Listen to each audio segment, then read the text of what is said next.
Welcome, everybody, to the Virginia High School League Fall Esports Championships.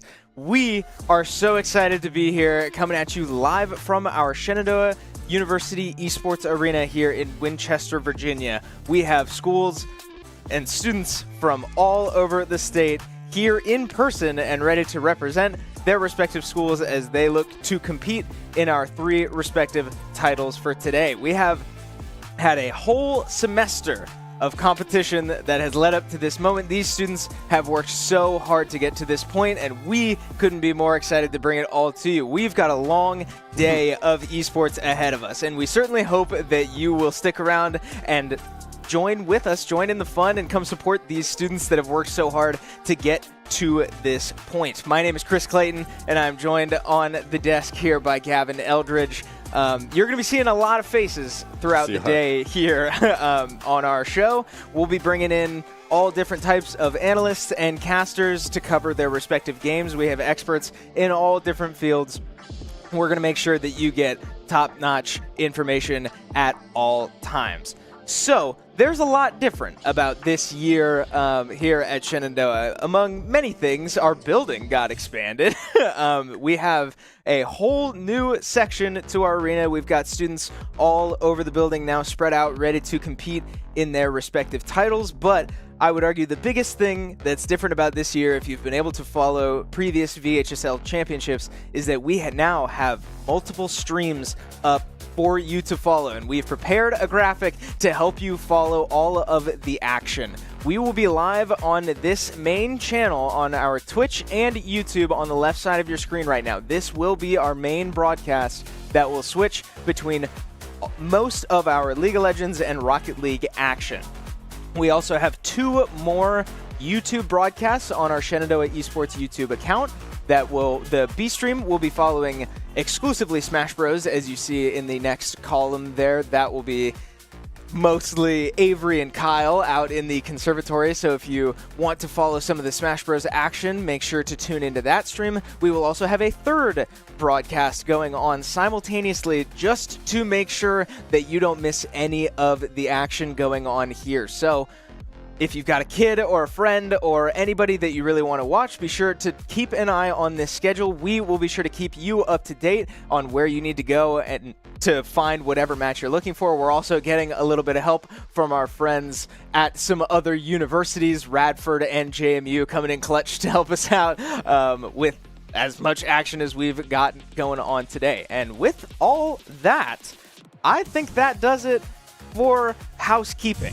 Right? That was a lot of information, and we've got a lot to bring you. We're so excited to be here. It's going to be a lot of fun. But with all that behind us now, our first series of the day will be one of the semifinal matches for League of Legends. As you saw on that graphic we just showed you, we will be bringing you Chantilly against Lafayette. And we can take a look at the brackets here. The League of Legends bracket will be first, as this is the first game we're covering. Like we said, Chantilly will be taking on Lafayette, 1 seed on the 5 seed respectively.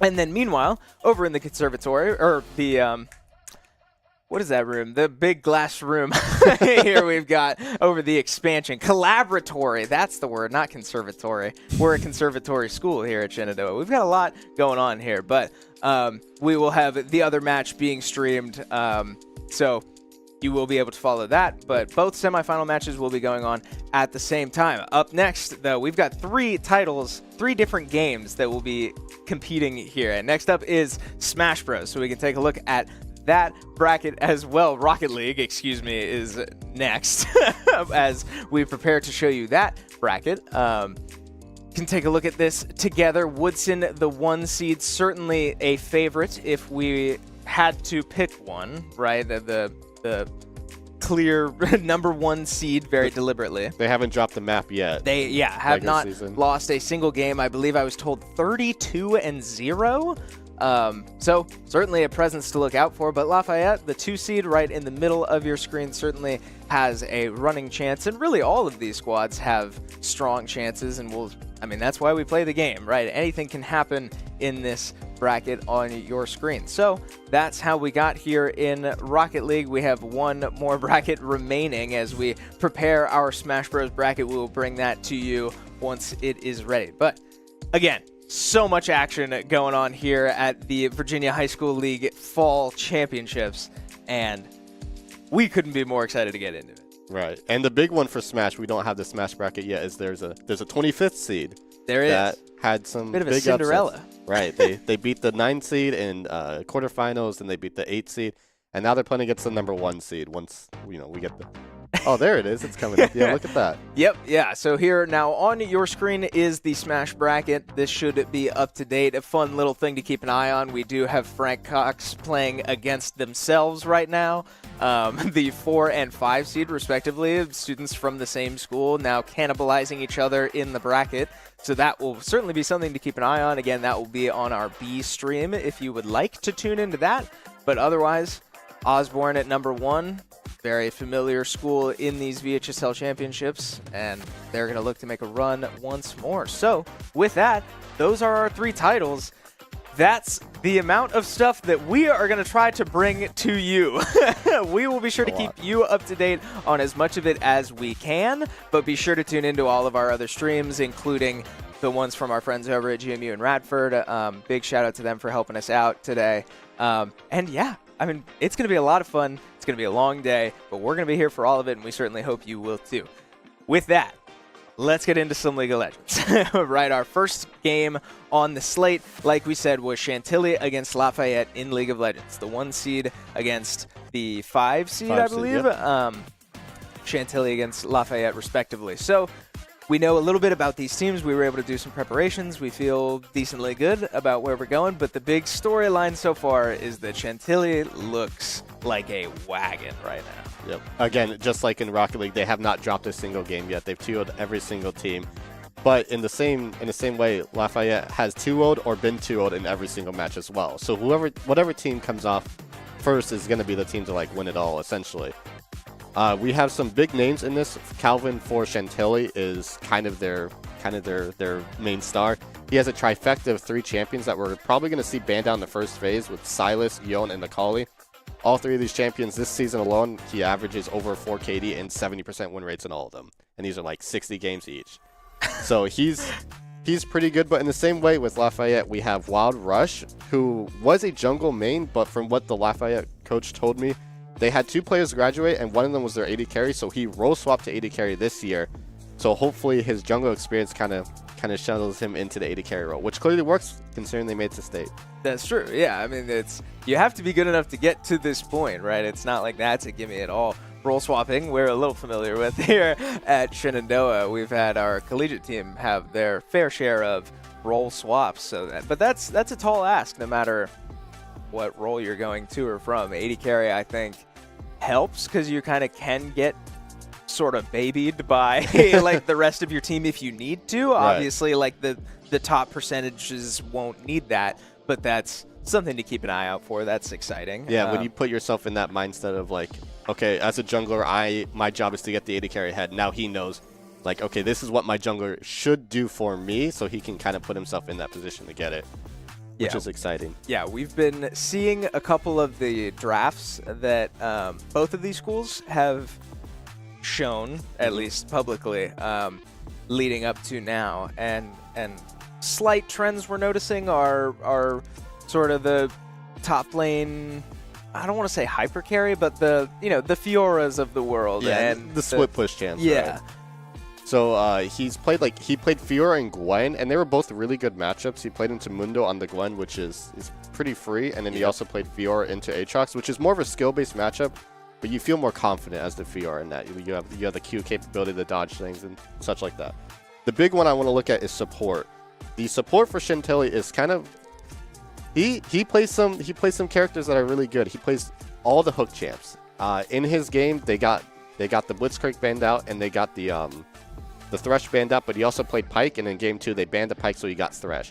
He has a huge preference towards these hook champs. He plays it with the hyper carries like Jinx, or he plays with the Draven. Anything to get them ahead in the bot lane, so that's definitely a lane to look out for when we start, early game, maybe for some invades, things like that.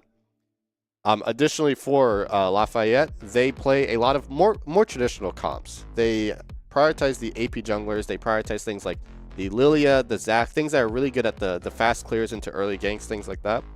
And then additionally, their support, very traditional. They played Rel, they play Alistar, they play all of these supports that are really big and beefy and just kind of sit in front of the AD carry. So kind of differing play styles, but we'll see. Yeah. The big one's top lane for sure, I think. Yeah, that will definitely be a lane to keep an eye on. I mean, they all certainly look like they can be interesting, but a big theme that we were noticing with Chantilly in particular, I mean, kind of both of these squads, but Chantilly in particular, just looking at their account stats, their OP.GGs, for those of you that know League well enough, they don't seem to really follow their role identities outside of this team. Yeah, I'm looking at the OP.GG right now, and I have, for Chantilly, 3 players that play top lane primarily, 1 player that plays mid, and 1 player that plays jungle.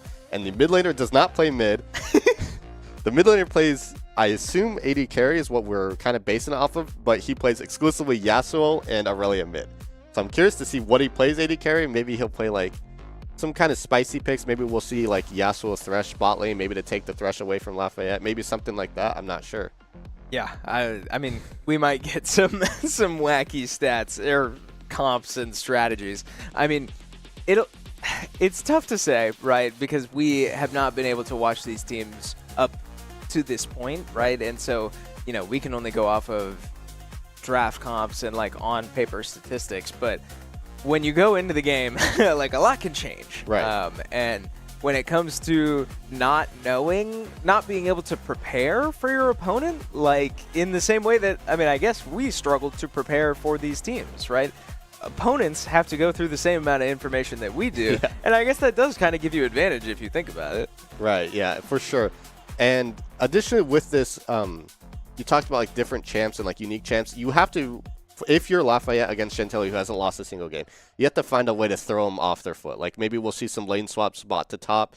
Maybe we'll see some unique champs in the jungle. Maybe we'll see a Zyra or something kind of spicy, just to throw them off their game. Chantilly is what Lafayette's coach determined as the mountain to overcome. And when that's the case, you have to do something unique. You can't go into okay, we're going to play very traditional, we're going to play Aphelios Thresh, we're going to play AP carry mid. You can't do that if this is a mountain that you have to overcome. Yeah, and just speaking to the I guess state of the game, right? I think that it has become a lot more standard for teams to prioritize grubs early, and that could mean a lot more, grubs inherently create early game chaos. Yep. And if you can thrive in that, that is a great way to throw off a really standard and I guess formulaic team. Mm-hmm. If Chantilly is really comfortable in their own strategies, getting off early, getting a strong head start is certainly the ideal way to go. And if you're Chantilly, I assume that they are going to prioritize grubs just because they have this Fiora and split push heavy character.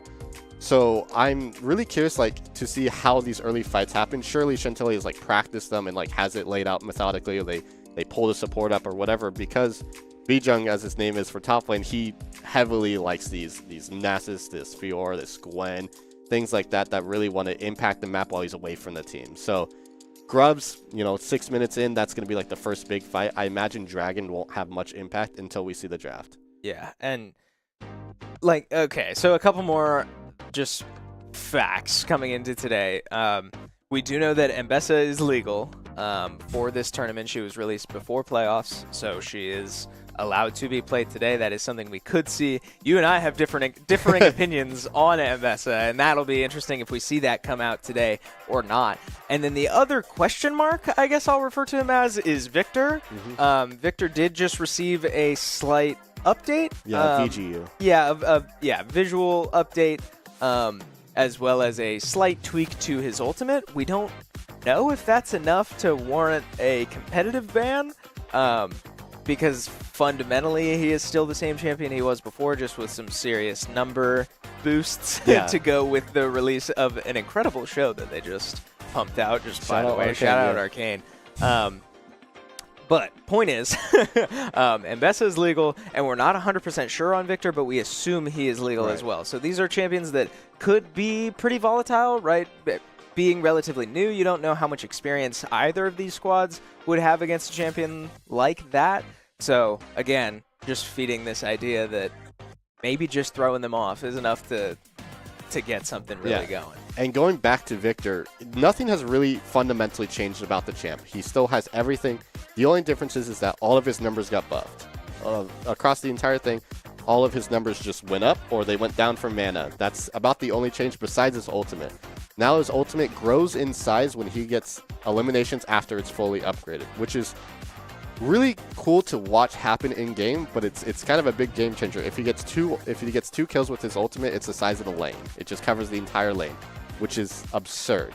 And it increases the duration, so it resets the duration, it gives you 3 extra seconds, like everything. So in team fights, he's really strong. Obviously, how he scales now is different. He gets more stacks from cannon minions and less from kills. So he's more of a play safe early, focus on like don't mess up the cannon minion, you know, rather than go for the kills, roam a lot. So that's a big one. And then Warwick. You were telling me about Warwick before the stream. Yeah. I didn't really know about this, but he got an buff where it went from 0.75 seconds to 2 seconds on his W. What does that do for him? So, yeah, on his W, he gets that attack speed buff when your target is under a certain health threshold, depending on, I think, the level of the ability. And in the past, it was, 0.75 seconds. It has now been bumped up to 2 seconds. And a couple of the mechanics around the ability have now changed, where, like, in the past, his first auto attack against somebody under that threshold was still his normal attack speed, and then everything after that was increased. Now they have changed that, which makes sense to me, and is something that Warwick players have been asking for a while now. But the fact that that buff is now 2 whole seconds after attacking something that is under that threshold, that gives you time to then attack something that is not under that threshold. So you have to think about Warwick top lane now. If you were to hit a minion that is low enough on health, you get a massive, and I mean massive, attack speed buff for 2 seconds that in a lane state could give you 3 or 4 auto attacks before your opponent really realizes what's going on. So Warwick's numbers right now are overwhelming. His win rate is through the roof. His bans have skyrocketed in the last 24 hours. Warwick is very volatile right now, and I don't know if that's something we'll see. It's not something that we have seen from any of these players leading up to now, but I mean, let's be real, it's not like Warwick's very difficult. like if fundamentally you just hit. Right, yeah, you just attack a low health minion and then go click on your opponent and they're going to lose half their health. Right. So it might warrant a ban. I mean, I'm not sure. It's going to be up to the teams to decide what is warranted and what is not, but that's certainly something to keep an eye on top of Mbessa and Victor. Yeah, and again, to remind you, we keep talking about this patch. This patch came out 2 days ago. So teams have not had much time to play Warwick. They have not had much time to play the new Victor, even though it's not that much different. But right now, Warwick is sitting at a 38% ban rate in Diamond Plus, which is absolutely absurd. Additionally, he's sitting at a 22% presence. I've been told that League is having matchmaking issues, classic League client, so we're just going to be here talking still. But yeah, so Warwick, not League, is very, very high in presence right now. Right, yeah, it's going to be weird. It's hard to speculate on, right? Anything could happen, and we really won't know until we get into it. But like you said, it does sound like League is having some matchmaking issues. Client might be struggling to keep up with the amount of action going on here because the amount of excitement in this building, right? Can't keep up. So it does sound like we are going to take a quick break here while we try to resolve whatever's going on, try to find a solution. So don't go anywhere. Be sure to tune into any of our other streams as well if you want to see some other action. We will be right back on our main stream as soon as we can get back to you.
All right. We appreciate you bearing with us through our technical issues. It does sound like League as a client was having some issues. They sent out a message on the client saying that they were having matchmaking issues. Always happens. But we, as far as we know, are in draft, which means that we should be good, theoretically, for the rest of at least this series. But don't let me jinx it. I don't have a piece of wood to knock on nearby. But on your screen, right below us here, the draft for Game 1 has started. So Chantilly, the 1 seed, taking on Lafayette, the 5 seed. We are underway officially with one ban in the books. It will be Yon out first. Yeah, that makes total sense. That is actually for Chantilly, I believe, which is kind of odd considering that Calvin is their Yon player, but maybe they don't want to feel pressured to first pick it and then maybe get put into a bad counter pick. I'm not entirely sure. But yeah, Yon, obviously a very, very good champion, just has a lot of initiative, can be played in 3 different roles, kind of bot lane, but mostly top and mid. And he just has a lot of like go potential. He can use the ult, he can use the Q3, just a lot of flexibility there. Yeah, we've got a couple Yon players. For both teams, I think right. Across both these teams. Yeah, it looks like again, like Yasuo, Aurelia, Yon is all played for Lafayette. We have Yon, and Yon played in both lanes for Chantilly, so maybe just you know, don't want to deal with flex picks, don't want to deal with anything like that. Yeah, so we will let you know when we get more bans in. I hope that this isn't a matchmaking issue that is taking us a minute to get the bans in, but I mean, if we're Lafayette, let's do Gavin's predictions of what the bans will be, right? Okay, sure. We don't see them. I'm assuming that we're gonna see a Pyke ban for B1 for Lafayette. In their previous game, they banned a bunch of hook champs. They banned Blitzcrank, Thresh, and Pyke.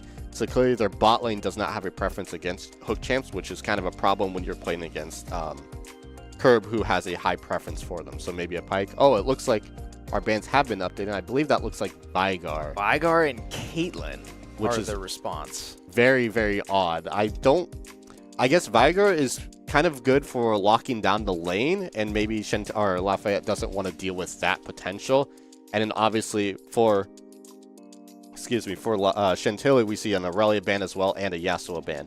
So I'm starting to think that we have the sides mixed up on the overlay. At least that's what I'm assuming, just because all 3 of those champs are the trifecta of champs that I wrote down for Calvin. Maybe I'm wrong, and maybe they're just like, okay, let's just ban it all. Apparently it is correct, so I'm going to go off that. All right, yeah, we are receiving word that this is gospel. This is gospel, yeah. Fair enough. Chantilly opting to take out 3 of their most pivotal champions, but maybe showing off some of that depth that we know that these players have. Lilia, Caitlyn, Vigar are the response from Lafayette. So, with first pick going to Chantilly, I don't know if you... So, they banned Caitlyn, and if you are thinking about the ranges in bot lane, the next... Okay, I have been told that slides are swapped, so this totally makes way more sense now. Okay, so yes, Lafayette banned the 3 big champs from Calvin. That leaves up his Sylas as the only champ left. If Lafayette wants to take first pick and take Decisive, which is a little scary because then you can draft 5 champs that don't really have impactful ults, but you could take away the Sylas. Picks are coming out, and we have Mbessa. Okay. All right. So... Mbessa is something. She is something to behold. She's extremely mobile. She's pretty strong. She's got some build variations, depending on where she's needed. You know, if you go for the Eclipse Black Cleaver, or if you just go straight into the Cyclo Sword and just rip through people. There's a lot, and Mbessa can also go a couple different places. I mean, specifically top and mid usually. Yeah, you're not really going to see her go anywhere else, but there are some options there. We're getting picks in fast here, so I can't focus too long on any one champion. Draven and Sylas are the response for Chantilly, and so, okay, yeah, the Sylas is in, and Lux and Vex double AP for Lafayette to respond. Vex makes total sense with Mbessa. Mbessa, her whole kit is like going in with the ult and singling out one person, and you can follow that up with a Vex ult and really burst down someone.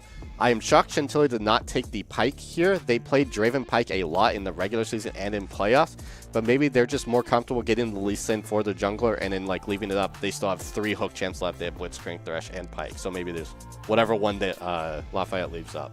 Yeah, and picks are coming in real quick now. Yeah, Pyke is such a volatile champion too. Like he fits such a niche role on a team. Because beyond that hook, he's very strange with the execute, with the money. Like there are legitimate arguments that I've seen over the last like 2 years that Pyke is like the worst champion in the game. Right. I don't know that I agree with that. Yeah, exactly. He is until he isn't.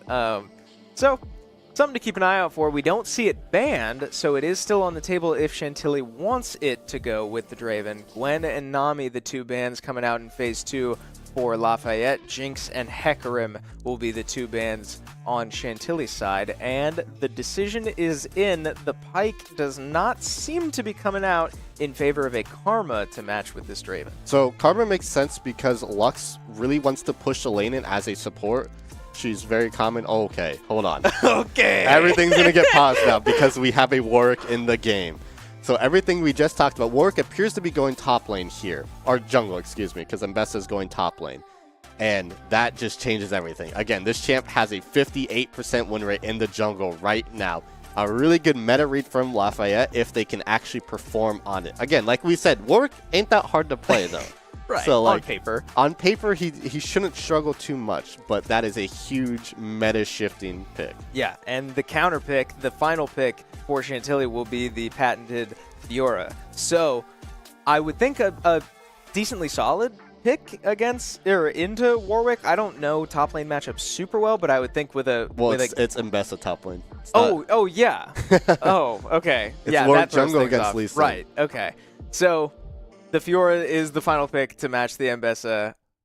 That works out. Mbessa with only 1 CC move in her ultimate. Right. So not much riposte value, but with that, we have our draft in. We have organized them into neat little orders here. So starting from the middle and working your way out will be top to the support in order. How do you feel? So, okay.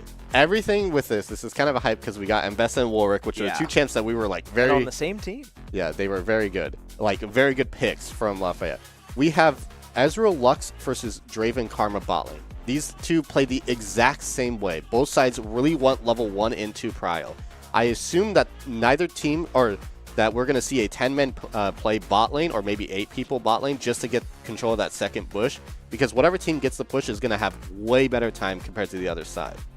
So with that, I think we're done here, and we're going to throw it to the casters. Yeah, we do have Xander and Kevin standing out in the thick of it, out in the arena, right with the players. They are preparing to take us into game here. So we'll go ahead and throw it to them. We are all done here. Guys, take it away. Awesome, awesome. Well, thank you so much for that, Chris.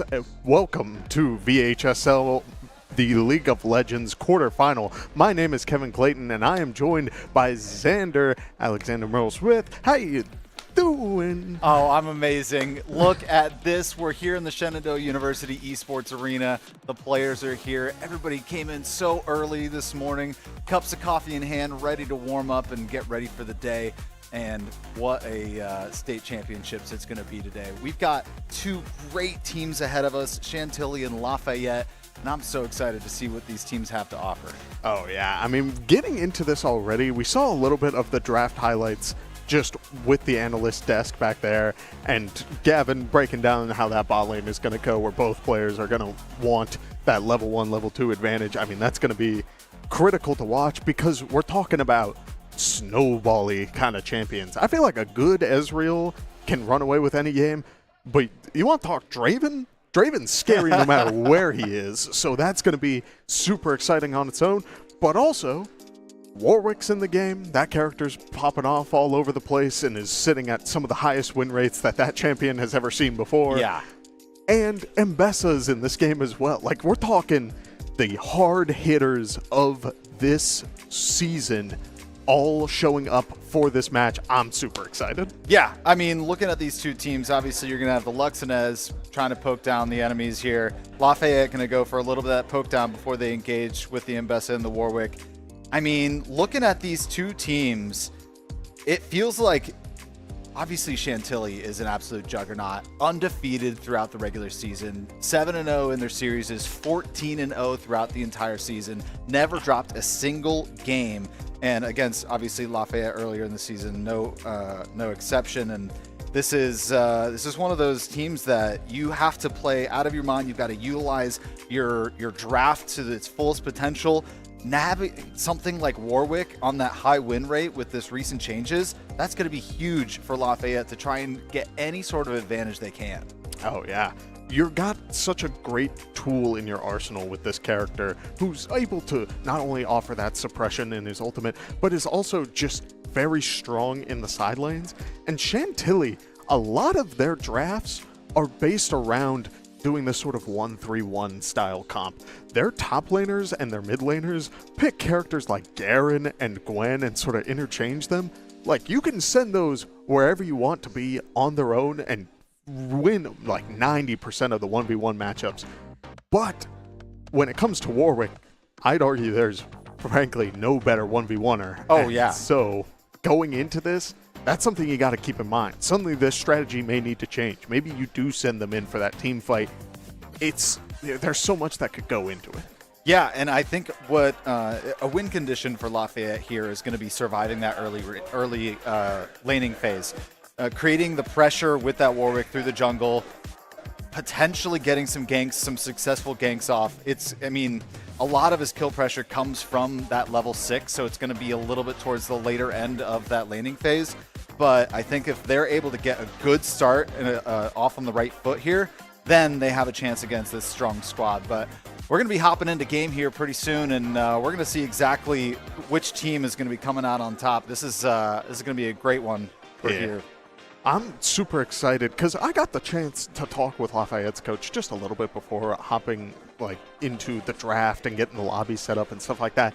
And Lafayette's journey up till this point is kind of a heartwarmer. They had a very real chance of being knocked out due to scheduling conflicts, but thanks to South Lakes, they were able to get that sorted out and were able to play out their match, get into this. And so I was super excited for all of that. But we got to talk about the game here for a moment because we are getting into things now. As we do see, Lee is at 200% or 200 health. Yeah, we already had an early engagement there. That was something we just barely missed here on screen. Not expecting the invade, but coming out early. No damage. I mean, some damage done. No lasting damage done in the form of any early first bloods. Yeah, I'm noticing something else here that I wasn't super ready for.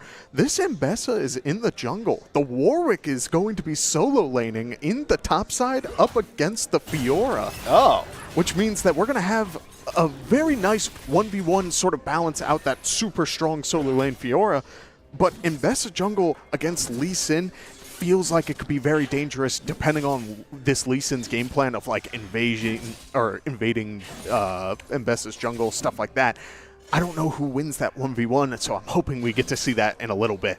Yeah, you have to wonder if that was a late call once the Fiora came out. They said, all right, do we want to challenge the Fiora or do we want to try and win out on lane? And it looks like they want to challenge that top laner and see if they can't do a little bit of damage in the jungle with that Mbessa roaming.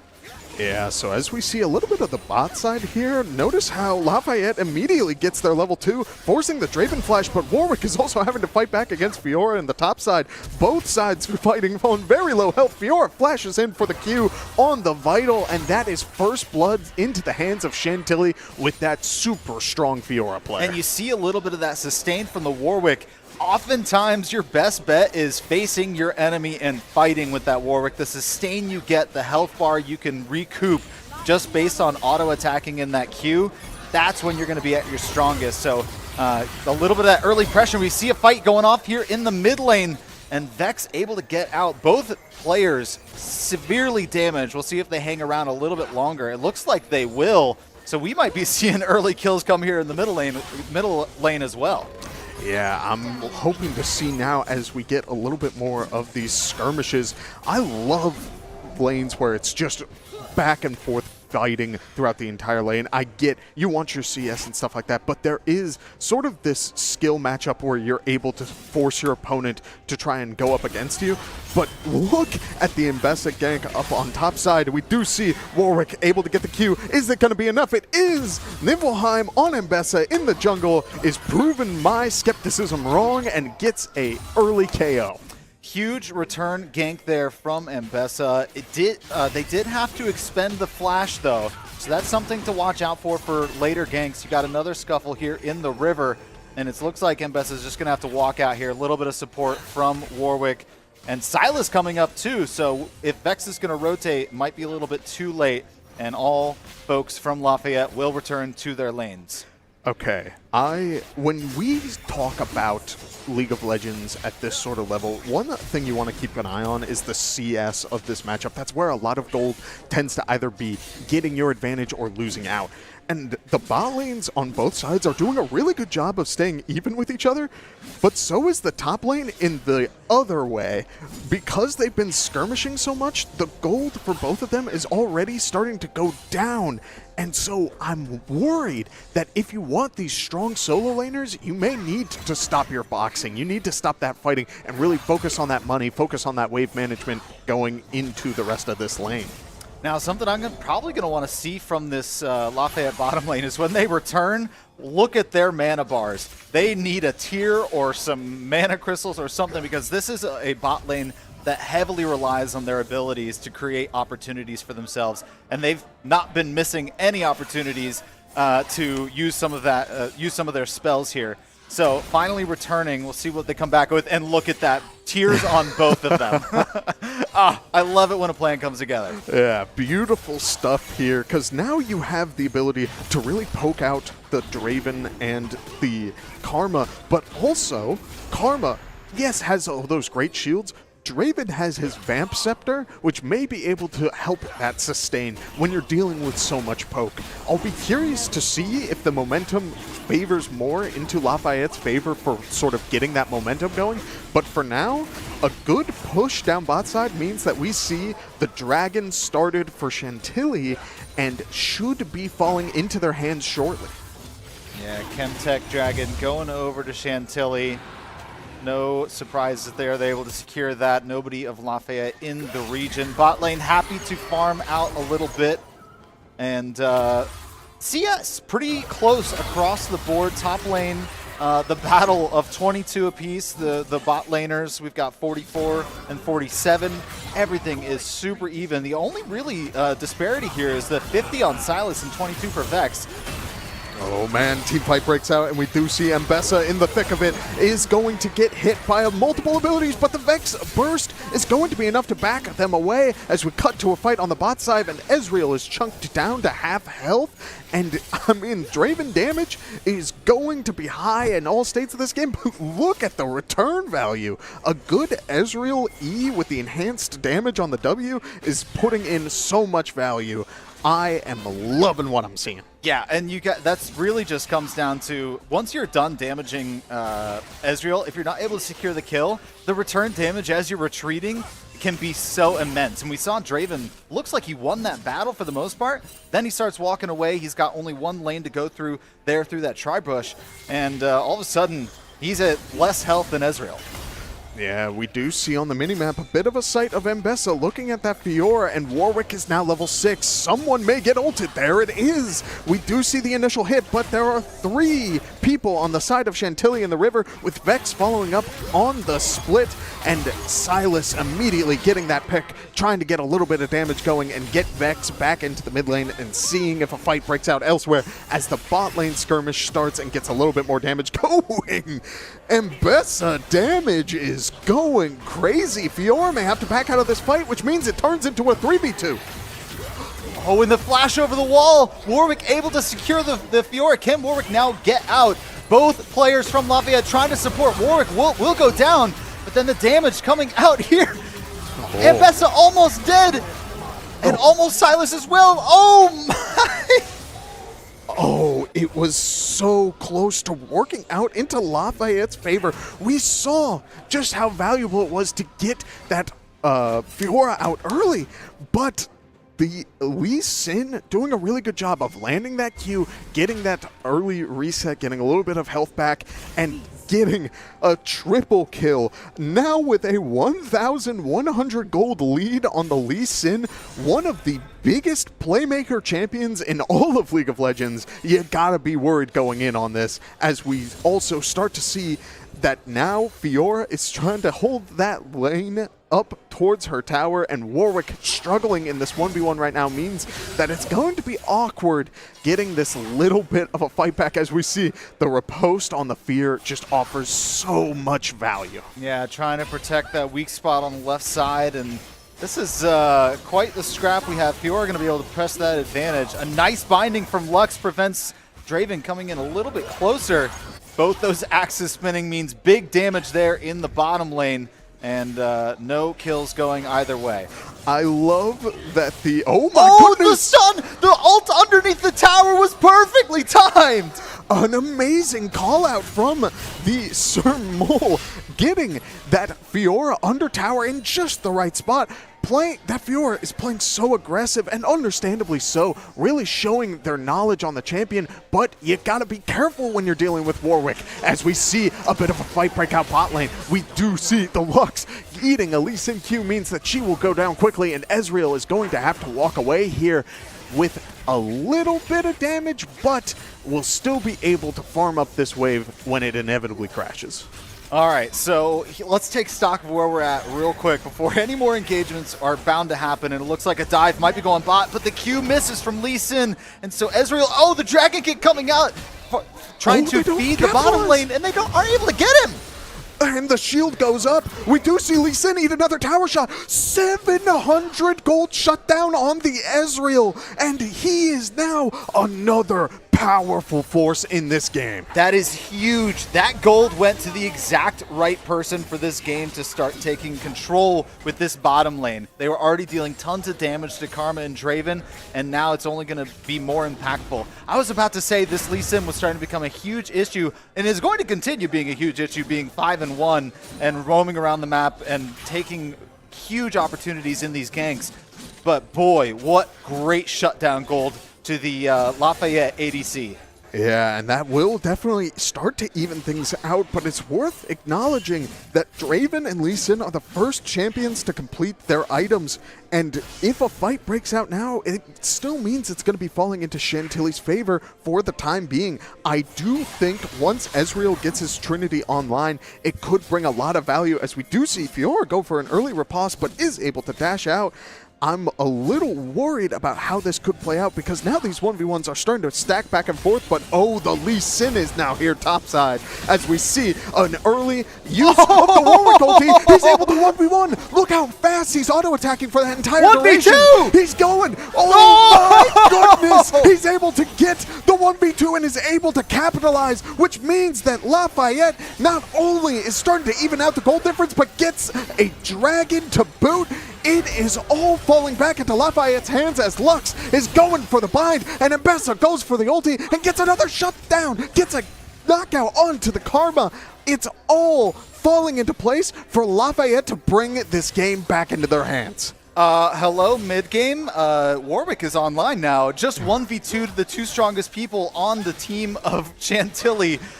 Unbelievable, and they're able to get another kill here in the bottom lane. This is this gold differential is starting to look probably, basically almost even now at this point, moving into this mid-game here. Still have some plates on the tower. Draven doing a really good job holding off this this bot lane from Lafayette. Wow, I mean, we are seeing just how valuable all of this is, taking your time, getting your little bit of damage, and the CS, as Draven, while out of mana, is chucking this Ezreal. The shield barely saving this Ezreal, preventing any sort of potential KO. He will have to back, will lose out on the wave, as we do see Lee Sin is also bot side. That binding was so well timed. If that doesn't land, there's a good opportunity for that Lee Sin binding or Q to come in, and there's just another easy tower dive for this 3-man down in the bot lane. Oh man, frankly, if you're gonna go down, at the very least, you do get the one save for that Ezreal, who now has his Trinity Force online. I'm also liking what I'm seeing from Lafayette, getting the anti-heal early on to counteract that Bloodthirster. If you're gonna be playing that poke lane, you don't want them restoring that back. You want to make sure that that's getting as much value as possible. I'm wondering if we should see some anti-heal from Chantilly on the top side as well to deal with this Warwick. There's an argument for both sides of that. Frankly, anti-heal is such a weird stat in this game. It feels like it doesn't always get all the value you want. So I'm curious to see if we will see that later on, but for now, it just means that these 1v1s and 2v2s down on the bot side are going to be a little bit more either poke-based for the bot side or really all out in the top side, as we do see Mbessa going all in, but she misses the ultimate and can't get the follow-up because of it.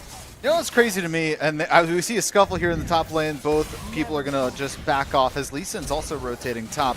But it's almost like Silas is the AP version of Warwick in the sustain that he has in fights. And Warwick almost able to get the flash out from Fiora. And the speed up, the parry. And there it is. Warwick going to take another kill. And look out. Lee Sin's in a little bit of trouble here because Warwick with that sustain is going to be huge. And now a huge Mbessa has stolen ultimate. Going to pop Warwick up. And the kill is secured. And now a bit of a weird positioning for this bottom lane in the gank. Mbessa in Niflheim is a little bit low. But they're eyeing this Karma, and look out, the Karma solo kill could happen out, but the shield comes out. Oh, very well played by the Mbessa, using that W to bait out the ability for her to just gain that shield. And I loved what I saw from that Karma. She really did a good job of making sure that if you're going to tower dive, I'm going to get as much value as I can. Health is a resource, and Mbessa is going to have to back off of the jungle on the bot side, which means that now Chantilly's jungler is going to be able to secure the Rift Herald on the top side. And will get crazy value for this mid game, as yes, the gold is starting to even out, but Rift Herald can get you so much, and Lee Sin seems to be eyeing Mbessa's jungle for now. 6-2 currently on the Lee Sin, and building Eclipse. I have a feeling that this Lee Sin may be able to burst just about anyone on the middle and bottom side of the map for Lafayette. You gotta be wary of that sort of play style going into this match. And we do have a cloth armor here on the Warwick. Oh, just barely dodging the Luxalt. Here's my own, says Taco Cat Tico. And that's going to be the Silas going down there in mid lane. Calvin running into a little bit of trouble, but look out. Help comes from Chantilly here from the bot lane. The Draven ult goes a little bit wide, but lots of damage coming out from the Karma, but return damage from Mbessa, and that's going to be a huge takedown. The burst on a Karma like that is not very easy to do, but I think the surprise coming through before the shields could go up, and that is going to be a nice, not even return kill, that's just going to be an extra little snack on the tail end of that great gank. I'm loving what I'm seeing from Lafayette so far. It plays into what the coach was saying earlier on. This team seems to synergize really well. They seem to play around each other, understanding where to throw their shields and stuff like that to really get the most value. But for the side of Chantilly, when you're on the top for so long, you think you can 1v1 anyone, as we may see here. This Silas is a force to be reckoned with on its own, barely taking any damage throughout all of that, and is able to walk away with a kill. But I will say, you gotta keep a level head during this. The gold is still in Lafayette's favor. You gotta make sure if you're going for anything crazy, it's not going to cost you too much, because it's so dangerous to be going for plays like that. This time around, it does work. The Silas doing a great job of fighting that Vex, but please do keep in mind how it can sway from one side to the other. And just a moment, I am so... I just want the best for both teams. And that's just the support that we're trying to give here at the high school level, right? These are still developing players, and they're here at the state championships performing their hearts out. to try and come out on top, just making it through round one, trying to get to the grand finals of the state championships. And this is really a spectacular game one that we're getting to witness with Lafayette. Their draft outright is performing incredibly well and keeping them with this juggernaut that is Chantilly here in the #1 seed. And this Warwick 5-4 down or up here in the top lane. Yeah, I'm also loving what I'm seeing from this Ezreal. His Muramana is almost fully stacked. That's a lot of value we could be seeing as Lee Sin goes down quickly to this Ezreal, and the Sylas is forced to dash out after burning the TP, which means that now we have a 4v3 in the mid lane. Mid lane tower for the side of Chantilly is already gone, so I'm curious if they will take the reset or if they're going to try to push for the pressure. Well, if you've got the Ezreal, why not try and poke down and keep that pressure up? You've got the wave clear easily with some of these champions, and Lux obviously going to be able to help take out and clear the way for some of these great Ezreal queues. But it looks like they're going to opt for some other things, taking a little bit of this topside jungle and try and just take away a little bit of what's going to continue to grow that Lee Sin. Yeah, we do see the Fiora riposte able to get a good stun off on the top side, as the rotate top side means that this Fiora, who burned TP to get back into lane, is going to be feeling a lot of pressure. The riposte is gone, which means that a couple good hits will get a lot of value, but Lux is isolated from the team. Lee Sin opts not to push that advantage, taking in mind what we were saying earlier, not going for anything too crazy, not trying to push that advantage too much, but it may have worked against them this time around. Same deal with the Sylas, understanding where to back off. Vex was at 200 health. He could have made the aggressive call out, but this time around opts for backing away, trying to get as much value as he can. And we're just barely, it looks like Sylas is going to be able to back out. I don't think, Warwick does not have that ultimate just yet. So it's going to be a nice walk in the park here, back up the bottom lane. I think this is a smart rotation, leaving Ezreal to get all the farm and put a little pressure there in the top lane, taking the solo tower. Lux announcing themselves there in the mid lane. And I also like that as Lux was very far out of the engagement, moving into that gank top lane for the Fiora. And was like, hey, we're on our way. Here's a laser. And it works out just fine. Information not a big factor there as 4 members were streaming up. We do see the Rift Herald on the bot side of the map sitting with Fiora. Probably your best bet. Fiora takes towers so incredibly quickly, and if you got your little Scuttlebug with you to really make sure you get as much value as you can, I mean, that's a lot of value, but you gotta be careful. 3 people in the bot side means that Fiora is going to be caught out just a little too far up, gets the KO, and Warwick on the other side is going to get a little bit of pressure of his own. Sylas using the Warwick ulti. Warwick doing it back, but immediately gets chunked by that Lee Sin. I'm telling you, Eclipse in the Sundered Sky, that's a lot of damage. I mean, Warwick and Sylas, I feel like, could just hammer on each other all day. They're just sustaining the damage they're dishing back out. And man, what a 2 Titans going to be. It's really all about that burst and how much you're able to get through before they're able to get their health bars back up. But something I want to note is this Lux has been throwing out some of the best bindings I've seen, really securing some of these ganks, some of these kills, or even staving off a little bit of the pressure of other ganks. Been absolutely outstanding. Yeah, we do get a bit of a look on the gold here. The Lee Sin sitting pretty compared to Mbessa, but also that Ezreal money is beautiful. Wow. First one to hit over 10K on a solo character, 5-1.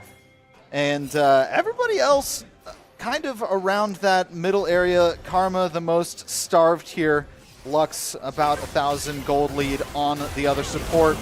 Oh boy. We do see the Lee Sin dash in, the Lux barely able to survive, but the binding misses. Mbessa going in with the ultimate does get a good amount of damage, but is exhausted as 4 people from the side of Chantilly are looking to collapse onto the Lafayette team.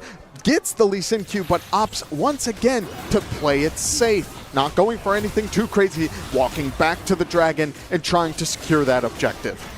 Something that I was quite surprised by is when I watched those 2 members from Lafayette going into 4 members in the river of Chantilly, the fact that they were able to walk out with their lives. Yeah, dangerous stuff here, but we do see Mbessa going for the dragon, is able to secure it for Lafayette, but goes down in the process.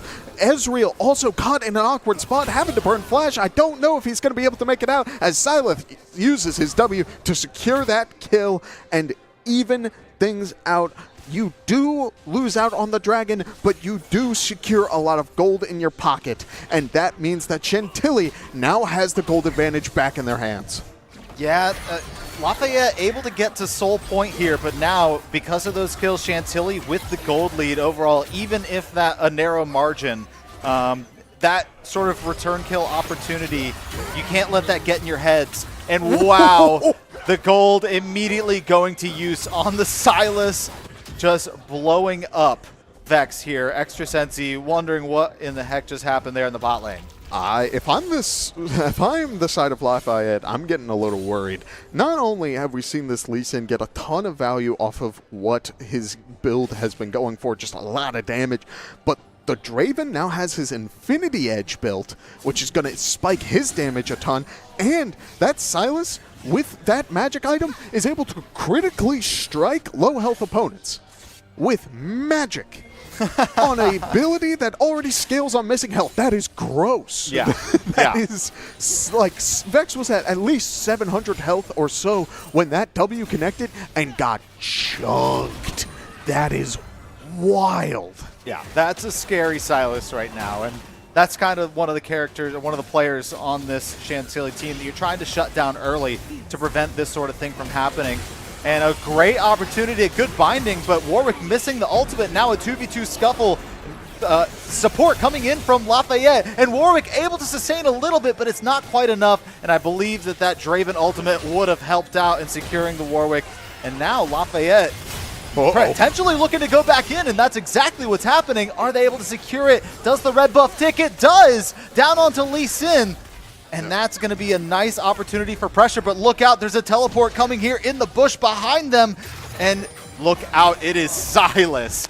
Oh, the Lux is going to opt and get out. The ultimate comes through. Vex going in, able to TP, and all of Chantilly is sitting at very low health, means that now we may see Lafayette get a little bit of tower damage. Will they stay for this tower? It looks like they are opting to back away. Understandable. Karma is back up. Lee Sin will be back up shortly, and I don't know if I want to give that sweep. Oh, I might be wrong. Teleport burn topside means that Warwick is back in the skirmish of things as the Baron is started. We have a 5-person Baron for Lafayette. Chantilly having to make their way back towards it.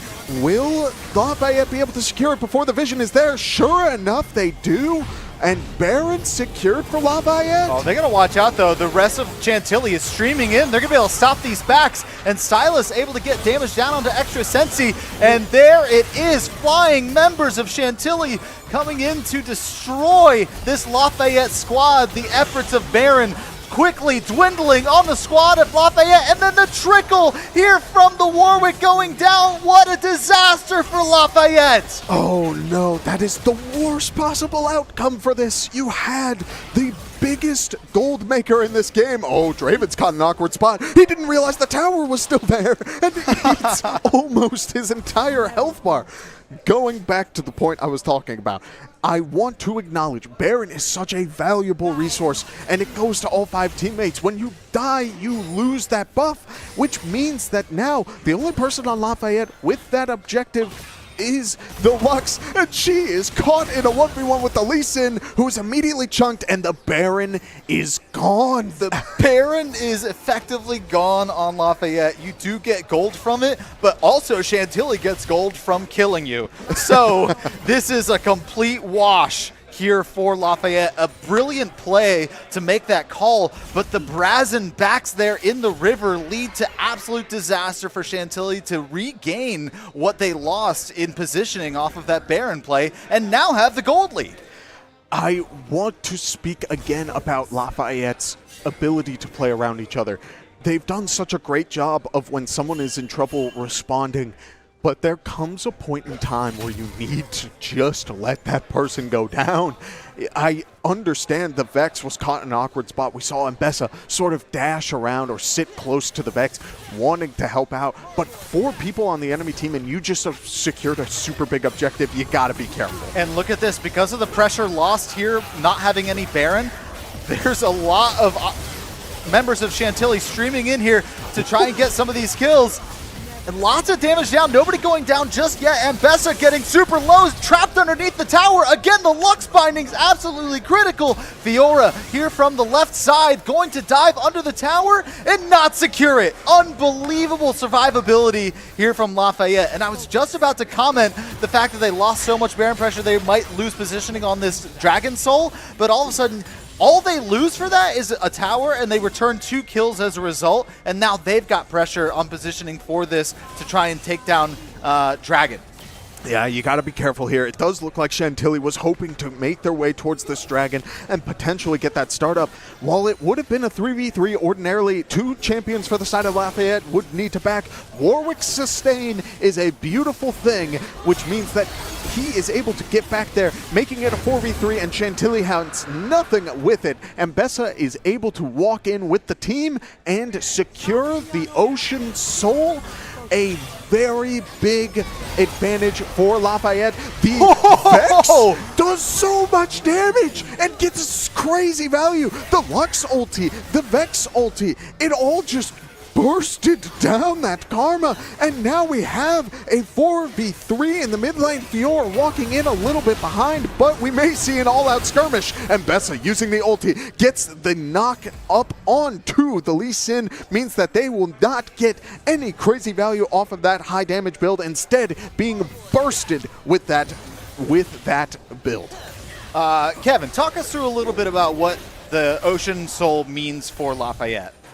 Yeah, I mean, when it comes to Dragon Soul across the board, your win rate skyrockets no matter which soul it is, but this one in particular is so incredibly valuable because whenever you deal or take damage, if you are in combat for a little bit of time, you will start regenning a ton of health on top of the buffs it already gives. 1 Mountain Drake is increasing your resistances, and 3 Oceans means that your ability to sustain has increased even more. And so we see Mbessa dashing in, using that sustain, saying, yeah, you may be playing Draven, but do you have enough damage? You do, are able to knock me down, as Ezreal is going to go for a little bit more damage, but shutdown for shutdown, and Ezreal is taken full advantage of, and the gold, again, Alexander, falling back into Chantilly's hands. It's going back and forth. Wow. Now Warwick feeling a little bit safer knowing that there was just 4 members of Chantilly in the top lane. Vex going to help clear this lane out a little bit, but Karma coming down to support the Fiora, going to make that a very tanky top laner to kill with all the shields and heals coming out from the support. No pressure from either side here. And finally, Kevin, I think we get a moment to breathe as this game crests 31 minutes, 25 kills to 25 kills. Oh my goodness, I need that moment to breathe, Alexander. It's been absolute slaughter back and forth. Xander, there's so much that has been going on. It's crazy to think about. Because on the one hand, you have all of this money funneling in to your carries. Draven, the longer this game goes, is going to be able to practically 2-shot this Lux. This Ezreal opting for a tankier build, doing a good job of understanding that if Lee Sin is going to be going for a high damage build, Sylas and Draven are trying to get me to lose my health fast, I'm willing to sacrifice a bit of my damage to really make sure I'm surviving these fights. He also has that Bloodthirster. He's going to be sustaining, but he needs that peel. So going into this, I will be curious. Fiora has been playing in the side lanes as we expected, a very strong side laner, but Baron is up. Can either side walk away with their potential setup? I mean, the Ezreal already chunking, and he's frontline, and he is standing in front of his teammates, not a care in the world because he's so tanky. Man, and this scuffle down the bot lane, Fiora trying to keep that pressure up, and does have teleport up, so if able to get back and teleport into this Baron scuffle, could be a good opportunity. But the longer these engagements go on, the better Lafayette is in a position to be because of that dragon soul that they have. They're able to sustain, their health bars are regenerating constantly. We've got here, not quite underneath the tower, a teleport here coming. Oh, dangerous spot. The teleport is online, and Silas is going to use the Zonias. Get a little bit of survivability. Does flash out, but Warwick following suit is going to start sustaining, and the Lee Sin going for a little bit of damage, but nothing too crazy. Fiora able to teleport in, but doesn't go for just anything runs more. away. Starts trying to walk away from this Warwick, but Warwick says, you cannot run from me. This is my job as a champion. I'm here to run you down. And that means Lafayette secures 3 kills, going immediately for the Baron. All right, so I think Lafayette's going to be able to hang on to this Baron. It looks like a positive opportunity for them.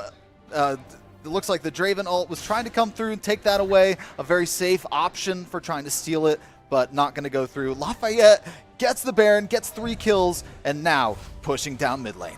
Yeah, and I do think if there's any duo of champion that could potentially even things out, stall out this game even longer, Karma and Draven are the champions to do it. You just got to make sure you're keeping this Draven alive. And Bessa ulti is down, Vex ulti is up. If anything is engaged, I'm expecting it to be on the Vex.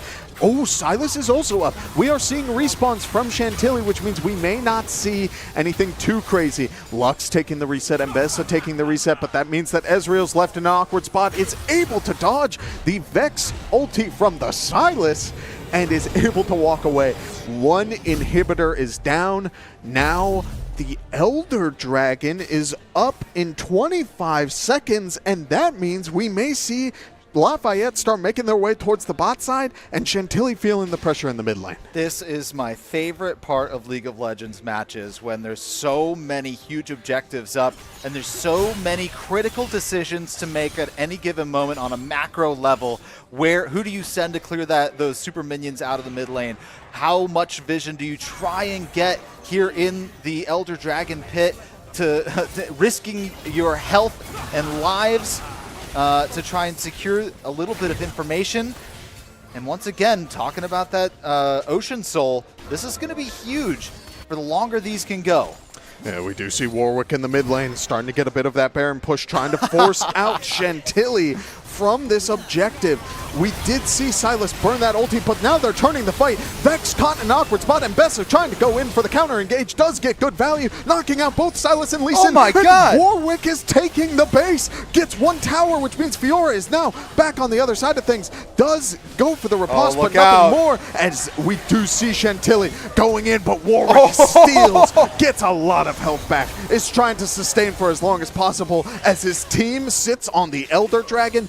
Warwick may go down, but he goes down a hero as the Elder Dragon is secured. What insane value for Lafayette there. What a decision. And that's what I'm talking about, the split-second big macro decision, sending Warwick down to try and get a little bit of this dance here in the river out of the way, forcing Chantilly to make a decision and retreat.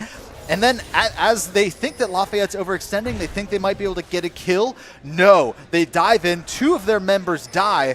Warwick gets value, yes, loses their life, but takes a Nexus turret in the process. So huge, huge value for Lafayette, Baron, and Elder Dragon to boot. It's so much value, Xander. It's so much. And on top of that, we are still in this situation where the Nexus towers this season still do not regenerate. Next season, we are getting that. Right now, that means that if you take this one, the base is open. You got so many champions on the side of Lafayette who can really just open up the base and take that Nexus down so incredibly quickly. So, as we see a bit of pressure on the top side, trying to get at least 1 more inhib. Oh. Silas is forced to burn the Zonias and walk away at half health. Honestly, great use of it, though, because if that doesn't go, the perfect timing could be elimination there, as pressure here from Lafayette here in the top lane, and they've got a super minion wave coming in the middle. It's not a huge stretch. It's not like it's coming in from the bottom lane, so they are going to be able to bounce this one back out as a team as Lafayette rotates into the middle lane to try and create a little bit of pressure here. They are looking to finish this match out. Anytime the Chantilly isn't challenging them, they're able to get huge damage onto the Nexus tower, and the Nexus is open. Yeah, and the Elder Dragon buff is still online, at least for a couple more seconds. We do see Oh! the Lux ultimate practically chunk that Draven. As they're forced to walk back, they gotta engage on something. Chantilly opts for it, but immediately the counter engage from Mbessa gets good value. Fiora in the fight as Draven is caught out by the Warwick. We do see Lee Sin out of energy, getting exhausted, immediately gets bursted, has to go back into the base, and the Nexus falls. Xander, the 5 seed Lafayette, walks away with the win. Chantilly, the 14-0 during the regular season team, has just taken their first loss on the season here in the state championship land. What a performance from Lafayette! It was beautiful, Xander. There were so many moments where you thought that it was all falling into Chantilly's hands. They had such a great start to this game, but Lafayette doing a really good job of understanding where they needed to get these sort of counter ganks and try and take back these advantages. You can play aggressive, you can play like you own the world, but if your opponent starts picking up on these habits and can punish them, then it is going to backfire. You can't get complacent, especially here at these VHSL state finals. Wow. I mean, what a job. And I think if we're talking, we're kind of looking a little bit to the future, and obviously we'll throw it to our analyst desk here in a little bit to kind of digest this. But you think that they're going to maybe ban that Warwick going into the second game? As that was pretty impactful there in the top lane. The sustain was pretty crazy. They even did their best to try and ban out Calvin in that mid lane. And the fallback was Silas, who was just blowing people up left and right. Yeah, I feel like Fiora is that kind of champion who truly can run away with a game in that side lane, but they didn't have the opportunity to let Fiora do exactly that because either Warwick was there and was able to keep up momentum the later that game went on, or vice versa, would be in that team fight and create pressure from just jumping in. If they tried to engage onto Lafayette, they would get Mbessa ulted and stuck in place. It's so much, there's so much that could go into it, and I have a feeling that the analyst desk is going to want to cover a bit of it as well, so I am curious to see what they have to say. Feel free to take it away. Chris, Gavin, how you feeling? I don't even know how we're feeling. Thanks, Canada. Yeah. Great job out there. I mean, ladies and gentlemen, we have chaos on our hands. Chantilly, the team that has not dropped a game up to this point through our entire regular season and a couple rounds of playoffs, getting them here as the 1 seed, has dropped their first. Lafayette pulling out all stops, pulling out all the tricks, everything that we thought might be necessary to come out on top, they employed, and sure enough, find themselves 1-0 up to start against Chantilly. Right, like absolutely crazy. I mean, we mentioned how much impact the Warwick would have, and like the Warwick was absolutely went berserk. And honestly, we have replays up, I believe, so we can throw it to that.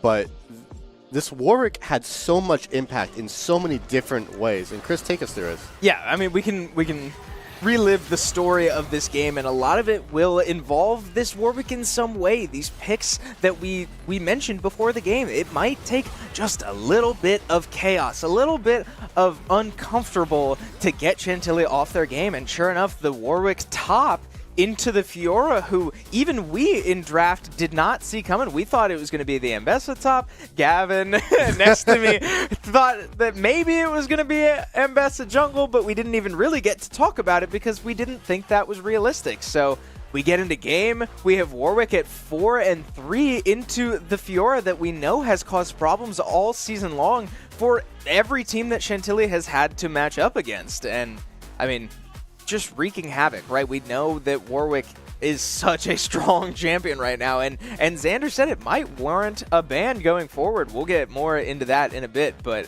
again, I mean, reliving all of these moments, the dives going both directions, Chantilly messing up a couple of their dives, right? Slight miscues here and there that we're not used to seeing from the undefeated 1 seed, and it did come back to bite them more than a couple times.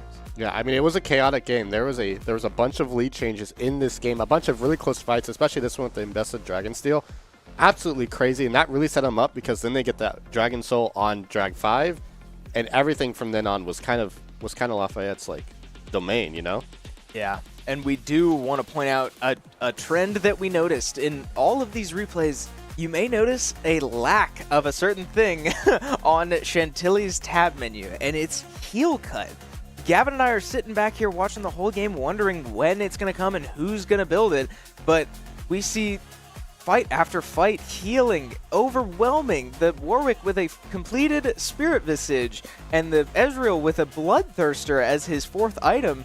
So much healing, going both directions to be fair, but Warwick with a Thornmail and Lux, you see, has the Oblivion Orb in this replay here. Like, the heal cut was only one-sided, and with an Ocean Soul to boot, the amount of healing became so overwhelming for Chantilly to keep up with. Yeah, and tell me about Mbessa, because right there, Mbessa didn't look to do too much, but I know you have different opinions. Well, yeah, so we do see that Mbessa went for the Cyclosword build here, which is a lot better into the squishier champions, right? We see that Chantilly didn't really have a big tank that you would build a Black Cleaver into. So it's tough, right? I mean, I feel like I'm used to seeing Mbessa deal a lot of damage. I believe she did just get nerfed in this most recent patch, yep. But as far as I know, I mean, she can still hang. We did see Mbessa starting a lot of these fights with her ultimate, finding pivotal picks in big moments, and I mean, like, we'll keep an eye here, right? All the way in the back of the fight, and boom, all of a sudden, you are the front line. This champion's Silas. very volatile.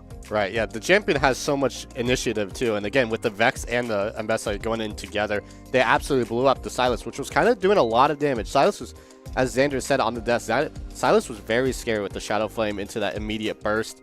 But just too much burst from Lafayette to really contest. Yeah, we saw that triple kill earlier in these replays and earlier in the game when Silas was able to get the Vex ultimate and find like 3 or 4 players on Lafayette. I mean, Calvin did a great job of keeping Chantilly in the game for as long as they did, but unfortunately just not enough. The front a little too overwhelming from Lafayette, and they get the payoff. So, exciting start here for our Virginia High School League championships here at our esports arena here in Winchester, Virginia. We'll reintroduce ourselves. I'm Chris Clayton, joined by Gavin Eldridge. We are back between games right now as we just witnessed quite possibly the biggest upset so far in this season in League of Legends.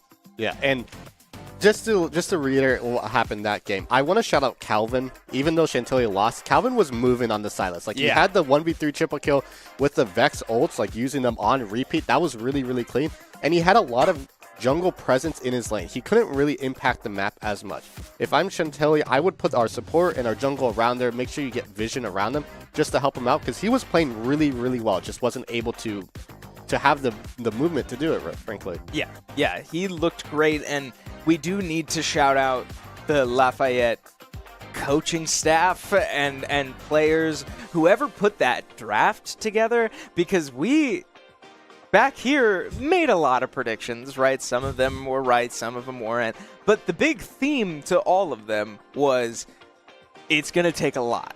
It's going to take a lot to take Chantilly down, and what does that look like? Well, the biggest thing I think we were pushing for was the unexpected, and to say that Lafayette went for the unexpected would be an understatement, right? We see the Mbessa first pick, Warwick picked late, and then for them to not go where we were traditionally expecting them to go, Lafayette came out swinging, caught Chantilly off guard. I really think caught them in matchups they weren't expecting, and more than reaped the benefit. Yeah, I don't think Chantilly would have willingly picked Fiora into the Warwick. I feel like with Jung, he has a Nasus in his capability, so I feel like he would have picked that into the work if he expected it. But again, with how jungle is now, with the jungle pets and like how much healing you get from the jungle, A, you don't need a leash, and B, basically any jungler, any champion can jungle now.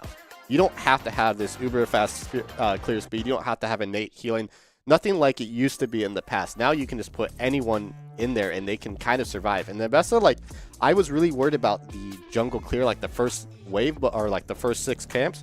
But she was doing really well. She kept up pace with Lee Sin. She was able to gank early. She got the first kill top lane, which kind of snowballed the Warwick. Everything about it really worked out just from that the B5 flex, which was absolutely insane. Yeah, and I do wonder, I don't know if we would be able to find it easily, but something I've noticed about Mbessa is that there are a lot of people that max her E instead of her Q first, for generally wave clear, being in a lane, not in the jungle. But I wouldn't be surprised if, being a jungler, maybe you do max the E to help with your jungle clear. I don't know the numbers. I don't know if that makes your clear faster or not, but that could be an interesting choice. And if that is what the Lafayette jungler did, good on them for coming in prepared and knowing what it would take to be able to hang with the Lee Sin from Chantilly.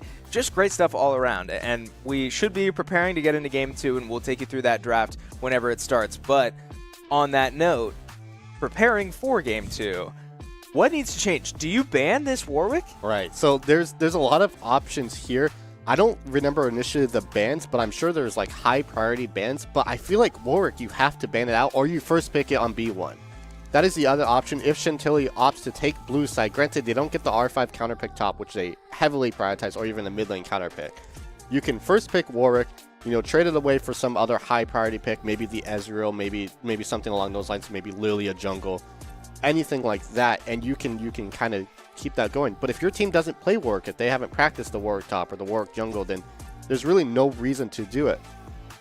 So I think you have to ban both champs or take one of them away and ban the other on blue side. I don't see a world where Chantilly goes red side again unless does not go blue side, excuse me.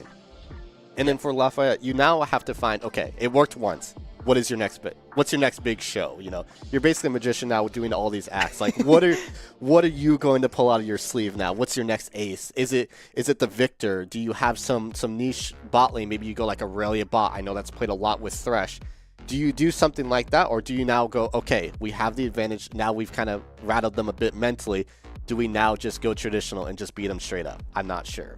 Yeah, I don't know. I mean, it's hard for us to say back here because really only their coach, only their drafter can really know what they're comfortable with. But that's tough. And you raise a good point about Mbessa too. In that game, Mbessa didn't exactly like take control or anything. Right. The Mbessa didn't exactly look overwhelming. It looked strong. They served their purpose for sure. But is that worth a ban? Not particularly, at least in my opinion. But again, maybe you take that away too. Maybe you send that down a solo lane. Maybe that is the answer to the Warwick. Who knows? I doubt that. But but I mean, who's to say? You've got a lot of options if you're Chantilly, and I think you're right. A lot of it starts with picking your side. Yeah, I'm curious if they picked their side yet, because that changes everything about this draft. Is okay, what side did they take? A funny thing I was thinking about while that game was going on is teams. We're at a LAN. Like, teams can realistically, like, you can see other people's screens like before the game or during the game. We like to say no, but I'm curious if they saw the Lafayette jungle practicing Mbessa clears.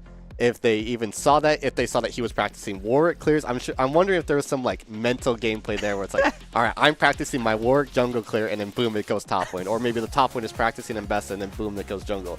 I'm really curious because like lanes are a lot of fun because of that. When I competed in lanes, it was always like, oh, I'm going to practice this champ even though I'm not going to play it at all. Like, I have no plans to, but maybe now they think, oh, it's going to be me.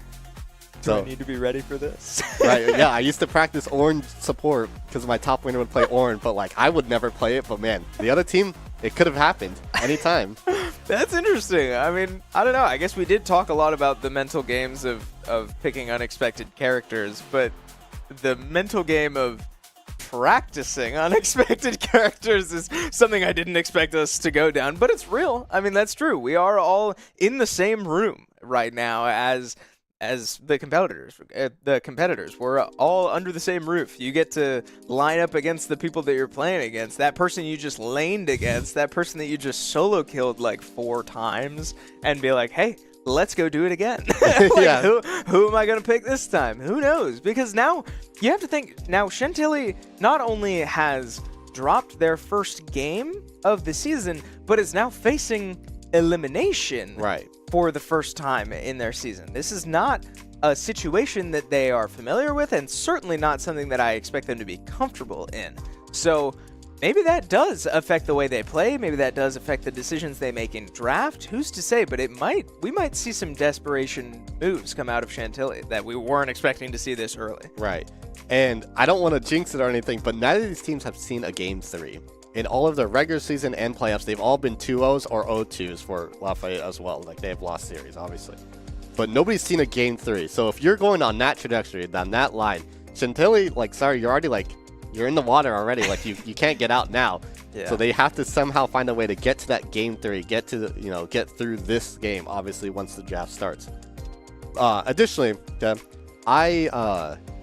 some other champs that have been changed a lot lately is Swain. Swain and Smolder are two big ones, and I'm curious if Lafayette's going to play them. Obviously, Swain has been out for, or After's Rework has been out for 2 patches now, but Smolder's only been out for 1. What are your thoughts on Smolder? Do you think he's good now? Like, is this worth playing? Like, or is it scary to like play a late game scaler like this? Okay, so you do raise a good point, and it does look like we are into a draft now, so we'll keep this brief. But that game was super bloody and went pretty long. So the late game hyperscalers like Smolder, like, I don't know, like a Kale, are all of a sudden a lot more realistic than they might have been earlier in the season, right? If this is how this series is going to go, very bloody, very contested, we got Drag Soul, we had, I think, at least one Elder taken, and a couple Baron fights. Like, that was a long game, and if that's the trajectory we're headed down, Smolder is a real possibility, so we'll keep an eye out for it, but we are underway. We're a little behind the draft on your screen. So, Warwick, banned. Great call from Chantilly. That was too much to contain. Yon and Aurelia being the response from Lafayette with a Nunu to cap it off. Lilia and Vex coming away from the Lafayette once again. So 2 bans from game number 1 as Ambessa once again is the first pick. And also worth mentioning that Chantilly is back on red side. Yes, Chantilly's back on red side. So something that's big that I don't think is not as obvious is that Nunu got banned.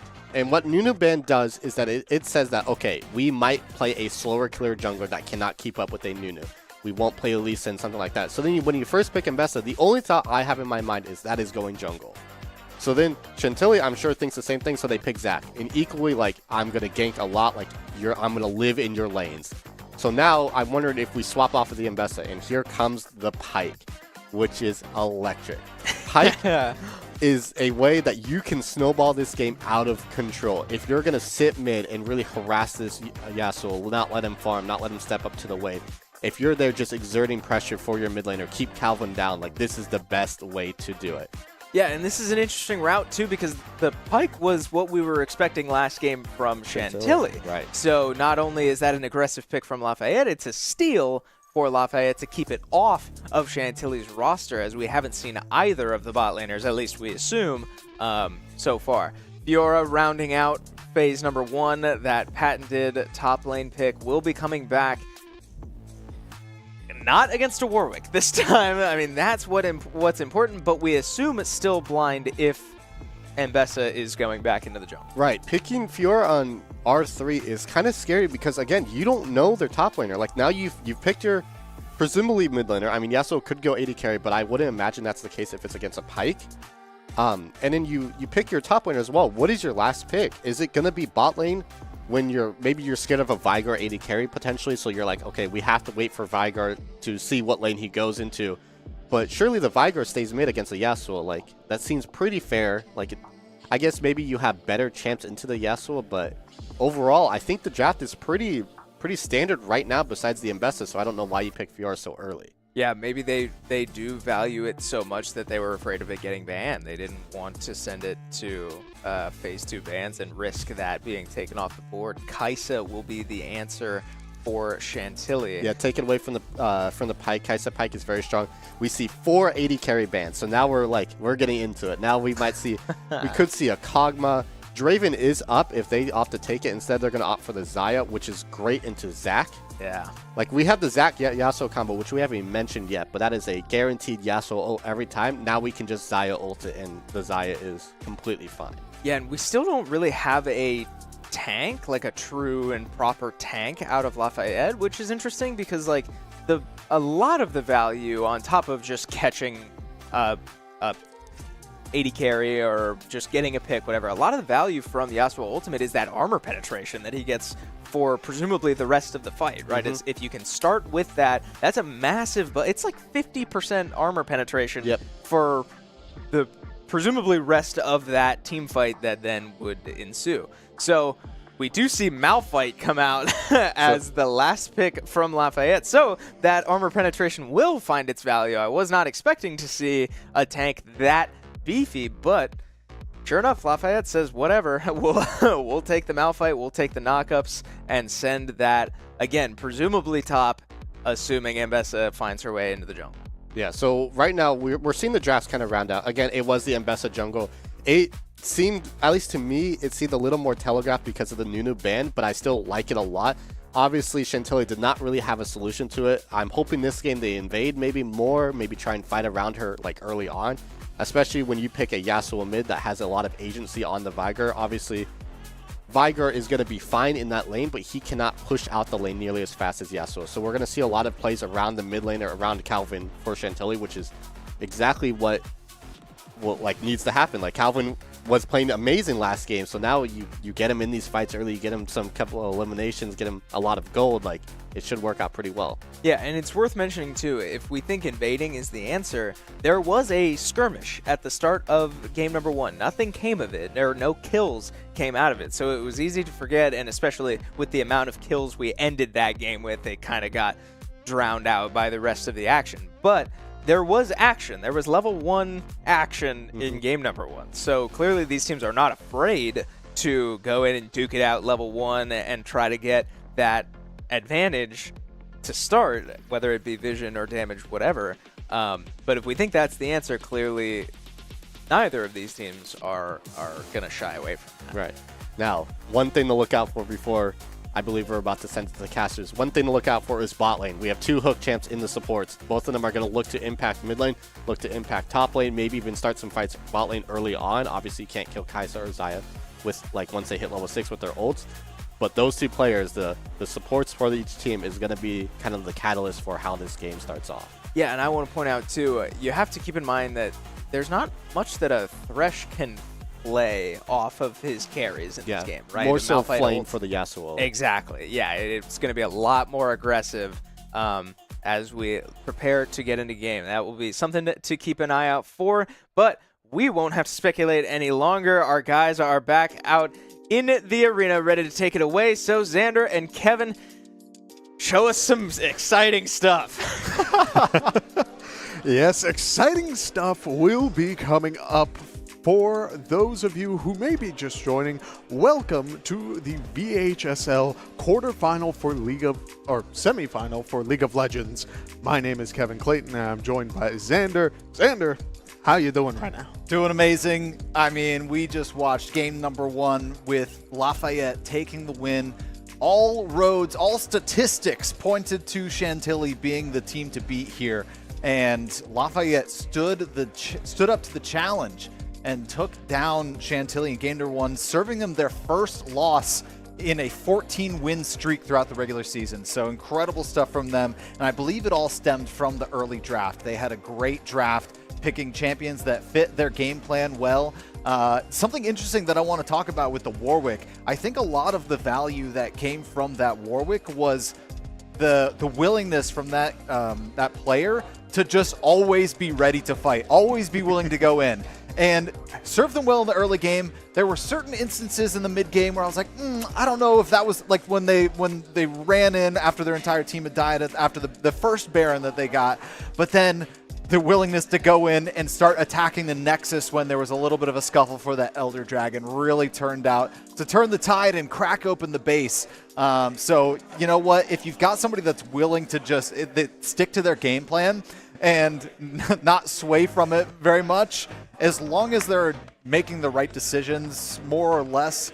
It turned out really, really well for Lafayette. And of course, not the only player on Lafayette that turned it up here in game number 1. Looking forward to game number 2 with this draft. What do you think? I am super curious once again because we had that Warwick player who was such a big playmaker throughout all of this is now on a tank. That's not a bad thing. It's a playmaking tank. You're playing it's a a go-in tank, much like Warwick was. So perfect. Yeah, exactly. Like you have a behemoth who, while not going to be 1v1ing necessarily as well as last time, is here to cause problems. He's here to disrupt whatever fight happens. And for the sake of Chantilly, you got to be a little worried because you have a very combo-based team fight. You got Zach, you got Thresh, who are going to set up for a Yasuo, and Kaisa can be as far away as she wants to be in another lane, farming it up, only to ult in for this team fight and get a lot of value off of it. It's going to be worrying, but I do think Lafayette, the last time around, did a really good job of playing around where the opposing jungler was. They were doing a really good job of the counter engages and getting a lot of value off of bad situations, getting that back into their hands. So going into this, you got to be aware of that, but also it's a lot more. The longer the game goes, the more people will be able to help their teammates out for the side of Chantilly. So it may come down to, okay, that guy got picked.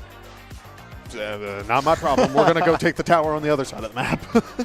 Yeah, and speaking of picks, I mean, there's huge pick potential on the side of Lafayette, right? We've got both Pike and Vigar who can set up opportunities.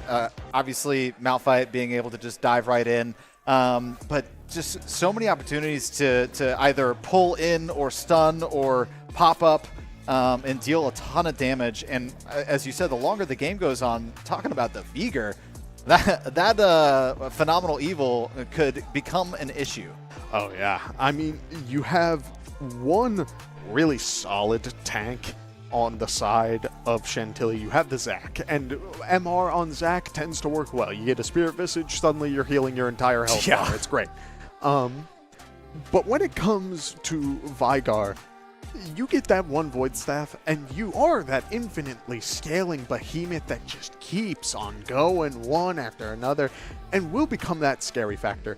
The last game went long, and while part of that was thanks to that Warwick providing so much value, I do think we've kind of been shying away from another character that did a really good job. Mbessa got first blood that last game. Yeah. And had multiple opportunities where she may not have been the playmaker. She may not have been the one engaging the fight, but the counter engage where she, like Lee Sin, would dash in trying to hit someone only to get suppressed by Mbessa in the middle of 4 teammates. That player did phenomenal. And so I'm hoping to see a bit more of that going into this game. Keep an eye on that player because I don't think they were... I do think they may have been slightly underestimated and may have earned a ban this time around. We will have to see. Yeah, huge plays coming out. And we're going to jump into game number 2, folks. We are ready to hop in, and we're here early enough just in case there are any engagements here in the Middle River. Both teams cuddled up tight in their respective bushes on either side of the river.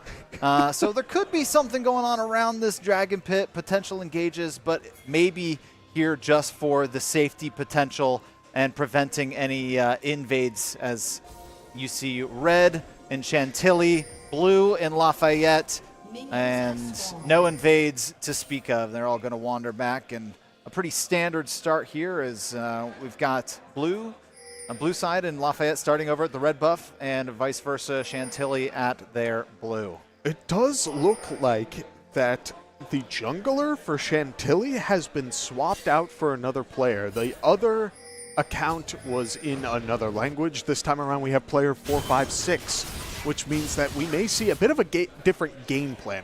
Interesting. I agree, because you got the, like, Lee Sin is such a playmaker champion, and Zac can be too. But tank versus, like, hard damage engage, it'll be a different play style. I'm curious now. Lafayette will need to be very aware of that. they did a good job of dealing with the laning. Now you have to deal with a blob jumping over walls. And they weren't short of damage last game, but I do like this a little bit safer play on the Zac. And now you've got Yasuo pairing up with that Fiora. That's a lot of attack damage on the side of Chantilly. You're going to be able to favor armor a little bit more on Lafayette. But with that Zac, there's a lot less play making needed to be made, a lot less micro mechanics. And if they've got a stronger tank player in player 4-5-6, then swap them out, even though that Lee Sin was incredibly impactful. Oh, absolutely. 5-0 at one point. Yeah, a crazy factor. While we're going through this laning, playing it a little slower this time than the last go-around, this Fiora still finding the aggressive callouts, trying to go for these vitals. I love the Fiora pick when Malphite is your option for it.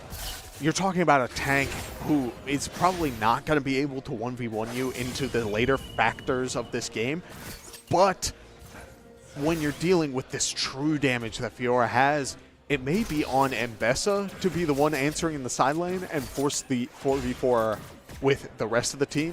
And between a Zac, Yasuo, Kai'Sa, Thresh versus Malphite, Veigar, Xayah, Pyke, I don't know, there's something about the side of Lafayette that may just be enough of a denial of dive with the Veigar cage and Malphite potentially using the ult appeal. I mean, there's a ton that you can do, so keep an eye on that.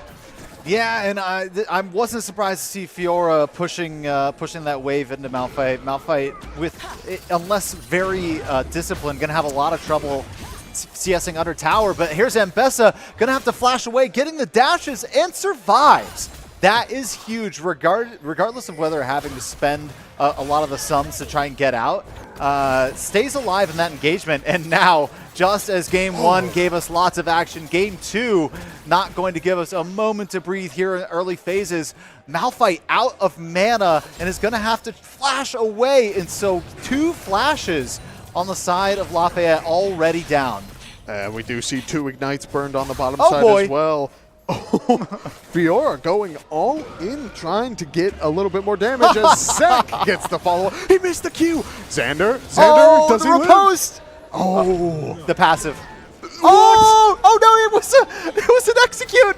oh, the Zac, the minions are going to take out the blocks. The minions! It was Also an execute! What is happening? Chantilly getting away with so much there as both players on the top side go down, but none of that gold goes over to Malphite. Unbelievable. I don't think I've ever seen that before. That has to hurt. If you had just a little bit of mana, you can hit your E and then you get both of those KOs, but Malphite was out of all the resources. And so both of them got executed. It's so sad. It hurts. It hurts me, Alex. It hurts me, Xander. God, it hurts. Oh, as we the go ultimate into from game. Yasuo already up paired with the Zac. And that's going to be an easy kill down on Mbessa. And Malphite in trouble again already. Not enough sustainable damage like he had on Warwick. And that's going to be another kill onto the Fiora. And this is turning into a bit of a snowball because not only did he get the kill, but that's denying all of that CS. And Malphite is forced to wander back to lane here. Yeah. No teleport up. I mean, it's crazy to think about just how much value they're getting from these plays where just Fiora walked in the middle of the wave, was able to knock out this Malphite off of just that alone, but also the bot side, like one good hook from that Thresh and Pyke is chunked out as well. This is playing very differently from what we saw the last game, where, yes, Lafayette was able to hold on to the game, get it going along, and then get the value to sort of bring it back. But this time around, it feels like the game plan is slower than it was before, and because of that, they're not able to get that value back in this early game.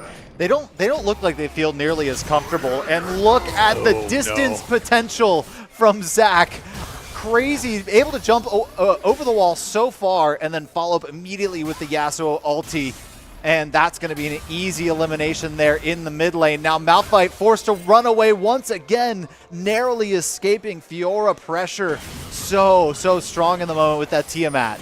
Yeah, I mean, there's so much that is working against Lafayette this time around. We do see that the mid lane and jungle for Chantilly are opting for the grubs, which means that you trade value. Lafayette going for the dragon, trying to get that secured right now, but they did start it a little late. We don't see the rotations towards the dragon. Instead, and he's level 5. Top side may be going down. Yeah, he's level 5, nothing doing there. There's potential if he was able to prevent that a little bit longer by being able to Unstoppable Force potentially hitting Zach, and they're not even going to be able to get the dragon here. Disaster once again for Lafayette as a neutral objective. Wait a second. Zaya steals it away. Well, steals it away from the steal that was Chantilly. So secures it. Yeah, we're good. Take a breath, because we can see Lafayette was able to secure one of the best opportunities that they can have to really bring this game back. Stalling out these dragons will be your best friend, as we see Vigar in the mid lane trying to do a bit of that himself, trying to stall out the Yasuo engage, get a little bit of poke damage, get those stacks online, and taking things slow. But this Zach has been such a menace in the mid lane. I am worried that you need to start playing even more careful about that, as Pyke goes for a very good hook and is forcing Thresh to flash out, and I mean, that's a lot of value. Yeah, Taco Katiko perfectly sidestepping the death sentence and then returning the hook in favor and able to deal a ton of damage to that Thresh. Relieving a little bit of the pressure there in the bot lane, but then does take a turret hit. They've got to watch out, because here comes Zach. And yeah, just gonna be able to walk away. Not much support there. The additional CC does not land from the Zach, and so Pyke able to just walk away from that one. I think there's potential that finally Malphite might start to be able to level out here with that Bramble Vest. But 0-3, 22 CS to 48, so huge deficit there. And this is certainly troublesome for Sir Mole. Yeah, 2 level difference on top of it. I don't know. There's so much that could go into that matchup, but you want mana to be sure on this Malphite to really get that value of being able to poke out the Fiora. It looks like we are having a little bit of technical difficulties. We will get back into the game shortly. There it is, as we see a bit of a skirmish in the mid lane. Vigar having to back away, is going to back onto the tower, but like his teammates, is not fully aware that there's a blob in the jungle. No chance. Even if that Vigar was full health, I would have said there's danger there, but only at about 200 to 300 health. The Unstoppable Force with return damage, but no extra tower hits. But Malphite able to flash in, get the Q off, and that's going to be a secured hit. The Fiora trying to taunt just a little bit with the thumbs up, but losing their life for it. We've all been there. We think that we're okay, we're safe, and then you just you eat a lot of damage quickly from sources you weren't expecting. The riposte on the Q have been such a big factor throughout all of this lane, but it was gone this time around. And so you're not taking into account that now it's Malphite at level 7, level 8. He's going to start chunking you. So I agree with you, Xander. Going into the rest of this lane, it might start to even out, and now Malphite might want just a little bit more mana or more armor, just trying to really brute force the Fiora to go for the vitals. You know, it's interesting. We actually saw that exact same play with Warwick on Fiora under the tower before, and now the ultimate comes out. Here comes Zach. Here comes trouble. Malphite, no Unstoppable Force to escape, no flash to escape, and no sustained damage and healing to be able to take on 2v1. And once again, Malphite going to fall. The gold resetting with that one elimination onto Fiora, so full value back to the side of Chantilly. I mean, we have a 1 KO to 10 up on the top of the screen. We see Zach going for the grubs, which means that now Chantilly's going to have 6 scrubs online, and when you have that Fiora split push, who already does crazy tower damage, now with true damage, summoning the little minions to help, that's going to be crazy value. And again, I think your best bet to 1v1 a Fiora is your Mbessa, who was such a big factor in the fights last game. I don't know. It's so... This game just feels very awkward this time around. Oh boy, Death Sentence coming out. A nice play, but not enough escapability. And now Xayah going to have to walk away from this. There's still low enough health bars on the side of Chantilly's bot lane that Xayah is interested in stepping up, but going to have to be very wary of that Thresh and additional crowd control. And I don't know. Oh, nice sidestep, but I don't know if there's enough to get out here. Oh, wow. All right. Just going to waltz away. Yeah, Thresh out of mana means that Yasuo is not going to get any crazy ulti setup, which works out very nice for the Xayah. Malphite going immediately in for the ultimate, but I don't know if he has the damage. It's going to rely on Mbessa to really close things out. Oh, no! Oh, but the ulti misses. Fiora is going to regen health off the plant and has the Ravenous Hydra online. Her healing is going to be immense while Mbessa does good damage. The Vitals are going to do more, and Vigar caught out as well. The Mastery thrown out. I mean, this is a completely different game than what we saw from game one. Wow. I mean, I loved the idea of the early engagement off of Malphite, throwing out that ultimate to try and just start it off, give time for Mbessa to get in there, but then not really able to follow up much damage from there, and tower top lane falling, dragon falling, everything is going in favor of Chantilly right now, and with those 3 eliminations, they're able to get quite a bit off of it. I'm thinking we may need to see a Zac ban going into the next round, because not only has this champion been getting ganks off in every single lane, they've also have more CS than the Mbessa. They've been able to out-farm and keep up that momentum. That's crazy value. So you're losing money not only on that Mbessa, but also the top side Malphite is half of the CS of that Fiora. Fiora at a completed item, Malphite sitting at a Bramble and Boots and is still getting chunked by vital damage. It's so incredibly awkward to deal with at this point, but you gotta find your way to get back into it. What is it? It's going to be through the objectives. So while Chantilly may start looking for plays on one side of the map, you got to be ready to start trading, looking for the Rift Heralds, potentially getting some of the camps on the other side of the map. Yasuo stuck in the stuck in the cage, does get a KO, but Mbessa at level 8 is just not going to be able to do that much damage. Yeah, just not even caring that he was underneath the tower for the duration of his ult, stuck inside the cage. And the fight happening here underneath the mid lane tower. Zac tanking out, and the tower is going to fall with the additional pressure from the Void Grublings. This is absolutely Chantilly's game to lose at this point. 16-1, a 9, nearly 10,000 gold lead, and they are looking for more. Yeah, the elimination difference is crazy right now because we're seeing just how much value this snowball has. And I think we saw that a bit last game. Chantilly does a really good job of when they're ahead snowballing it, but when they were evening things out, they were going for plays that felt like they thought they were ahead, and then it ended up working against them. It ended up snowing back into Lafayette's favor. This time around, because they have such a late scaling comp, the pressure, again, Yasuo is able to get these solo eliminations in the mid lane on top of Fiora being able to solo. Now these 2v2s, Thresh landing a good hit, Kaisa using the ulti to get really good damage. I mean, it's going to be on your Xayah to get good value, but a teleport coming in bot lane. She's going all in, tries to get good damage. Will the Thresh go down? It will only do to the red buff. Wow.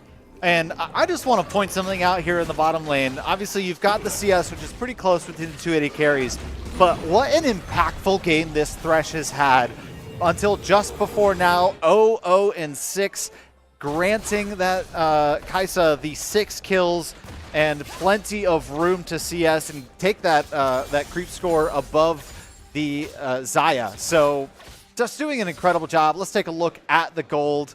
7,200 to the 5,600, so a huge lead with those 6 kills. And then, wow, Yasuo and Fiora taking the lead here on the side of Chantilly.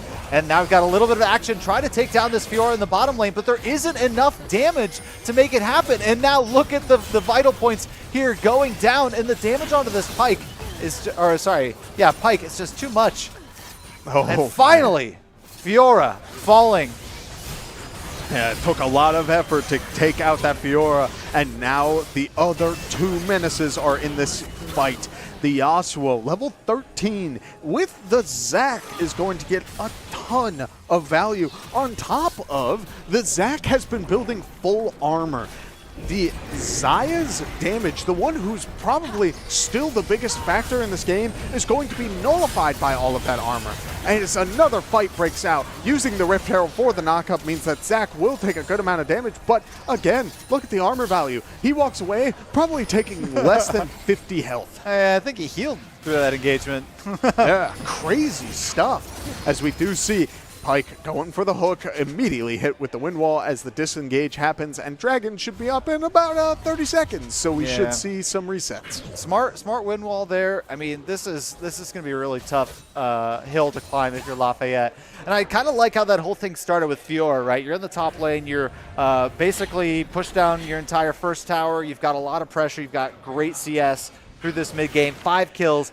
You just kind of want to test what you're worth across the map, right? So you go into a 1v3, 1v4 just to see if you can, right? You've got a huge lead. You're really powerful. Fiora almost got a kill in that engagement, but goes down. And it, as you said, I mean, Kevin, you mentioned it. It took a while. There's not a lot of damage on the side of Lafayette, or at least not enough to get through what Fiora is bringing to the table at this moment. Cage could come out, but the flash. Very smart flash. Oh, it's double force with the riposte. Oh, the riposte value is so good, but the Fiora is now slowed. Oh, Doesn't no. have it. Oh! Okay, Vigar ulti is enough. Malphite does walk away on a sliver of health, but at the cost of a dragon. That is the play that you need to make. You are giving up that objective. You know Chantilly is strong this game. You have to give him that respect. That's fine. But where does that money lie? It lies on the other half of the map. No one else should be with that Fiora, so you are able to secure a little bit of gold for yourself and try to even out that difference. Problem is, it is a 10K gold difference right now. And look what just finished on the Fiora. The Triforce coming out. Big power spike for that character. So this is going to be a big jump here for that. Already 5-4, but the last 2 engagements went down, even if it was a 2v1, nearly taking down Malphite. And we got another engagement here in the bot lane. The cage comes out, nobody quite trapped. Is Zac going to go down? Nope, basically healing to full health once again, picking up a couple blobs. Loads of members of Lafayette going down, the tower going down. Zac is full health again. I thought Warwick healing was bad. Doesn't even have Spirit Visage. Like, that was wild. He hit 200, like at least 200 health, and managed to go back to about 1,000 off of just blobs alone. They get an inhib off of that. It was a beautiful engagement. That's unbelievable. 2 towers and an inhib for their troubles. The base of Lafayette in shambles, and look what is coming up here, folks. Baron Nashor. You've just taken out the best possible inhibitor to get that Baron to close out this game. 23-4, catching out the Fiora, but look at that not going down. That's going to be decent damage, decent extra health, extra gold from that Pike ultimate. But the shutdown does go down onto Pike. I don't actually think there was shutdown on Fiora, actually, so no damage done. And that's the big thing. You can get your picks on the other side of the map when going for Fiora, but now that value has decreased. You're not getting that shutdown value, so it's going to have a less of a return. Still what you want. You want that 300 gold. You want to stop that gold income, but it doesn't feel as good, especially when you're in a deficit like this. Chantilly doing an amazing job of, once they have this pressure, they're keeping it, they're snowballing it. getting so much value. Fiora is on the bottom half of the map and is going to isolate the Vigar and just keep that damage going, forcing the flash, getting good value. I mean, look at that. Shocked instantly. Thresh able to get the hook. The Baron goes into Chantilly's hands, and Malphite is going to go down. It's a slow burn, but a burn nonetheless. Oh, using the Malphite ulti, might be able to get away, but the Thresh Lantern, oh, it's on the wrong side of the wall. Thresh using the flash to get a little bit more value, trying to close out the Malphite as Fiora is in the enemy base at the moment. We do see Mbessa trying to close things out, but Fiora is a great tower taker, and Fiora also has crazy healing. Look at this value. One vital knocks out a quarter of Mbessa's health as well, and only Xayah remains for Lafayette. And when you're dealing between an 80 carry and Fiora, you would want to put money on that Fiora. So the Nexus opens up. 5 teammates for Chantilly are hitting the Nexus. This time around, a 22-minute game. Xander, a truly, practically like a shutout. That was the team I expected to see in game 1. Yeah. Lafayette caught them sleeping in game number 1 and able to pull out the first win of the series. Chantilly arriving here in game number 2 and showing us exactly why they went 14-0 in the regular season. That was from front to back, basically one of the most dominant games that we've seen here and probably going to see here today. That was, what you said, a 25-minute game? Yeah, 22. 22-minute game, so Baron just barely spawning, and they're able to close out this match. Boy, I cannot wait to see what our analysts have to say about this one. Yeah, I mean, there's so many factors that could go into that, but it feels like they did just sort of wake up with, it was a wake-up call of, we're at a LAN, it's a different environment, and we need to be ready. We saw it through the Yasuo really getting into that flow state, really showing their stuff, getting fancy with it. They knew what they wanted, and they knew how to walk away with that win. So, passing it over to the analysts, I'm curious what you guys think on what all could have happened in that matchup and what may need to happen differently going into the next game. Yeah, thanks, guys. We will be sure to give our opinions because that was far from what we expected. What felt like a dream for Lafayette after game number 1 quickly turning into a nightmare as Chantilly finds their way back to form, right? A return to form for Chantilly, showing us, like Xander said, why they went undefeated in the regular season, why they did not even drop a game until about an hour ago. And sure enough, finding their way back into the series, tying it up and taking literally all the momentum that they can take going into game number 3. Yeah, Lafayette kind of woke up from the dream that was game 1. You know, like, it seemed like Chantilly, obviously they had like 2 roster changes between the 2 games. They swapped out their jungler, they moved Calvin to 80 carry, which we did not catch, and then they moved supports as well. So some different movements happened, which obviously kind of changed the flow of it, which I think was a good call from Chantilly. Like, you know, morale's kind of down, like you dropped your first game like of the entire season, and then it's like, all right, time to put some new people and get fresh blood, get re-motivated, re-energized, and it clearly worked. I mean, the Fiora went absolutely crazy that game. Obviously, she had 5 deaths, but also she was the one pulling everybody to her lane. Like, it was a party in the top lane the entire game.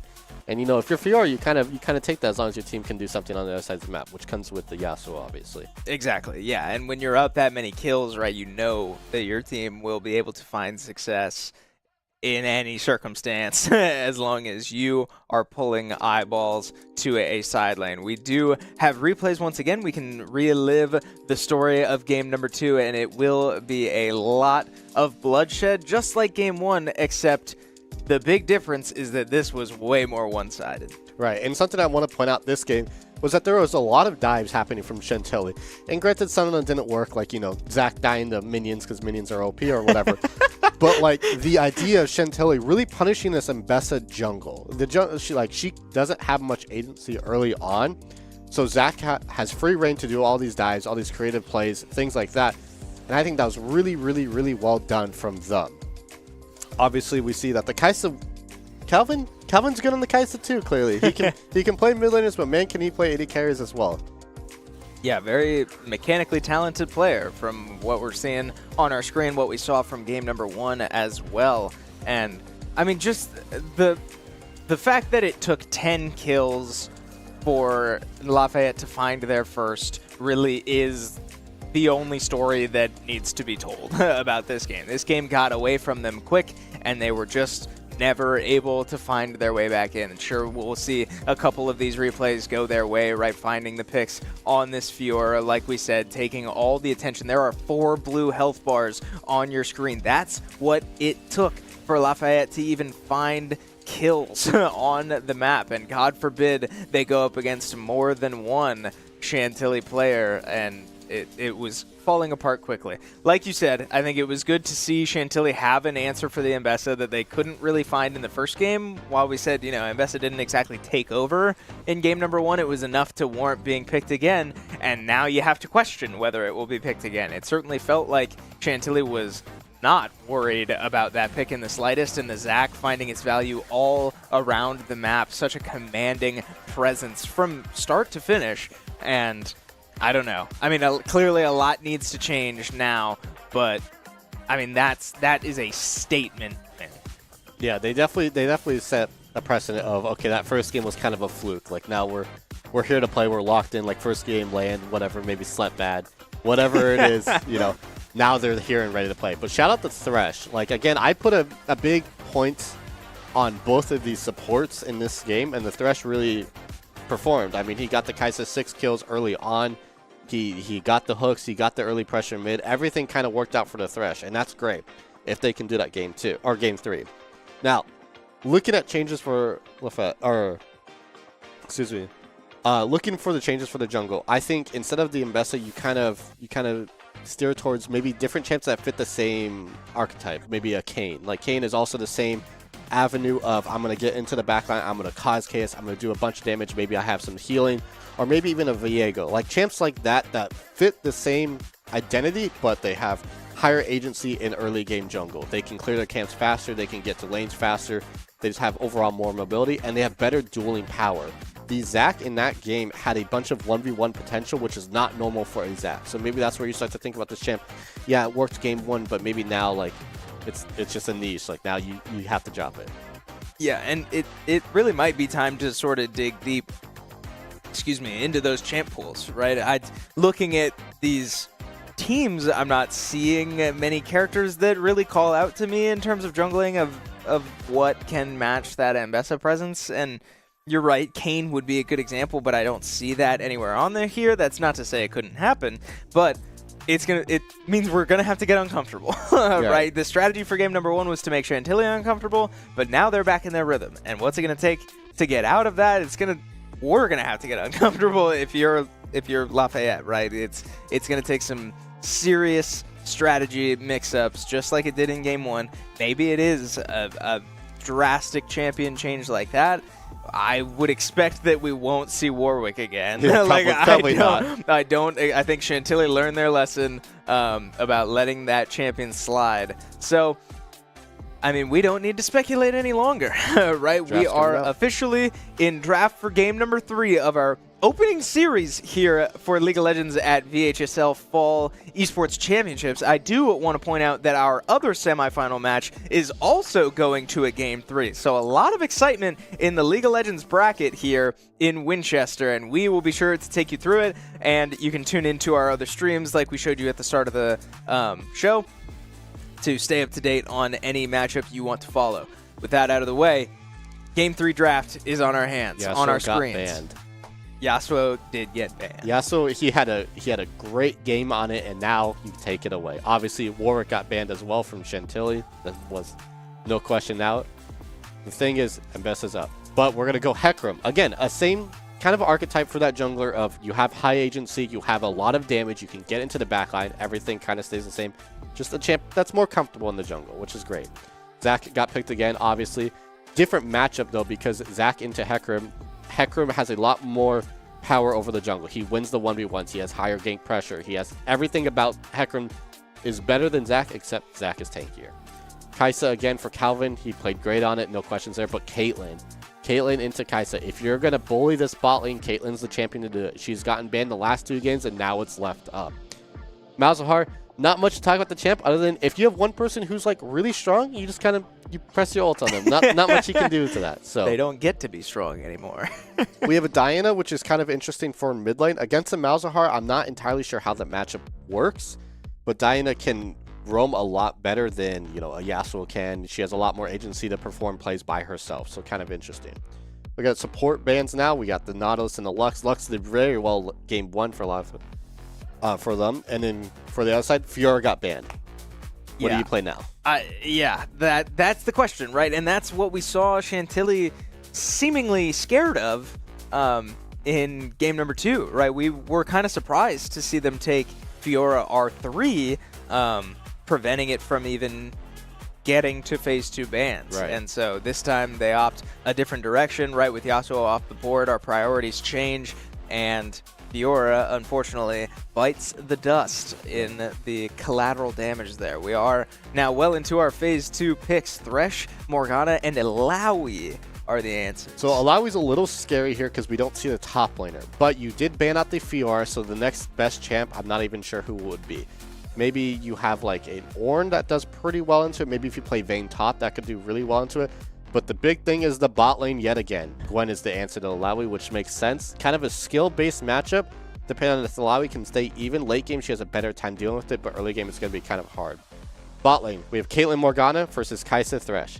The dream for Caitlyn Morgana. This is everything you want out of it. Yeah. You have the Morgana spell shield for the Thresh. You have the range advantage on Morgana and Caitlyn in general. The only problem is you have a green monster glob in your lane probably with the Zac, which you're going to rely on the Hecarim a lot for that. Yeah, I mean, it's going to be, we expect just as valuable as it was in game number 2, right? There's no reason to think that Zac cannot be just as omnipresent as he was just 20 minutes ago, 23 minutes ago, or whatever Kevin said. Yep. So, yeah, I do think that's going to be one heck of a catalyst in that bot lane, because you're right. That's if you're Lafayette, that's your win con. That's where you're going to be funneling all that money into. Illaoi is a beast unto herself, right? She can command a side lane and, I mean, truly demand a massive response. But ultimately, it's going to be hard to like take control of a game in that playstyle. You really need it on your Caitlyn, and if Zac's getting up in your business, it's going to be hard to keep up. Yeah, this whole game is built around the Caitlyn for a lot of fun. You have the Malzahar who just peels off the Diana. When Diana jumps in, you just immediately ult her. She has to pay the QSS tax of 1,300 gold. But Caitlyn has range advantage on every single member of Chantilly. Every single person. She can just free hit. There's no answer to it as long as she has the Morgana spell shit and she has the Malzahar ult. Just keep your eyes on Wild Rush, who is their best player by far in terms of ranks, if you look at it that way. Yeah, and the mobility, the backline access from Chantilly is going to be overwhelming, undeniably. Yes. Zac, Gwen, Diana, Kaisa can all appear on top of your Caitlyn in half a second, right? It can be pretty darn intimidating, but can Lafayette keep up?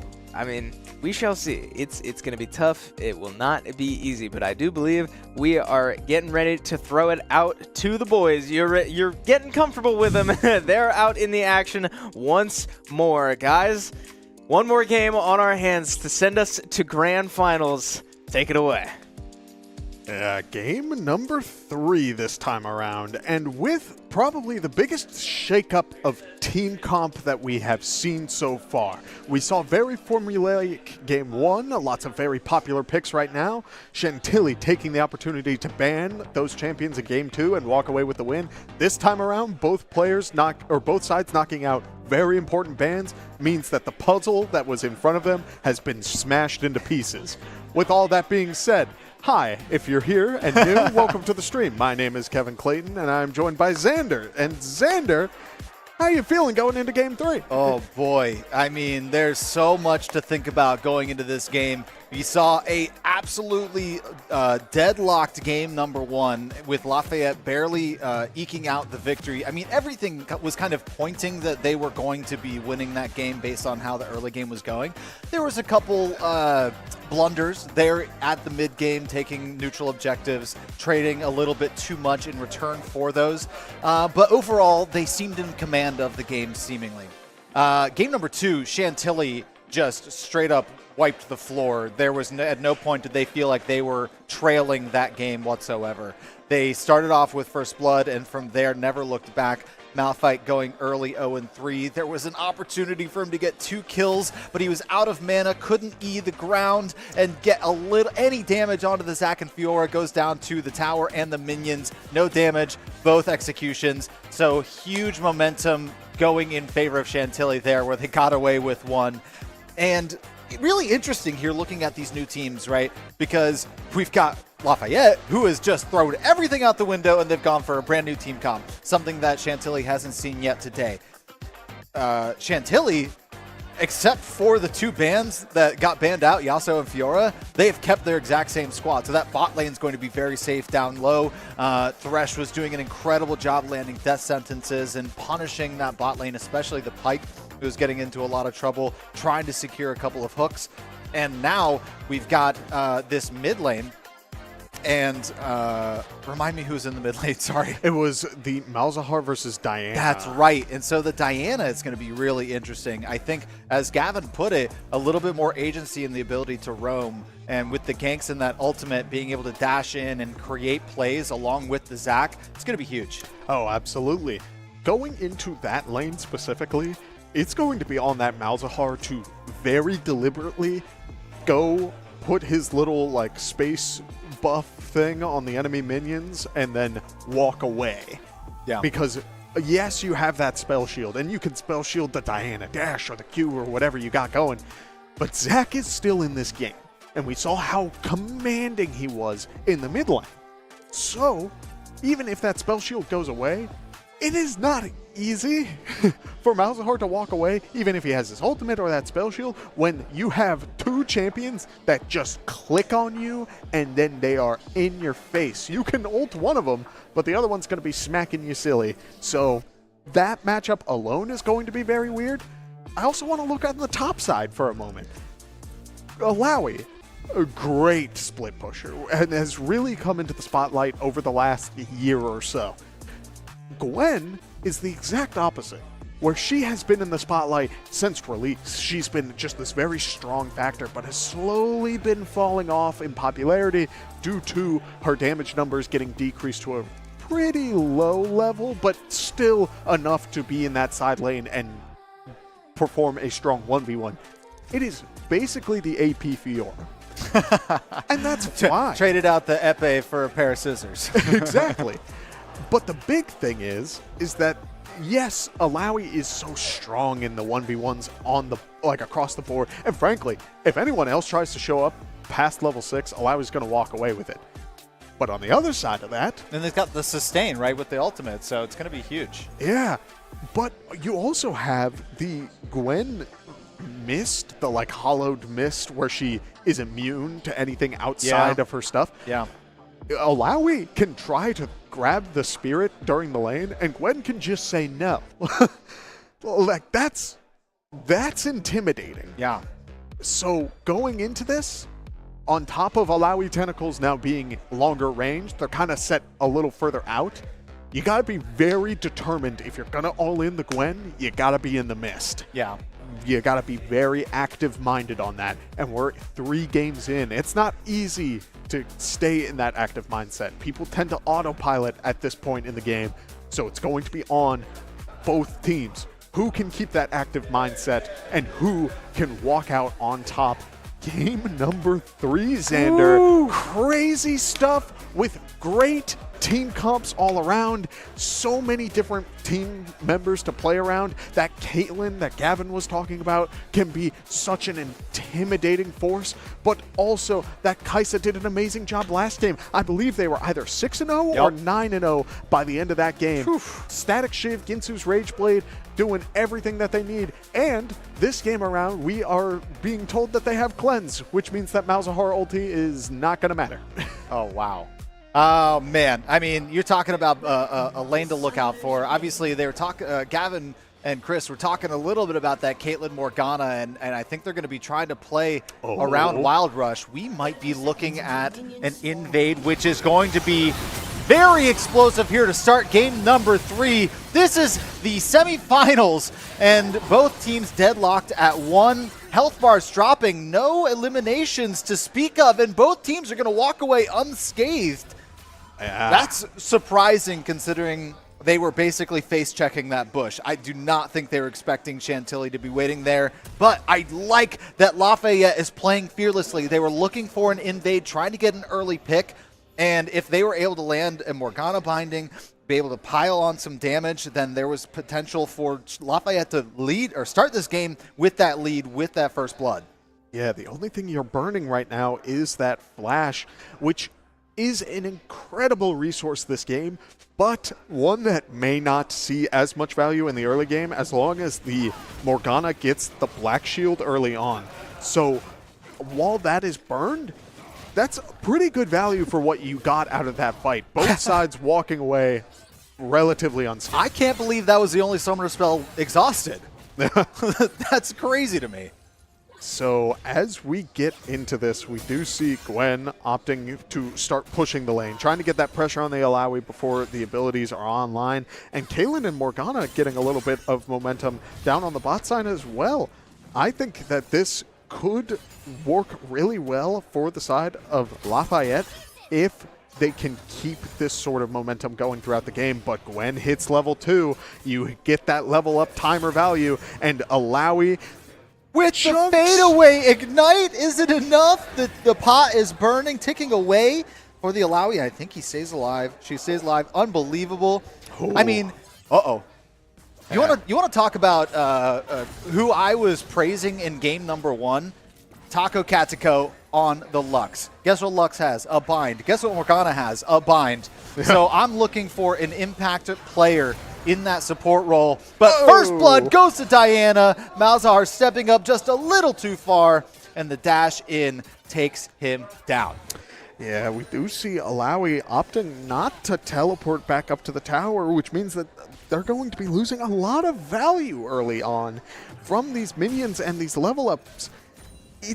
If you're aggressive with that decision, that is okay, but that's a lot of resources to be giving early on top of Diana getting so many resources through that first KO.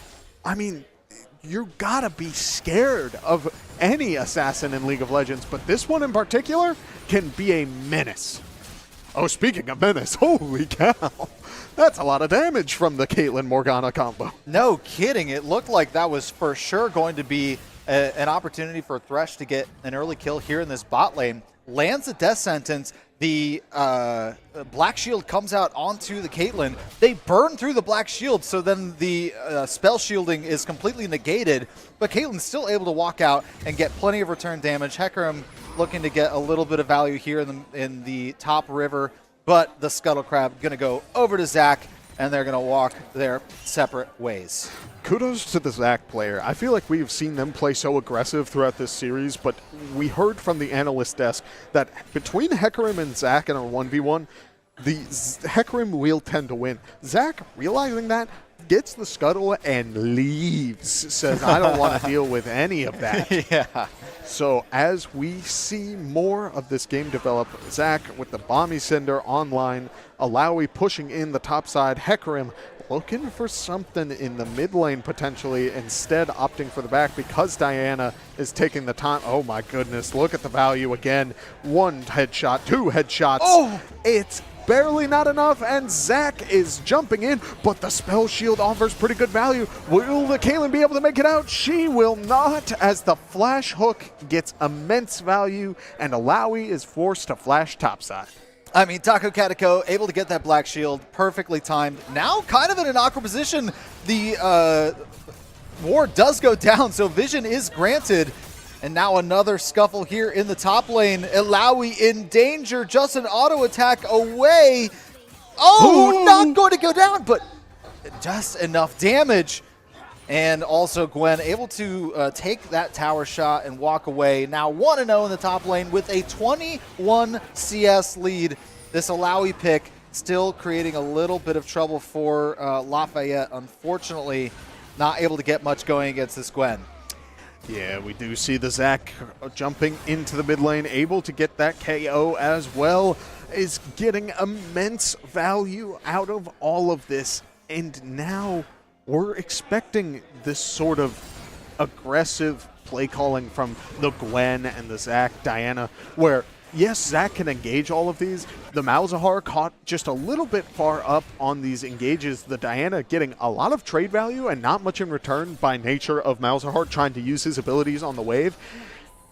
You can't really change up that game plan when it comes to Malzahar. You can try throwing your little like space minion things at the Diana, but it's not going to do much damage. You just want to try and get yourself to that mid game where it will start to add a lot of value and getting your ultimate online so that maybe you can make your plays with your Hecarim. Yeah, and something to note about the Hecarim versus the Zac play, right? A lot of your kill potential, your gank potential comes from your ultimate on that Hecarim, your gap closing ability. Zac gets that as soon as he levels up his E, right? So he's able to close these gaps and have really meaningful ganks early game, and it's already showing here. Speaking of, we do see Hecarim trying to do a little bit of a fight in the enemy jungle, does get hit by the Thresh hook, will eat a good amount of damage, and does not have the ultimate to get out of this fight. Means that Diana, or actually the Kai'Sa, is going to be able to secure it. Malzahar, sitting at level 5, does get a good amount of chip damage as Zac goes in topside, but Alawi is level 6. Is she going to be able to get the ult off? She does not, as Alawi goes down from a Zac gank and Gwen ignite.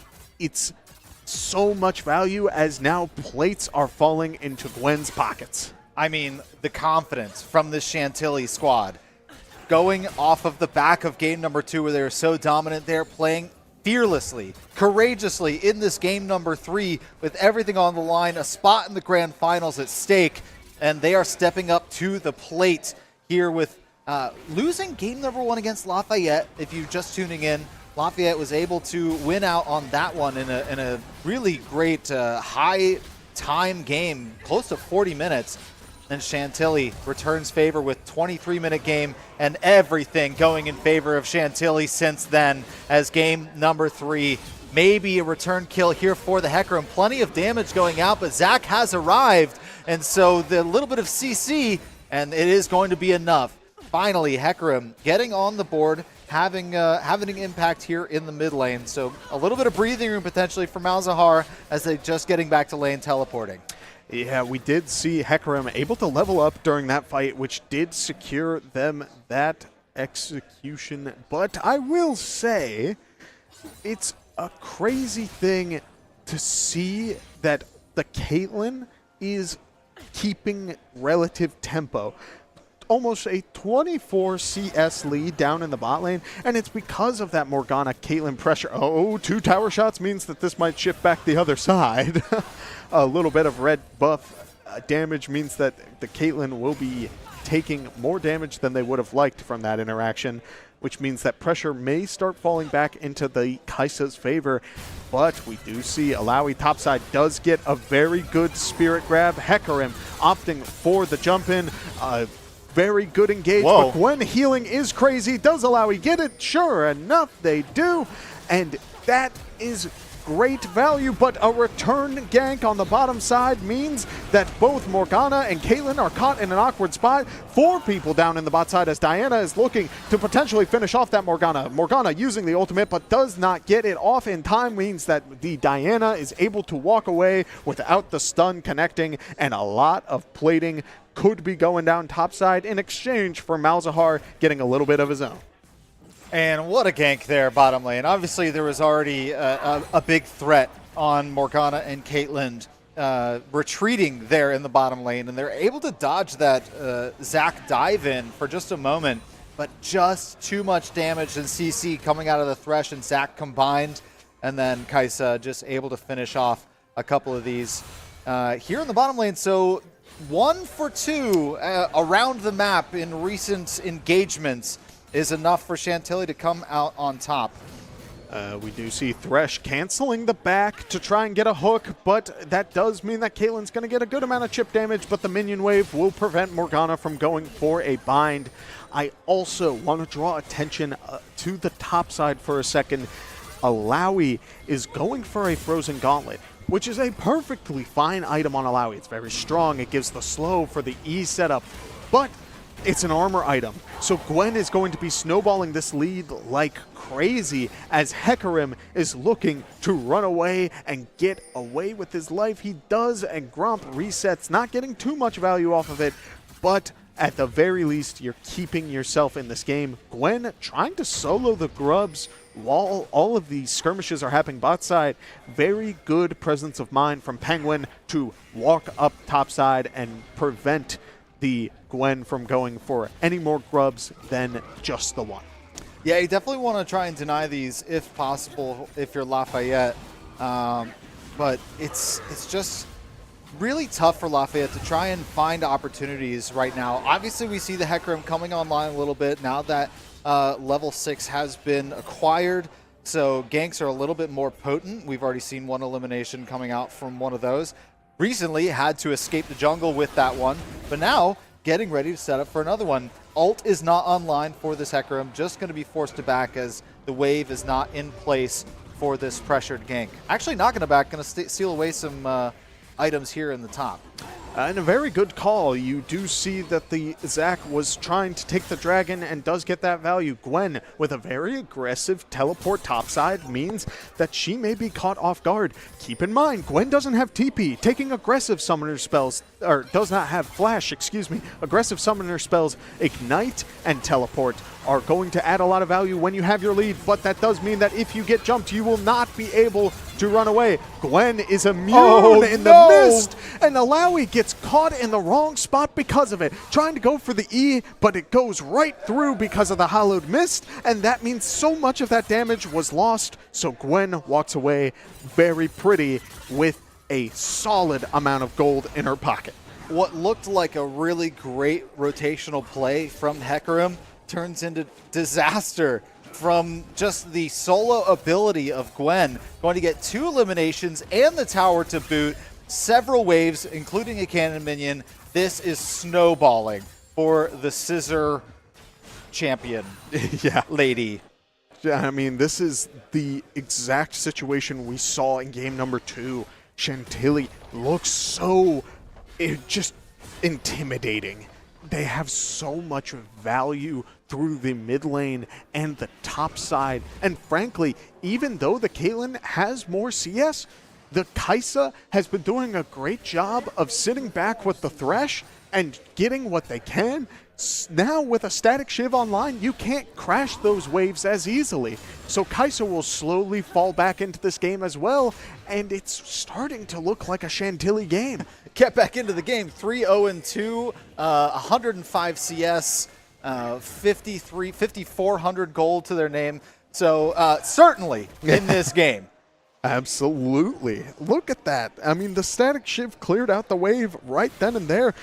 Kai'Sa is alone in the bot side. Thresh is now free to look around the map. It's crazy. The gold differential, Gwen versus Alawi, almost double. Almost double the gold on Gwen. That is fearsome. Speaking of, we do see Caitlyn get a good amount of gold herself, but at what cost? She will opt to try and get a little bit more damage. Hecarim going in, trying to save the team, but does get exhausted in the process, which means that he will most likely go down as well, and we're seeing a repeat situation. Lafayette doing a great job of trying to save each other in those scary situations, but there are certain times where you just need to let your teammate go. And not only do we see the KO down in the bot side, but we also see the Alawi go down on the top side. Gwen able to get a KO of her own means that we will see even more gold fall into Chantilly's pockets as Malzahar goes for the flash play, but gets caught out by the... Oh, no! Ooh, that always hurts. So, here's where I'm at. I don't mind seeing Lafayette try to make plays, to try and get back in this game. They do have to play a little bit risky to try and take down some of these solo members, but it has to be a very concerted effort. It can't be an individual decision by, say, the Caitlyn to try and 1v1 the Xayah there, the Kaisa in the bot lane. It's got to be a three-man gank, right? It's got to be a concerted effort for all members to get these picks and then play off of those picks, because that's what this comp needs to build off of. But currently we're sitting at 17-2 for eliminations and 9,000 gold lead in favor of Chantilly. Plenty of Void Grubs on Chantilly's side, as well as a Chemtech Drake. So really just all sorts of pressure from the Chantilly squad, and it's not looking good for Lafayette. I think for a win condition for Lafayette, Kevin, what do you think they need to do? I think you need to start playing around where Chantilly is sending their jungler. You need to be playing together from the start. We see them sort of engaging late on these plays, but because of that, they're getting caught out in these weird situations, almost like they're trying to bait out the opponent, but then they can't live. They can't use that bait and bring them to where they want them. Instead, they're getting bursted. They're getting shut down quickly. You need to start making these plays as one rather than trying to start a play as an individual and then trying to collapse on it. It's very difficult to do, but it's a very rewarding strategy. Kevin, there's shutdown gold on every single player of Chantilly. Holy cow. And I mean, look at the value.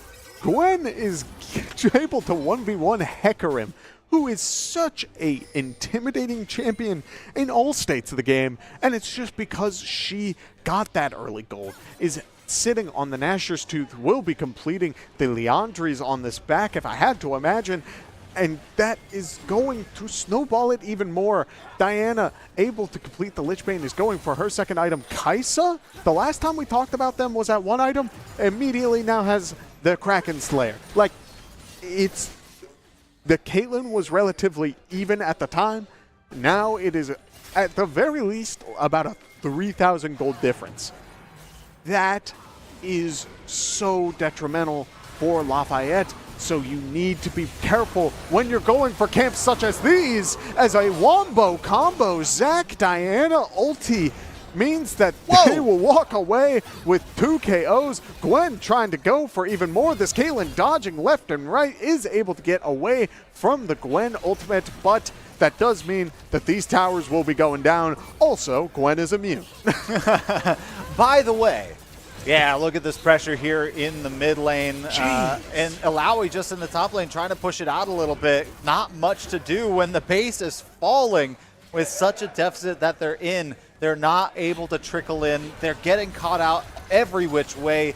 This Zac pick has been incredible for Chantilly. Yeah, and you wanted to have these 4v4s. You wanted to have Alawi in the side lane trying to get even more value.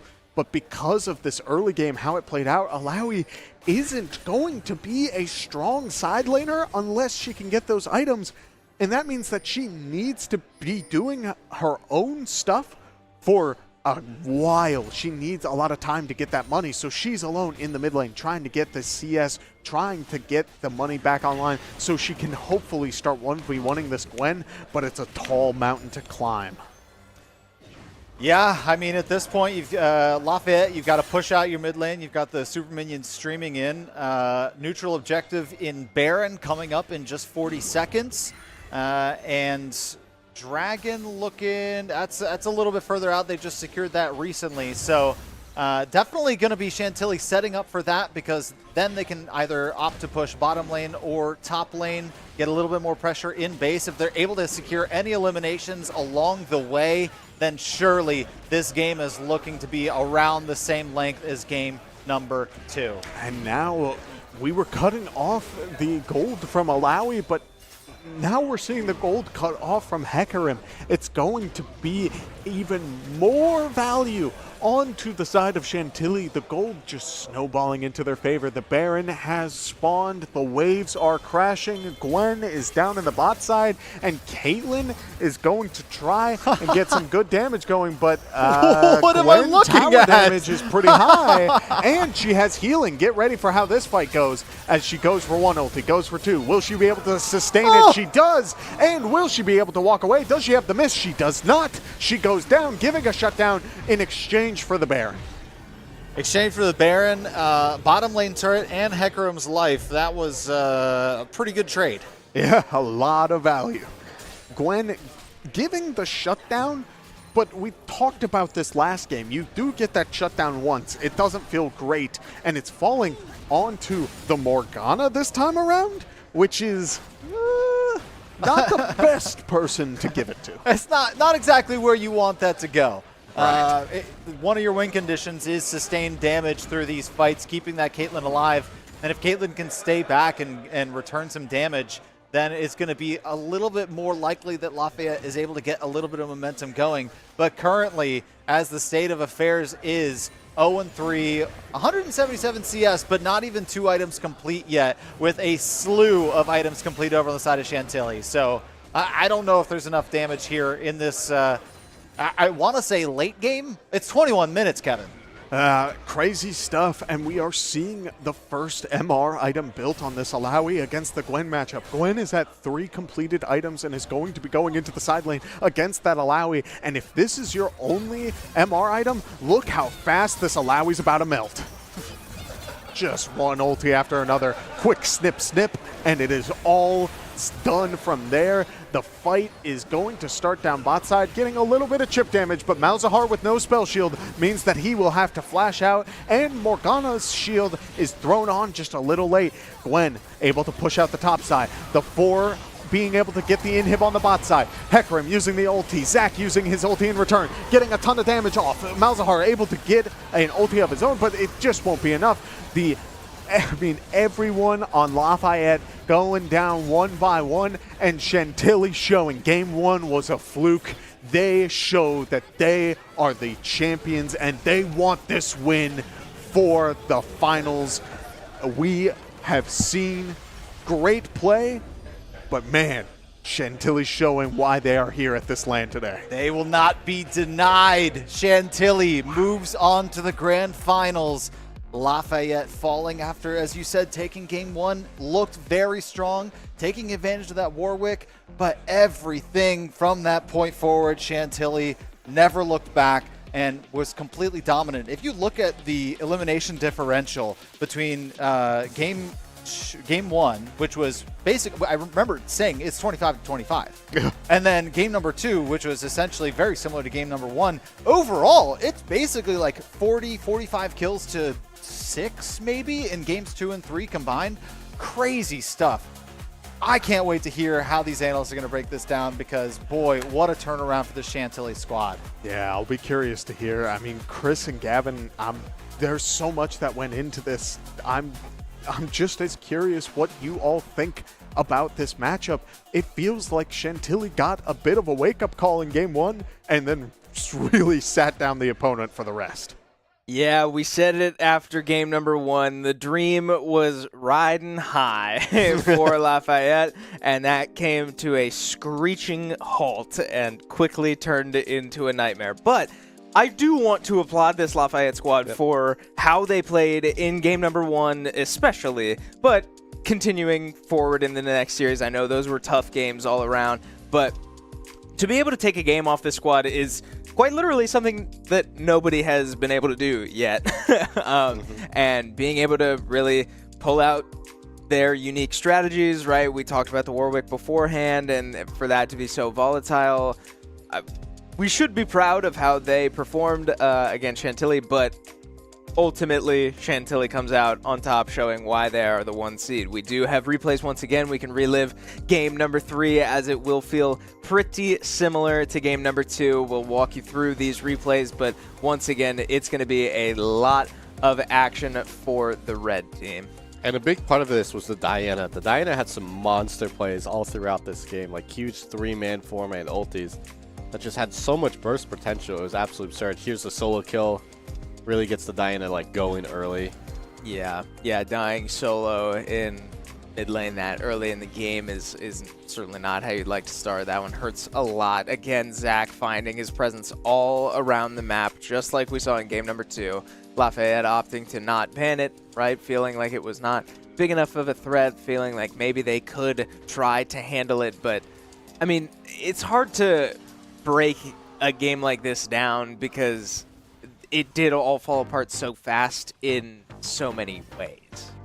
Right, yeah, like the Diana really snowballed, Kaisa getting ahead. Gwen was like absolutely, I think she doubled Alawi's gold at some point in this game. And at that point, like, all you can think about is like, all right, what do we do like next game or next semester or next season or whatever it is? Because at that point, like, it's kind of a tragedy. But again, took one game off of Chantilly. Like, that was a huge, colossal thing. I spoke to the coach before the series started and talked to him about it. And he just said, like, we're really happy to be here. You know, like, we've never made it this far. We've never made it to the state, like the land. We've never done anything like this for our league teams. So for us to even do this is amazing. And then they come in, they have an incredible first game, like absolutely shocked everyone. We were shocked back here. I called them the magicians, everything. So, you know, to take one game, obviously Chantilly then like kind of sat up a bit and we're like, all right, like time to lock in. So you just have to be proud of what you did in this moment. Yeah, for sure. And they will still have an opportunity to play for 3rd place, I believe, so their LAN experience is not over. But absolutely need to be proud of what you were able to accomplish. But Chantilly, the better team today, and coming out on top, finding their way into grand finals. We wind down these replays with just more dominance. And again, the further away the game gets, the harder it is to employ basic strategies. Right, a lot of things get ruled out when the game is so out of control that things that are considered normal are no longer even possible. So a great engage from Hecarim Diana, like that combo was really good to watch. But like, obviously, if you just count the scoreboard, that looks like a game-winning fight. But game was already won at that point. Yeah. So. Signs of life from Chantilly after game number 1, and still, even in a very dominant performance, showing that they can perform, right?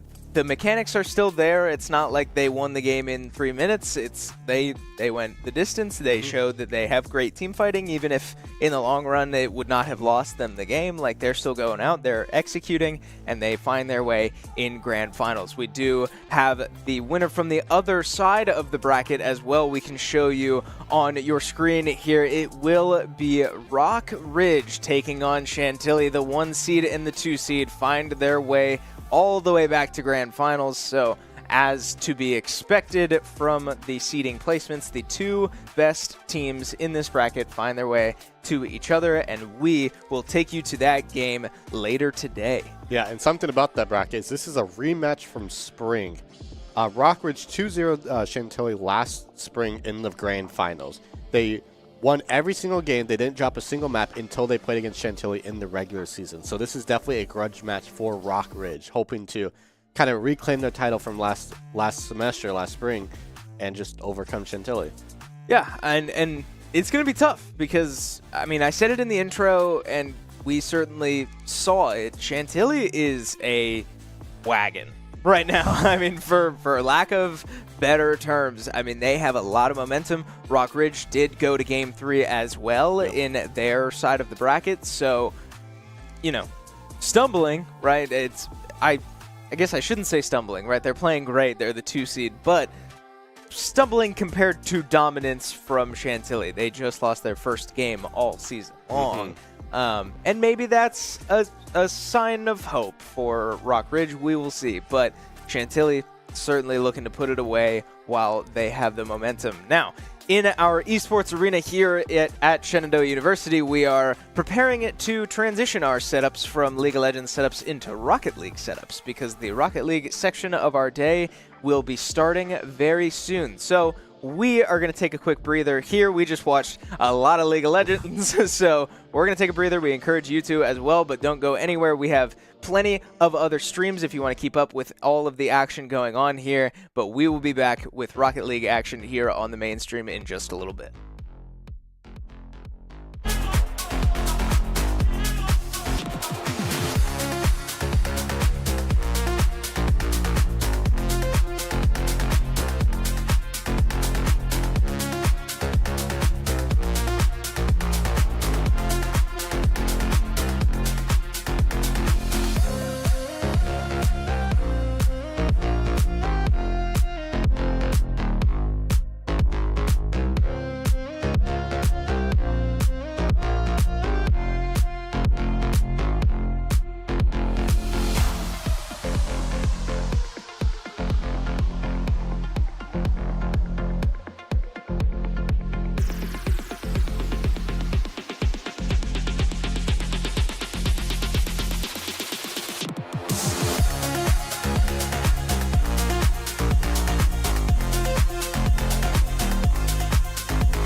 12:23 local time here in Winchester, Virginia. We are well underway in our Virginia High School League Esports Fall Championships. Chris Clayton joined once again by Gavin Eldridge as we prepare to take you out of the League of Legends action and into the Rocket League action. We've had a lot of fun here so far, maybe a little bit too much fun.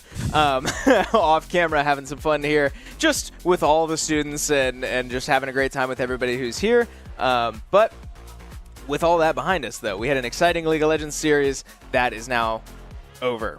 Rock Ridge will be taking on Chantilly in the grand finals, and we will take you there when the time comes. But we do want to remind you that there's a lot more going on here than what we are showing you on this stream. So we can take a look at this graphic we showed you earlier, and we won't linger on this too long, but we just want to remind you we have so many broadcasts up to make sure that you all don't have to miss any of the action going on here today. Excuse me. 3 streams up on our YouTube covering all the different game titles. Our main stream here that you are watching right now will be covering this Rocket League match that we're about to get into, Woodson versus Riverbend, and then we will take you back for the League of Legends finals after this. The B stream will be covering all of the Smash Bros action, so be sure to stay up to date on that if you are interested, and our C stream will be not having casters. This is just our last resort for games that we couldn't quite squeeze in elsewhere. And then, again, be sure to tune in to our friends over at JMU and Radford for those games if you would like to follow them. So, again, point is, catch whatever you want, right? We've got so many options for you to choose from, and you are more than welcome to tune in and out of whatever streams you like or have them all open and just come join the fun with all of us. So choose your own adventure. Exactly. Yeah, we're having a great time here, and there's no reason you can't too. But with that, we did say we're going to get into the Rocket League starting now. So we have our bracket ready for you, and there's the matchup we will be watching on stream is that one right up top, Woodson against Riverbend, the 1 seed against the 9 seed, and this 1 seed somehow feels like more than a 1 seed. This team is historically dominant, and I do not say that lightly. Woodson coming off wins in fall of 2022, fall of 2023, and looking to make that fall of 2024, and I will sum it up in 2 words: Proto and Cairo. Yeah, they have been around. They're like familiar faces for Shenandoah. They have competed in some of our other events. We've ran dual Rocket League tournaments before, and they've won those as well together. They are very, very comfortable with each other. Like, they're in sync, and they're definitely the 2 people to watch out for. Yeah, Woodson 32-0 so far on the season, have not dropped a game. They beat the 32 seed to get to where they are, as well as the 17 seed. So they have made their way into the quarterfinals and will now be on our stream very shortly. So on the other side, right, we've got Riverbend, who is, I believe, 6-2 coming out of the regular season. So strong showing, but I mean, it's hard to really match anybody up against this Woodson roster. They have, like you said, history in this very arena, history in this league, history with winning titles. So we'll see if they can continue that trend. We are getting ready to send into game. We've got 1 new guy standing outside, but our Rocket League experts are standing by, ready to take us into game. So Griff and Xander, take it away. Thanks so much, guys. Welcome to the Rocket League portion of the Virginia High School Championships here at Shenandoah University Esports Arena. Here behind us, you've got the players on the stage behind us, and people are waiting to watch this match. My name is Xander Merle-Smith. I'm joined by Griff. Griff, I'm excited to have you on the desk, man. This is exciting. For our first time getting to cast together. It's the first time. It's my first time on the desk today. You've had some experience already. So you're definitely a little bit more warm than I am. A little warm in the voice, for sure. Yeah. I'm going to have to warm up slowly but surely. But we got a great matchup today. We got Woodson versus Riverbend, the 1 seed versus the 9 seed. Riverbend is a kind of a new team. I have not heard too much about them in previous tournaments or let alone in VHSL. So I'm looking to see if they can make a dominant run here, maybe taking down the 1 seed, having a little upset there. But they were 6-2 in the regular season. We're 28-6 in those games. So that's a great record, right? They only dropped 6 individual games within those matches, losing to only the number 3 seed, Thomas Jefferson High School, and the number 7 seed, William Byrd High School. I mean, that's no silly matter. I mean, those are good teams to lose to. So, I mean, this team could be dominant. We don't even know it. Yeah, and Griff, I love what you're saying about you've never seen this Riverbend team before, and you're no stranger to the Virginia High School Championship playoffs by any means. So you've been around the Riverbend as far as being able to see all the top teams in Virginia the past couple of years, and the fact that's just a testimony to the blossoming esports scene here in Virginia, and the fact that new teams, new schools are coming up. But ladies and gentlemen, we're getting into game number 1, Woodson versus Riverbend, and already a shot from Landman over here from Riverbend, and that's going to be early pressure, but just goes a little bit wide. Right, we have our dominant Woodson roster. We saw Cairo, Proto, and Moko, a.k.a. Clevis. That's been the roster for a while now. These players have had a lot of time to play together and build trust and develop skills that they can play off each other well. But we're seeing this new Riverbend roster. We got Hyper, Lan, and Susel looking to become kind of a dominant team in this space, taking down this #1 seed, hopefully.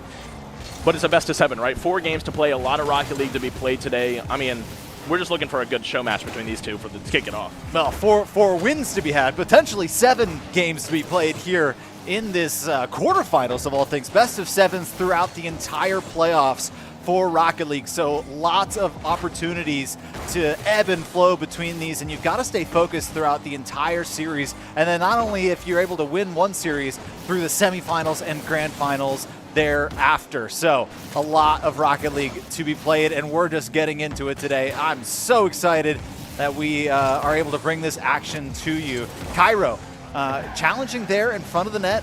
A couple more opportunities to center to Susel, and bats it back out to midfield. I mean, this has looked like some fast-paced Rocket League so far, and I mean, you got to be careful. First game, nerves are high, right? You're just trying to find out your opponent. I do not believe that these two played in the regular season, so this is actually a new matchup for both teams. No, neither team really knows what to expect here, but what we're seeing is a lot of fast-paced Rocket League as Proto is going to beat the last defender. Last defender kind of got caught there, and Proto's going to tap that one in, taking the early 1-0 lead for Woodson. Yeah, taking a little bit of time here in game number 1 to warm up. Challenge there in the sky by Susel, but just narrowly slips it by, and that's going to be a 1-0 lead for the #1 seed here in game number 1. But almost 2 minutes off the clock before they're able to get one on the board. Absolutely, and one thing I want to touch on real quick is Woodson's roster, right? We've seen this team be so dominant for so long, taking home 2 state championships, kind of a break in between, but looking to kind of three-peat this season. But I want to talk about Cairo and Proto, right? We talked earlier on the analyst desk how these two have played in these 2v2 tournaments together that we ran with the Apple Blossom tournament and ended up taking home the win in that. This is like a yin and yang type thing, I think. Proto is this super fast, super aggressive, super mechanical player that is going to get in Riverbend's face and cause trouble. Whereas Cairo is kind of the laid-back, dormant type, right? He plays off of Proto and kind of supports him and helps him get to where he needs, helps him set up for these air plays that he's known so well for. And a narrow miss there in the sky around midfield. Cairo going to be able to collect this one back by the blue net and sending it over to Proto for an opportunity, but it goes a little bit wide off the corner. And now nobody in position here from Woodson, but I don't know if it's going to matter because the rotations get back just in time. Hyper a little bit awkward here in the corner, and Lan not going to be able to sink that one into the net.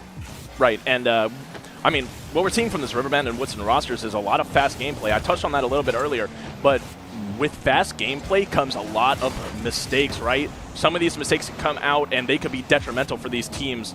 But like that, we see a bump on the own side and kind of the ball just floating in the midfield. Neither team really having possession of it, and I mean, it can lead to some Oh! Holy, that was a close one. That was a close one. Proto just going a little bit high on the follow-up, and could have made it a 2-0. But here's an opportunity, Hyper, to tie the game up. 1 minute and 28 seconds left in game number 1. This is a very interesting development, and not to say that Woodson hasn't necessarily come out a little bit slower than we had expected, but Riverbend really performing here well. I mean, truth be told, it's that fast gameplay, right? You're catching Woodson on their heels sometimes. We saw a double commit come out from 2 members of the Woodson roster, plus a demo onto Moko. Really opened up the goal there. And look out, Proto, right off the crossbar. Cairo trying to help out, A good rotation back around, and Moko seeming to be a little bit of the anchor here for the Woodson team. And if he can keep that in a strong position, then he kind of allows Cairo and Proto to play how they want to. But so far, bend don't break defense from both teams for the most part, only allowing one goal to either side. One thing with really high-level Rocket League that we're seeing come out here is when a team is going back on defense, you're going to see the man that's rotating back last kind of cut in and make it easier for his team, just like that. Moko cuts back. He's the last man rotating back, but cuts it across to make that defensive stand, I guess, easier for his team and open up some more opportunities for Proto and Cairo to get forward. Yeah, and it almost looked like he missed, but it also could have been a called out fake. Leave it for me so you can advance up, get a nice little opportunity. And Moko stamping his name on game number 1 here as well. Now 2-1, 21 seconds left for Riverbend to find an opportunity to tie this one up, potentially send it to overtime. 21 seconds left on the clock. You don't have a lot of options here. You could try a kickoff play. You could just try to force it to a teammate. And we're not going to see a cheat up, actually, from the side of Riverbend, which is really interesting because a lot of players will cheat up there, maybe go for a Spanish kickoff, something to just try to get a shot on net. You have 10 seconds. It's do or die time. You can't really afford to drop game 1 as it builds momentum. The nerves are only going to get up from here, so they got to be careful. Yeah, they're playing a little bit reserved on that kickoff, which pretty interesting, but that is going to be time elapsing for Riverbend. Woodson going to take game number 1 in the series. This is exactly the kind of the school that the performance we expected from Woodson stepping up into this match, and just phenomenal job stepping. I want to say both sides very even throughout the entire game, and the fact that Woodson's still able to claim the win in a close match like that, especially when obviously they've been in winning situations, winning scenarios time and time again, but to be able to find the win in a close game like that, I mean, that's just experience. Right, absolutely. It comes down to the fact that they've been here before. They've had that in their bag for a while now. They've been a dominant team in the space for quite some time, actually. And one thing I want to touch on is I'm not surprised that I'm surprised. I'm surprised that we saw such an intense game 1, right? I'm surprised that we saw both teams really come out swinging. I feel like that was a lot of fast-paced gameplay. It really was, and for early. I wasn't expecting that game 1. I thought the teams were going to play a lot slower and a lot more methodical, kind of figure it out as we're going to go into game 2 here. But I thought the teams were going to play slower and more methodical, trying to figure out okay, what is this player capable of? They haven't played each other in the regular season, so it's kind of a new matchup. And the fact that, yeah, like you said, they just both came out swinging, very quick tempo gameplay. Proto stealing this clear away, but no problem for the Riverbend squad as they're not quite able to get it completely out of danger just yet as the constant rotation attacks from Woodson continue the onslaught on the Riverbend squad. But finally, a little bit of breathing room from Riverbend, but maybe not for long as Cairo is starting to set something up as well. We're seeing a lot of double commits come out from Woodson, and it's kind of hurting them in the long run. Yes, they're fast enough to where they can recover, and it shouldn't be too detrimental off of it. Riverbend, the other team, were only able to score 1 goal off of it in the first game. So maybe Woodson wants to chill out on the double commits. I'm not sure, but one thing is, oh, what a double tap from Moko. That is going to assert some dominance. We see the chain dash. We see these mechanics coming out. That's a great reset. That is just a beautiful goal. I mean, here's something interesting, Griff. We talked so much about Proto Cairo. Now Moko having the majority of the goals scored for this Woodson team. So certainly not somebody we should be ignoring on a team that is now 33-0 in the season. I mean, one thing that Woodson's been known for such a long time is being just this mechanical powerhouse, because their players are just so talented individually that if they could find a way to better combine these skills in a 3s setting, that they could make one of the most historic runs in VHSL history.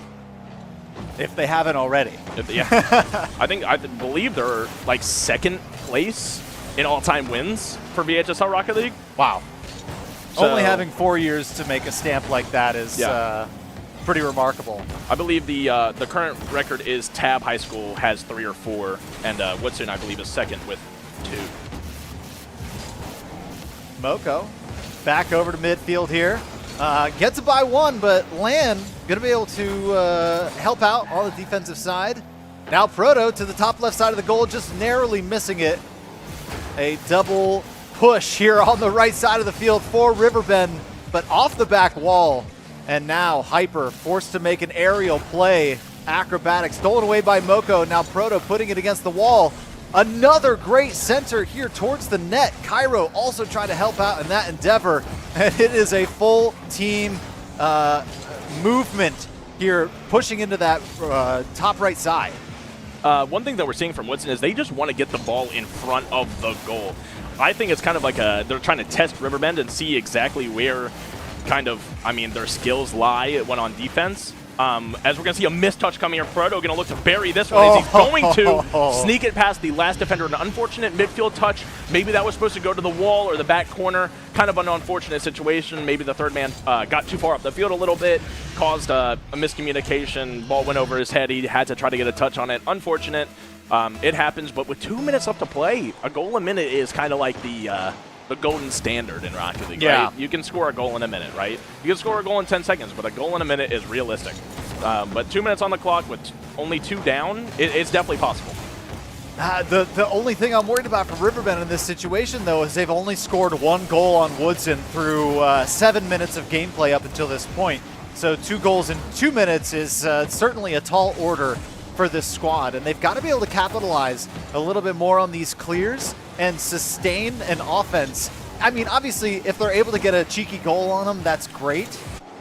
Oh my gosh, we had a Rule 1 and someone broke it. That is inexcusable. Proto breaking a Rule 1. Are we serious? Where are we at a league that this is allowed?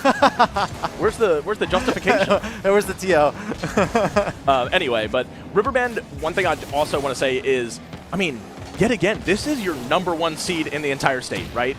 Woodson has not lost a game, not lost a single match within those games.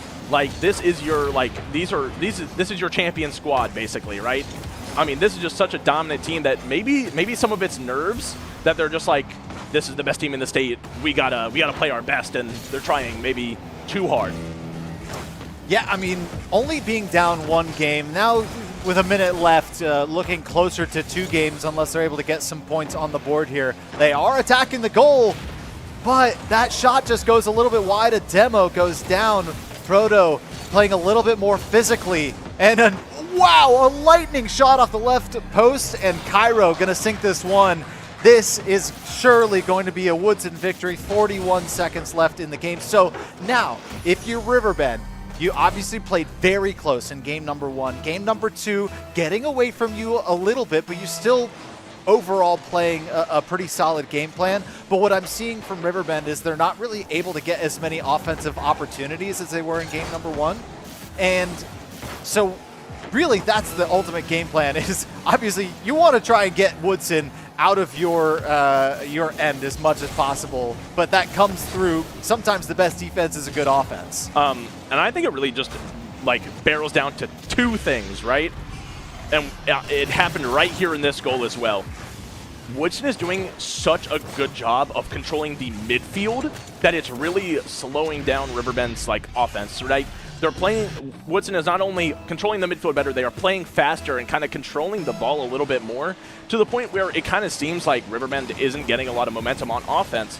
And Woodson's just having these free shots because Riverbend is going so far up the field to try to be they're desperate to score a goal, right? You need to put up numbers. They're so desperate to score these goals that it's leaving 1 man, maybe even no men back on the goal line. And it's just allowing Woodson to kind of counterattack and slot these in the back of the net. Yeah, and you got to take it game by game, right? Obviously, Woodson doing a really great job early, up 2-0 in the series. Just need 2 more to advance into the semifinals. They're doing what they came here to do, which was continue winning. They're getting the job done up until this point. But if you're Riverbend, you want to get back in this series, you got to take it game by game. You can't look at the fact that you need to get 4 wins to get out of this series. You need to look at it like you need to go 1-0, 1-0. And that's what you see a lot of coaches trying to harp on is take each game as it comes to you, figure out your game plan and focus on the task at hand, and don't look too far in the future. And that's really what needs to be happening on that Riverbend side of things. It's really about just compartmentalizing and having the memory of a goldfish. Yeah, you lost 2 games, but you're playing well. You got a game plan that you came here with. Time to execute. Right, absolutely. And something our coach always told us is like winning 4-3 is the same as winning 1-0. Right? Yeah. I mean, a win is a win, and Riverbend needs to put some wins on the board, right? You can't think of it, like you said, as I need to win 4, we're already down 2, need to win 4, it's going to be a climb. Just take it a game at a time, right? One step, baby steps. Just kind of slow your roll and focus. All right, now let's not think about 2 games from now. Let's think about this game. What can we do this game, right? I think they could definitely pick up the pace a little bit. I think they could definitely play faster as a team and individually, right? We're seeing sometimes they take too long on the ball, and it's allowing kind of Woodson's faster players to capitalize on that. As we look to get into Game 3 here, I think they could definitely spread out a little bit more. Oh, that is just unfortunate. You hate to see it. It happens, but it sucks, what a but it save. happens. Oh, no.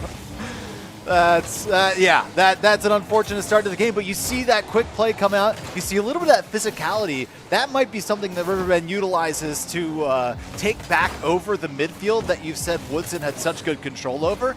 Getting some demolitions down. You've already seen several shots on the Woodson goal just 30 seconds into game number 3.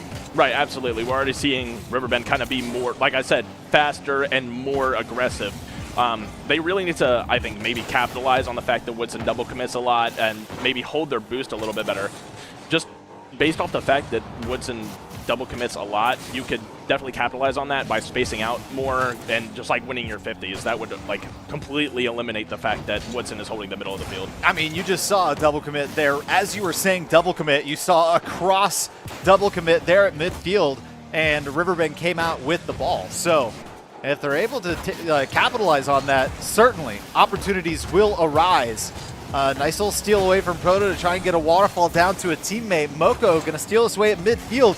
A wide open net, and it's going to be collected by Lan as he moves over to this left side of the field. A good center and a miss, but a double commit, as you were talking about, an opportunity. Proto stands tall on the defensive side of things. Right, and like I said, they got to play more aggressive, they got to play faster, but that should never come at the fact that you should ever rush, right? I tell this to my college teammates, you just got to take the ball when you can get it, right? You don't always need to hit the ball forward. If you can catch, collect, and reposition yourselves and kind of buy yourself time to collect your thoughts and think, you can make stuff happen, as Cairo is going to bury one in the back and then put up a 1-goal lead for Woodson as we're a minute 45 into this game. And we're talking about how much they just got scored on in game number 2. Riverbend already putting together a good game plan for game number 2. Yes, they're losing currently, and there's a bit of an overcommit there on that ball as they're able to get stolen away from the Woodson defense. But here we go. Once again, a little bit of patience here in the midfield. A good pass towards the center. That one gets away over to the corner, but then a collect there at midfield. So Riverbend starting to command a little bit of that midfield, and it is reflected in opportunities, more opportunities than we've seen in both game 1 and 2. Right, absolutely. And one thing I want to touch on, that if Woodson's recoveries were not as good as they are, this would be a completely different game. Suso going to bury that one. 1-1 in the game. A great follow-up. Proto had a great save here. Hyper putting on a fantastic shot. That would go in 90% of the time, except against Proto, probably. But Woodson ain't able to stop that one. Suso going to bury that one. It's going to be 1-1 in the series. An interesting thing is Moko and Cairo were not out of position on the defense there, but the follow-up shot. Wow, Moko off of the reset here. Let's take another look at this one, how it happened. Stolen away after the first touch by Cairo, and just a nice little lob touch to go back up 2-1. That is such a risky play from Moko, though. So that's known as hard cheating. It's basically the fact that he's also going for the kickoff as well as his teammate. He's not waiting back like 2-3 car lengths to like analyze where the ball's going to go. He hard cheats because if Cairo can stop the ball exactly where it is on the same like, I guess like Y axis, he kind of just gets it before the other team and can put on a shot like what just happened. He was able to beat 2 people just because he was closer to the ball and had more momentum. And I mean, it looks like just based on a couple of the goals that we've seen from Woodson, they are no strangers to practicing what some kickoff plays they want to play, right? If they're going for that risky play, that cheat up, then they're going to be able to execute it. And that in that time, it did work out. Now, Hyper Back on the goal, a miss, but a little bit of help from his teammates. Gonna clear this one out. Proto getting lobbed over his head. A little bit of help here from Susul, but it's gonna go back the other way. Now look out, the bump. Oh, the defense. It was just enough. I mean, that was just a great last man stand coming out from Riverbend. As I mean, that's just classical as Proto is going to sneak it past the last defender. Second man was a little bit too far off of the goal line to the fact that he hits the ball and it goes in. It kind of just happens. A missed flip. Susul unable to stay on that goal line, kind of caught out of the goal a little bit. Unable to make the save. I mean, the ball just trickles in sometimes. It happens. That's going to hurt, though. That is a mentality breaker. I mean, if it wasn't already a mentality breaker based on the early blocked shot on Riverbend's side, this game could be 3-2. It also could be 2-2. I mean, just little mistakes like that can have such a lasting impact on not only a game, but the entire series. And Riverbend now at a 2-goal deficit with 60 seconds left on the clock. They've got a lot of movement needing to happen here, and it really seems like the boa constrictor of Woodson is tightening down on its prey. Right, and one thing that I also want to touch on is the fact that Woodson cuts to the middle of the field so often that it allows them to have such dominant pressure. Susul going to bury this one. Hold on, we have a game. We got a game. We got a freaking game to play, man. That's just great speed from Land, going to outbeat the defender. Moko unable to get back in time. Susul going to bury this one in the back of the net, looking for his second on the game. 40 seconds left. That's a lot of game to play. Absolutely. Riverbend now just down 1. If they're able to stop these kickoff goals, that was a great opportunity for Proto to send that one right down. But there's a demo. That's going to put only 2 members of Riverbend on the field for just a short time, but that is a lot of valuable time when you are down a goal. Now Proto, the last man here on the defense, going to send this one wide to the corner. A demo onto Proto, but the ball is going all the way back to the orange side. Just 10 seconds left on the clock, and they're running out of time. Right. I mean, it's do or die, right? You need this game as mortality builder, I guess you could say. But looks like it's... Wow, he keeps it up. Oh, it's not enough. Close game. That was a great... I mean, that was almost a absolute masterclass from Riverbend, almost able to come back from that deficit. Couple of unfortunate things that if they would have went the other way, that game could have been 4-3 or 4-2 in the favor of Riverbend. Yeah. And, I mean, it hurts, but that's what makes for a great game. And now we got to think about what we were talking about before, right? The memory of a goldfish.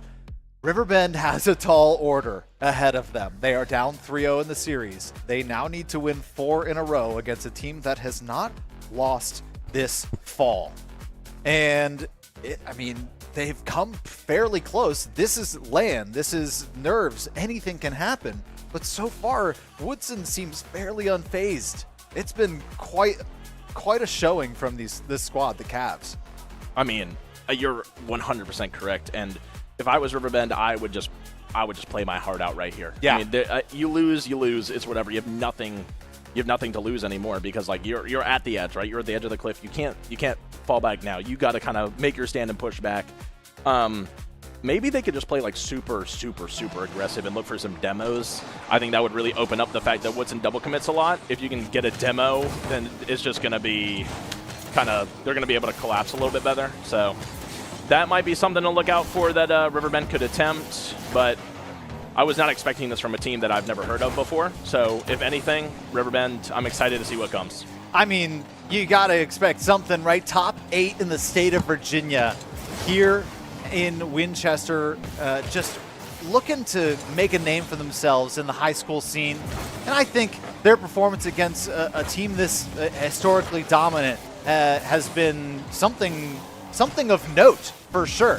Yet to get a game win in the series, but certainly stacked and fighting. Cairo with a great flick from about midfield, and this is going to be a 1-0 lead for Woodson in game number 4. Wow. And if that one wasn't going in, Proto was following that ball all the way to the net. So, really nice play from Woodson to open up game number 4. Absolutely. Woodson kind of took their ones really well. They caught 2 members of Riverbend up the field with too much boost, kind of left the third man strangling. That's never the third man's fault because, like, he can't really control that. He's kind of in that unfortunate situation, but I mean, you're going to look to build something here for Riverbend. I mean, is do or die time. Proto going to make a shot. Pre-flip, can't get there. Moko going to look to bury it as he's going to sneak it past the defender in the far left corner. That is heartbreak. Yeah, I mean, you got 4 minutes to play. Plenty of game to play. Just not enough gas in the tank there. I know, and this is tough for your Riverbend, right? Going down this deficit early in game number 4 when you absolutely need the win. Riverbend has been unable to score 3 goals in any single game, though they have been scoring at least in every single game, at least 1 goal. This is a tough deficit to be in, and it's asking a lot from this offense. They've been fairly solid on defense and in the midfield, and now 3-0. The goals are pouring on. Yeah, I mean, at this point, Riverbend's just trying to do anything they can. They don't want to be a first-round exit. They're trying to just pull at the coattails of Woodson to try to claw anything back that they can. It's not going to be easy. That's all I'm going to say. And the great thing to think about is obviously you're in a position now down 3-0 in the LAN playoffs, but you got to this point. There were online playoffs up until this point. You've got something to be proud of. You've got something to walk away with, some success from your season. Woodson likely going to be continuing here in the bracket, making it to a top 4 position. But, I mean, this game is not over, right? There's still 3 minutes left. That is a nice goal here right off of Susel's help. And Lan really just throwing the body on the line there. Hey, he put his whole heart out there, man. He got to that ball. But like you said, though, that's like one thing that doesn't happen in traditional sports in Virginia, right? In Virginia, you have different classes. You have like 5A, 4A, 3A, 2A, and you have all these different different classifications of teams. But in VHSL Esports, every high school is on the same level. There is no different divisions. Like, these are the best of the best in the entire state, right? Yeah. You have your Elite 8 right here. And, I mean, no matter what, hold on, we got a game. Hold on. We got a game. I love it. All right, Lan going to look to get his second of the match. A beautiful kind of center from Susel as I believe Moko is going to miss that in the corner. Kind of a lack of boost, unable to read it correctly. 2.5 minutes. That's half the game left, right? 3-2. I mean, Riverbend's put up goals every single game. Not a single one of these games has been a blowout, right? A little 1v1 here. Cairo able to flick it away. The help comes from Moko, and an early opportunity dashed by the defense of Woodson. A good center, but a little bit too hard on the hit. Susel unable to catch up with it. But now, going to help maybe waterfall this down. And a touch from Riverbend just isn't able to secure any value off of that offensive possession. Right, and going to need all 3 members of Riverbend to block Proto's reset there. One thing that I think Riverbend really needs to start working on now, if ever, is working on some infield passes. I don't see enough times where they give and go to a teammate or anything. They're kind of just taking off where the last guy left off type beat. So it's something that they definitely could work on, I believe, and maybe bring to the next state showcase. But, wow, what a pre-jump by Cairo. Oh, my gosh, dude. Wow, he's talented. But, I mean, just think of what's going on here with Riverbend. They get 2 fairly quick goals. If they're able to get this one away and survive this attack, they tie this game up. They take the lead. Imagine Woodson and their mindset potentially off of going 3-0 and then getting 4-0 reverse swept in the scoreline, potentially losing game number 4. That could be damaging to the psyche and maybe the opening that Riverbend needs. I mean, absolutely something to consider. But Woodson still making a dominant defensive stand here. I mean, 1 minute left on the clock, 1 to score. You got to leave it out there, right? You need to give yourself a chance. I always say it. I would rather lose 4-2 and have a chance of scoring than just play defense and lose 3-2, right? You got to give yourself the opportunity to put yourself out there. Yeah. And the offense hasn't really quite clicked for Riverbend since those 2 goals. And Proto potentially putting the nail in the coffin here as Woodson up 2 goals here with 38 seconds left to play in game number 4. What a bullet from the right side of the field Now we'll see if Riverbend tries to commit anything tricky here off the kickoff. They do throw 2 at it, but the one who beats them there, Woodson. We did see the hard cheat come out from Riverbend, like you said, right? They were trying to get anything that they can. They needed a goal as soon as possible to even have a chance. And looks like that Woodson's just going to try to kill time here, taking the ball up. Mocha going to look to reset over the last defender. Got it touch. Hold on, this could go in. Oh, no! The greatest defender on the field, the post. Oh no! You hate to see it. That's just. You know what though? Hold on. Hold on. Okay, I'm sorry. Hold on. 3 seconds on the clock. Anything is possible, man. 3 seconds and Hold just on. 1 goal down. Wow, I mean, that's what I said, bro. They got to put themselves on the line. They got to give themselves a chance to score. And they committed to that one. They need to score. They need to Spanish right here. Come on, let's see it. Never mind. Oh, wait, hold on. It goes to Susel. Going to pop it up. Moko going to dominate on the 50, trying to keep this ball up. 2 members. Riverbend, we got 2 members up. Oh, my gosh, wait. Catch the ball. Oh, my gosh, the ball is still up. For anyone watching that doesn't understand, Rocket League, even if the clock reaches 0, the game does not end until the ball hits the floor. Just and there's a lot of leeway on the walls. Yes, true. Oh, they're just going to let it fall. Woodson going to take this game in a 4-0, right? I mean, I'm surprised and unsurprised, right? I said it before. I believe that Woodson was going to be this dominant force all tournament long, all postseason. They were going to take, like, an absolute, like, massive run. What I didn't expect was Riverbend to be such a hidden talent, right? They lost in the regular seasons to number 3 seed Thomas Jefferson High School and number 7 seed William Byrd High School. Those are 2 of probably the top 4 teams in the entire state, right? I mean, that's not a laughing matter. I mean, this team came out of the woodworks. I've never heard of them. I've never seen them, and I've been doing this for 6 years. Yeah. And they put it all out on the line, so they should walk away with their heads high. Yeah, and the great thing about this is there's competitions every single year, right? And they get to come. 2 every year. 2 every year. A fall and a spring. That's right. Which is unlike a lot of traditional sports. You get 2 chances every year. That's 8 if you're a freshman. And if they're a new team, they've got time to develop that talent. They've already found success coming to the LAN, coming in person to compete here against their opponents. They can reach out and fist bump and go, great game. And they can learn from this experience, and they can go watch the VODs. Everything's on stream. They can go find the videos and learn how they could potentially do those kickoffs better, learn how to control that midfield better, what they do in a losing situation like that against 3 very dominant players. I'm not even going to say, I mean, Moko turned up, especially early in the series, right? He definitely commanded game 1 and 2, and then you saw in games 3 and 4 it was more that Cairo Proto duo that we talked about. But if I was Riverbend, I would 100% ask Woodson to scrim and just practice against them. That's your best high school team in the state right there. I mean, you just need to get reps in against that team because they play such a unique play style that you need to be ready for that. They play a super fast, super aggressive, control the midfield, put shots on target.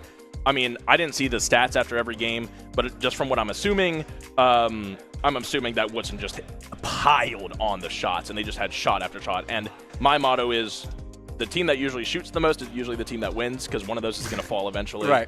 But I'm not surprised with the outcome, but I'm definitely surprised with the talent that we saw. I thought it was going to be kind of more of a blowout, but this was a fight to the absolute end. And Riverbend, I'm proud of you.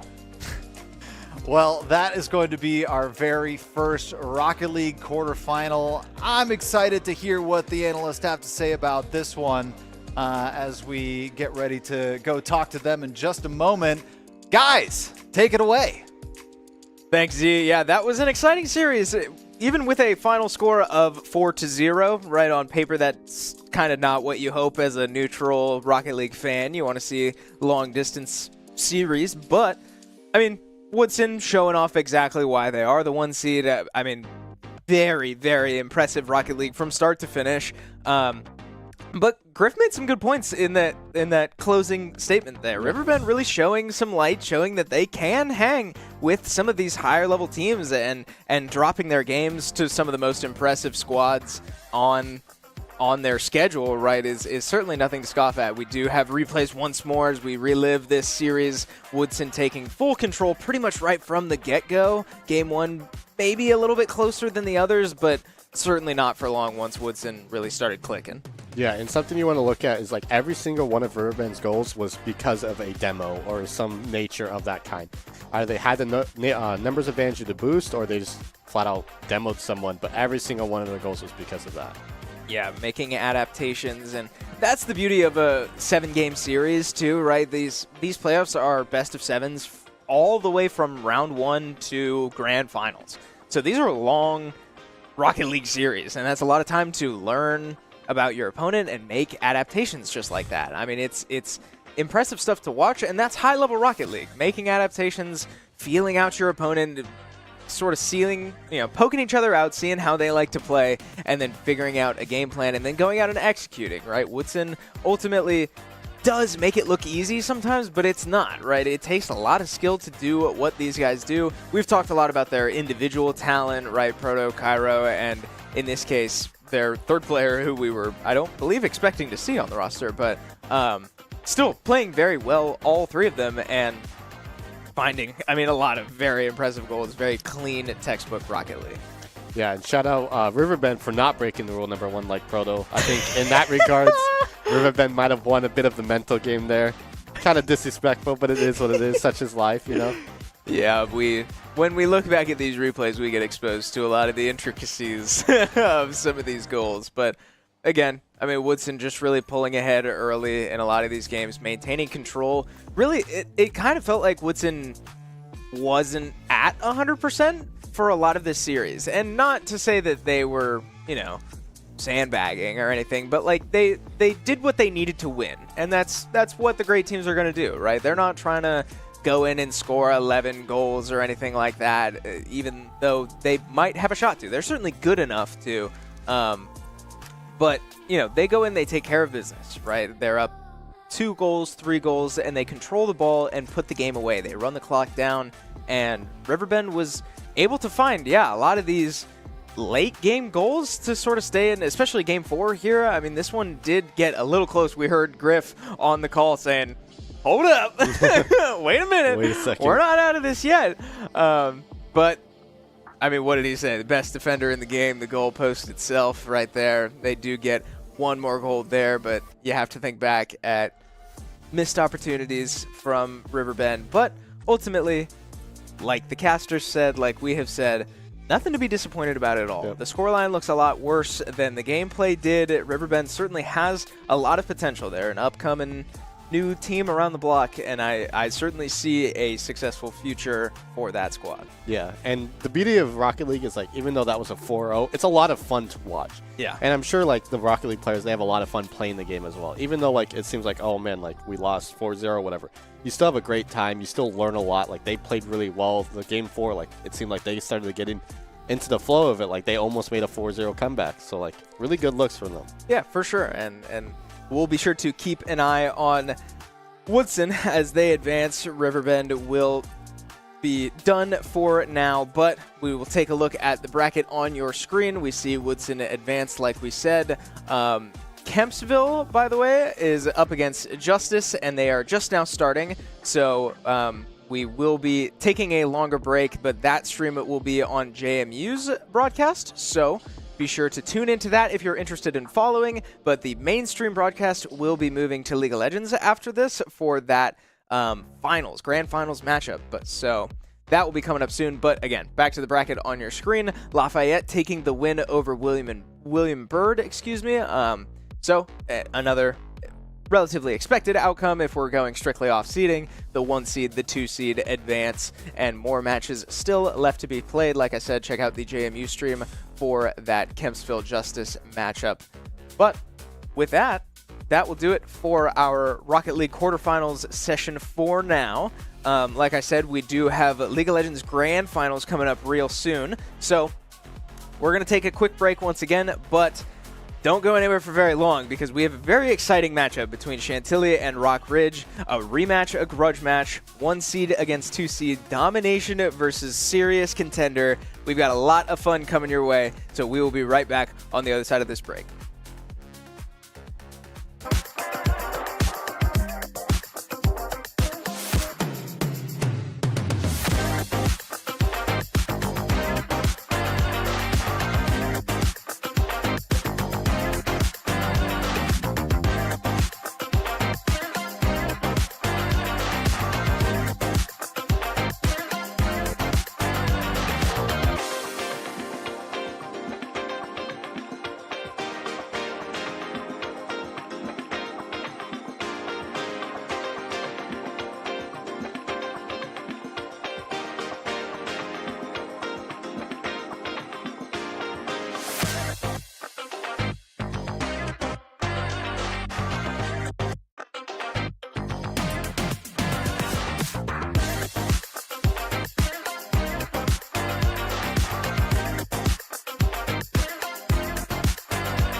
Welcome back, everybody. The Virginia High School League Esports Fall Championships are well underway here in Winchester, Virginia. We are coming at you live from the Shenandoah Esports Arena as we are hosting a ton of teams here. A bunch of different high schools have sent out representatives to compete in 3 different titles and look to walk away winners. Chris Clayton joined once again by Gavin Eldridge as we look to bring you back into the League of Legends action as we are preparing for our grand finals matchup. Chantilly will be taking on Rock Ridge here very soon, and we can take a look back at how we got here because we had a lot of fun earlier today watching the series between Chantilly and Lafayette. Chantilly looking borderline unstoppable coming into today, not even dropping a single game, and then losing their first game of the day was certainly a jarring way for us to start, but Chantilly ultimately coming out on top in that one. Rock Ridge coming out on top in the lower side of the bracket, but also going 3 games. Yeah, and with Chantilly, they ended their last 2 games on wins,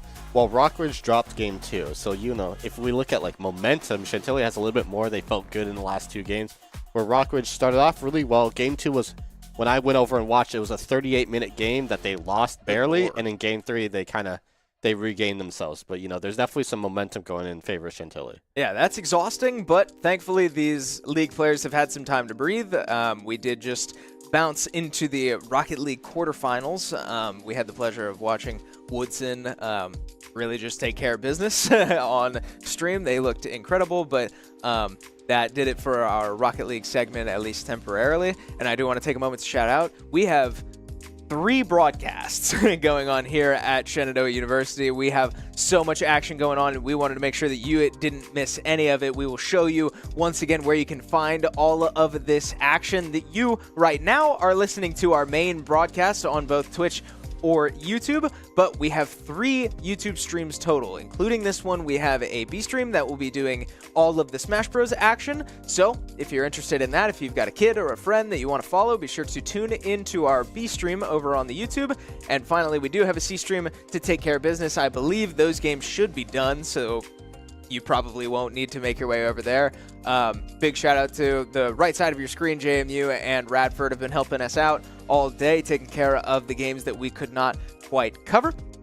But with all of that behind us, we get to watch League of Legends Grand Finals. We should be getting into game here relatively soon, but we have plenty we can talk about. These teams gave us a lot to talk about. And again, I mean, just scratching the surface, Chantilly dropping a shocking game 1 against Lafayette to then ultimately storm back in games 2 and 3, take commanding wins after that game 1 drop.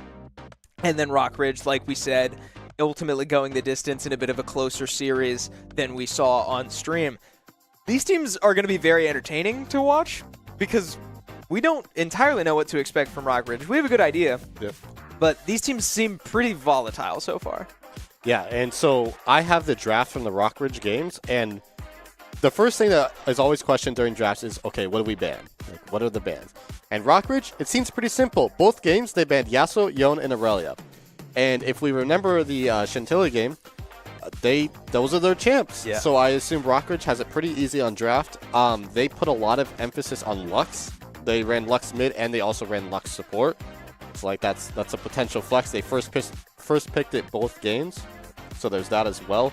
But I'm not seeing any of the new champs. I did not see Warwick or Mbessa were not picked or banned. Victor was not picked or banned in any of these games. So hopefully Victor will see some playtime because I want to see some big storms. I don't know about you.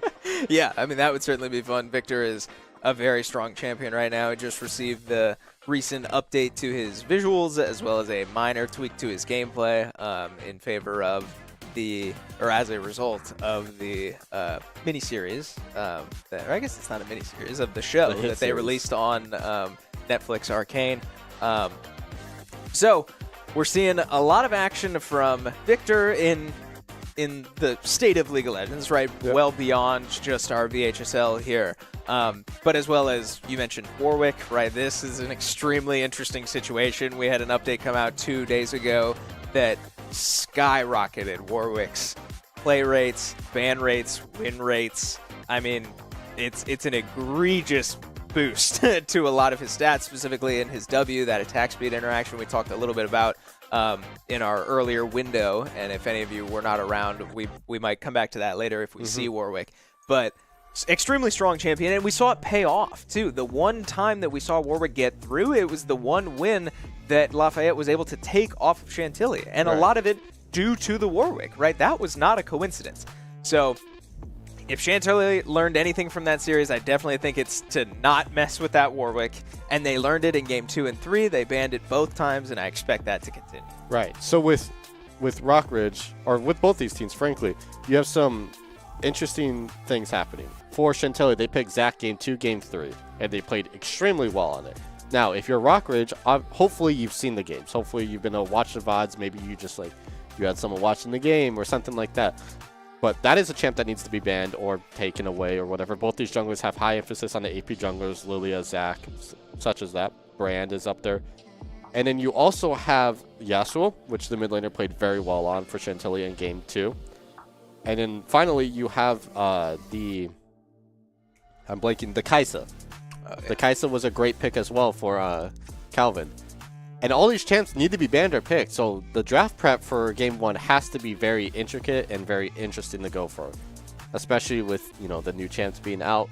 Rockridge also had a lot of emphasis on Xayah Rakan, so obviously a very strong bot lane, which is very similar to what Chantilly does with the Draven and the Kaisa and things like that with these hook champs, so I'm super interested to see where we go in the direction. Yeah, and something to keep in mind, too, is that over the course of the first League Series we watched, Chantilly had 7 different players actually get playtime.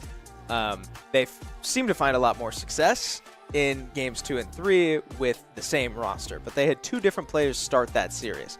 And I believe after the preparation and research we've done, and even just seeing the teams out in the lobby, I don't think they're done at 7, right? They have a lot of people here, so that's going to be a tough aspect to prepare for, right?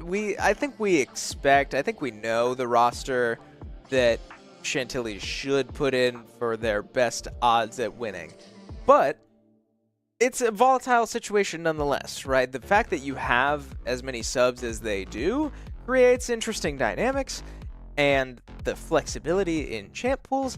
But another thing I'm noticing, looking at Rockridge's OP.GGs again, they have a similar situation where they don't really seem to have their designated roles on their own outside of their team dynamics. Yep. So the only thing that I know for a fact about Rockridge's roster is that their jungler is a Darius jungler player. And that's easy for me because looking at the stats, it's like, okay, he's a top laner. But no, he played one game of Darius jungle against Hayfield, and they won that game. So he has success on it. But everything else on their roster, it's like the Wild West. Like, I have no idea where anyone's going. I don't know how we're going to get to the outcome that we're going to get to. And hopefully Chantilly has some amount of an idea. Yeah, it's hard to say. We're going to be learning along with all of you at home. And we're excited to get into it. We should, again, be getting into it soon, and we'll keep you up to date as that develops. But, again, Chantilly was undefeated coming into this season. I'm not sure if they would have played each other in the regular season. They did, yes. They did? Yes, Rockridge went undefeated. They won every single game except they got 2-0 by Chantilly. Well. So they have a history. I mean, they played in the regular season of last semester as well. Rockridge 4-0'd them if you count, regular season and then finals. So Rockridge knows how to beat them, but this semester they have not had any success beating them yet. So that's interesting because, okay, so you and I are sports guys, yes, right? And it's a common idea. It's well regarded that it's hard to beat the same team twice. Yeah, it's just factual. It's hard to explain, but it is. It's hard to prepare and use a strategy against the same people and have it work 2 times in a row because they learn and they adapt. This is not low-level competition. But with the level that Chantilly has been performing at, you have to think that this series has already been played. Mm-hmm. The outcome was decisive, and although it is hard to beat the same team twice, Chantilly seems to be headed in that direction. Yes, they do. But a shining light is that game was played almost 4 patches ago. The game has changed a lot since then. I mean, back then you had Jinx was like the predominant AD carry. Like that was the picker ban. Now we're seeing the likes of Kaisa, we're seeing Kog'Maw, we're seeing AP carries like Swain come out. Like there's a lot of different things happen. There's a lot of reworks that have happened. Swain got his big rework. Like there's a lot that's changed in the game, including the introduction of Mbessa and Warwick and such as that. So yeah, we hit a little bit on Warwick just a little bit ago, but Mbessa was an interesting factor too. In the last series we got to watch here on stream, or on the main stream, Mbessa came out for Lafayette and looked pretty solid. I think I said it during the series, not as commanding as the Warwick or anything in particular, but like it got its job done until it didn't. Chantilly did seem to kind of find an answer for it, and they were able to rebound and really take control of the jungle pretty swiftly after that. You all are seeing what we're seeing. It looks like we are into our first draft here. Game number 1 of Rock Ridge against Chantilly. the finals. Will be, the grand finals of the Virginia State High School Esports League for the fall semester is underway. I mean, here we go. We have bans coming in. It will be Pike and Aurelia being the first 2 bans for Rock Ridge, and the Darius ban out of Chantilly. Ban number 1. See, that's interesting because when I look at the previous draft with Hayfield against Rockridge, they banned Tarek, Belveth, and Lysandra all 3 games. Those are the only champs that they banned. And now Chantilly seems to have a different idea. Banning the Milio, which screams that Curb will be playing a Thresh or a Rel or something that kind of gets negated by Milio with his ult and with his Q and things like that. So I would expect a Rel or a Thresh very early on in this draft. Yeah, we see Yasuo coming out as ban number 3 for Rock Ridge. Again, makes sense, right? We saw Mr. Kitten Whiskers himself have a very strong game 2 specifically in that Lafayette series. So the Yasuo will not show itself, at least in game number 1. Wukong will round out phase 1 bans, and Lysandra is immediately picked. B1 immediately. So this is a really good sign for them because Chantilly, Kitten Whiskers has a high emphasis on these AD carry mid laners, or these AD mid laners, Aurelia, Yone, Yasuo, things like that. And yes, Yasuo and Aurelia got banned out, but you're not going to pick Yone willingly into Lysandra. So you kind of just got 3 bans, or to get away, take rid of the Pike. So, and here we see the Zac again. Yep. Zac Echo is incredibly scary, but it's also double AP topside, which is, you can pick a Galio top or something like that, kind of work around it as well. But Zac Echo is a lot of dive. That's a lot of dive and a lot of burst and a lot of savability too. Like you have healing, you have the passive, you have the Echo ult. That's true. Yeah. And I was just about to ask, how realistic is Zac top? But I kind of answered my own question because of playstyle. We know that Chantilly's top laner really likes the hyper carry sort of solo win type champions, and Zac is absolutely not one of them. So if the Zac were to go top lane, that would be a massive conflict of interest. And it fits well with player 456. He already had 2 great games on Zac, so why change anything? Yeah. We see Belveth, which is a bit of a scary answer to Zac, just because Belveth wants to farm really early, and she doesn't have a lot of agency in the jungle, and Zac obviously just dominates the laning and the ganking and everything. But then we followed up with Maokai, who's able to match a Zac, on terms of roams if he's being picked support, or he could be picked top lane as well. And both of those are really good. You have a bunch of ways during those early Grub and Dragon fights to cancel out the Zac. Rakan picked here, which is a good reason. You banned Milio out. Rakan is a great champ. Really, really flexible. Now you're kind of forcing Rockridge to ban the Xayah. And if you don't, you get Xayah Rakan for free. There you go. Yeah. We see ban number 1 of phase 2, Chantilly taking out the Ashe, which is interesting. Makes sense, right? The Ashe has that sort of survivability in the form of her panic ultimate if she needs it. Xayah being the response for Rock Ridge and Caitlyn. So 3 AD carries banned in phase 2, right? And there should be a Kaisa ban now. Oh, probably. Oh, no. Okay. Well, Dr. Mundo will be the final ban, rounding all this out. 3 AD carries in phase 2, but that will leave Calvin with his pick of an AD carry, and we know that his Kaisa is comfortable and warmed up and looked great. It looked great, but the only scary thing is that there's a lot of dive and point and click CC. on the side of Red Ridge. So like maybe you're scared of picking Kaisa because of, she gets locked down by the Maokai W, then she gets Lysandra ulted, then she gets bursted. So maybe you opt for something safer, but they're going to go for the Kalista, it looks like, which is basically saying that we are going to win bot lane no matter what. We're going to have the agency level 1 with the Rakan W. Never mind. I got baited. It's going to be the Jinx, which is even scarier because, again, Jinx has no mobility. She's completely reliant on her Zac and her Rakan to CC Maokai and Lysandra.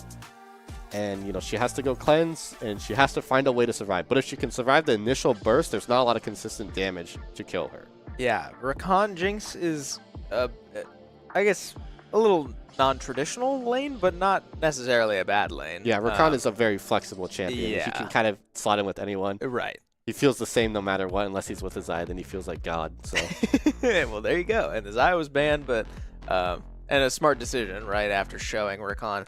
We do see that Trundle and Misfortune round out the picks for Rockridge, and once again, final pick, R5, Fiora going top for Chantilly. You'd think with having last pick that it's something of a surprise, but it's not. It's not. Not at all. And it's crazy that they keep doing it. Like if they, I don't know. I am really curious to see how our caster Kevin feels about this matchup, because Trundle into Fiora seems like a nightmare for Fiora to handle. I just think so. When I think about top lane matchups, when I think about what these two champs fundamentally want to do, Trundle seems like he just dominates that. But again, Jung is a great Fiora player. He's very comfortable on the champ. He had to play against the Warwick, which, he clearly looked uncomfortable, but I feel like Trundle's more of a traditional top laner where maybe he'll have a better chance at it. Yeah, maybe a little bit more matchup experience. I'm curious where you feel the win con for Rockridge is. Where the what is? Where the win con for Rockridge's comp is, because that's this comp to me looks like you're putting a lot of pressure on this Misfortune to perform. Right. It's Misfortune, but you can also play it with the Trundle ult into Bel'Veth. If you Trundle ult someone down and then Bel'Veth gets the reset immediately.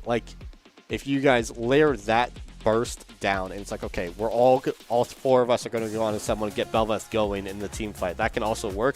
But you do have that wombo combo capabilities. I don't think that'll work nearly as well just because it is against a Zac and an Echo who can both get out pretty easily. Rakan has a bunch of different ways. I would expect the Rakan to build QSS just because if you build QSS and you get Maokai ulted and they're trying to layer that Misfortune ult, you can immediately cancel the Misfortune ult because they don't have anything after the Maokai ult comes out. Does make sense to me.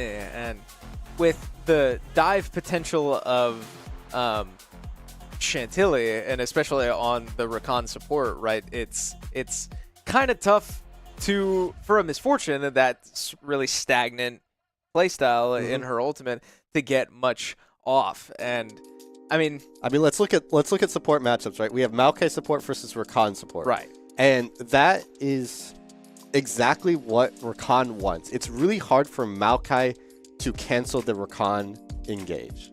That's true. Yeah, with the Q. It's not very reliable. Against Zac, it's way easier because Zac kind of jumps in. You have the indicator, everything. It's really slow. Yeah. But Rakan's very, very slippery. And Rakan can also transport the Maokai on top of the Jinx if he wants. He can E back, he can W back. There's a lot of different ways.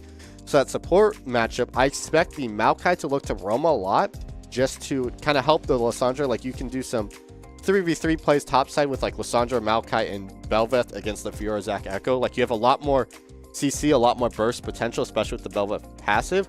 Whereas Rakan is going to look to get plates bot lane for the Jinx because she's going to need the gold to kind of chunk the Lysandra, the Trundle, the Malphite. Yeah, and that's something I'm noticing about Chantilly's comp too, is the longer the game goes on, I really do favor Chantilly almost completely, right, with a Jinx and an Echo and a Fiora and a Zac. That is going to become overwhelming pretty quickly, and especially if Chantilly can really build an early advantage, that is going to be tough to claw out of. So we'll see if Rockridge is able to come out the gate swinging, get an early lead and maintain that, but also take care of business, get out of the game quick, and try to get a 1-0 lead in the series. Yeah, in a vacuum, this game is a 4v4 and in a 1v1. Yeah. Trundle and Fiora are never. If they see anyone else on their team in their lane, they're gonna be angry. They're gonna be like, "What? Like, what are you doing?" They want to 1v1. They want to itemize for each other. They don't care about anything else in this game, and that's super interesting because I think it's all dependent on the first 4 levels. And Kevin can correct me when he gets on if I'm wrong. But I feel like the first 4 levels kind of determine if Trundle gets the early push, then he can reset.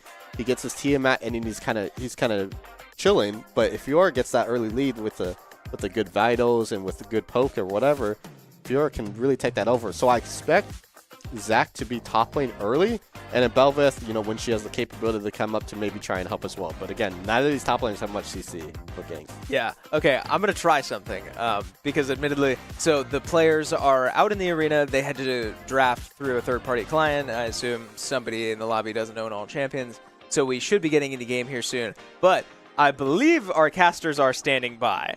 And it might be nice if we are able to get a little head start with Kev to get some of these answers, because I do see on our screen we do have the guys standing out in the arena. They are on your screen. Kevin's excited to be here because we want to talk. What am I, chopped liver? What's going on here?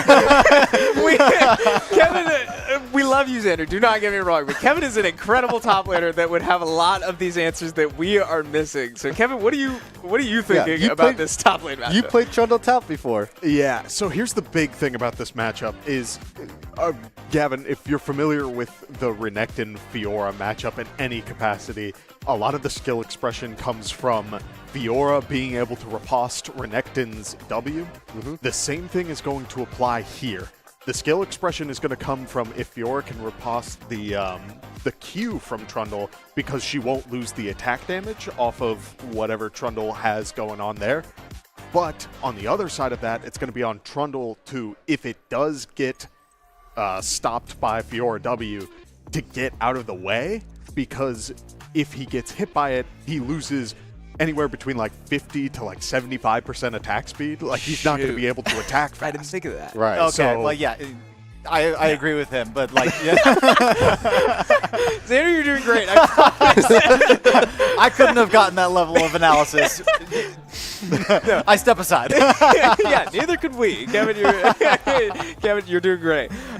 Okay, well, that's very exciting. And we should be getting into game here soon, so I think we will let you guys take it from here. But good luck. Thanks for helping out there, Kev. Have fun with game number 1. Yeah, it should be a good time. If you are just joining in, welcome to the stream, VHSL League of Legends Finals. My name is Kevin Clayton, and I'm joined by Xander, who has been on the desk with me already to talk over some League of Legends, and we had an exciting series before. I gotta say, how are you feeling going into this one? I'm feeling so good. Kevin, this is the grand finals. The number 1 seed versus the number 2 seed. Would you have it any other way? We're going into a best of 3, and both teams have performed amazingly throughout the entire season and have now come down to this moment, the grand finals, where they have to, it's the 2 best teams in Virginia facing each other. Yeah, and on the topic of what we were saying with the Trundle and the Fiora, there's going to be a lot of skill expression in this game. You're going to see a lot of niche interactions that really speak to the level of these players. Yes, they are the number 1 and the number 2. They're very close, but you're going to see where those differences lie. Who, in what role, is going to be showing their best performance to really run away with their lane? And can they bring that lead to other parts of the map? If they can do that, the game should be theirs, but that's not an easy ask. We've seen, I mean, we didn't get the opportunity to watch Rockridge. That happened over, I can't remember if it was JMU or Radford. They're helping us out with all the streaming today. Shout out to those guys. Shout out to those guys. There's so many games, and we've covered literally all the action today, but with the help of those other 2 universities, so huge help there. So we didn't get to watch Rockridge in their victory, but I heard that they went to game 3, and we know that as a number 2 seed and a number 1 seed, both times going to a game 3, it was a pretty close matchup. Chantilly obviously getting a little bit of momentum going in game number 2 and carried that very well over into game number 3. But, I mean, watching Chantilly it was a series of individual performances, like you said, Kevin. And this is going to be pretty outstanding to watch exactly how that Zach is now going to be the third game in a row that player 456 is going to be playing that character. And, I mean, pretty influential throughout the entire map. Oh, yeah, because you had multiple times where we're seeing the Zach player get ganks off and leading to kills or assists. But then shortly after, we would look at the CS numbers between the two junglers, and Zach would be ahead. Like, it did not matter how many eliminations you had going on. It was crazy to see just how well and optimized this player has for this blob of goop. Yeah, just really through the rotations of farming the jungle, very efficient ganks coming in, either getting a lot of damage, maybe some summoner spells, or at best case scenario, a couple eliminations and tower pressure and damage. So really, really solid player on player 456 that Zach, as we said, just really made such an impact once that we got that swap over. Yeah, I mean, top lane, that Fiora was very dominant to the point where it got banned, and that's when we saw the Gwen, which was, that was a sight to behold. That definitely took the other team by surprise. Yeah, I mean, there's so many factors that go into that, but also I feel as though we've seen the mid laner for Chantilly getting a lot of targeted bans so far, and understandably so. They play a lot of high skill expression champions that can run away with games. But on the other side of that coin, we've seen how well this Fiora does. Well, okay, let me take one ban away and we'll try to get rid of the Fiora. Well, now they have the Gwen. Okay, we'll get rid of 2 bans, right? We'll try to lock them out of this split push playstyle. But game 2 with Chantilly, that Yasuo was a demon. That thing was crazy. It got so much value off of Zach's jump and just getting ults flame. Yeah. I mean, everything was just played into the hands of that ultimate. And I mean, obviously, even in the neutral game, I think there was a solo kill at some point. But really, through the help of all the pop-ups of the team, they played that comp so well around an impactful Yasuo. And it led them to a steamroll game number 2 and let them carry that into game number 3. We finally have our champions loaded into the Rift. We're going to go ahead and hop over into game number 1 of the grand finals. Number 2 seed Rockridge versus number 1 seed Chantilly. We are ready to bring you the action. Yeah, so as we get started here, it's worth noting, stacking in the bush once again. Multiple times has Chantilly just decided to stick together, and if any sort of invade happens, they're ready for it. Yeah. Understandably so. That first game in the last series caused so many problems for Chantilly because Lafayette was just so on top of things. They were really making sure that they were playing together, and while there weren't any eliminations early on, it still led to chunked health bars, early summoner spells. This time around, everyone is opting to hold on to all of their resources. Understandably so. Cleanses on both AD carries. We see Exhaust on Rakan to slow down the damage of either Belveth or Fortune. And also, we were looking at the matchup topside to be a 1v1. It's very reasonable to be, but Fiora has Ignite instead of TP. Interesting. So looking to maybe take away a little bit of that sustain from the Trundle, as that passive allows him to heal a whole lot through the laning phase. That's going to help a little bit of that kill pressure. This is going to be an exciting top matchup to watch, I got to say. Once, I mean, I know that we're just 1 minute and 48 seconds into the game, but there's already, it felt like all teams on all lanes were already just bashing each other's faces in at this point in the last series that we watched.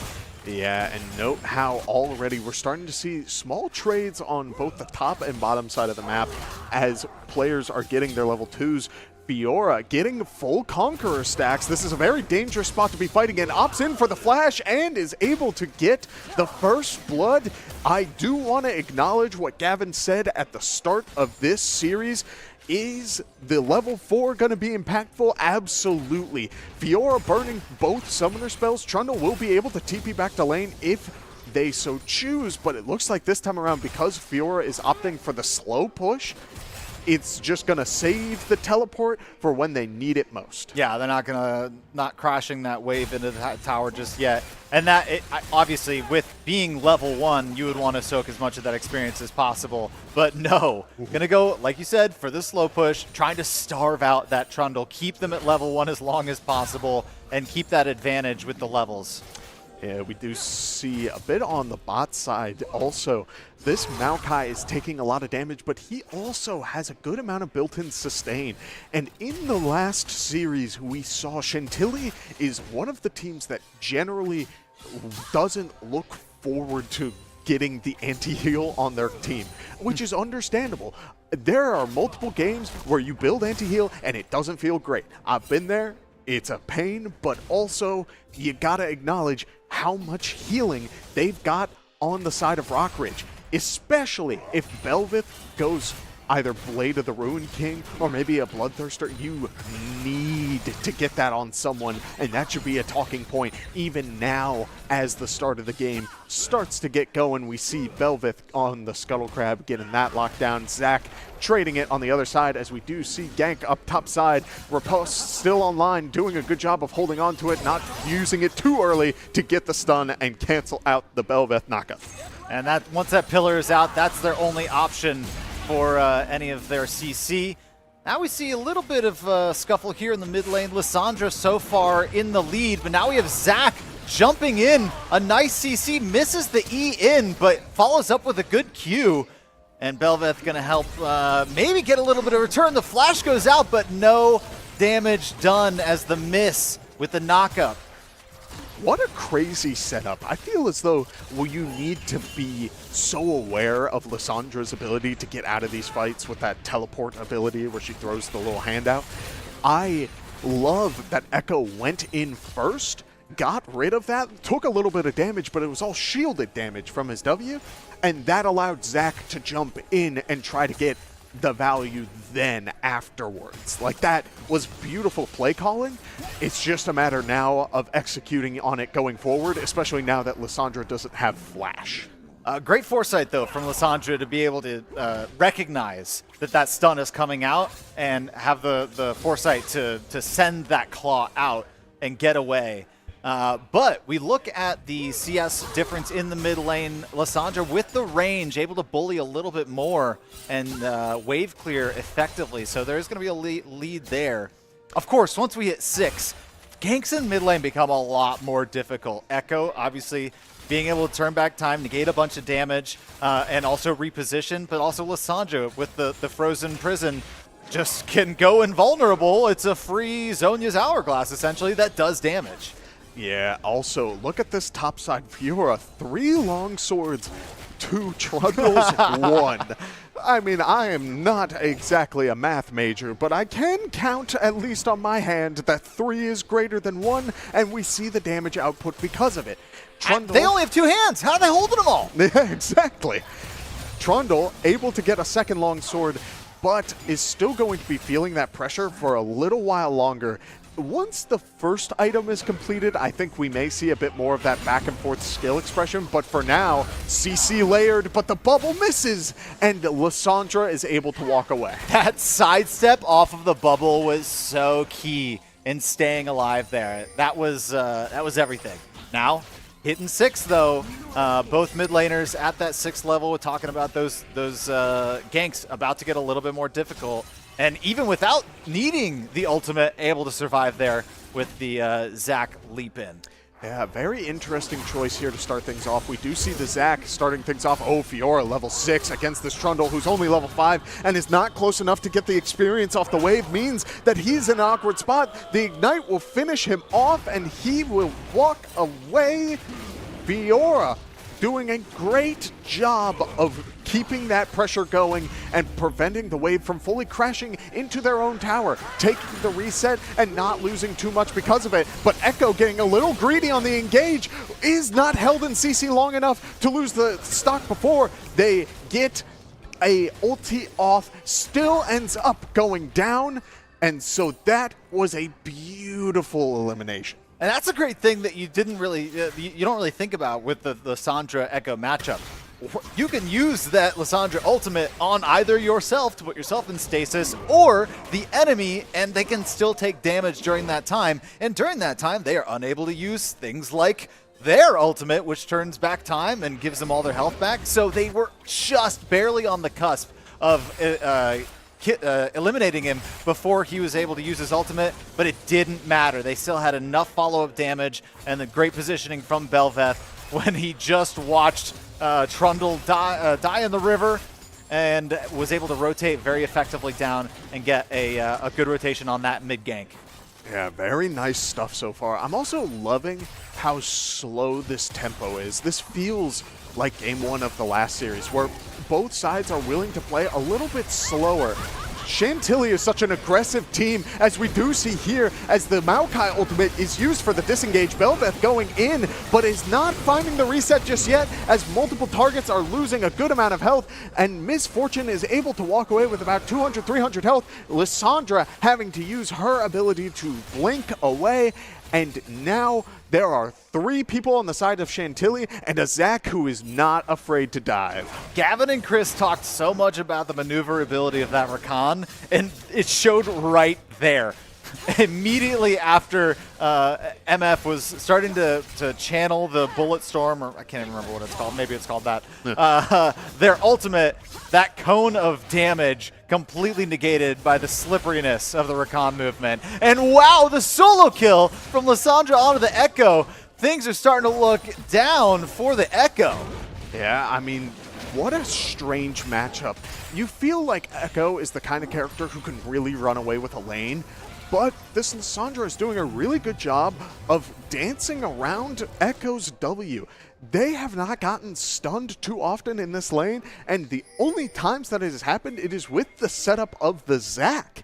So you need to be aware of that. You can't start playing aggressive when that has been your playstyle so far, as we do get a little bit of a peek topside. Both players looking to get a Hydra to start things off, which means that they will have amazing wave clear the later this game goes. Also worth noting, Belveth in the river trying to go for this fight. There are 4 people on the side of Chantilly trying to close this out. The Jinx rocket goes wide, but the Lissandra still goes down. Misfortune getting a little bit of damage onto the Jinx, but it won't lead to anything just yet beyond the grubs spawning in about 15 seconds. And Belveth got the first 3. It means neither side is going to be spawning the little grubs for their own side if they take this now.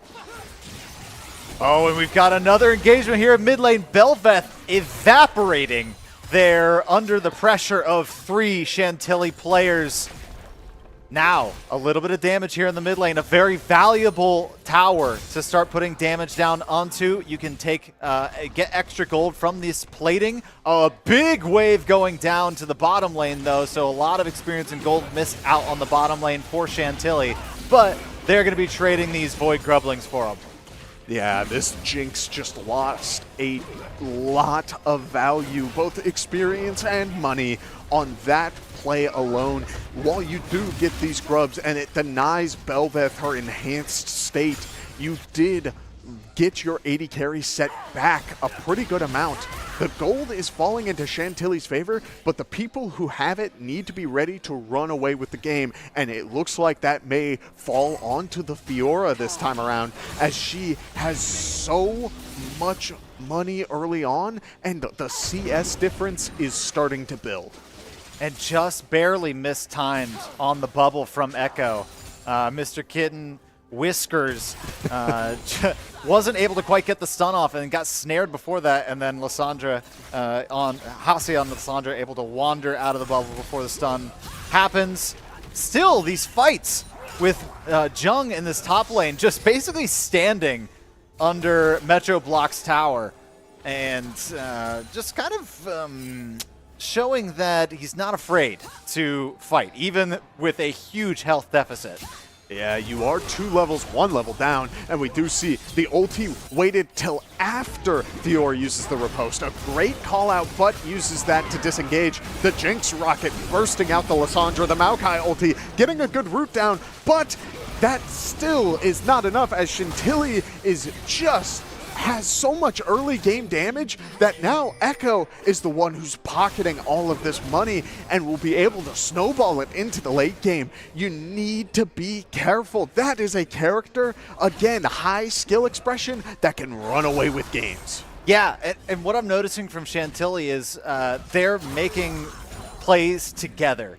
It was obviously a skirmish there in the river, but it was 4 members of Chantilly, and even if not 4 members in person, there was at least a Jinx Rocket coming in to make a huge play and get extra damage on the execute. And then Rockridge, it seemed like they just happened to be there together, but not playing for that particular engagement. So, and as our analyst desk said, if anybody from either one of their own teams comes up to this lane, they were going to be upset, and that's exactly what's happening. They're on their own island. Yeah, look at this. The Rift Herald is spawning in about 30 seconds, and your top side with Belveth for Rockridge is not doing too great. Both the jungler and the top laner are behind and will need help contesting that Herald. If you're playing Belveth, you need this Rift Herald. You want that enhanced buff state because it can really even out this gold deficit, but that's a very tall ask. You need your support up there, potentially your AD carry. Giving up a couple of plates for the other side is extremely worth it if you can snowball that lead, but you gotta get there first. Yeah, huge gold lead on the side of Fiora over Trundle. Everywhere else fairly similar. The Misfortune does have the lead in gold and supports Rakan in the lead with 1, 0, and 6 stat line. With 4 shutdowns across the board on Chantilly, a familiar sight from our first series. They're playing quite dominantly with a 9-3 scoreline as far as eliminations go. So they're playing their game plan well. They've got the 3,000 and change gold lead here going into the mid game. The turret platings have fallen. I was trying to think of past tense of fall, and then I said fell, and yeah, they fell in. All right, we've got a 3-man gank here in the top lane. Make it 4 here coming in shortly. The teleport coming in, but just a little bit too late. Here comes Belveth. Is he able to get the stun up? The Jinx Rocket not even close by, but dealing with their own problems there in the bottom lane. Flashes out of the MF engagement, and just enough damage to be able to secure that Jinx kill. And wow, across the board, I think only Trundle went down for Rockridge, so a 1-for-1 trade. And still, Chantilly wants this tower. Yeah, so they're going to send as much as they can. The teleport comes out, but 1 hit will knock it down. A very dangerous teleport to be using there means that it will go on cooldown, and you lose 2 players on the side of Rockridge. That is so detrimental because not only did you lose the tower, you lose the 2 KOs, but you also are now losing the Rift Herald. Misfortune, yes, does get that tower bot side, but keep an eye on the gold on the top of the screen. That number differential is going to go up drastically, and money gets you stats. Stats win you games. And they're going to continue pushing this top lane as this second-tier turret is going to take a ton of damage. If not fall, the minions will finish it off. So a super effective follow-up to the couple of eliminations there in the top lane. And as you mentioned, Kevin, the teleport down as well. And I don't know if you saw that, but that was not Belveth taking that Rift Herald. So a lot of denial from Chantilly. Yeah, and it's so unfortunate for the side of Rockridge because that's so snowbally. But also we saw Trundle going for that mid lane tower and walking away from the Jinx. I understand that the lane was very difficult early on, but you are playing one of the best tower takers in this game. You are able to one auto and Q that thing and it will go down. I understand giving the respect, but you also need to find your ways back into this game, and money is the way. Tower gold is a beautiful way to get back into games. So not securing that right now, maybe you wanted to give it to the Fortune, that's understandable, but that means that this Fiora is going to be an even bigger problem. Look at this. She has a full item, a full Trinity Force, one of the most expensive items in the game. A 3,000 gold deficit in the top side. I don't know. If you're sending this to the 1v1, you gotta be careful. Oh, and maybe getting a little bit too confident there in the blue jungle. And just not enough damage. Going to walk out, heal off of this minion wave, and meet up with the rest of the Chantilly squad. It looks like Rockridge wants more, but I don't know if there's enough down on this bottom side to fight for worthwhile. But they're hunting, and as I say that, Dragon is going to be spawning. And that's exactly why this whole team has met. And Trundle and the rest of the squad here somehow still walking out, but eventually will fall, and Belveth securing that one. Great champion for that to go down onto. Now this scuffle continues, but two members of Rockridge a little bit out of position. Lots of damage coming down from the Jinx. Free firing rockets putting down so much splash damage onto Rockridge, and this is disaster for Rockridge as they pushed out a little bit too far and get caught out from Chantilly. Let's acknowledge this. Earlier we saw the Fiora player dance around the jungle and burn Misfortune ulti. That was a super tight choke point that if Misfortune ulti was still up, would have melted Chantilly. But because it wasn't, they were able to run away with this team fight and secure their third dragon. So much value off of a really good play from not only the bottom half of Chantilly, but the side lane Fiora able to bait out options and get lots of great options because of it. I want to talk about something here real quick, Kevin. Evan, on that Misfortune, we have been watching probably some of the most ineffective ultimates, insanely huge damage dealing ultimate across a wide area. And I mean, Chantilly knows this, and they have had every bit of escapability out of that damage. So the ultimates haven't been that impactful. But I tell you what, it doesn't matter how many Evan misses. It just takes one as we near this mid to late game. Once you get enough damage down onto enough of the team in a single team fight, if there is no control over that particular escapability, you could deal an insane amount of damage to Chantilly, take some sort of large objective, or make a push into an inhibitor based off of just one good ult, and it is incredibly impactful. So that is something that I'm going to be looking for as we continue. And this is the entire squad from Chantilly pushing it here into the mid lane. Just 4 members, actually. And there's one. That's enough, but it gets paused there for a second as finally Fiora going to be going down there in the mid lane as well. So get Rockridge being a little bit patient with the over-aggressive Chantilly underneath the tower, and they're going to come away with elimination for it. Yeah, very good Misfortune ulti. Yes, it was canceled early, but it did get solid damage this time around and had the setup it needed. This Maokai has been doing a really good job of using this ultimate for disengage, making sure that Fortune can get the time to set up in the right spot. It's not easy to both disengage, find your position, and then get a full Misfortune ulti off. It requires basically the stars to align, the planets themselves to all be in the right spot.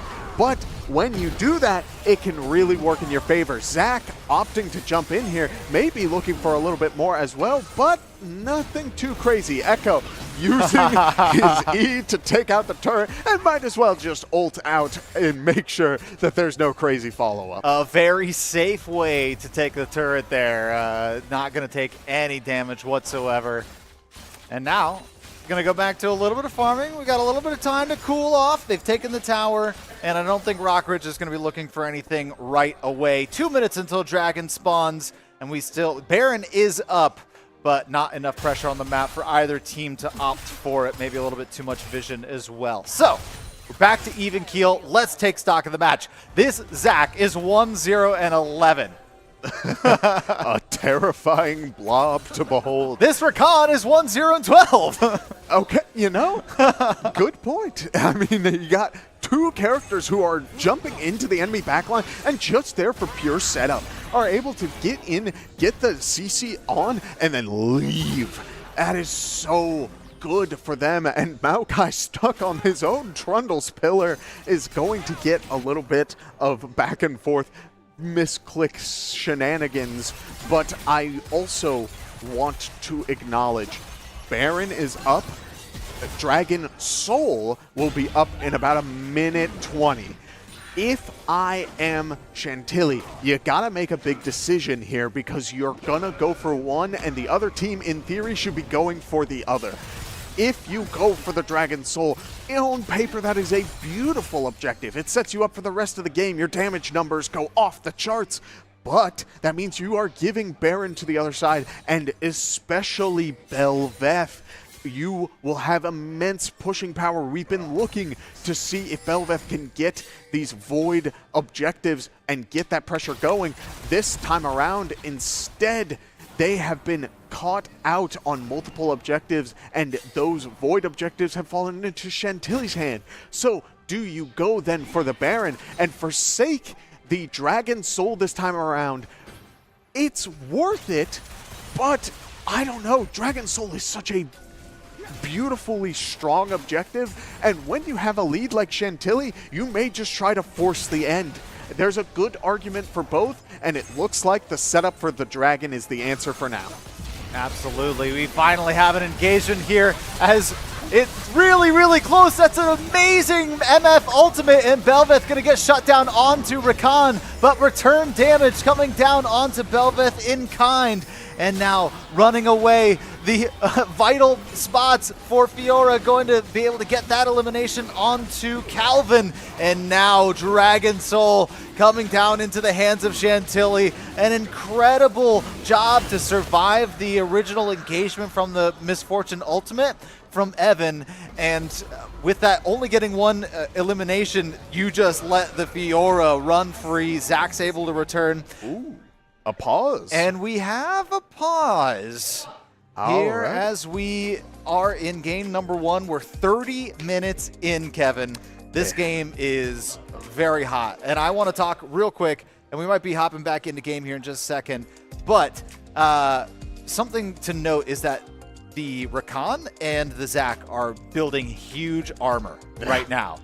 And you know who gets to take resistances from them and could use a little bit of armor himself is Trundle, right? So that could be impactful as we get more resistances onto those two tanks. Yes, they will become very resistant to a lot of people, but as long as subjugation is on either one of those players, that MF could be very impactful. Yeah, and on top of that, I feel as though Rockridge does need to be playing as 5 right now. This Trundle can't survive this one-on-one lane. As bad as that sounds, you do want the split pushers going up against each other and showing their respective skill expression, but Trundle doesn't have the items needed to match that Fiora. Yep. So you want Trundle in these team fights, stealing those resistances away from Zach to try and get Misfortune's bullet time to really rack up that damage against all opponents in these fights. Bullet time, that's what it was called. Yeah. With all of that being said, I am a little surprised with how this played out, that we didn't see the Baron taken after the Dragon. Instead, we're seeing a couple of skirmishes around the side laning Fiora. You may think it's a one-on however many you want to send towards them, but I think we're starting to see Chantilly is not afraid to play around this Fiora, sort of bait the opponents in. They have caught this Fiora in awkward spots before, but it's when you get too comfortable doing that that suddenly a blob can jump in from the fog of war, or Rakan could be jumping in from the walls and stuff like that. Crazy stuff going on as Fiora is looking to crash a wave up against the Trundle, starts hitting the tower, but they are also hitting the Baron. No, they're backing off of the Baron. I think they saw the 4 and didn't want to mess with anything too crazy. As if this team on Chantilly's side needed any more damage, this Dragon Soul already putting in huge work.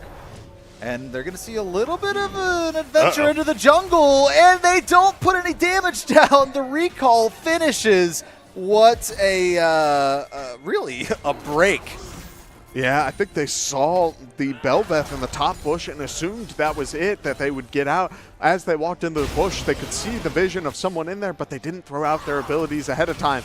Now the Baron is started, and they make the trade offer. Fiora goes down in exchange for the Baron. It's a very dangerous play, but when you need the gold to get back into the game, this is your ticket to do it. Jinx, excited, running straight towards the Fortune. Oh, that was Echo. Yeah. Echo's blink followed Fortune through the flash. That is so good because it just knocked out the biggest damage source of Rockridge. The timing on that, Mr. Kitten Whiskers, just really... The fact that he's able to jump all the way and continue to that back line, can keep that damage down onto the MF. Wow. This is a great thing to come off of a Baron. Obviously, you already get 300 gold per person as it is, but then being able to just get any stragglers that are just sniffing about the upside river, being able to take down at least 2 of them, Belveth and Misfortune. So a little bonus to boot, and almost a 10k gold lead here as we're getting close to 30 minutes. Yeah, the gold lead falling on the Fiora, a little bit on the Echo, and the support Rakan. A very interesting spread, especially because the Belveth has 7 deaths compared to Zach's 0, and Zach has more CS, and yet somehow they're relatively even on the money. It's really falling, yes, on the top side, but also the Echo getting that value on taking out that Fortune, and the Maokai, or the Rakan, excuse me, getting just so much support gold on these crazy quick engages. And again, a little bit disconnected.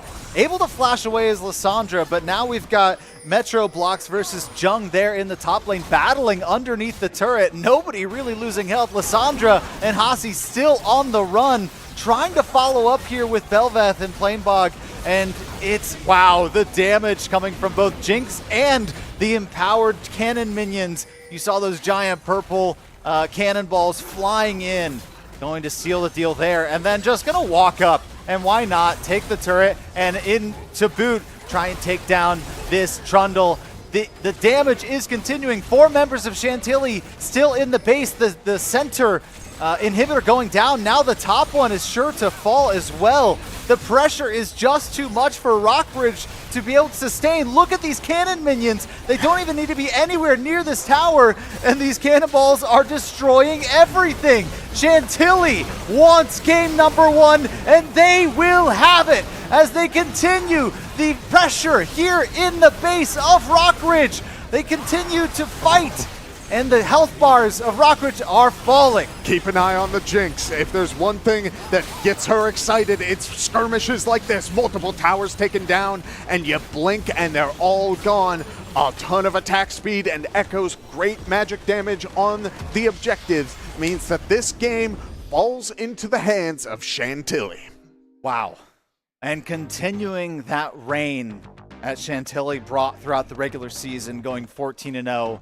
They did drop a game earlier today, but that was the first one all fall semester that they did so.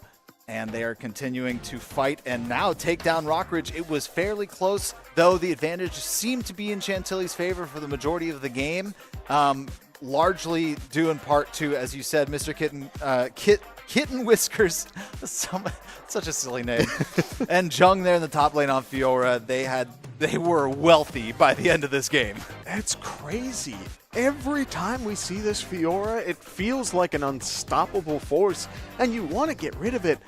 But what do you, you can't really change your bans.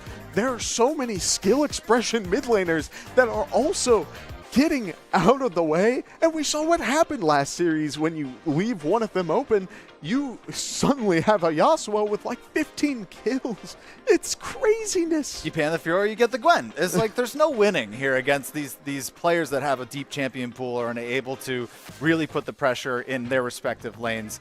But I am interested to hear what our analyst desk have to say about this. Guys, what do you think?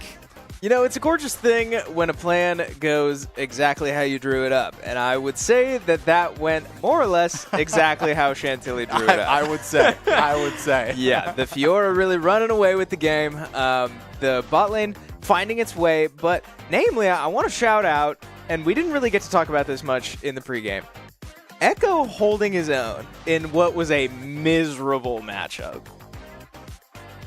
I mean, yeah, so with Echo, he really struggles against Lissandra because Lissandra has so much potential to stop him. If Lissandra ults before Echo ults, obviously, then Echo's ulted. But if Echo ults then, Lissandra gets the AoE slow, but it doesn't do damage. So then when he comes out of the ult, he's slowed, and then Lissandra can re-ult him. The interaction is incredibly buggy for no reason other than League just has it that way. So it's really hard. But the Echo got a lot of help from the Zac, which is my first big point I want to throw out. Like, I have like 3 steps to how Rockridge comes back, right? And step 1 is you have to ban the Zac. You cannot let the Zac in this game. They had constant pressure mid lane. Lissandra was constantly under threat. She was always using her E to push out the wave offensively, and always using it to poke, and then Zac would all of a sudden come out. And granted, she never died, but she lost a lot of prowess. She had the TP back. She would have to reset in bad situations. Zac also did the exact same thing top lane.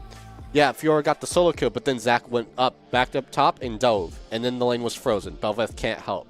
This Zac had so many huge effects on the game that it just has to be taken away. We can't let that champ exist anymore. At least I think.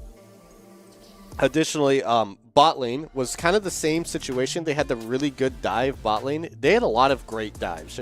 Chantilly definitely had confidence going into this series where they kept diving on repeat with this Zac over and over and over and getting the Jinx ahead. Jinx got the double kill bot lane off of the 3-man dive, and then she gets free plates. They transition that to Dragon, then they go mid and they get more plates. Everything just came because of this Zac. An overwhelming presence. That's been the theme of this Zac, and specifically this player on Zac, really showcasing the wherewithal, the game sense to know where he can have the biggest effect and applying that effect. Like, it's very impressive to watch, and we can take you back through it. We do have replays here that we will relive this series once more, or at least this game, the start to this series. But I mean, like you said, keep an eye on this Zac.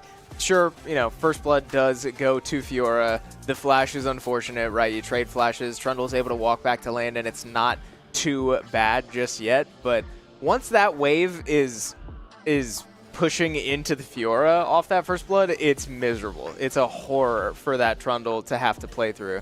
And he didn't quite get the help from the Bel'Veth like we saw the other direction, right? Fiora was able to set up a gorgeous freeze for an absurd amount of time and then just pull overwhelmingly ahead. And then we look to the other side of the map.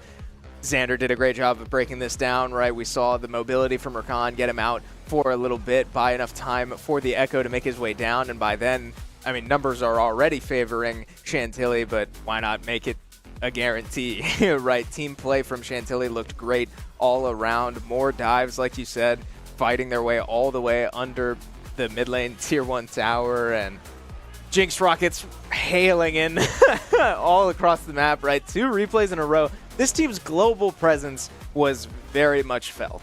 Yes, absolutely. And shout out to Calvin again. Like, I know he keeps mentioning the name, but this game he didn't have very many kills early on, but he kept working towards it, kept getting gold, kept getting the towers and whatever, and got really scary towards the end of the game. And that was a great thing to see. Obviously, really good flashes from Chantilly against the Misfortunal. I don't think the Misfortunal ever actually landed. They just never could land a CC properly. And then we had this fight where I think after you get this pick, you kind of have to fall back because you don't have the Misfortunal. You used a lot of your ults then. But they keep going, and then Chantilly's like, wait a second, they overstepped. And they pulled a trigger, which was great by Rakan. Huge Rakan ult here. This was absolutely amazing from him. Yeah, and that's textbook. At this point, it's the classic League of Legends where you don't know what's happening, but someone wins, and it turns out to be Chantilly. Yeah, watching it live, watching it in replay, doesn't really matter. There's a lot on our screens. We couldn't walk you through it, but hopefully watching that twice got you a little bit of information, a little bit of insight. Again, yeah. Exhibit A of the Misfortunal not getting any value, ultimately getting CC'd and interrupted. I mean, just great. I want to use the term domination, right? All over the map. Chantilly really did draw up a game plan, and it more or less went exactly how they wanted it to. Yeah, and you brought up like Xander brought up having to ban these mid laners and whatnot. And Echo was real scary. There was one clip where it was like Echo just flashed on the misfortune, all of a sudden, bam, she's gone. And like, I get that the Kitten Whiskers has a bunch of priority chance, but I think you just have to give them all to him and let him take his pick. Because you can't 3-ban him because then he has the Echo. You can't, he has just so many opportunities. I think you have to look at the other lanes instead. Yeah, definitely options on the table and difficult decisions that need to be made, because at this point, Rockridge is on elimination again. It's on the verge of placing second here at the VHSL League of Legends Fall Finals. So we'll see what adaptations they make. We'll get into that soon as we wrap up these replays and watch how this game ended. Again, a massive gold lead to finish the game. We see the kills are 10 to 24 and climbing. We see the Jinx value, like you just mentioned. This really became a beast toward the end of the game, and especially when you can get that excited, get all those resets from both towers and taking down players. That attack speed, that turret damage becomes way too much to do anything about. Right. So again, looking at the next game, I want to see a Zac ban.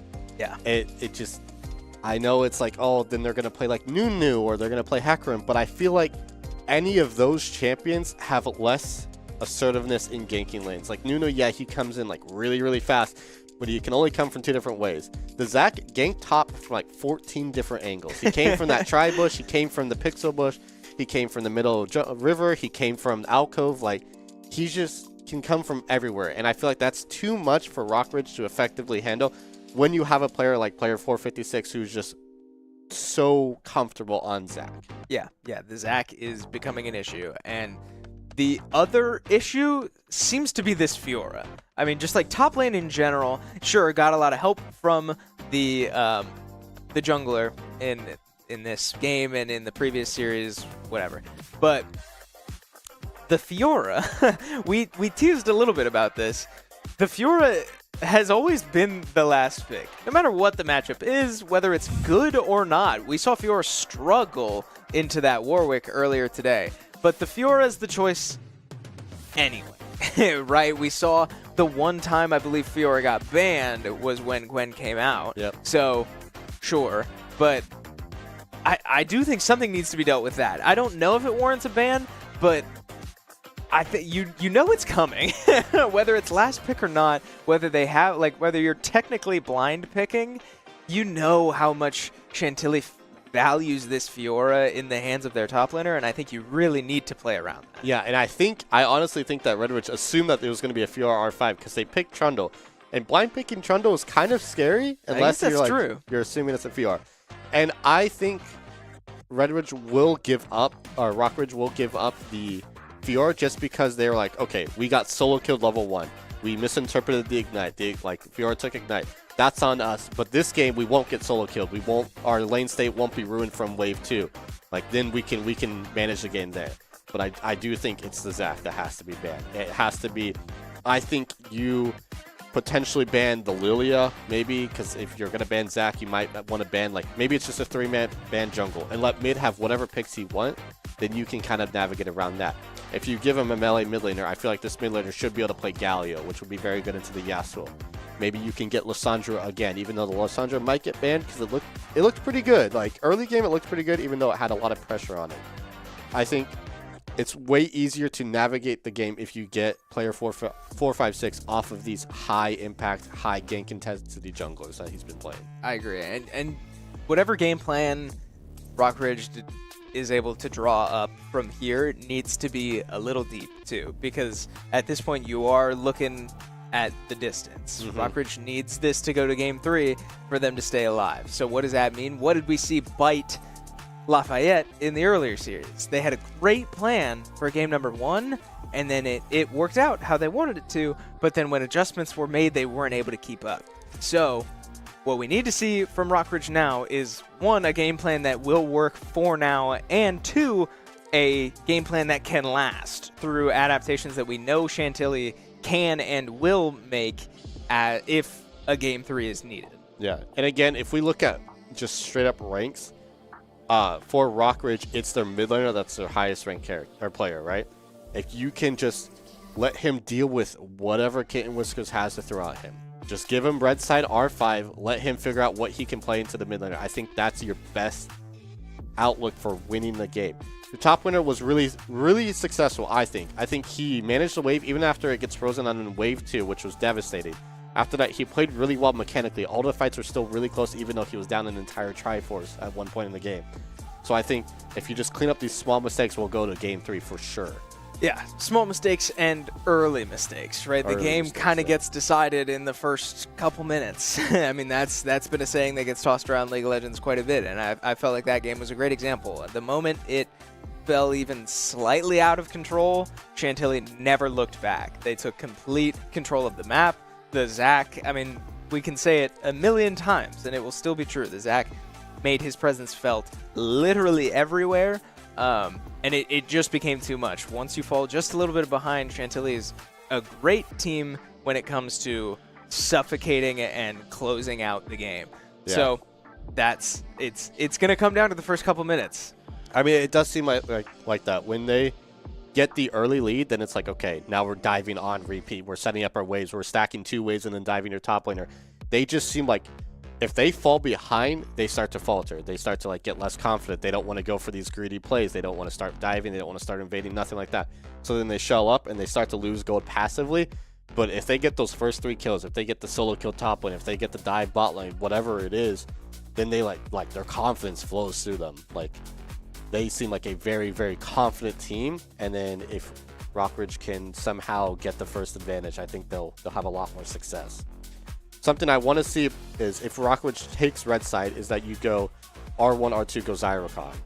They had success on it against Hayfield. Both of their 2 games that they won against Hayfield, they played Zyrocon each of those games. The one game they lost, Zai got banned. This game, Zai gets banned and they lose. There's might be a correlation there. I don't know if you're a betting man or not, but that could be the case. I think you go Zyrocon. If Darius is up, you can also prioritize that. I know he plays a lot of Darius jungle. That's like his forte. So like maybe you do that. Maybe clearly Chantilly banned it game 1, so maybe they're scared of it. If it gets let through, you might as well pick it. Could be flexed as well if your top laner plays it as well. But a lot of different things that we have to win on the draft to talk about, unfortunately. Yeah. Now, potentially this is the last time that we might get Victor. Do we just manifest it? If we just keep talking about Victor enough, maybe we'll see Victor. Surely Please. it will happen this time. Please, someone pick Victor. Yeah, and admittedly, I think we said it in the early window. I'm not even 100% sure if Victor is legal or not. Yeah, we have no idea. In this bracket, because like my brain, my common intuition, my common sense feels like it shouldn't be banned because it's not a big update. Not a big change. They changed one thing on his ultimate and made him look different.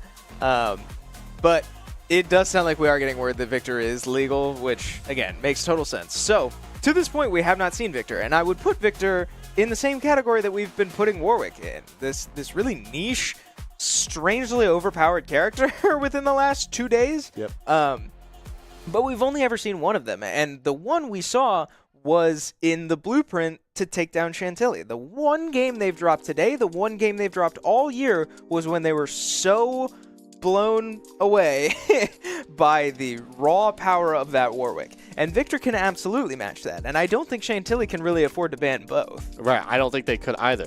And I'm pulling up the stats for Victor right now. Victor pick rate last patch before his rework was 4%. Now he has shot up to 36% with a 22% ban rate.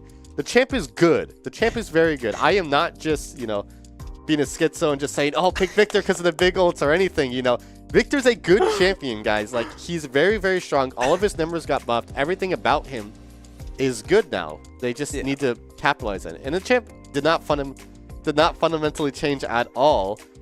So, why not just pick it? Yeah. It's something new. It's something good this patch. Worked against Chantilly last time. Yeah, and you have to think, if your champ pools are characters like Lissandra, we saw the Lissandra executed pretty well. Victor does kind of fit in that category of control mage type, almost hyper carry mage, slow immobile mage. So yeah, I mean, I agree. I don't really see a reason why that wouldn't work unless Rockridge truly is so uncomfortable with it that they don't even want to mess with it. But no need to speculate any further, right? I will say it once again. It looks like you are seeing the same thing we are seeing. We are in to draft for game number 2. Chantilly taking game 1 and putting Rockridge on the verge of elimination, or at least the verge of finishing second place.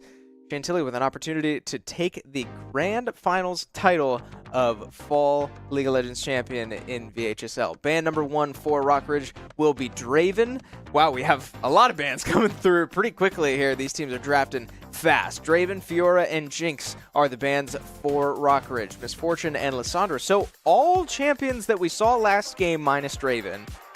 And Wow. the Belvet to round it out. So Chantilly did not like the comp that round. nope, no salty runbacks No, they in did not any like that. capacity. Neither team wants to see the same game we just watched, and I am not going to argue with Now that. Warwick's up. Warwick is up. You're right.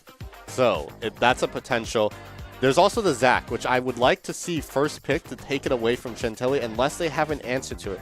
But honestly, we've seen a lot of different answers for the Zac in 3 games, and we haven't seen it yet. So we got Lux into Akali. I'm going to assume this is a Lux mid because they have run that before. They first pick Lux, and then they pick Zyra Khan immediately after. Lux into Akali, very, very scary. Again, Akali struggles early game, but once she hits 6, she can get on top of the Lux and kind of one-tap her. So it's really dependent on how that early game goes. And then we see Zeri. Talk me through Zeri.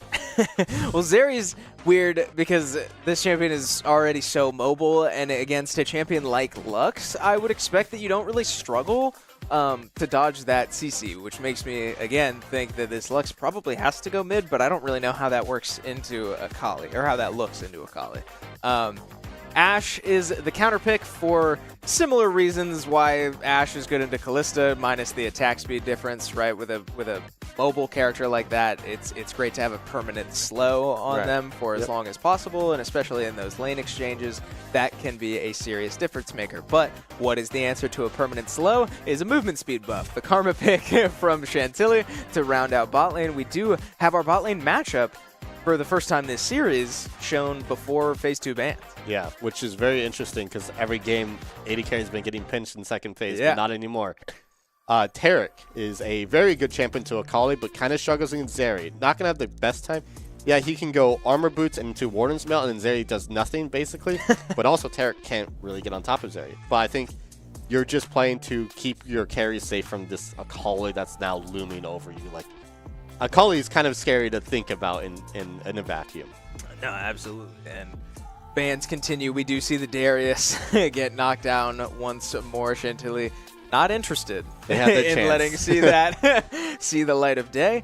Dr. Mundo will be the other ban, which is interesting. I don't know if Chantilly has a Dr. Mundo. Not entirely sure. Yeah, either. so We do maybe. see Mbessa banned. Oh yes, Ambessa will be the final ban for Chantilly, and we see the Gwen banned in favor of Fiora. So we're going to see a new top laner. well, Fiora, oh yeah, because Fiora has already been banned, excuse me. So yeah, a new top laner coming out of Chantilly's top lane player. We'll see what they opt for. We can probably expect that it will not be picked here. Yeah, probably not. If the trends of Chantilly's broadcasted matches can give us any information, it will not be now. But Xin Zhao, sure enough, is the jungle pick for Chantilly. We do have to wait a little bit longer to see who that top laner is going to be. A lot of dive threat into a Tarek, which is kind of spooky, especially now that you've locked in Viego, which basically guarantees Viego a free transform if you just put the Tarek on top of him. But Xin Zhao kind of runs that jungle early game. Xin Zhao versus Viego. Viego cannot do much until he's get his like 1 item, maybe 2 items. So until then, Chantilly's jungle is going to have like free reign over essentially 3 quadrants of the map if they choose to play around top side. We see a Volibear top lane, which is something. There's a lot of different variations to do it. You can play the AP variant. You can play the tank variant.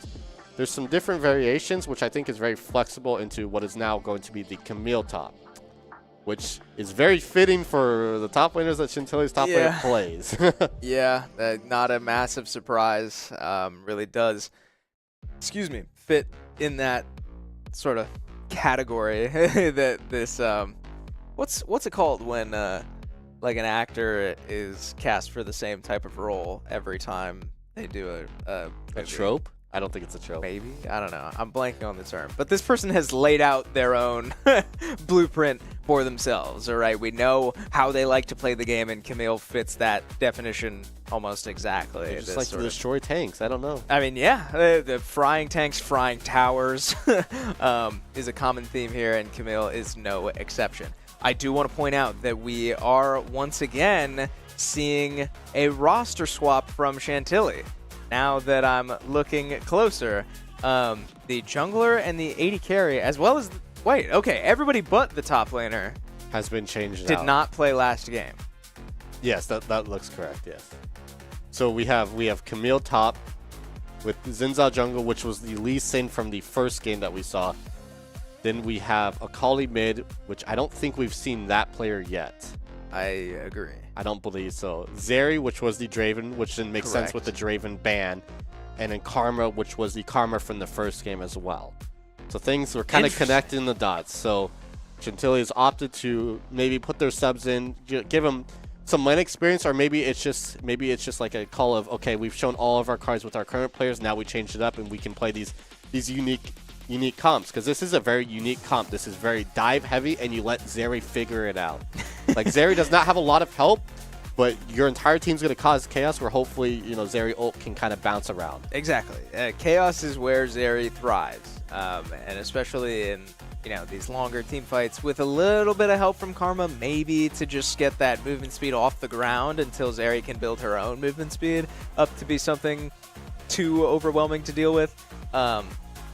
It might just be enough. And we saw these players find a good amount of success against Lafayette earlier today. Yeah, the Lee Sin looked great. Yeah.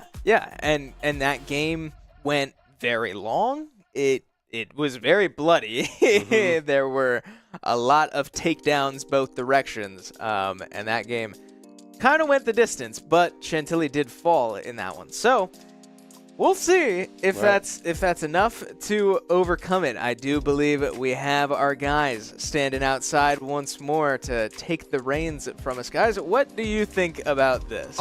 Archetype? Was that what you were thinking of? Maybe. I can't come up with it. I don't know. That might be right. I honestly don't even know if I would know it if I heard it.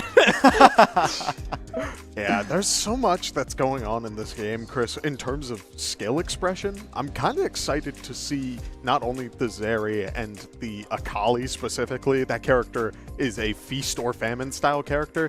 You got a Taric on the other side, and I feel like that character alone can turn a team fight. I'm sure Gavin can speak to that in the support role. It's crazy. Yeah, no, the champ is, if it's a good Taric, it can take over the entire game, but it's very hard to perform it well because all of your abilities are very, very telegraphed. Everyone sees your stun coming from a mile away. Your ult takes 3 seconds to pop off. So you have to think ahead and really plan out every single move. It's kind of like playing chess.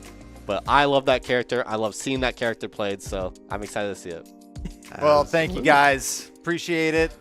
We'll check back in after the match. We're excited for this one as Chantilly up 1-0, and we're only going to best of 3. So first to 2, essentially going to be taking home the championship. Of course, everybody's going to walk home with the memories of coming to compete here at Shenandoah University here in Winchester, Virginia. And what a place we have to look out on. We've got great crowds over here and our competitors up on stage. If you didn't know, and you're just tuning in, my name is Andrew Merle Smith. I'm joined by Kevin. Kevin, man, what a matchup. And how do you combat this, right? You were already talking about deep champion pools. We've got 4 new players on Chantilly. That's 4 new champion pools. 4 new champion pools, 4 new play styles. I feel as though it's not talked about enough how much of a mind game a MOBA can be. You can pick up on people's habits, you can find out when they're walking towards their minions and when they're walking away, and even small little autopilot things, you can start picking up on those instantly. A almost full roster swap means that you have to pick up on that on the fly, and if it plays out a certain way, that means you only got 1 game to do it. Oh boy, don't I know it! And not only that, look, we've got 4 new champions or 4 new players on the side of Chantilly. 10 new champions entering this this matchup, right? So completely new dynamics. You don't necessarily know. You kind of have an idea, of course, how Bijung is going to be playing in that top lane, going to absolutely be ripping through everybody. And Metro Blocks has his work cut out for him, absolutely. But the rest of the squad, right? A bunch of question marks, not only in how they play, but I can't even pronounce 2 of their names. Right, exactly. I do want to focus a little bit on Metro Blocks and that sort of matchup. We're talking about Camille, who is another character that I have seen kind of fallen off in popularity over the years. Yeah. It's just the character was very strong, and Riot has been slowly making sure that they're hitting that PowerPoint spot that they really should be, and now they're most likely at that if you have that skill expression. I do think we can see a little bit back here as we have the loading screen on one of the side cameras, the mastery levels. This Camille does have good mastery on this character, which is perfect for them. The Volibear is not necessarily a very difficult character, but you need to be aware of your way in. It is very easy for Camille to sort of dash away or use the I was about to call it the Attack on Titan move, the E, to dash away from the Volibear and just create space that way, or do quick trades. It will be up to Volley. Do you try to go more tank for your team, or do you go something a bit more bruiser? Maybe you do the Gnasher Tooth build where you are just slapping your opponent silly. It's interesting for that matchup alone, but also, like, I don't know, like, is it plain bag or plain bug? Plain bog. Yes. The Playing jungler bog, yes. is also playing. I thought it was some expression I hadn't heard of, and you saying playing bug. I was like, I don't know. That's a new one I haven't heard before. No. I love the idea of playing bog on Viego, because that's another, again, there's so much skill expression. You have a champion that can truly just change his abilities on every single elimination, and it just keeps on going. You have your ways to reset it over and over, get all of that value. And while that is a force in and of itself, you're dealing with Xin Zhao. Xin Zhao is one of the scariest early game junglers that everyone forgets about. Yeah. That character can invade. There was a strategy. Sincere coaches League of Legends here at Shenandoah University. Gavin. Yes. You know him as Gavin. Right. He is a very... When Shenandoah has a Xin Zhao player, the game plan is simple. You take your buff, and then you walk into the enemy jungle. They have to fight you. They have to respect you. You're going to pull pressure from the lanes. They have to either leave or they have to sacrifice their jungle. That's wild. That's free value. Yeah. So how do you deal with that? We've seen that both Rockridge and Chantilly are very good about playing around each other, but are you willing to give up your early levels to help your jungler get that lead going? I don't know. I feel like the early levels are so critical. We saw it last game. Yeah, I mean, the Xin Zhao obviously going to be oppressive here in the early game. I want to talk a little bit about this mid lane, right? We've got Lux versus Akali. Akali very interested in going in. Lux very interested in doing the exact opposite, going to probably go for that tier early, be able to spam spells, create pressure just by dealing damage, keeping them away with the bindings, trying to create vision with their E, shield themselves. And I think that this is going to be a very explosive game for Akali if they're able to get an early lead, because they're never going to let up. They're never going to take their foot off the pedal. Lux's goal in this is to clear waves and farm and rotate with that laser as early as possible, try and get a little bit of chip damage. We already saw how impactful those Jinx ultimates were going to be, or were last game with those. I mean, that's global. Lux is close to global. being in the mid lane, right? Being able to rotate early, and you don't need to get too far towards either lane for at least the very end of that laser to have some level of impact with extra damage on the rotations. So I think it's a survivability game if I'm Hasi on that Lux, and staying alive and being able to beat Akali out to the rotations by clearing those waves and forcing Akali to stay in lane. Yeah, rotating Akali is a dangerous Akali. Yeah. Thankfully, Lux does have those tools to try and clear the wave early on.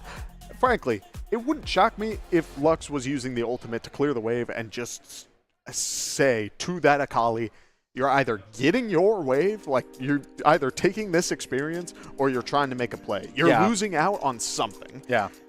Otherwise, every single time I see Akali in a high school level, in a college level, in a pro level, the character is true feast or famine, just pure skill expression, and you can understandably get very intimidated by it, but don't give them too much. You need to understand your limits going into that matchup, and vice versa. They should not, they can try to go for something and be like, oh yeah, you can't fight me here. I've got all of my energy up and stuff like that. You are allowed to poke back at them. Lux is allowed to throw out a couple of the Qs and Es. If they miss, that's when you walk away. Like, you give them the respect they deserve, but once your abilities are up, walk back forward. Yeah. Oh yeah. And then of course we're rotating down. We're into game. We're at an early game pause right in the fountain, so we're just waiting for these two teams to get fired up and here and into game. But we've got Ash and Tarek on one side, and then the Zeri and Karma on the other side. Tell me a little bit about that matchup. It's a strange one. Chris talked about it a little bit. You got Perma-Slow for the side of Rockridge. And frankly, you got Tarek too. Like, slow setup into Tarek's stun. Yep. Gavin addressed that you got to be very aware of like where you're throwing your stun as Tarek. Well, you have a slow. It'll help you get that setup necessary. On the other side, you have Zeri and Karma, the definition of gotta go fast. So I want to say that it will favor Ash and Tarek earlier on. Karma is a very strong support early, but I don't think it'll be enough to deal with that setup. But as the game continues, maybe Zeri goes for like, I wouldn't expect Swifties, but we may see Swift boots for this matchup alone, on top of a Karma speed up, on top of the Zeri ultimate speed up. Negate those slows a little bit, absolutely. Yeah, it's crazy stuff because you can just get back all of this movement speed that you should have been losing. Like, this team comp is designed specifically to slow you down and then have the Viego and the Tarek get the CC going and Viego just running through the opponent. But you have the options to dash away. I think the only person who will be truly locked down on the side of Chantilly is going to be the Xin Zhao, who has no dash except for the one that says I'm going in. And why would I want to get close to the Ashe if I'm trying to walk away and not be slow? Yeah, absolutely. And we got to talk just touch for a moment on the Tarek ultimate, right? Oh. The invulnerability you can get in team fights is going to be so impactful, especially from a team on this red side with Chantilly. That's they want to pile on top of you team. And if you are then able to make you and all of your neighboring allies invulnerable for a short period while they unleash a little bit of their burst, that could be what does it for, that could turn the tide in favor of Rockridge. Yeah, we should be hopping into game here shortly, and on the caster side of things, we can see the starting items. Xander, I want to acknowledge something real quick before we get the gameplay on screen. There is a Doran's ring on this bear. He may be going the magic build, which excites me greatly. We love magical bears here. I love it. Oh, man. So as we see, another patient sort of game plan for both sides, not opting for the stacking in the bush that we saw from Chantilly the last time around. A 5 point of sorts for Rockridge Camille opting to sort of sit in the lane, which is a very aggressive approach. I don't think Volibear loses that 1v1, so positioning yourself right can be a very good tool to get experience early, but if you're trying to fight, it's a very scary bear. Yeah, and that's certainly a forward posturing a bush to be sitting in for sure. So potentially going for the surprise once the laning phase begins. We'll just see exactly how that one fires up, especially level 1. And we do see the safe start here on the bottom side for Chantilly, as they're going to get a little bit of help from that bottom lane, get that Xin Zhao underway. And just as we saw, of course, Lux is, doing the poke and putting down a little damage here to start off the game. Yeah, we do see Volibear opting to use his E to get the wave clear going, which means he won't have the 1v1 capability until that ability is back up. Both players trading for the 3CS. Camille walking a little forward, trying to get that grasp proc, does get it. And the bot lane for Rockridge is getting the early push. There's that level up timer once again, which means that Volibear is the one who needs to walk away, which is interesting because he has such great wave clear. He has that chain lightning going, which means he ordinarily does get a lot of pressure early on. But this time around, it seems like this Camille positioning aggressively in that bush has paid off. Yeah, and not to mention, take a look at the maneuverability of Camille. Of course, we're going with the Ignite teleport. So going for the kill lane pressure, but also the ability to rotate easily and get back to lane. An early gank coming down. A nice stun from Tarek, but Ash still in a little bit of trouble. Forced to flash away. Evan in danger. The damage coming down. It is enough. Marmar unable to save his bottom lane partner there. And what a great gank to start things off. Let's establish this once again. If you are playing in early games in Zhao, you have strong pressure, and that is the perfect example of just that. Instead of going for another buff, finds an opportunity to get an early gank off and get a solid lead to start things off. Already almost a 1k gold difference, and we're not even 4 minutes into this game. Yeah, and if you're Evan here on that Ash, both summoner spells with the Bear and the Flash expended, so not only life loss, but a lot of value in those summoners. I would expect a rotation back from Xin Zhao before those are expected to get back up. Nice damage here from Lux, triggering the passive with those auto attacks, weaving them in between spells, and able to pressure off this Akali, and then also just in time backing up and surviving a visit from the dangerous Xin Zhao. We do see Lux walking forward once again, potentially trying to get Xin Zhao to walk again into that lane and try to kill time. Junglers' timers are truly their lifeblood. They need to be on these clocks, getting their jungle camps and trying to get value in the lanes. But if you can keep that pressure going, oh my goodness, a very strong lightning storm, and Camille has no flash. Can the bear get in there? They can. Volibear Metro Blocks is on a good start for the start of this match. And speaking of good start, Zeri able to dash away from the Viego and get a very safe position to walk away from that gank. That was incredible burst that we saw out of Volibear early. Obviously the lightning storm coming down, but timing it perfectly with the W as well, just granting so much damage all in one, forcing Camille to back off. But then again, of course, you talked about the flash being gone, the teleport now being burned to get back to lane, and Volibear, because that wave is pushed up, has that advantage of teleport over Camille, so able to make a play across the map if it comes to it.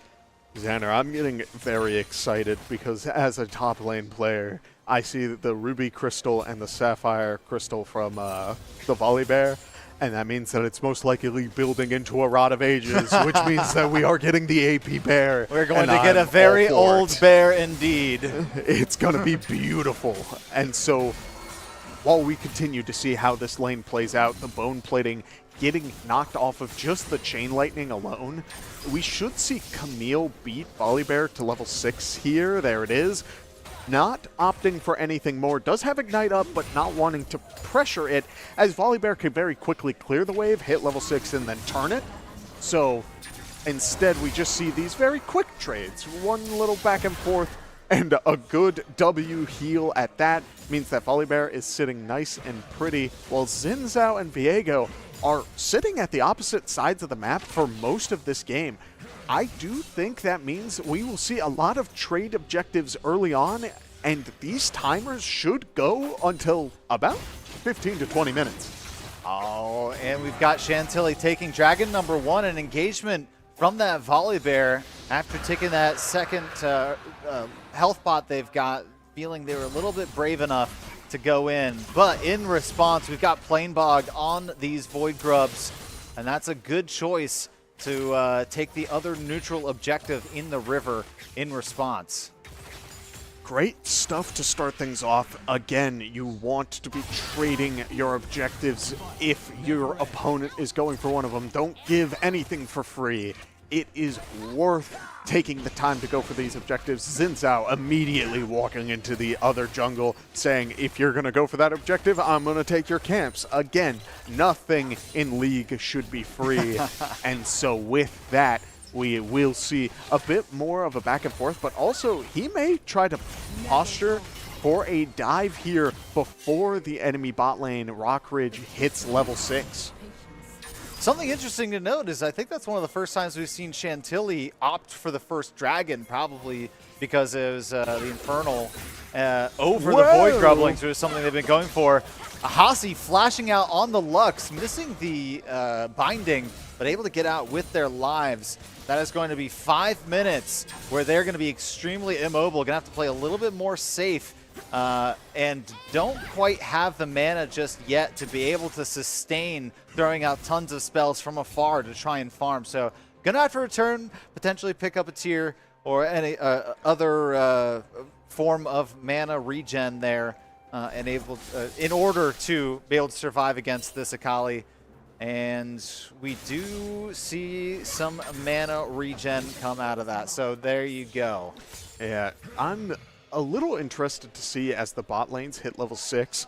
Chantilly is no stranger to trying to dive in these sorts of games, but I don't know if you can in a Taric lane. I feel like that's so incredibly difficult. Lux, you probably can, and have some crazy Akali Shroud shenanigans where you are dancing around resetting tower aggro. But I want to see Rockridge take advantage of this Volibear ultimate. I want to see them really keep that pressure on the other foot, as we do see a fight break out on the bot side. Ashe able to use the arrow to stop the Zeri inner place, but the ultimate is still online. Viego is exhausted and does not connect the ultimate. Taric's ultimate does connect, which means we will see the first reset, and the Viego on Xin Zhao is a very dangerous being. As we see Volibear going for a short trade topside, and we do see Lux going for a little bit of chip damage on the mid lane. That does mean that the fight bot side has ended, and therefore another elimination for Rockridge means that they may have the gold needed to really keep this Zeri in check for as long as possible. And you know what we were talking about, the Tide Turner. Just when you think you've got that bot lane on the ropes, that Taric ultimate comes out. All three members of Rockridge in that engagement going invulnerable. The scuffle here in the top lane. Xin Zhao, Volibear going to try and finish this off before Xin Zhao arrives. Missing the ultimate. The W does put down damage, but it's not quite enough. And that is a well-timed visit from our Xin Zhao there in on the top lane. And wow, Bijung, probably a big sigh of relief there. Oh, absolutely. You were out of mana, and you were dealing with this awkward situation of Volibear still having the tools needed to jump back into this fight, doing a really good job of dancing around that sort of setup with the ultimate. It is a pretty big hitbox, but it's not guaranteed. So, kudos to the Camille dancing around. Great sidestep. Great sidestep. Running down lane towards Xin Zhao, and then immediately popping back up towards lane, forcing Volibear to use that ultimate and miss it completely, which could have been just enough damage in that CC to be able to bring that Bijung down. And now we've got the Void Grubs are back, so this is another point of interest in the top lane. 35 seconds until the Mountain Drake spawning. But I'd imagine that the pressure is on Chantilly to try and prevent the Rockridge team from getting the majority of these grubs. Yeah, I wouldn't be surprised if this time around we see Rockridge go for the dragon themselves and Chantilly go for the grubs, where they're both alternating which objective they want so that neither side is getting too much value. I do think Chantilly wants this game to go a little later because Camille's damage will scale so much, and same deal with Zeri. I would worry a little bit about Viego, but that is a beast that you can conquer if playing the team fight right. So going through this, we do see Rockridge is able to secure the other 3 grubs and is immediately trying to make their way to the dragon. A little bit of a double dip here. Yeah, they're trying to come down. Lux does have ultimate coming up soon, but this dragon might be falling just a little bit too quickly.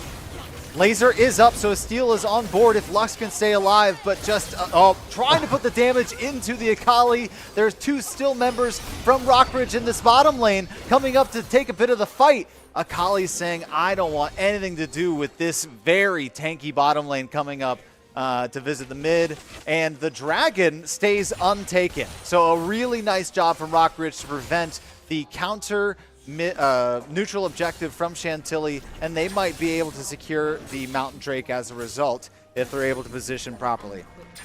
We do see now that Viego is immediately trying to get his way back to this dragon, potentially trying to clear vision while giving his team the time to try and reset. We do see Camille opting to stay into the lane for a little bit longer. Does try to go for a, not necessarily a dive, but there it is. You got Volibear. Volibear gains so much health, but Camille does more damage. The minions are able to save that KO. It was a beautiful play by Camille, but in the end, the minions for Rockridge were able to save that play. Volibear did everything he needed to. Use the W, use the ultimate to get as much health as possible, but Camille is hitting that point. She's got the Sheen, she's got the Trinity. It's going to really add up. Chantilly making their way to the dragon and is able to secure it. Rockridge, no ultimates online, opting to play it safe and not go for anything too crazy. Instead, just giving that dragon and going back to their lanes. What would have been crazy is if that engagement between Camille and Volibear, with the timers offset so slightly with the respawns, if Rockridge was able to stall out Chantilly just a little bit, both teleports up, but Volibear would have been able to respawn sooner, channel his teleport sooner, and that could have been the turning point. But Chantilly focusing the dragon down, recognizing potentially what sort of threat they were in, knowing that it could quickly turn into a 5v4. They burn the dragon down and are able to secure their second one of the game. We do see a bit more of a skirmish topside. Volibear trading back and forth, not trying to eat these Camille Qs that deal so much damage. As we do see a Taric stun onto the Xin Zhao. He's slowed, walking back into his own jungle, back to the Volibear. We get to see a good hard push. The Ash Arrow barely missing as Camille is slowed. Volibear ulti not up, will not be able to disable the tower, but does get one good bite to stop things. Oh, he's still taking turret damage! No, is going to keep... What in the world? That was the boldest flash in after taking 3 consecutive tower shots I've ever seen. Securing the kill, so it does work out, but what an insane play from the Volibear. Unintentionally taking so many turret shots and extra damage and able to come out on top with just expending the flash. Oh my goodness. Yeah, I'm going to give Metroblox the benefit of the doubt. We'll say it was planned. You know, Camille, seeing the tower shots, took a step forward, was like, oh, I might be able to turn this. That's how we'll phrase how this played out. And because of that, Volibear does walk with the KO. You know what we'll call it? It was the forced Camille Camille was forced to step back towards the volley bear about 10 seconds earlier because of the Aaron Ash arrow, and so as a result, there was maybe one extra hit, right? And maybe that's what we'll call it. Yeah, exactly. It all worked out from there. So Rockridge can thank Evan for the great arrow up top. Yeah, beautiful stuff. We do see Scuttle Crab taken on the top side of the map, vision secured for the Rift Herald, and Volley Bear opting to take a step back. It's telling that Rockridge does not have their support and jungler on the top half of the map. They're looking potentially for a play down bot side in exchange for the Rift Herald. A very interesting choice, but one that could pay in dividends. You know what's interesting here is Volley Bear already in a little bit of lead. Lux now going to be able to just walk out of there. Not really anything fancy. There's a couple of missed kill shots, returning a bit of damage with a nice laser on a Jinjaru. But Volley Bear not only going to be getting stronger through experience and gold, but also that Rod of Ages is now ticking. We're 3 minutes into its power spike. Once we hit 10 minutes, it's going to be a nice buff in addition to what he's already gaining just by playing the game. Right, exactly. And on top of that, this build that the Volley Bear is going for is kind of a unique one, where the next item, every auto attack will reduce those abilities. Those trades against this Camille where they can't stun back. Oh my goodness, that Akali was able to get a knockout, and Viego traded in the mid lane. But we do see a play trying to be made down on the bot side. The Taric flashing forward to get good damage, but it was all a ruse as the Xin Zhao was waiting for the ambush, and that means Taric will go down in exchange. So well timed. The Taric ultimate is about to come out just about as soon as Taric will respawn. So really well timed from Chantilly to collapse on this bottom lane. And Ash sticking around is going to pay the iron price for it. A little bit of follow-up from the Viego. Turret damage helping out. And now you've got Viego Zhao going to be pursuing this bottom lane, or at least at the very least clearing out that minion wave. I was curious if he would try to force the rest of that. Viego is such a strong reset champion that alone might have been able to get the other two knockouts, but I'm not sure. There's so much that could have played out, or there are so many factors that could have played for that to work. I respect playing it safe, especially when you have the gold lead right now.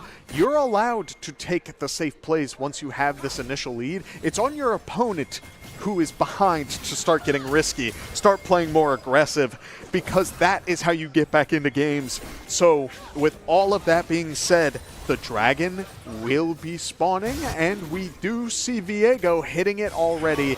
Will Rockridge get their first dragon, or is Chantilly going to have their tool to get back into this game? I was going to say, Lux has got to be a little bit careful stepping that close to the river bush, and Akali going to be able to 2v1, get the elimination, finally goes down, but 3 members of Chantilly still there next to the dragon, just Ash and, oh no, now we've got Viego as well. So now quite a force to be reckoned with in this Rockridge grouping. We've seen these 3 play very well around each other, and the Taric ultimate is up. So if it looks like they're losing the fight, they could easily go invulnerable here in just a moment. Invulnerability just barely missing Ash, but it doesn't matter. Huge damage across the board from Rockridge, and they're going to take out all 3 members of this Chantilly roaming squad and going to take the dragon as a result.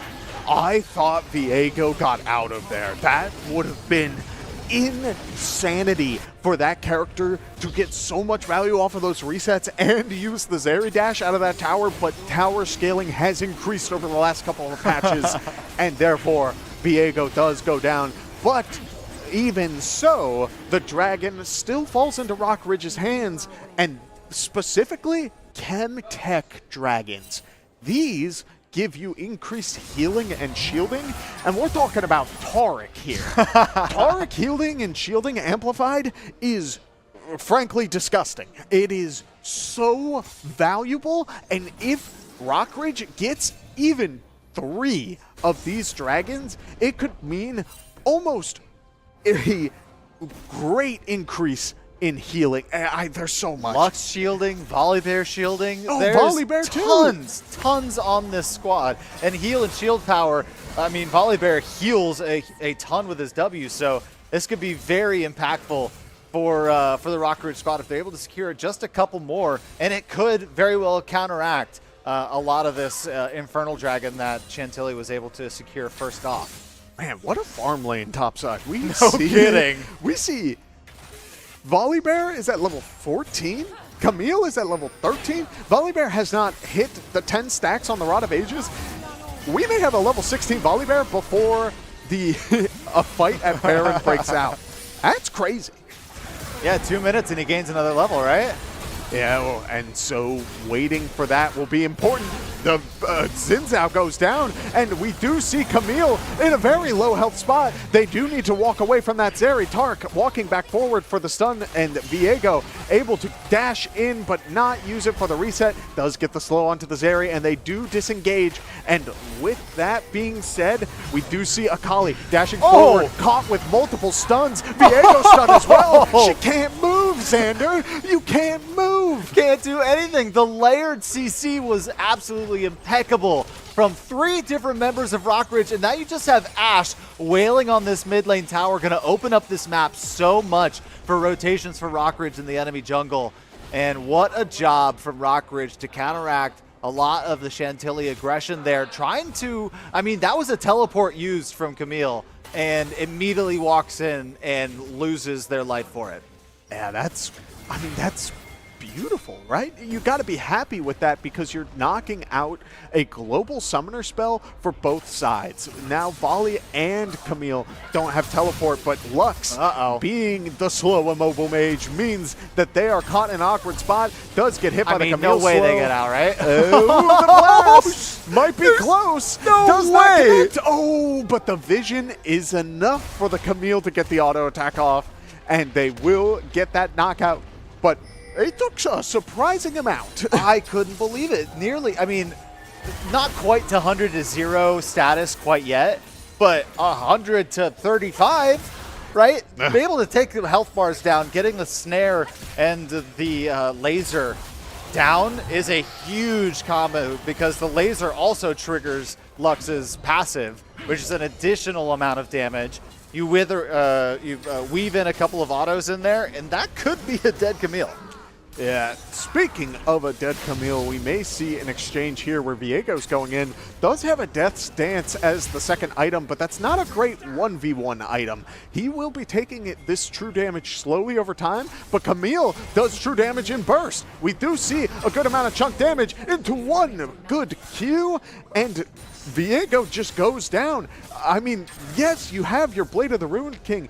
The Death's Dance will be so valuable in these team fights for these objectives, but in this 1v1, it kind of hurts. I know you want to try and keep down this Camille, keep them from getting into the game. We'll see. The W does barely connect, but they don't know he's in that bush. It was just it was the very edge. It was the very edge arrow, so he couldn't tell if it actually hit him. And now Ashe is in danger. Lux is going to try and come help here. There is a combination of shields that come through, and the basically double support to keep this Ashe alive is enough to take down the Camille. I can only imagine the comms right there. I think Lux did not realize that Camille was still there. Oh, a very good arrow connects for this fight. The Volibear does get the stun. The Akali does hit these great hits. Volibear is trying to go for as much damage as possible, but is now caught in the 1v2. Can they walk away with the win? They do have the tools. Take him down. One good E means that he is going to get a great amount of damage and is going to go for the ulti, get right onto this Akali, and get great damage going. That is a ace for Rockridge. Oh, and they're going to get some value from this here in the bottom lane. The timers for Rez, 5 seconds on Zeri. Camille is up, but left the top lane against Volibear for a reason, because 7-2, 181 farm, a full Rod of Ages, does not want to mess with that big bear. Going to walk away and try to get some more passive stats in the form of a second chem tank. Man, I don't know what's in the air right now, but recently there have been a lot of bears doing well in esports. We got Rockridge's volley popping off. We just saw Tekken's bear character win a world championship. I think it's just the bear season right now. This character's a menace. There's probably going to be a Banjo-Kazooie coming out in the Smash bracket at some point. There you go. It's all falling into place. You got to play the bear buff. It's broken. Put the YouTube thumbnail up. Bears are broken. Anyway. Production, change the stream. Yeah, exactly. Moving back to the gameplay side of this, we do see all of Chantilly's players start walking towards the mid lane and potentially find a pick onto this Ashe. Ashe walking in the wrong part of town does get immediately hit by all 4 of Chantilly's players that were standing in the mid lane. A very aggressive walkout to try and get back to the tower. I have a feeling that they tried to click to the tower and walked into the wrong direction that they were hoping for initially, and because of that, we see both Ashe and Tarek taken out. Baron is up, but they opt not to go for it. Yeah, going to be taking some of these jungle camps. Lux finally returning to the mid lane, using that ever so powerful laser to clear the wave, prevents any further pushes off of those 2 kills. So nice job, nice reaction from Hasi there to try and prevent any further damage from the Chantilly squad. But a great catch from 4 members of Chantilly. And now we see Bijung trying to test the waters a little bit more, see how powerful this bear is, knowing he's got the support from Xin Zhao coming through, and Bear wisely walking away. Yeah, this volley bear is doing a great job of getting pressure going. Planebug. Yeah, Planebug going for a jump on the Zeri. A parallel to what we saw earlier, but this time around, Zeri able to dash and flash out of the way will mean that they live. And Lux using her ultimate to get a good chunk of damage onto this Akali. It's very valuable, but I want to acknowledge there have been multiple times where this Akali has 100-0 to this Lux. Oh, and we may see it once again. Hello? That is, I can't see her. Does she get out? No, she doesn't. Okay. For the folks watching, she was in a shroud that makes her invisible to the blue team of Rockridge, and so she was just standing there, super low health. Nobody could tell where she was, and going to continue moving forward in this top lane based off of the single elimination on Akali. So I guess we can talk about a good use of that initial laser. You don't usually want to use it if you don't have a binding because it's fairly easy to sidestep, but because Akali was stuck in that minion wave, not much place to go. And now another engagement, the Thunderstorm coming down, a very good healing and shielding, and it's going to be a very one-sided affair as they push Camille back. That is insanity. You have this huge, you have the stun on Volibear that's like 12 seconds. The same thing with the shield. That item, the Navori, is doing so much work to just let Volibear stick on whoever they want and chunk them. But can you chunk someone in a 1v3, now a 2v3? Looks like the answer is yes. Volibear is sitting in the middle of multiple people, healing like crazy. But does W the wrong target, still gets the shield anyway. With a little bit of triumph healing means that Volibear can walk out. Both sides going for the counter engage. Viego does get a reset, and it looks like Rockridge is going to even things out here. They're not going to be able to get too much off of this, though. 2 members, about 100 health left in a game where you're dealing with thousands. That is very, very little. And so not even going to be able to get pressure on the bottom or mid lane, though lots of damage from the minions coming down onto that tower. So we'll see just what their next option is as we move forward. We've got taking a look at a bit of the gold here, pretty even across the board on the side of Rockridge, all in the 10,000s except for the support on Tarek. But of course, his job is to feed that gold into the rest of his team. And then 3 members in the Camille, Xin Zhao, and Zeri cresting that 10,000 mark. And Akali just a little bit behind. A really great job by the Lux, keeping the Akali at a deficit. Okay. It is worth acknowledging we are approaching our 3rd Chemtech Dragon. We talked about the benefits of hitting 3 to 4 of those on this team comp specifically Yeah. is going to be disgusting. That Volley Bear lived on a sliver of health last time around. They get this dragon, it's even more value. And it looks like they may just get it as a fun bush in the river means that Karma is having a lot of fun.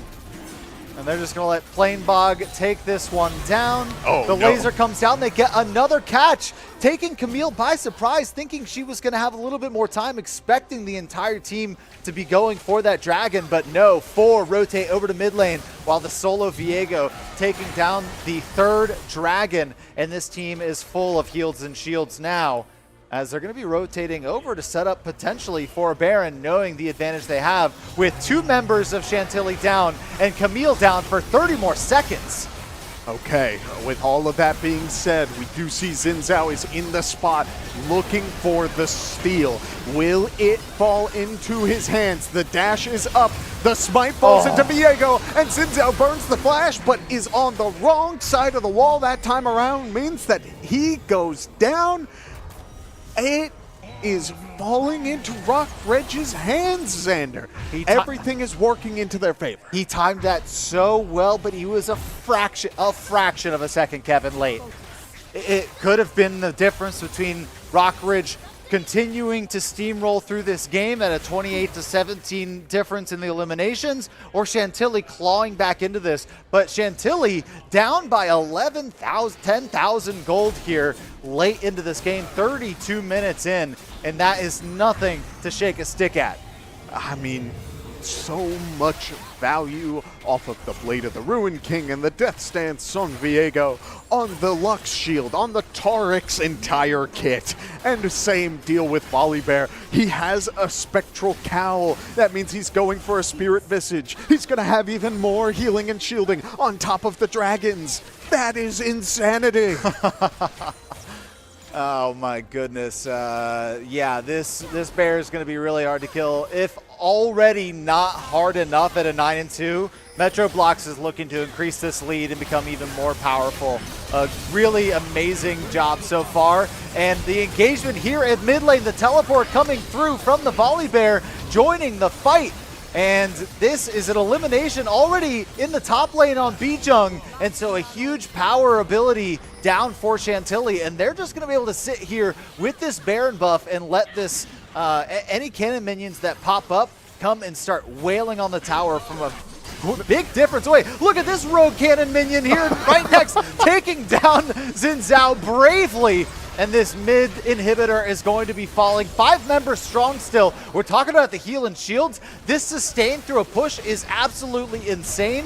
One of the turrets going down already. Another member of Chantilly falling. The second turret is crumbling. Rockridge is looking to tie this series up as the battle continues, and they've done it.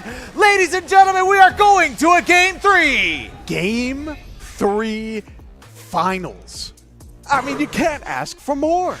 Bro, don't switch to my face so quickly. I just got done yelling. I'm out of breath. I love it. We saw the Volley Bear and the Taurik do so good at expressing their knowledge of these characters and getting so much value off of it. There were so many little interactions that worked in their favor. The Viego resets early on all worked and snowballed that effect. And they gave up those 2 dragons for the 6 scrubs, and then it paid off because they started getting Chemtech dragons. Those stacked so well with that kit. They won the dragon lottery. There's a lot of things that go into a game, right? First, you're talking about the players' abilities, which is one variable. Then you go into the champions that they select versus the champions that they're facing. And then you throw in one final random variable. The dragons, right? There's so many statics across the board that stay the same game over game. But the one thing that typically and always does change, it's which dragons and which passive traits you're able to acquire over the course of the game. This game fell into their laps with the fact that they were able to secure Chemtech after Chemtech after Chemtech. Oh, absolutely. I do want to talk with the analyst desk here just for a moment before we pass it off fully to them. A big one being, Gavin, be honest with me, did the Taurik live up to expectations? I think he did. Absolutely. Like the Taurik, every single play that he made was extremely impactful. He had the bot lane play that I'm sure we're gonna look at with replays, where the Zeri almost died and he had the flash locket play. He had the huge ults in the dragon fights. Like, his ults were perfectly timed too. And I think that also goes hand in hand with the dragons, like you said, like with the Chemtech souls. Like, it just helps Tarek get more time to get his ults off. So it was great. I hope that they play it again Game 3 if it's not banned. Oh, it would be so good. I'm also just incredibly happy, as you know, my coach, Volley Bear, my beloved, doing so good throughout all of that, and just making his presence known. I don't know. I feel like that was so beautiful to see. Yeah, great stuff, and we will certainly take a look at it. But exciting situation developing here at the VHSL Fall Esports Championship for League of Legends, because we have had 2 League of Legends series on our broadcast so far today, and now both will be going the distance. We knew we would have a lot of esports action to bring to you today. Even we were not expecting this amount of excitement. So we're having a great time. We certainly hope you are as well, but we have a tie series on our hands. We're going to a Game 3 winner-take-all in Grand Finals of League of Legends. Chantilly looking to bounce back after their 2nd loss of the year. A trend starting to come together. They are putting in seemingly backup players, and it's not quite working out for them. So we'll see Game 3 if they opt to go back to their normal lineup that we're more comfortable with, that we back here are more used to, or will they keep trying to drastically switch up strategies and try to catch opponents off guard. Yeah, I mean, when you sub 4 players in, like, the team dynamic, everything about it is bound to change. So I'm not that surprised that they lost, just because that is a very jarring shift to be able to go in as we go into replays here. This was a good gank from Zinzao. That's kind of like the classic. It's like 2:55. It's like, all right, what time is it? 2:55. Okay, what lane do I gank? And it worked out there. Zinzao gank o'clock. Yeah, it is Zinzao gank o'clock. Absolutely. Here we see, like, the Ashe in theory is good, but like early game it kind of struggled, I thought, until like mid to late game when you have the Volley Bear that can sit in front of you and the Ashe can really DPS down. Yeah, it creates interesting situations, but the arrows were certainly flying this game, the ultimates specifically. I guess there are a lot of arrows flying, but the Ashe ultimates were all over the map, and a good handful of them landed from pretty big distances. Especially top lane, yeah. Like, they almost hit a lot of times. Yeah. And it's the most calculated play of all. Yeah, this was something to behold. I mean, as Kevin said, it very intentional, probably to really just make a statement out of that situation. And we saw the Akali, I felt, was a little hit or miss, right? It had its moments. There were other times where it looked like it really just could not function. Yeah, man, every time it hit Volleyber, it just looked... Right, it felt like they face-planted into a brick wall. But then, yeah, you look at the Lux and it's like, oh, she's getting one shot. Like, it was a very jarring change from champion to champion. Yeah, big misstep here as Rock Ridge able to capitalize off the TP into massive overextension there. The Storm Surge being the first item out of the Akali is certainly an aggressive option, right? Opting out of the Proto Belt, at least for the time being, and the Darksteel start is another aggressive option, but a lot of things just sort of fall in Rock Ridge's way, right? It was a lot of fist fighting, a lot of just skirmishes like all around the map all the time that were very close. I mean, this one was no exception, right? This looked pretty good for Rock Ridge, and then they start losing their numbers, but thankfully this Volley Bear was too overwhelming, and he's able to claw back and find that double kill to close the fight. And I don't know, it became too much to keep up with. There's so many blows going both ways. 22-7 at this stage in the game, and we didn't even finish for a good couple minutes after this fight. And so this game was very back and forth for sure. But yeah, this Volley Bear like could not get finished off. You know, he had Unending Despair, he had the he had his innate healing with Grasp too. Like, just nobody could get through his HP bar. Yeah, tough fun bush there as Rockridge looks to set up for the objectives. They played really well around these objectives, and Kevin made a good point. They did get extremely lucky with the Chemtech dragons falling their way. They played well in order, to get those dragons, but the fact that they were Chemtech dragons certainly helped a lot with their comp and their play style, just with how the game had been going. Look at the grubs too on your screen, right? This is a very overwhelming wave. The Ash arrow lands from, again, pretty solidly far away, and Volibear just able to take the rest of the fight into his own hands, hitting the Nexus. Tied series. Rockridge wins game 2. We're going the distance once more. So, with that said, with all that behind us, looks like we are getting right into game 3. And I really don't think we need to go very deep into what needs to change for Chantilly, because it already has changed. Look at the bottom of the screen for the Chantilly roster. The OG roster's back. They are back to the roster that has not lost yet here today or all season long. So, tied series, game number 3. First phase bans underway. Pike, Aurelia, Yone off the board from Rockridge. The Darius, once again, will not be played today, unfortunately.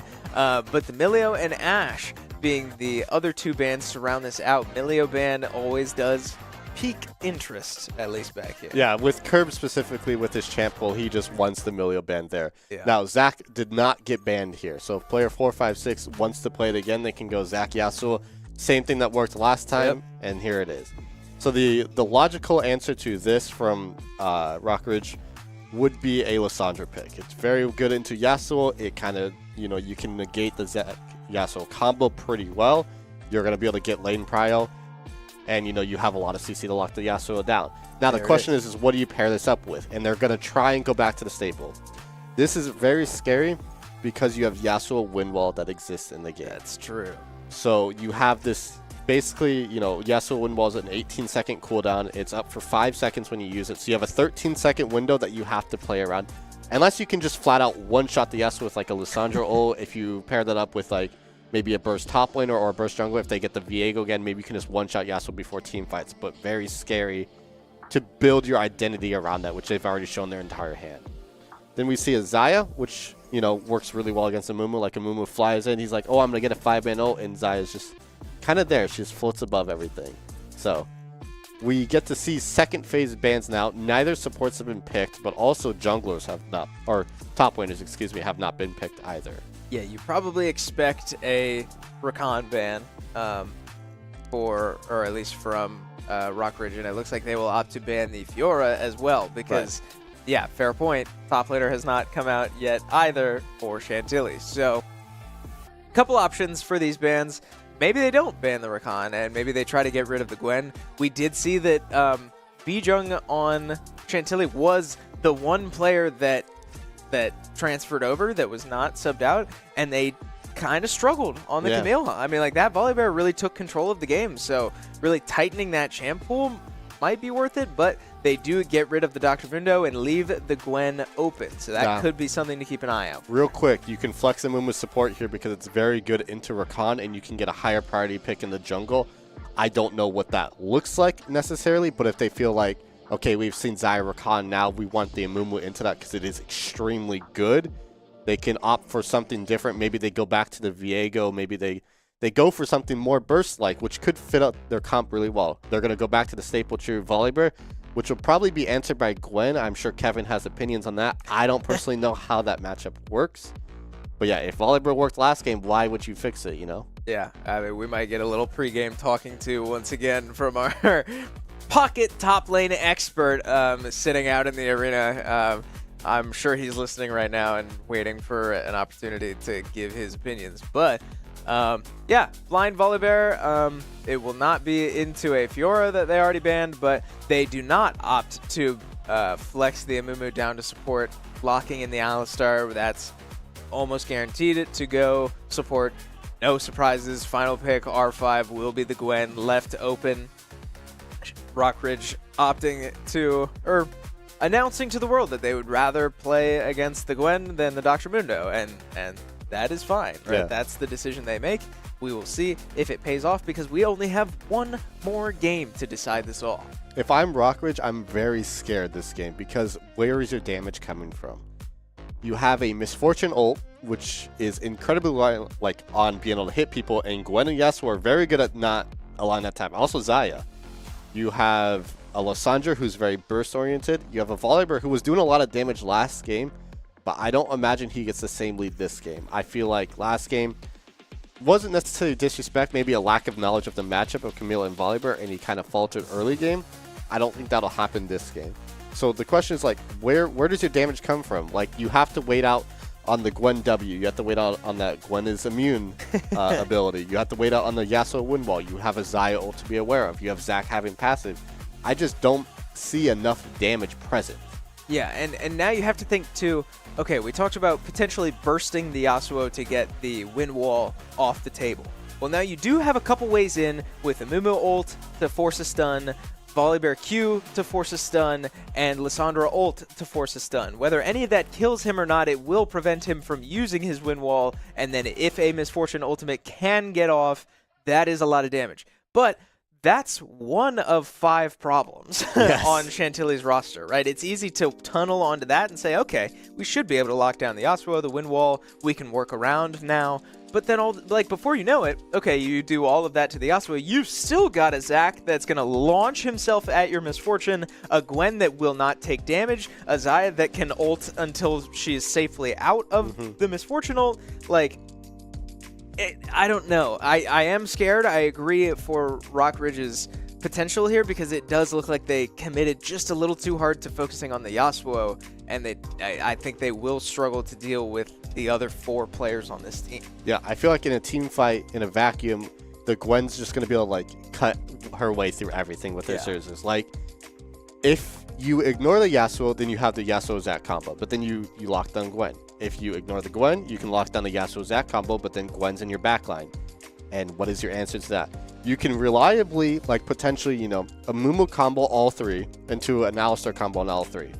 Then you have, like, the Lysandra ult for whoever lives through that combo. But again, I think that is so reliant on playing as a cohesive unit. You have to have clear comms, you know, like in a LAN environment that's kind of hard to have. Like, it's loud out there, there's fans, there's casters, whatever.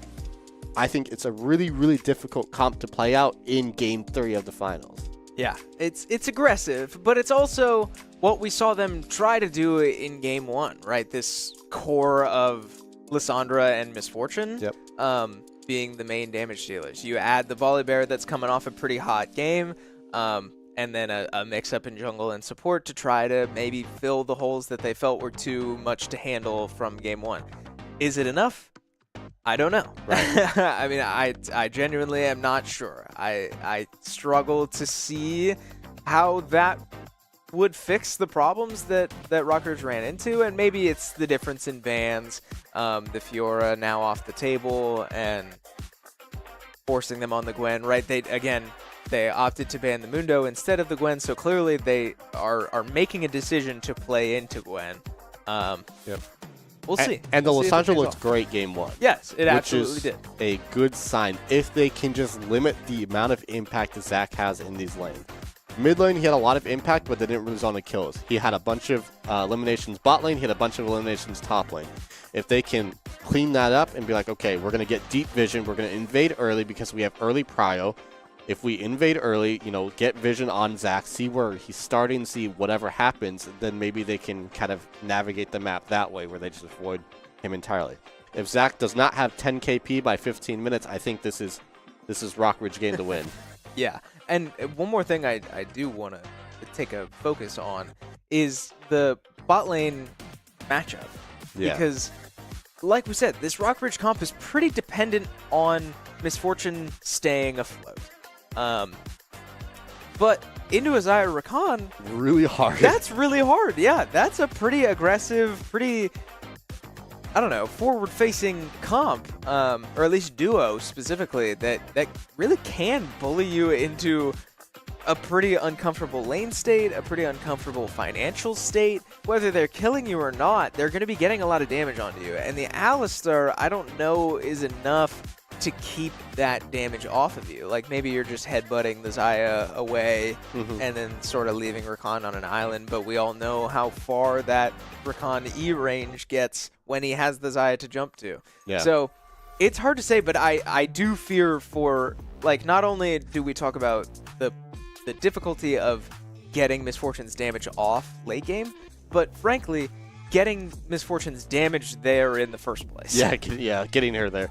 Now, I will say that Alistar is very happy to play against Rakan, just because Rakan, if he goes in on the Alistar, you just dive on the Xayah, right? Or if you are more playing defensively, you Q the Rakan and W the 80 carry away. Or whatever, like you have a bunch of different ways to get out of that.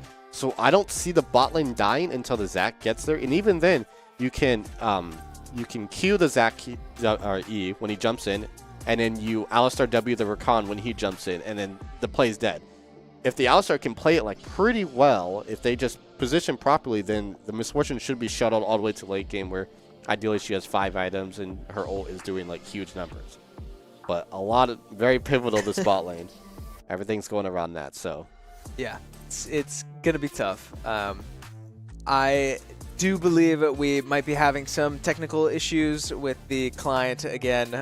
So League is giving us some fits today, but we are going to power through it. We will determine a winner here at the Virginia High School League of Legends Fall Championship. So don't go anywhere. We'll be back after a short break once we are able to work out our issues.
Okay, welcome back, everybody. We appreciate you hanging tight, bearing with us through our technical issues. We seem to have everything resolved.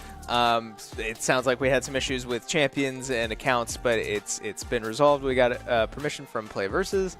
We are fully underway. So, with that, I believe the players are drafting in client right now. We should be getting underway here fairly soon. We got the comp down fairly well. We talked pretty in-depth about it. So, with all that said, as we await the players to draft and we have to wait for our 3-minute spectator delay, I know there were a couple things we wanted to talk about before we get into game that we sort of hinted at beforehand. And thing number one was the top lane matchup between this Gwen and the Volibear. And we might be calling in help from our buddies outside once more because we see that they come equipped. Good Lord, Z. But Kevin what are we is our fail-safe when it comes to matchup experience. And Kevin plays a good amount of both of these champions. So, Kevin, what do you think about volley into Gwen blind? In your early game, you got to be careful when you're playing volley into Gwen. You're talking about a champion who inherently is able to dodge the lightning because Gwen is immune. With all of that being said, if Volibear gets the stun off initially, then yes, he will get the full burst damage. What I am scared about is that this Gwen has never taken flash. It's either Ghost or it's Ignite. And if you're bringing Ignite, Volibear's entire kit, this entire gimmick of this build is that you are healing and shielding unstoppably, but Ignite puts a pretty big damper on that. If they bring Ignite, that does mean that this matchup will be a little harder for Volley early, but later, I do think Volley will swing back, and it will take multiple people to deal with him otherwise. Okay, and you would have to think, at least in my opinion, that the Ignite is like almost a lock, given what we saw from the Fiora game into Trundle. This player is very adamant that they will walk out of lane with an advantage. So I think if it means sacking TP in exchange for First Blood or something like that, that player will make that decision, no? Or sacking Flash in this case. Yeah. Right, okay. I do think with Gwen, true. you usually go either Ghost TP or Ignite TP. I'm expecting Ignite TP for this matchup specifically. It's a matter of preference. I've seen Gwen's go Ghost Ignite, but if that's the case, you're committing yourself to the team fight more than you are to stopping the Volibear split push.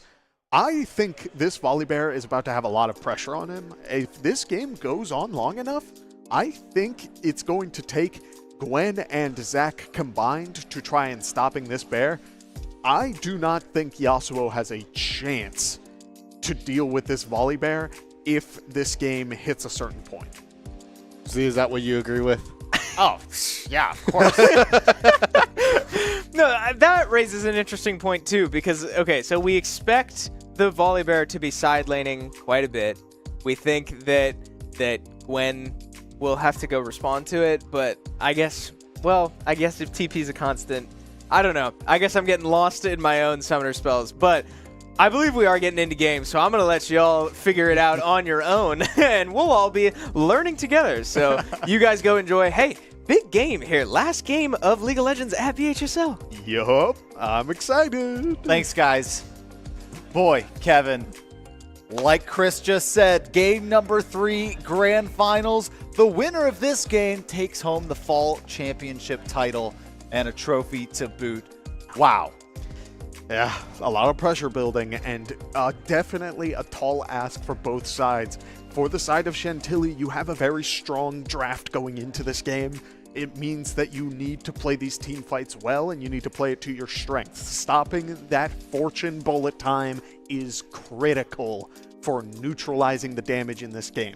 On the other side, Rockridge has the tools they need to get pressure out of these team fights and do a bit more of a scrappy fight where it's all separated. But is that easy? No, you have to get your resources early. You need to keep that pressure. You need to stay close in gold range. Even if you are sacrificing a little bit early, it should pay off later. So there's so much that could be going into this and a lot of pressure on a lot of players. I'll say, yeah, especially looking back at the roster, right? This Chantilly squad, we started with this 5 group in game 1 and moved into a new squad, except for, of course, the top laner Bijung in game 2. And we're back, right, to this original squad of 5 that has been so potent, so strong throughout the VHSL season so far and even into the postseason. I mean, what do you say against a team that has brought the heat every single time? And now at this point throughout the season, I mean, they had a perfect regular season. They've dropped 2 games so far in these semifinals and finals overall, but have come out with the win in the semifinals, and they're looking for the championship title here in the finals. And boy, we've got an explosive match ahead of us.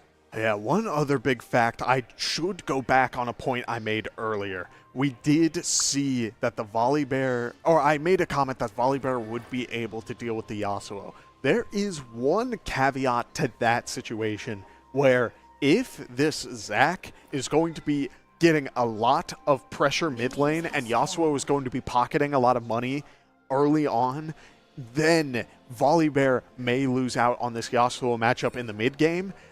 And that could spell disaster for Rockridge for the rest of the game and could even lose them the series. So it will be on Hasai to really just keep themselves safe. If you lose a couple of minions, if you lose 2 minions a wave, it's a lot, but it's keeping you safe and you're not losing out on that experience. And I like what you said about Rockridge. I mean, a lot of their power spike comes from that level 6 when they get that Wombo combo up and available.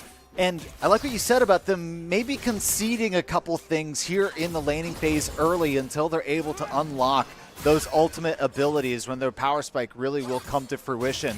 It's going to be about surviving up until that point where they can really start to really get this team comp rolling, because they, like Gavin and Chris were talking about, they showed their hand. This is what they're trying to achieve in the Amumu, into the MF, into the Lissandra. This is a huge Wombo combo potential that they're trying to team fight as much as possible around those big ultimate abilities, but there's big timers on those abilities as well. So timing is everything. And speaking of timing, a big factor of this is also going to come down to Gwen's Ignite timer. She did bring it for this matchup, which means Volibear's healing will be reduced in multiple situations. It's going to be on him to find those opportunities to get his heals off before Gwen starts snipping and getting huge chunks of damage all in one go. And that's really good damage early on. We'll see if Volibear is able to farm pretty well underneath the tower. Looks like no problem up until this point. But gonna have to deal with, again, some more snipping. And we're probably going to see an Ignite come out here. Wow, Gwen just going to walk away. The shielding was a little bit too scary, but as we know, there could have been an Ignite coming out just before that lands to reduce a bit of that, but to no avail, and Bijung happy to walk away knowing that the chip damage they're able to create, it can put advantages on the board for them as they proceed through this mid game, or this early game. Metro Blocks did a really good job of trying to bait that Ignite after the shield landed. You saw sort of walking towards Gwen, but not going too close, trying to get in that range where, like, oh, you could Ignite me. If you're feeling the pressure, feel free to go for it. But this time around, Zac is going in, and the Ignite is still up on the Gwen. We do see Zac go for the full combo, and both players for the side of Rockridge hitting opposite targets, but Volibear walks away with an early lead. Gwen's Ignite is down for this lane to start things off, and that means that this Volibear may have a ton of pressure and a ticket to the mid game. Double buffs to boot. Ooh. Walking away with double buffs, both blue and red buff going to have mana and healing through the damage, and every auto attack means a bit of burn, and there's going to have just plenty of regeneration. So, you know, that's a pretty big deal. It did look like their focus fire was a little bit scattered between the two on Zac and Gwen, but Gwen able to take down Amumu, and then eventually Gwen with those double buffs then gets taken down by Volibear. So lots of summoners expended, but they're back just slapping each other around in the top lane again. Yeah, it does feel almost like a handshake between both sides. They both went blasting one. Yeah, both of them walk away with their core item, or not, a very good item in their kit, but also, I mean, Volibear gets his items that he wants. Gavin made the comment about the Zac. He wants at least 10 assists walking out of this early to mid game, and he's setting himself up for it. He doesn't go down there. He's going to have that money to deal with it. It's just a matter of getting there. Now, we do see Lissandra is going to be close to level 6, which means that they will be a little bit more safe from these Zac ganks mid lane. I do think that means that we may see a bit of lost potential from Zac early on, as I feel like that's such a hard lane to really make a play in once Lissandra has that setup going. And another scuffle here in the top lane. Big damage from both players. That is that ability power coming out, dealing quite a bit. The health bars on the side of the bot lanes just basically full, and nobody's really getting any poke either way. So pretty interesting dynamic or difference between the juxtaposition of the top lane and the bottom lane, where both bottom lanes playing really safe, both top laners happy to brawl as much as possible. Yeah, they're just trying to make sure that they get this little bit of gold, trying to even things out. Volibear goes for a bit of damage, and the feathers do get a great combo off, and the exhaust is burned. Xayah will not be able to recall the feathers, which means that the Alistar should not go down here, but will lose a substantial chunk of health. Will this pay off in the long run? I think it will, as Alistar is out of potions and does have a bit of sustain going, but we do see Amumu dash in and use the Ignite. I don't know which one of them got that first grub. It did not That say. went to Zac, yeah. Okay. So that means that Zac is going to be sitting pretty with one grub in hand, Amumu with another grub in hand. This is your first go around. Oh, careful. Volibear in a very dangerous spot, burning that Ignite in exchange for the ultimate. Very worth it, but we've seen this Zac tower dive before. This time around, Plain Bog is doing his due diligence, sitting in the bush, making sure Volibear is safe to catch this wave. The big problem here, though, is he's sitting in this bush. There's so many minions underneath that tower, so very easy for the bandage toss to accidentally hit one of those minions instead of Gwen. And now Planebog going to come around and help Metro Blocks out. Bajungo happy to go just behind the minions, make it impossible for that engagement potential, especially when there's no real follow-up CC from Planebog, as he has not quite hit 6. So no big Curse of the Mummy going to be dropping down. We do see the grubs sort of traded out early on. Lissandra throwing her ability into that wind wall means that she's going to be chunked for this dragon, which will most likely just be given to Chantilly to start things off as just sort of a hand me. Like, take this, it's fine, we're willing to play slow. Who knows? We might have multiple Chemtech Drakes again. Oh, let's see how that would work out. Not nearly as many heals and shields from the squad of Rockridge. Of course, you still got the Volibear built on shields and heals, but for the most part, not much to speak of on the rest of the squad, so it wouldn't be nearly as impactful as last game. But boy, imagine that starts getting onto the Zac. We already saw how good those blobs are healing. Oh, they should be going for this fight. Xayah is out of mana and Fortune was 6. I'm surprised they didn't. That would have been an amazing aggressive call out, but instead it looks like they will be getting that free reset here and getting their items to boot. I feel like that would have been a tough engagement, looking at the fact that Volibear doesn't have Flash, so there's not really a Flash Headbutt Pulverize combo available. You're going to be, just throwing out, bullet time and then a little bit of damage. They can step out of it pretty easily. So it is what it is. Amumu coming here to help out Hasi in the mid lane, but no damage done there. Both going to walk away. And going to be rotating up to the top lane potentially, at least the top side of the jungle, just to, peek over the top lane, see if they can help out Metro Blocks.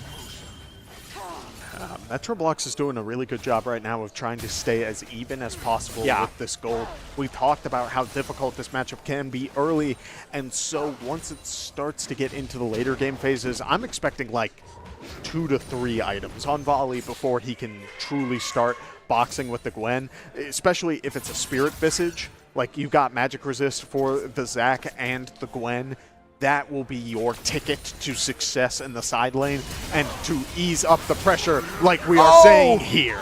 She wasn't able to reactivate the claw and so goes down. That was really nice layered CC there from Kitten, Whiskers, and Calvin on the, Curb on the Rakan. My boy Curb is doing a good job of getting a very strong, just one good opportunity, get that pressure going. We haven't seen the Zac pressure it so much, but now we will see it here on the top side. Zac charging it up, the flash into the own bubble of Zac means that it will not work out, and a failed dive bot side means that this is starting to fall into Chantilly's favor. Still just the 4-1 kill line, but Planebog sitting on the ward there, finally going to be revealing it, walking away from Bijung and Curb. Certainly plenty of kill potential there. Good damage coming out, but not going to follow that up. The ultimate was available, but I don't know if Hasi thought that there was enough kill potential. But now the Grublings from Chantilly, they're going to be looking to stack on the 2 that they already have. And this does look good because I don't see really anybody in the region. Lissandra was kind of thinking about it, but going to opt to stay away. So 5 grubs going over to Chantilly, barring anything crazy from this Volibear. He's going to scrap a little bit with Bijung in that Tri-Brush, but I'm going to wisely step away and take a look because he's got trouble coming. Yeah, it's not worth the scrap when you've got so many people that you know are still topside. You don't have ulti, you don't have flash. It's just going to be a repeat of last time. And a very big heal means that Volibear walks away. And, I mean, they are another really big heal. I mean, Volibear is kind of a menace. We see one KO go to the Volibear and another one to the Lissandra. The Zac has to walk away. A potential gank setup turned on its head. Zac was doing an incredible job just standing there tanking the tower, knowing when it was going to be good time to step away. Oh, really nice job from Planebog to jump in with the bandage and curse up Xayah. So that's even more value coming off of this nice gank. But the fact that I think they expected Volibear to die way sooner than he did. Now with the rod, sustain underneath the tower as the damage is coming down. The missed bandage toss might be enough for Yasuo to get away, but he's got a second. That kid has changed recently, and one more might do it, but the ultimate comes down. But finally, Yasuo will fall in a 2v1 situation. I understand Amumu's purpose of sort of laying back and trying to give Lissandra that KO, but it didn't work. Like, it wasn't going to work out that time. Yeah. Yasuo is a comeback character, and man, do you get a lot of value for it. We do see Volibear able to tank a good amount of damage, is going to have to find a way to heal off as we see a skirmish down on the bot side and a good chunk of damage. Gwen opting for the first tower, does get it, but will she be able to take out the volley? No! Volibear walks away with another KO in his pocket. Metroblox is definitely getting the gold needed to potentially be the split-pushing menace that we were expecting later on, but at what cost? Gwen got first tower with all 5 plates at 13 minutes. Wow, that's a lot of money. That's a lot of money. I understand the decision from Gwen to try and take that tower, but by walking up and trying to attack that, giving a pretty much a little bit of free damage to Volibear before Gwen turned on Volibear, gets the tower, pays the price for it. This game is within 3,000 gold as we finish here at right around the 14-minute mark. Now the plating has fallen, so the tower is going to start taking a little bit more damage. But like you said, Bijung being able to take an entire tower before 14 minutes is an insane amount of money going to that player. Yeah, almost a or almost a 1.5k gold difference. It might not sound like a lot, but that is a pure component worth of value that is going to be lost out for now between these two characters. Gwen can just keep getting tower pressure and keep that momentum going, but it's a very scary spot. Another point to talk about is the Dragon Soul. We have hex gates across the map, which is going to hinder the split pushing of this Volibear for Rockridge. If someone takes their back, they're going to be able to very quickly get out to the lane.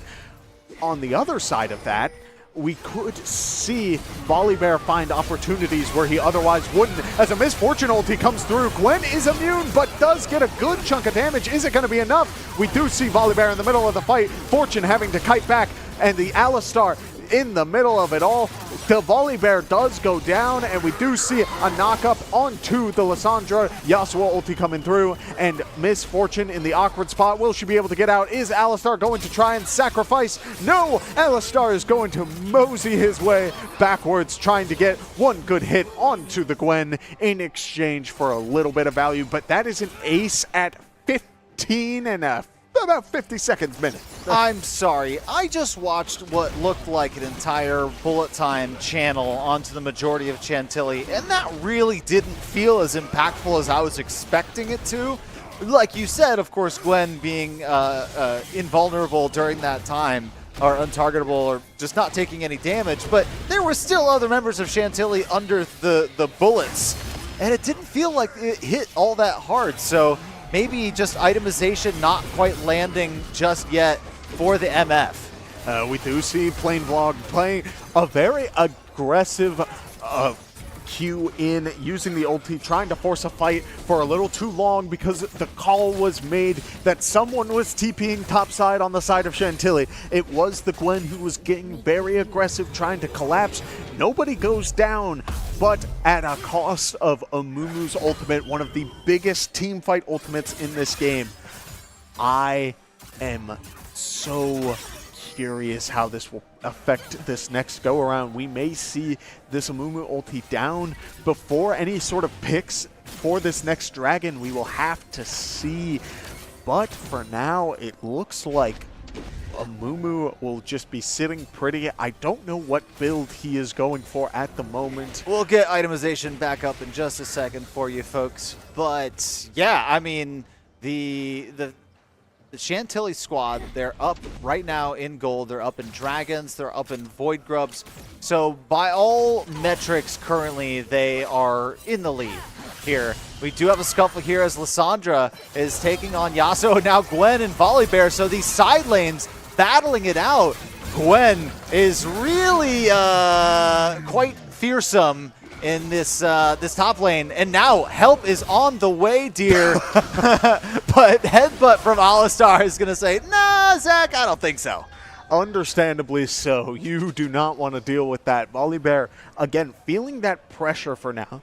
2 to 3 items is going to be the magic number. Once this Navori is online, Volibear should have the healing necessary to duel with the Gwen. To beat the Gwen, though, you need the Spirit Visage. You need MR of some kind, because they removed the true damage on that character. You are allowed to build MR. It's just max health damage. It's still going to be a lot. You just got to be ready.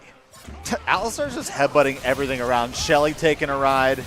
Oh, and there's no bot lane tower to speak of as Amumu and Lissandra are in danger.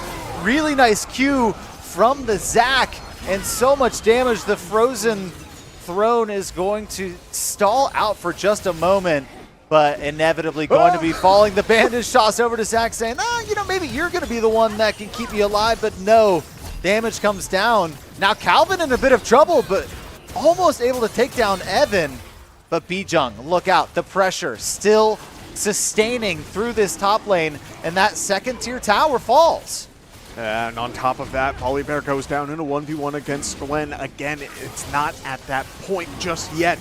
On top of that, the reason why this Misfortune, when hitting a beautiful full damage bullet time, did not have the full value damage, it's because of the first item. We see it's a Bloodthirster. It's a great item for sustaining the lane and really finding your time to just stick around, get your CS up. But in terms of damage, I mean, can you imagine if it was a collector to start things off? You're my shredding goodness. armor, you're getting the executes on low health.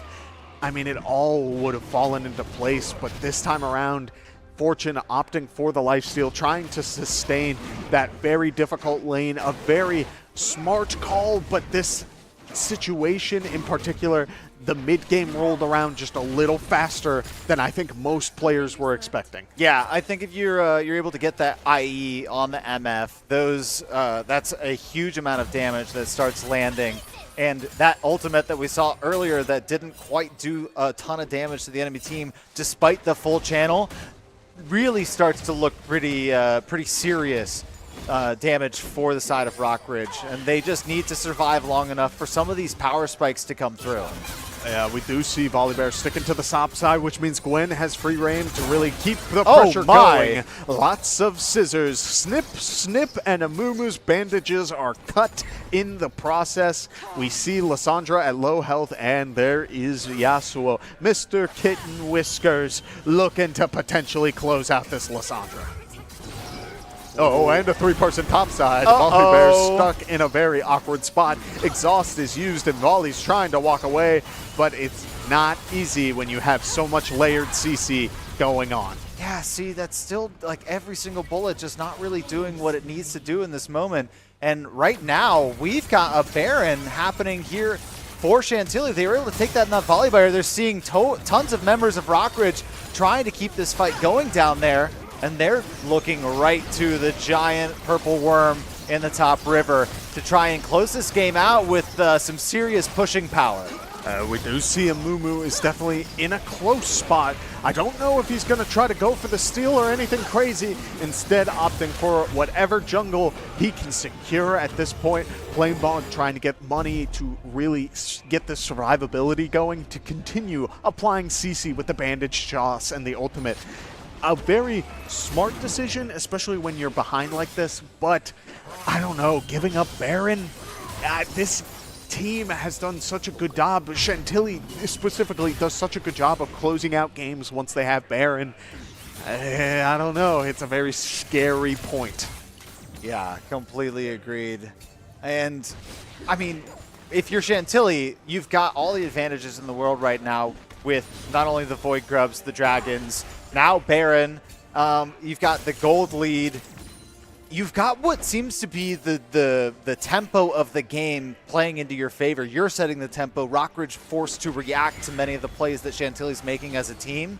And if you're able to, make a decision on a lane that you're going to be pushing, they're obviously just kind of clearing out neutral jungle at the moment before they actually start creating pressure on a lane with that Baron. But I feel like you're also wasting a little bit of value if you're not utilizing that Baron pushing potential. But now you see a little bit of pressure coming here in the bottom lane. Yeah, I mean, I feel like Rockridge's team comp is just missing so much damage at this point. It feels like they can't really take out any of these players. They just get them to this low health spot. And because of that, I mean, look at this Gwen. Has a Rabadon. By tank. Oh my god, the plane bug on the Mumu is just gone. Yeah, here comes the Fortune ulti once again. This time wind-walled, but nevertheless is just not getting the value that you were hoping for. And I feel like it's all just falling away from Rockridge as one inhibitor tower goes down. The Lysandra using her Zonias to bait in the opponent. But look at the Gwen damage, how much they got on just the Volibear alone. The engage onto the backline means that a triple kill will lead to an ace, and Chantilly is going to go for the Nexus. An ace in the base at 24 minutes certainly spells victory for Chantilly here. Amumu coming back up, but no damage really on that champion. And with 4 threats standing in front of the Nexus of Rockridge, Chantilly is looking for the championship here, and they will have it. Yeah, we do see Calvin trying to keep an eye on the Nexus, looking for that last hit, the plus 50 value to close things out. Not only are you VHSL champions for League of Legends, but you got the extra 50 gold in your pocket. And I'll take that. Wow.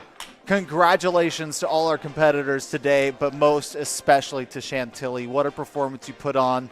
Playing 9 different players today and coming out with the championship. The depth of this squad, being able to come out here and get their starters playtime, get their subs a little bit of LAN experience as well, and still come out with the championship is a sight to behold, and this team should be proud. Rockridge at the number 2 seed coming in here and getting to the grand final should be proud. All teams that showed up today, I mean, what a performance. It was beautiful, and I love watching good League of Legends, and I gotta say I am satisfied because I saw so many great highlights throughout this entire series that I am sure the analyst desk will cover a little bit more. I do have a question for the guys on the analyst desk because they are the bot lane that Shenandoah has become familiar with in a lot of ways.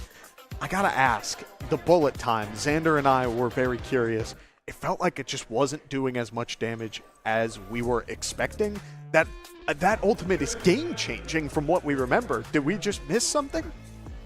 That's on you. You're the 80K. All right, I guess I am. I hate to say this. I do think that the misfortune was kind of doomed from the start. I think a lot of the things we pointed out before the game even kicked off came back to haunt them. The wind walls, the lack of peel and protection to ensure that Misfortune can get a full and safe ultimate off.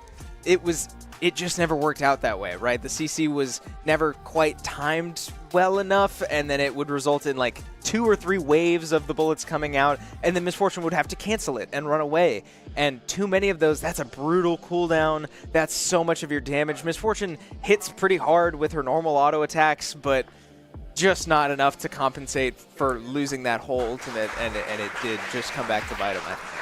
Yeah, I mean, it's crazy stuff. We are getting the award ceremony over here, so I do think we are going to send things over to you completely to cut things off. But y'all, please feel free to take it away and deep dive a little bit more into what all happened this match. Yeah, thanks, guys. We will take a quick little look at how we got here, and, you know, congratulations to Chantilly. Congratulations to Rockridge as well for finishing runners-up in the League of Legends Virginia High School League League of Legends Fall Championship. But commanding performance, right? Start to finish, really, when Chantilly was at their best. They were certainly putting on a show for us all to watch. And really the only exceptions were when they brought in the backups, from what we could tell, and who looked very good in their own rights, but just couldn't quite get it done. But man, does this starting roster command a certain amount of respect. Yeah, the subs just don't have the time, I think, together. They just look kind of disorganized when they played with each other. They would make plays like kind of individually, whereas the starting roster, these 5, like they play as a unit, as you can tell by most of these dives and as such. Except this dive showed a lot of promise for Rockridge, but they just couldn't convert that to anything. The one thing I have to say is that one item Misfortune is not it. Like, she ended the game with only a Bloodthirster. Obviously, her bullet times are not going to do that much when she just doesn't have the gold. And she was keeping up in farm, too. I just think it was the lack of kills compared to everyone else. They all got accelerated due to how many eliminations they got, how much gold they got in their pocket, and Misfortune just couldn't do anything. Yeah, and you just have to wonder, you know, it's easy to look back now with hindsight and reflect on decisions that were made, but you have to now think back at the bans, in my opinion. The choice to ban the Dr. Mundo, to ban the Fiora, leave Gwen open, leave Zac open. These characters wreaked havoc this game. It might not have looked the exact same as it did in the past, but Gwen finished this game with like 9 or more kills. That was a heck of a call out from Rockridge that I feel like did not pay off, and ultimately, if you're going to play into the Gwen, I think you might as well take the Zac off the board. I mean, look at these replays. This Zac cannot be touched. Right. And I feel like Volibear into Mundo cannot be that bad. Like, sure, you can't really burst down the Mundo as effectively as a Gwen, but Gwen is immune for half the game. So, like, I really question that ban. And, of course, Zac had a 100% win rate. I'm pretty sure the guy only died maybe once in the entire 4 games that he played on Zac. Like, I feel like that warranted the ban at some point. Yeah. But again, hindsight's 2020. Hard to look back now and be like, you should have done this, you should have done that, In the moment, obviously, they just felt more comfortable getting rid of the Mundo. Exactly. And in our pregame, we even explained why they made these decisions, right? It's not like they were completely reasonless or baseless to make the decisions they did. But yeah, I mean, we said it. We're speaking having just watched the game not work out for them. So a lot of credit to Rock Ridge, right? Taking this series the distance, looking good in this game 3, right? Showing signs of hope, like we said, at that top dive, getting the double kill in return, but just not enough. Chantilly just a little too strong as a unit, and they walk away as VHSL champions. Right, yeah, and they got the revenge. Rock Ridge last semester knocked them out, and now Chantilly, they showed up, basically. I mean, yeah, Rock Ridge took a game off them, which was good, but Chantilly came to play. Absolutely, yeah, and came to play all year long. They put a cap on a very dominant season, and that cap is a nice little trophy to take home and keep for the rest of their lives as they get to call themselves champions. And with that, that will do it for our League of Legends section of the day. We still have plenty more action to bring you. Somehow, 5 p.m. local time, and we are not done. So we are going to take a quick break because now it is time to return to Rocket League. We have semifinals coming your way. We are going to call a bit of an audible, and we're going to split up these semifinal matches and play them at the same time on our main stream and our B stream. So if you remember the graphic we showed you earlier in this broadcast, be sure to pull up our YouTube account and tune into either stream that you want to watch. But with that, we will be taking it to semifinals here soon, grand finals after that. So do not go too far. We're going to take a quick break. We will be right back with some Rocket League action.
are back with some more VHSL goodness. We just saw League of Legends Finals, a spectacular performance between Rockridge and Chantilly. Beautiful stuff, but that is not the only finals that we have coming up. We are going to be discussing Rocket League semifinals, but if you are new here, welcome. If you've been around this entire time, you notice that there are new people on this analyst desk to start things off. My name is Kevin Clayton, and I'm joined by Brad. How you doing? You know, it's been a long day. A lot of good games. You know, I've really been enjoying the quality of the games today, and I can really see the passion in these players, you know. Nice to see it. The land environment's fantastic. You know, we're kind of getting towards the later parts of the day, so I'm kind of seeing the tiredness seep in a little bit. And, you know, up to now, it's kind of up to the players to see how consistent they could be in the long run. You're saying just about all of the big points that need to be talked about at this point. A long day of events throughout Shenandoah's Esports Arena and the new Hive building. We can take a look here at the bracket and just explain to all of you just what all these players have been going through. We are going to be seeing the semifinals match, Woodson versus Kempsville and Lafayette versus Osborne. A very tight matchup, but notably Osborne upsetting number 6 seed York is going to be something all of us should be keeping an eye on throughout this series going forward. But beyond that, a lot of really good Rocket League play. Yeah, you know, I'm excited to see, you know, the game we're about to watch here, because I think a lot of people have been seeing, you know, they've kind of run through the bracket, 4-0s, 4-0s, 4-0s. They literally have not dropped a map the entire season. So I think, you know, if you're the competitors here looking to play against a team like this, you kind of have to come in with a, you know, kind of a disruption strategy. You know, you got to get them out of their flow.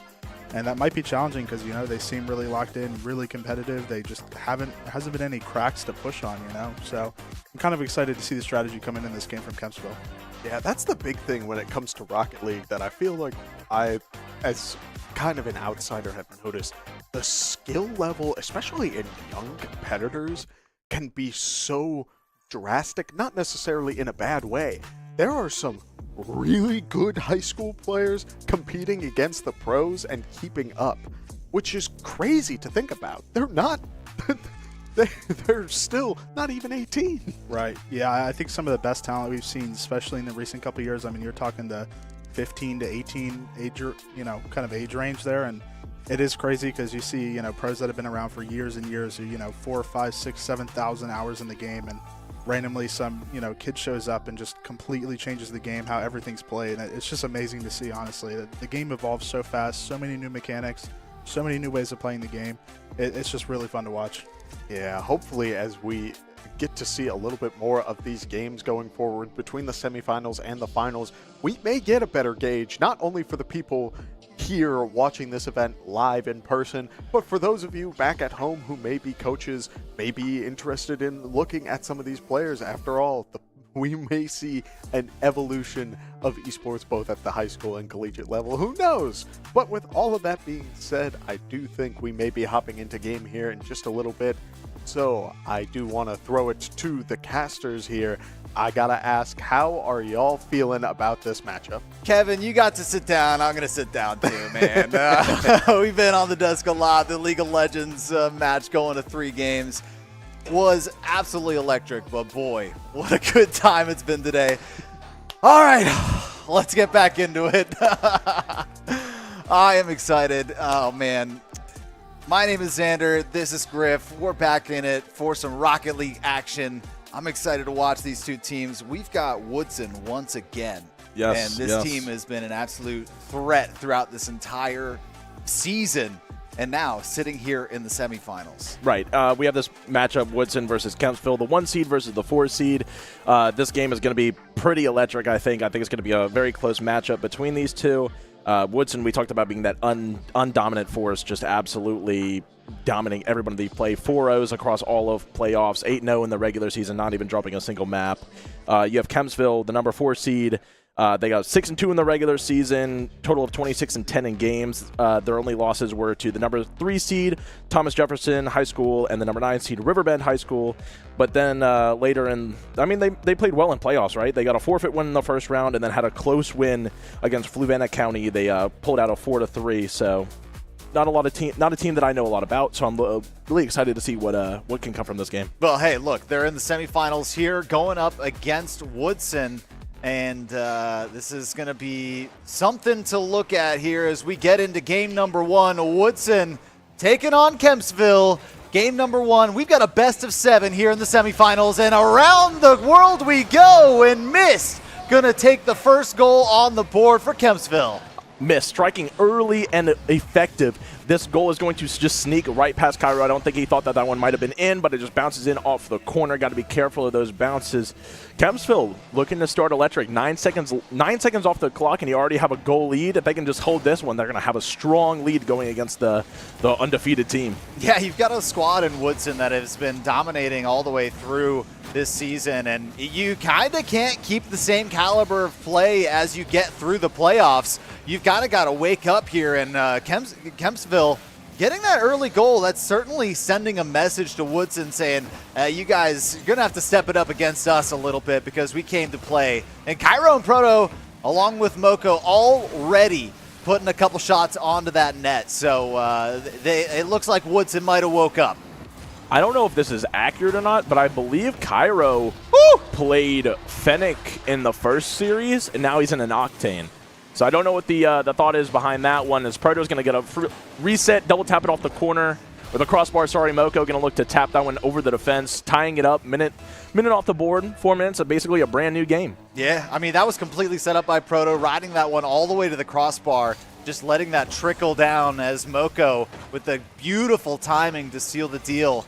All tied up now, and the possession back in favor of Woodson. A wide open net, tried to go for the bump to get that ball through, but the help from Moko as the follow-up comes. Woodson up 2-1. That may be some of those nerves that we talked about coming out. The defender kind of flipped actually out of the way of the save. Oh, no. I guess maybe expected maybe some more oomph on that shot, and kind of was able to sneak it past him there, Moko was.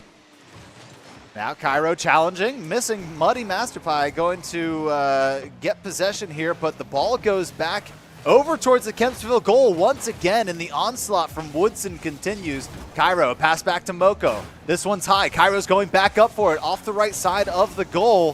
First person to see it is Moko. Proto off the ceiling, look out. We already saw a similar setup earlier, net a goal for Woodson. And this one back towards the middle as Cairo off the corner, just over Moko's head. Gonna have to rotate back to Proto. One thing that we saw that Woodson was so good at doing, we saw earlier, was controlling the middle of the field and putting these shots on net. And Kempsville has already seen how dominant Proto is in the air. And now that we're seeing that every time he has the ball in the air, they're already jumping him, giving him no space to work with. Now, if they can just find another way to deal with maybe them controlling the middle of the field, this game could be different as Muddy is going to miss that ball off the wall. That is one of the hardest reads in the game for no reason whatsoever. It's just so awkward. He expects it to go high off the back wall.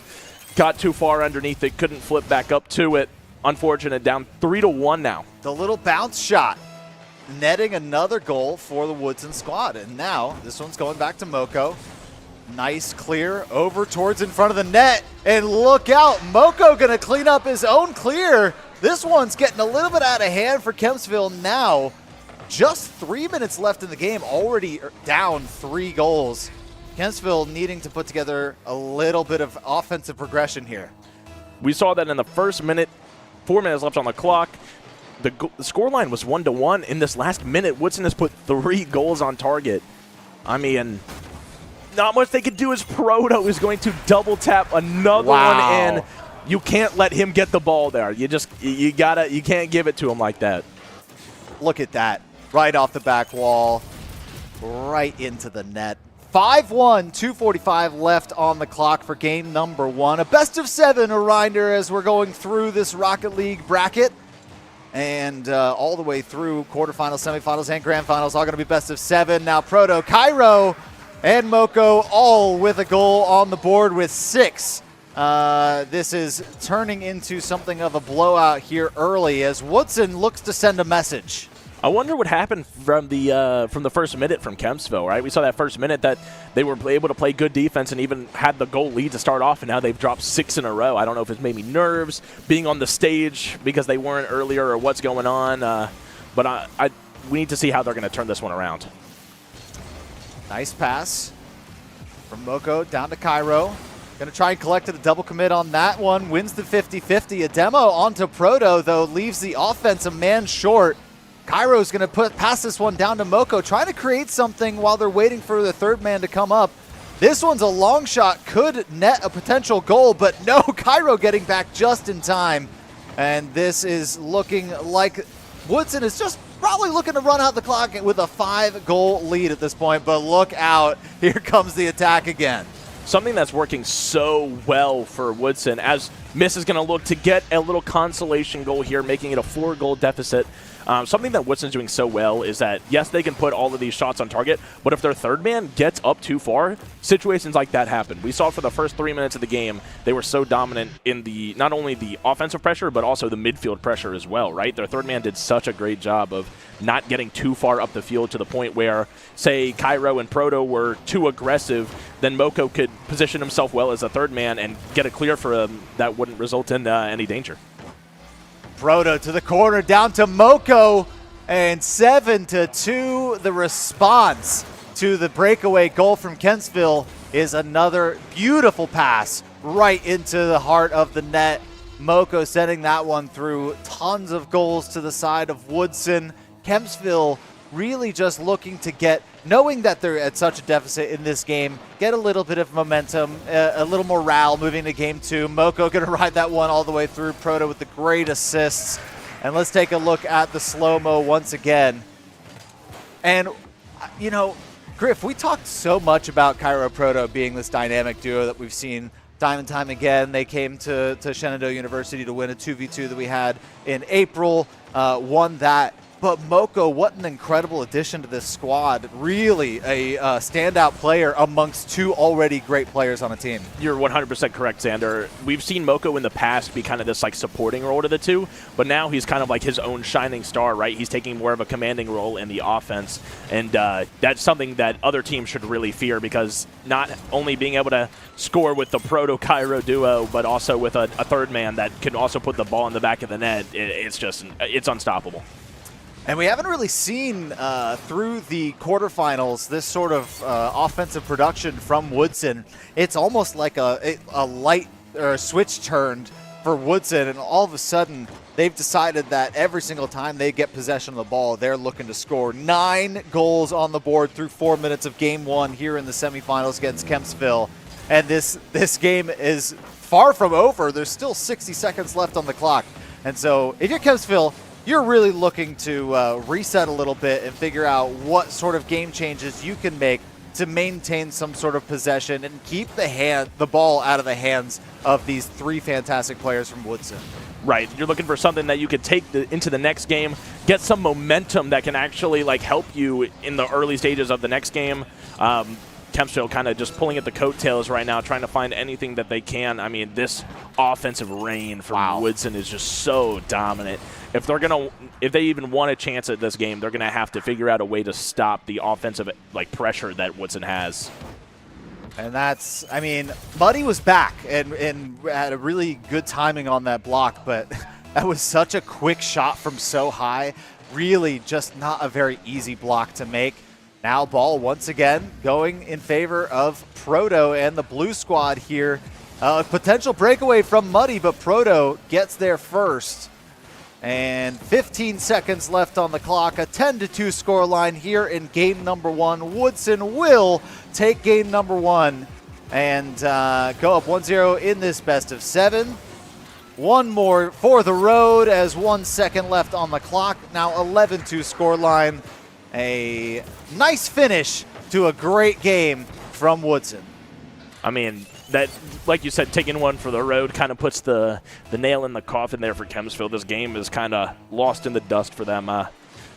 But you kind of got to take this game and just kind of analyze, like, what can we do better? What has Woodson been doing that we really need to, like, stop as fast as possible? And for them, I think that's definitely the offensive pressure that Woodson has and the midfield possession that they keep, right? We don't see a lot of instances where there's not someone on Woodson that can actually, like, get to the ball or recover back to the ball. We saw the first goal. I don't even remember what the first goal was. I'm not going to lie. I mean, the first goal was basically 10, 15 seconds out the gate. It might have been even a kickoff goal. I think it was a 9-second kickoff goal. Yeah. And then their second goal, they got a counterattack breakaway. I mean, they only slipped up once in that whole game in terms of their third man being in the right spot or the wrong spot. So what they can take into the next game, I'd say, is definitely learn to control the midfield a little bit, and you got to stop that offensive pressure that Woodson has. Wow, taking a look at the shots on the board, 18 for Woodson, 5 for Kempsville. You were talking about the game, the wins typically That's going what to I'm the team that shoots the most on the enemy goal. 11 of those 18 going in, and just 2 of the 5 for Kempsville. So clearly the disparity is in the offensive pressure that they're able to generate off the midfield. Right, absolutely. I mean, shooters got to shoot, man. You got to put that ball in the net. Like, you can't, if you don't give the ball a chance to go in the net, you're not going to score anything. That's all it is. So, absolutely. I mean, with this Woodson pressure that we've seen him be so dominant. We're going to get into game 2 here. Hopefully, Kempsville can take something that they've learned from the first game in that short minute break and apply it here. And already the pressure coming from Woodson as they collect possession from the kickoff. Now pressure from Mist and the rest of Kempsville, but the post on the right, one of the best defenders as we talked about in the last series. The sides of the goal definitely difficult. A lot of demos down, so maybe a little bit of physical pressure happening here to maybe disrupt the game plan of either team. Hey, that's something I said. The best goalie on the field is the post. I mean, just something that you got to look out for. We're seeing a lot of infield passes come out from Woodson. That one's going to go off of the crossbar. Looking to get it clear here from Kempsville as they're going to look to build out. Great cut coming from Woodson. Going to look to stop that pressure early as Cairo's going to look for a double tap. Goes off the crossbar. And Cairo going to put first ball in the net. 1-0 for Woodson. Game number 2, the onslaught continues, but this time to a little bit of help from Kempsville. Did take about a minute for that first goal to land. So Kempsville making some adjustments. Right, this is something that we talked about when Woodson and Riverbend played. Well, I mean, this team, you got to realize this is your best team in the state, as that one's going to hurt. All right, that's just hey. That is one of those moments, like you said, with a goldfish mindset. That happens. That, like, stuff is going to happen. You don't expect him to miss there, right? Yeah. Muddy, unfortunately, wrong place, wrong time. Got to look to own goal that one. Not great. Mind of a goldfish. Forget it. You still got 4 minutes to play. That's like two goals or 1 goal every 2 minutes. Yeah, if you're Kempsville, you kind of hope Woodson makes that mistake on their own then at some point. But, wow, pouring it on is Cairo here. Collecting it on his own side, spending the whole time in the air. Oh, my The gosh. double touch off the back, and that was beautiful. I mean, that is just that could be framed and put in a museum. That was art. I mean, that was just like, if you want a textbook double tap, there you go. That's the post, best defender in the game. It happens, you know. I mean, Kempsville, they gotta figure something out and quick. This offensive pressure that Woodson has is just so just over pressured, right? I mean, they get up the field and they can get back just as fast. It's something scary. Griff, how quickly this game turned around for Kempsville. That was first goal at 4 minutes. It took them 16 seconds to put 2 more in. Now a 3-0 in favor of Woodson. We're just about getting to 3 minutes here now as Cairo going back the other way. No defenders in sight. Going to try and dribble this one through, but Seru going to defend that well. Yeah, I mean, something that we've definitely seen is this game can change at any given moment, right? We saw, like, perhaps that own goal didn't go in. This game is 2-0. Or perhaps that mistake on the back wall didn't affect Kempsville as much as it did. It could be 1-0. This game could fluctuate just like that. Things happen.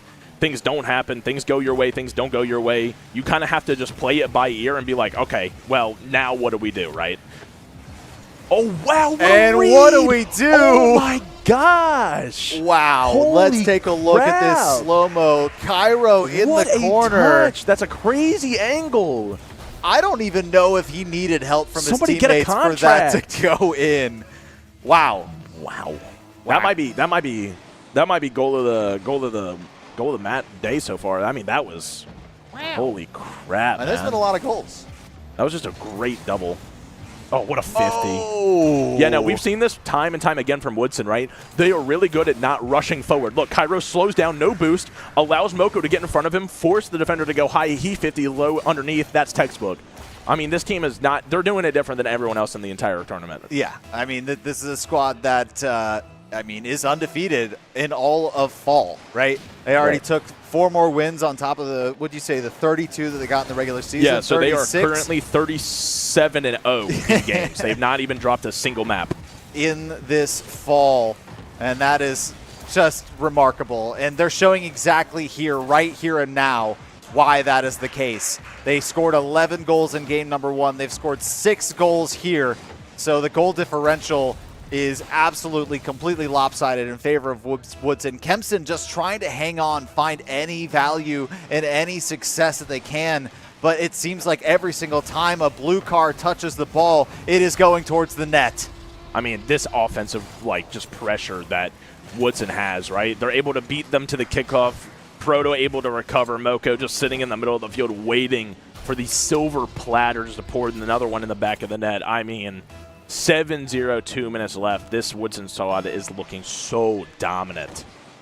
This is something else, really. And you know what? Being the number 4 seed in the state, in the playoffs here, and having Woodson put these kind of numbers up on them, I'm curious what the number 2 and 3 seeds would be able to do against this squad.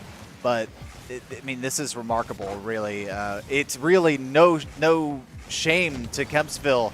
It's just how good this Woodson squad is when they turn on their game, right? Absolutely. I mean, this is your best team in the state. If you put this Kempsville squad up against 98% of other teams in the state that played in VHSL, I mean, they would probably dominate, right? But you have this Woodson roster of 3 GC2, GC3, SSL players that are just so dominant when it comes to offensive, defensive, midfield positioning and pressure that it just shows here time and time again. I mean, I'd put this squad up against some college teams. Right. They're really solid. No, they're definitely – they are better than a lot of college teams. 8-0 is the scoreline. 1 minute left in game number 2. Kempsville still looking for 1 here in game number 2. 2 to their name in game number 1. So able to find some success on a couple breakaways.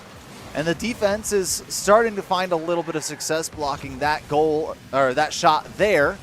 But again, here comes Proto, and look below, he's got a teammate just waiting for any additional opportunities as that ball gets defended. The only issue that I'm seeing coming out from Kempsville is that maybe it's like a lack of boost, but they are just like, you have 2 people there jumping at the same angle. No one's covering high, no one's covering low, to the point where Cairo can just lateral beat both of them, and then it just leaves Moko an open shot, basically. So they need to chill out on the double commits maybe and kind of maybe one cover high, force him to go low, or go low, force to go high, and have another teammate that you trust to be able to get up to that ball and make a play on it. Because, I mean, you're just letting this team go up in the air like this it's not working. There's so little that you can do when they decide to go and with possession of the ball go up, because the other 2 players are surely making plays on the ground, creating space for that aerial player. And now Proto, with 5 seconds left on the clock, trying to make one last attack on the net. This ball is going to land. That's going to be a 9-0 scoreline in game number 2. Boy, what a dominant performance we're seeing here.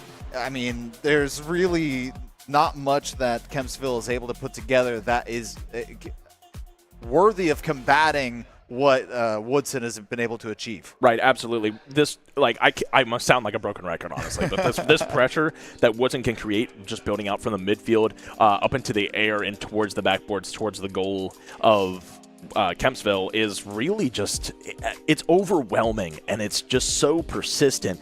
They hardly ever give Kempsville a chance to breathe, right? Yeah. We have the stealing the boosts, we have the better positioning, the overall just faster speeds that Woodson is playing at.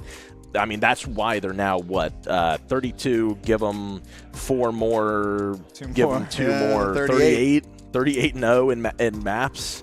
I mean, they look so dominant. It's just like, I don't even know. They haven't really even had to play much defense this series because they've just spent so much time with possession. Right. And, I mean, what more can you say about a squad that is showing up? They have now we're 2 games in.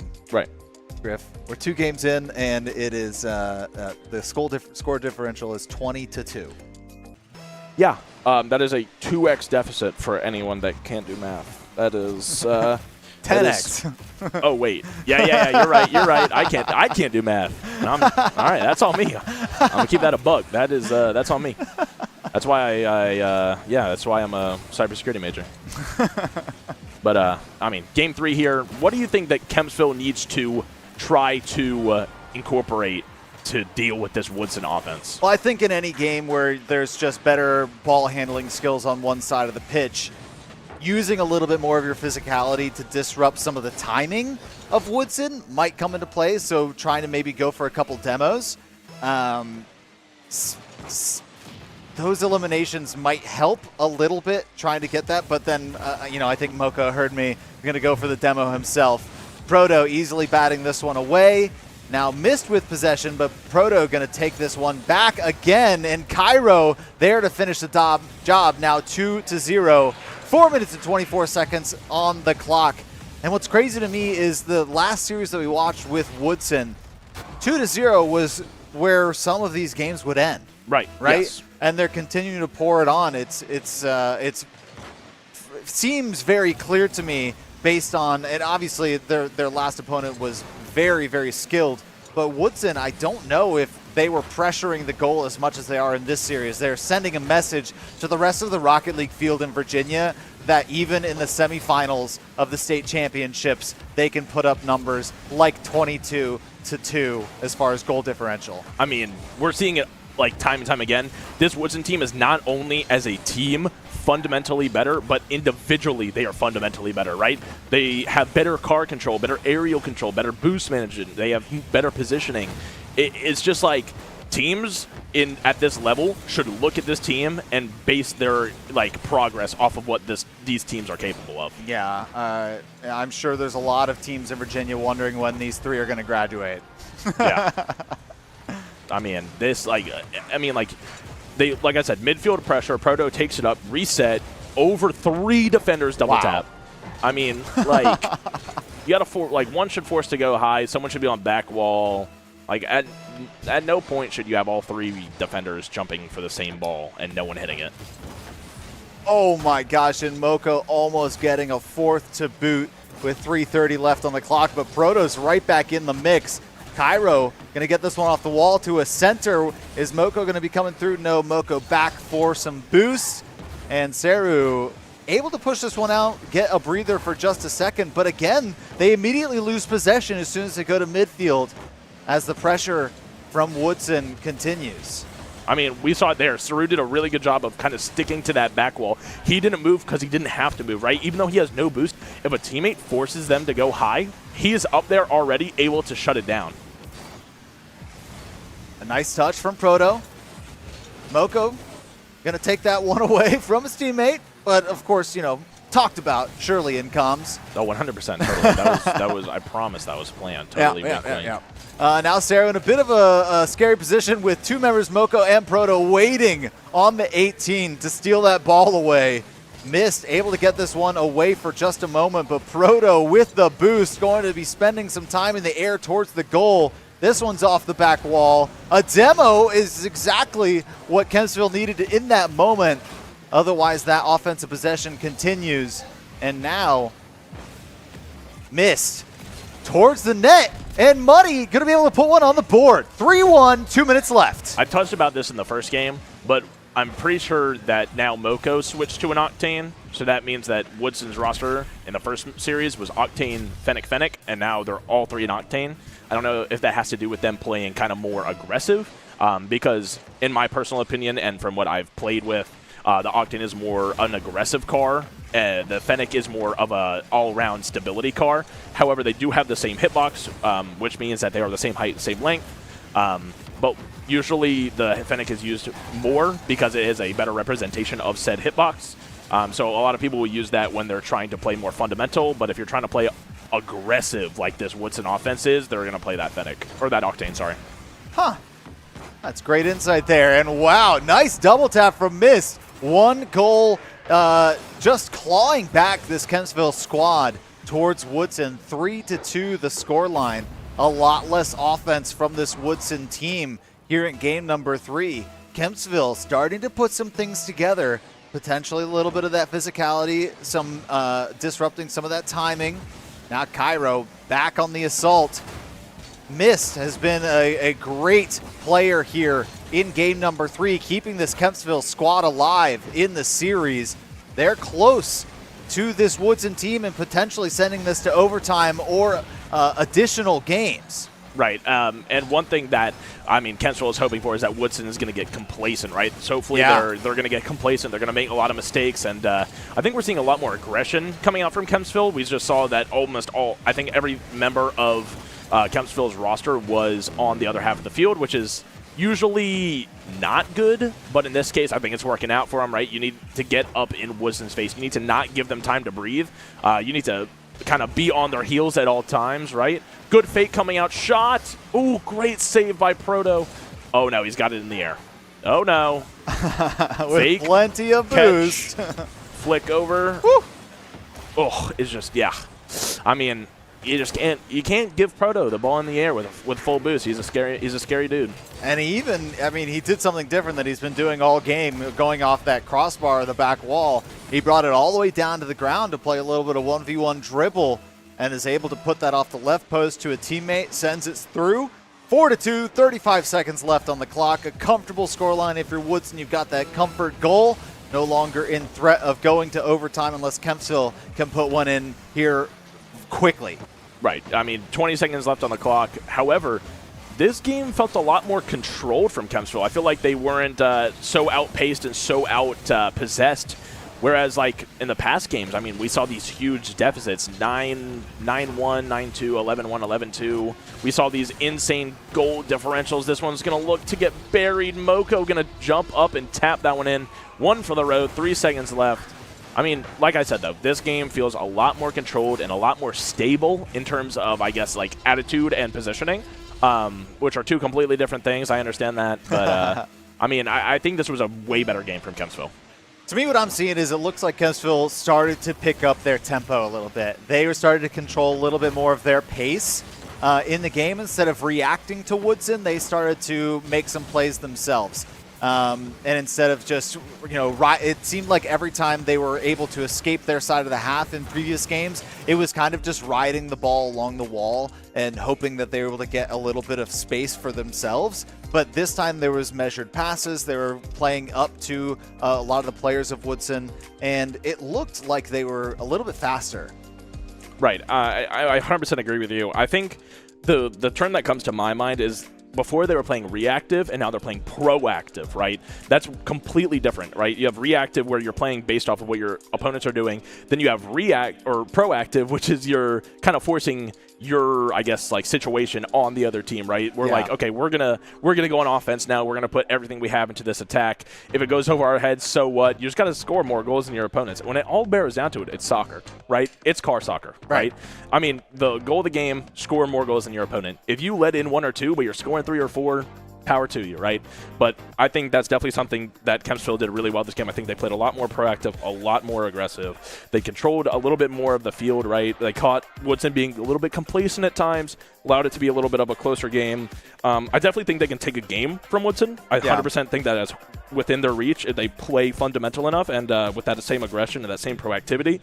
But yeah, I think overall, that was a good game to watch. That was my favorite game so far in the series. I mean, if you had said that through games 1 and 2, where Woodson was just putting up numbers, I would have said, no, I don't think so. I think Woodson takes this 4-0. But now in game number 3, 5-2 the scoreline.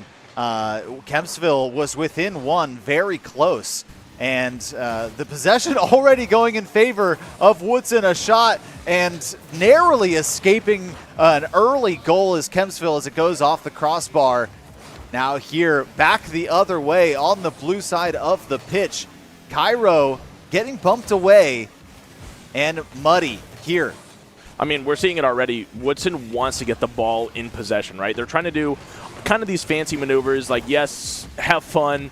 I mean, but, like, yet again, like, it's not that just them trying to show off. It's the fact that they're acknowledging that Kempsville's defense on the ground is pretty decent, right? They're acknowledging that if we want to score against this team consistently, we need to take the ball in the air where their defense is maybe a little lackluster. And it's a little bit more unpredictable, right? Trying to defend something that's coming from the sky, because you've got the high attack off the back wall or that low attack letting it drop all to the ground. You've got options, and as soon as that ball starts bouncing around, you've got another plane to deal with as far as the trajectory of the ball. So really nice job from Kempsville. Already a minute in, the scoreline 0-0, and holding Woodson to no goals through minute 1 is definitely something that they need to be looking for. But now Moko 1-0 with the first goal of the match. Right there. That situation right there, they played reactive instead of proactive. No one challenged the ball. They kind of let Moko just kind of walk up to their front door and ding-dong ditch, right? I mean, they brought the ball to their doorstep, right? But no, you literally took the words right out of my mouth. I think that with the fact that Proto is bringing this ball in the air, reset, double taps off the back wall, then he's bringing it down, playing ground plays, dribbles, flicks. I mean, it's just he is such an offensive weapon that it's working out for this team. I think Cairo could have scored that. I think that one could have gone in. I don't deny it. Now Cairo here in midfield. Proto helping out with the forward motion of the ball. Moko having to get back for this one as the counterattack from Kempsville begins. Seru, last man, trying to stop this ball from getting any closer to the net, but this is a nice lobbing shot from Cairo. The steal away, 50-50 here at mid. Not even a 50-50, just a steal away, and no defense from Kempsville back high enough that they're not able to get there in time. And 3 minutes left on the clock, 2-0. Right, and one thing that we talk about so often, and especially like when you're taking this game seriously, you want to get better, you're playing at a high level like we are here or at collegiate or even the pro level, is you never want to just give the ball away, right? You want to hold that ball when you can, right? It doesn't always have to be a forward bang or passing to the midfield if you don't have a teammate, right? You need to hold the ball when you can. Keeping possession is 9 times out of 10 more useful than just banging the ball away, right? You want to give your teammates time to get in the proper kind of positioning. Whereas, look, right here, Cairo takes possession of the ball and forces the other team to do something, which then his teammates can play off of. If he would have just banged that, the other Kempsville could have just cleared that to the corner and kind of played a lot more, I guess, safe and played their own style, whereas Woodson in that situation forced them to kind of do what they wanted. Not only that, you try and maintain possession through a little bit of dribbling up midfield, and you maintain possession of the ball. If you're just going to bang it over towards the opposing net, like Kempsville has kind of been clearing, then you're essentially giving away possession unless that ball goes errant. The collection from Kempsville isn't quite as effective as they should be trying to manage. And Woodson, another goal on the board. 2-0, or sorry, 2 minutes left on the clock. Right, and one thing that comes to my mind is that is all fundamental, right? Ooh, Miss going to look to put this one on the far post, kind of catching the defenders off guard, kind of a miscommunication between Proto and Cairo leading to Miss being able to sneak that one past. But, yeah, no, I think it really just barrels down to the fundamentals. If you have the ability to catch the ball on your car exactly where you want it, then you can make a play on the ball, force it up the field, force your teammates to get in a good position. Whereas if you're just hitting the ball to hit the ball, there's really no point. That was just a nice shot from Mist. I mean, no matter how you slice it. Proto opting not to send this one towards the net. Gonna collect this one, get a little bit fancy with it off the side wall, and have his teammates come in to help. Moko not able to get a goal there, but Cairo continuing the pressure.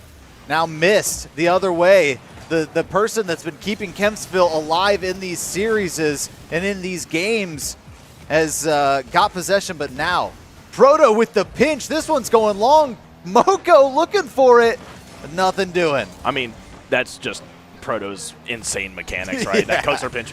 Oh my goodness! These pinches are absolutely flying. But no, these offensive pressures are kind of like a staple of Woodson's gameplay, I believe. 3-1 on the board. 1 minute left to go in game number 4. If Kempsville cannot tie this one up, Woodson will be walking away with the championship in a 4-0 Oh, sorry, no, we're in the semifinals. This is semis. What are you doing? I'm Just lying sorry, to you guys. I've been casting so much League today.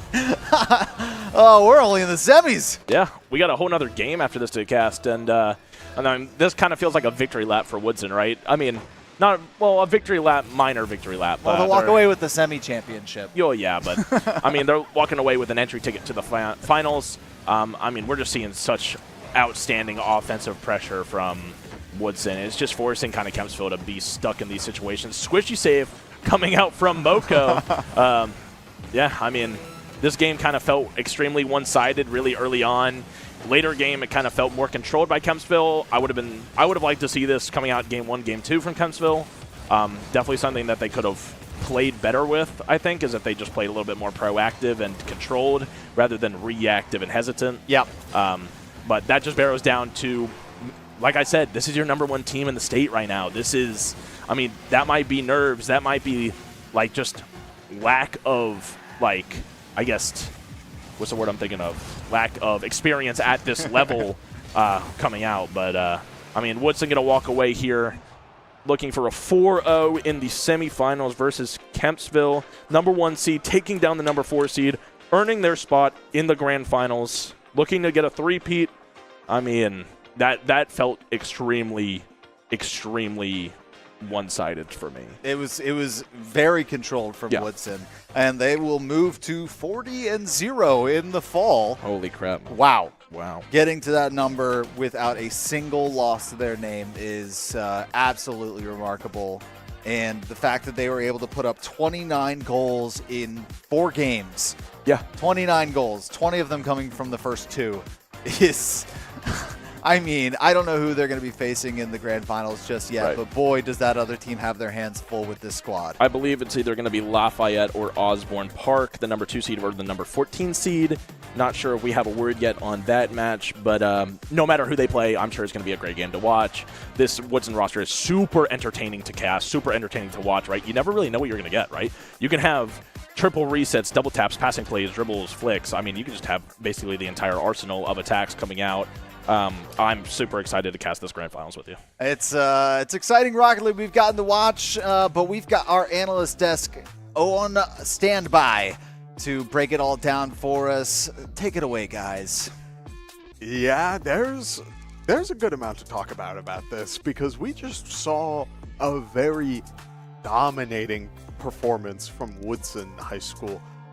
I know we talked about it a little bit about the differing skill levels in high school and how there can be just truly drastic changes, but that is insanity. They hit double digits. Yeah, I mean, if I'm being honest, I think I would take that team over probably 75% of the collegiate teams out there right now. They just look absolutely exceptional.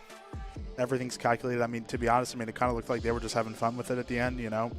It is what it is, and they had just such a dominant performance. I mean, 40-0 throughout the season. I mean, that's just like, I mean, they're just having fun out there, you know? Yeah, I mean, I wish that there was a stat in game of like time of, it would be hard to calculate a like time of possession, but they had so much control of the ball the entire game, and were doing all of those flips, resets, all of that stuff to just keep control and get weird angles for these shots. Yeah, no, if I had to take a guess, that possession would have been 15-1 in Woodson's favor, minimum. You know, I was very surprised when we saw map 1 that, you know, Kempsville was up and they scored the first goal. I was like, all right, you know, maybe there's something going on here, but I think they probably were winning for this entire series for less than a total of 30 seconds. that is, I mean, that's so, I mean, it speaks to the skill of Woodson, right? I mean, the great Kempsville start for this, but man, it was one after another, intercepting just any sort of opportunity Kempsville had to sort of get it off of their own half of the field. I don't know. There's something about it that's almost magical, the way that they perform. Yeah, I'm thinking about probably 90-95% of these replays, they're all going to be in Kempsville's half of the field. They were just so, Woodson was so aggressive. You know, Kempsville had no room to breathe ever. You know, Woodson was kind of maximizing their value on every rotation. We did see a lot of demos. You know, that did happen quite often there where, you know, Woodson was, you know, triple committing up because they're kind of just having fun when it's 9-2. You know, you can go for flip resets like that. Proto's absolutely insane, filthy player. You know, it's great to see, but at the same time, you know, you do wish this game was a little bit closer. Oh, absolutely. I mean, everyone loves a close series, but it speaks to the skills of the players involved. Like, this roster at Woodson was coming up with so many different ways to try and get their goals, going for these crazy little setups, but also, I mean, I don't know, there's so much that can be taken into account, and this is not easy, mind you. Like, I promise you, this is not a game that you can pick up and learn in, like, an hour. Oh, yeah, I'm aware. I got about 2,000 hours in this game, and even at my peak, I wouldn't even be able to compete with any of these players right now. So, you know, it also kind of shows, and I think I talked about this a little bit before we went into this series, like, the game has evolved so much. You know, back when I still played the game, you know, Grand Champion was the highest rank in the game, and that was the end. And now there's so many different mechanics. I mean, something I saw is them, you know, canceling their flips on the wall to go, you know, supersonic so fast. I mean, that wasn't even a thing when I was playing. And these young players are just inventing these new mechanics and learning them so fast. The game just evolves crazy, crazy fast. And when you see players of this caliber who are able to actually capitalize on those movements, I mean, it just can blow teams out of the water just like this. Yeah, I feel as though if I'm on the other side of this, I don't know where your opportunity to get control lies. Because there were so many times where they were able to pass, like Woodson was passing between themselves, or just setting up the goal on their own. Like, I feel as though you have to be so incredibly precise and also have enough boost maybe to, like, tempo? Right. I don't know. Yeah, demos can be a part of an option, but the tough part is the biggest difference you see between those type of teams, especially when the skill gap is this wide, is the speed of play, right? You know, Kempsville's decision making is not even going to be anywhere close to Woodson. So Woodson's, you know, going to be way faster to every single decision. So it's going to be hard for Kempsville to play up to that level, up to that speed. And not only when they do that and they're forcing that, that kind of makes them uncomfortable. You know, they're going to make more mistakes. I mean, we saw a couple times where they kind of just missed bad read. You know, it happens. And when you're forced to play at the speed of what Woodson's playing at, you know, that's going to happen quite a lot. Yeah, and I feel like that carries over between all sorts of different esports. You see that in the fighting game community a lot, where generally whoever can come to a faster decision is going to win out. I'm positive that happens in Overwatch as well. Whoever makes the aggressive call to make a play, like, that's got to carry over as well. It's just a constant factor here in esports. Absolutely. Yeah. Good stuff. I'm very excited to see how Woodson performs in these finals, because we may see a bit more back and forth, or it could just show that Woodson is the true ruler of Virginia. With all of that being said, I do think we are going to take a quick break to get everything ready for the side of Grand Finals. So do not go anywhere. We will be back in just a little bit.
9 hours of competition today and a whole semester's worth of competition over the last multiple months have led us to this moment. We are here with Rocket League Grand Finals at VHSL Fall Semester Championships. Chris Clayton joined once again by Avery Giesemann. For those of you who maybe watched our B-stream just moments ago, you watched us commentate over Lafayette beating Osborne in the Rocket League semifinals to get to this moment. But among other things, right, we do know that Woodson has also made their way back. So let's take a little peek back at how we got here over the course of today. We do have a bracket reminder. Look at this beauty. So much Rocket League competition, that right? We know that Woodson has not dropped a single game all year. Lafayette has dropped one game, and it is against Woodson. We had a bit of a Cinderella story today develop in the form of Osborne not only making it to the LAN today as the 14th seed, but winning a game, making it to semifinals, top 4, a great placement for them, but unfortunately falling just short, and that brings us here. Yeah, I mean, what an exciting day of Rocket League, Chris. Really, all over the place this bracket is. On the top side, we see that the seeds really play out very well, and on the bottom side, they don't as much, and that's because Osborne is able to make that run that we were talking about. But when you watch them go up against Lafayette, they just looked outmatched, Chris. I mean, if you had both the Rocket League streams open on your computer and you're trying to flip back and forth between them, you might have seen the onslaught that was occurring, you know, wherever you would go. I mean, at least on the side of Lafayette versus Osborne, it was a bit closer, especially in that first half of the series. I mean, we were able to commentate ourselves, Chris. We were able to see a lot of great ideas from Osborne, but Lafayette able to make the adjustments that come from a best of 7, able to make it look worse over time, and that's what good teams do. They develop over time, and they, you know, kind of beat you worse the more you play against them. But if you look at the other side of the bracket, you go to the other tab on your computer and you follow Woodson, and you see if they only give up 2 goals in a whole best of 7 series, and they're just doing tricks off the ceiling on the other team. I mean, you have to be quite scared for Lafayette's chances. Yeah, letting up 2 goals while scoring over like 20. Yeah, I think well is what over I 20. heard. I mean, we were watching the other series, but hopefully you all on this stream were able to witness whatever just happened in the top half of semifinals. But no matter what happened, no matter whether you saw it or not, we have a massive game of Rocket League ahead of us. And again, this series has already been played, right? Woodson and Lafayette played each other earlier this year, and Woodson came out on top in that series, again, without dropping a game. So Lafayette, very hot right now, coming off a big win, defeating or taking out a very dangerous team in Osborne to get them to this point, but none of it matters if they can't take down their demons. So we have our guys ready, standing outside. Xander and Griffin back on the desk. These guys have been troopers out in the field. Guys, take it away. Hey, Avery, before we go, I got one question for you. What was the seeds from the Smash? Did we have a number 1 versus number 2 seed in the grand finals there, too? So we actually did not. I mean, excitingly enough, on the Smash side, Osborne actually showing up in the Smash side as well, but not in the grand finals. They were taken out by the 4 seed, Frank W. Cox. So Osborne, you know, coming out in spades as the 1 seed in the Smash side and the 14 seed in the Rocket League side, but actually both Osborne teams falling out in the semifinals. The Frank W. Cox as the 4 seed took it in the finals over Galix High School, the 3 seed. Whoa, huge upsets going on over there. Well, that's awesome. Thanks so much, Avery. I just had to know because we've got 1 and 2 seeds across the board making it to the grand finals, both in League of Legends and Rocket League. I was wondering if that was going to be the case in Smash, but boy, that's just all sorts of chaos going on over there. That sounds like it was exciting. I mean, absolutely. That would definitely be something special if we had just like 1s versus 2s all the way across the board. I know we had it in League of Legends, we have it in Rocket League. I mean, but yet again, that makes for a good story, but a great story. Yeah. I like it when there's an underdog and they go ahead and they take down maybe like a higher rated person. I mean, that's what happened with Osborne, actually. They came in earlier in the playoffs taking down the number 3 seed, Thomas Jefferson High School. I mean, that would have been a great run for them if they would have beaten the number 3 seed, beaten the number 2 seed, beaten the number 1 seed, like just in succession. Absolutely class. But we do have a number 1 versus number 2 seed. Like Lord Chris Clayton said, he made it so that way, or he said it just right. 3-0 in the way of in Woodson earlier in the season. I mean, maybe it'll be a repeat, but based off of how Lafayette was playing, I think this game could be an absolute howler. Yeah, if you're watching us during the Woodson-Kempsville match and not over on the Lafayette Osborne side, Lafayette able to take that 4-0, 3-2 in game number 1, 4-3 in game number 2, 4-1 and 4-0. And already I'm reading off some statistics, and Proto putting the first goal on the board 5 seconds into game number 1. And here we go. Right. I mean, you have our tyrants, Cairo, Proto, Moko, and these kind of, like, I guess, right-hand men of Lafayette, the Die For You, Pharaonic, and Hex, looking to come back here and take down the number 1 seed. I'm excited how these teams play, right? We've had Woodson. This is the 3rd time they've been on that we've casted a game of them tonight, and I mean, we saw they've been so offensively coordinated. I mean, we haven't seen too much of these Lafayette players, right? We haven't seen if they're more team-based, midfield, forward. Like, we don't know what is exactly going to happen here, and I think this first game is definitely going to be kind of them testing the waters a little bit. Moko going to sneak this one past right off the crossbar, bar down, off of, I believe, between 2 defenders. So, right I mean, there. Wow. That's just one of those situations I talked about in Woodson versus Kempville, being reactive versus proactive, right? You can't let the ball get that close in front of your net and not put up a hand. And we were wondering how the skills would transfer over from facing the number 4 seed in the state up to the number 2 seed, and it seems as though the skills transfer just fine. 2 unresponded goals here for Woodson so far to start game number 1. Now For You back here to collect the ball and send it over to Hex. Hex could be looking for a little bit pass over to For You, an opportunity, but well blocked by Proto.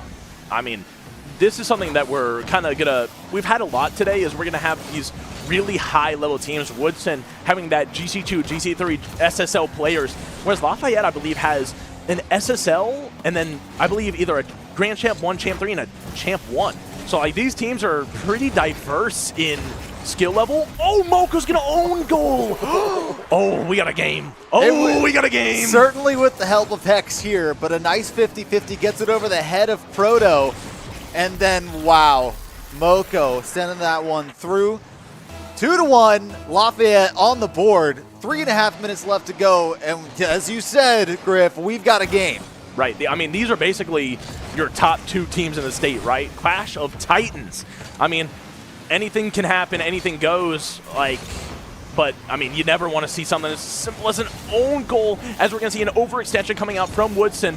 Lafayette looking to take this one back. Is Hex over the top of Proto, going to look bar down, Ski.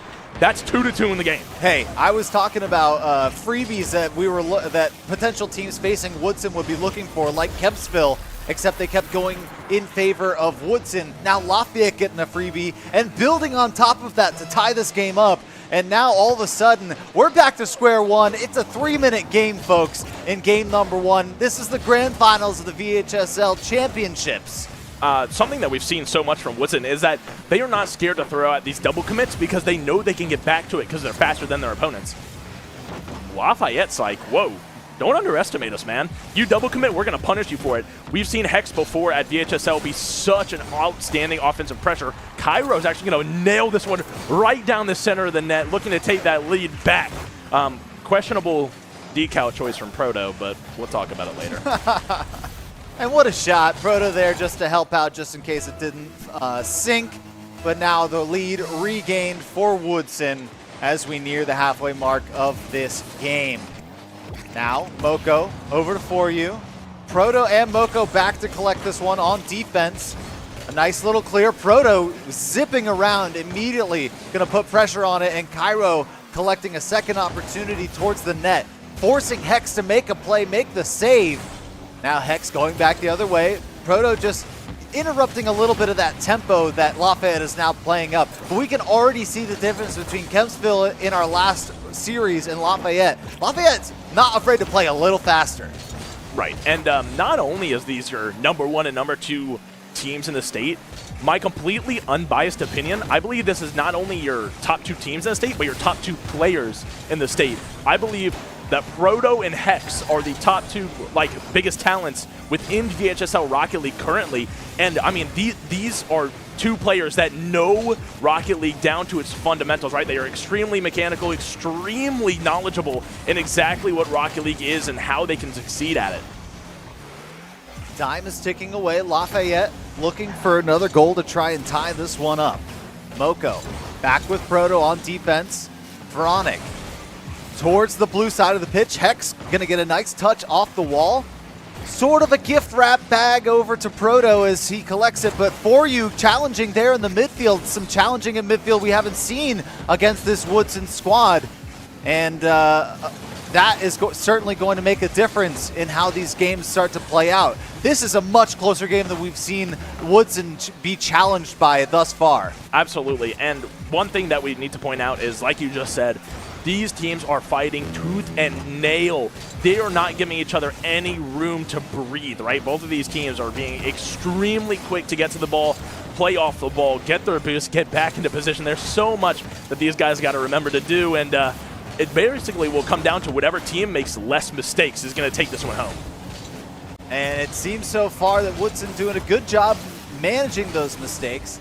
Lafayette, though, actually, I mean, if you think about it, Woodson did have an own goal so far that let Lafayette get back into this game with their first goal of the match. But Woodson going to put a 4th one, a comfort goal on the board as that 50-50 sends the ball essentially into the net.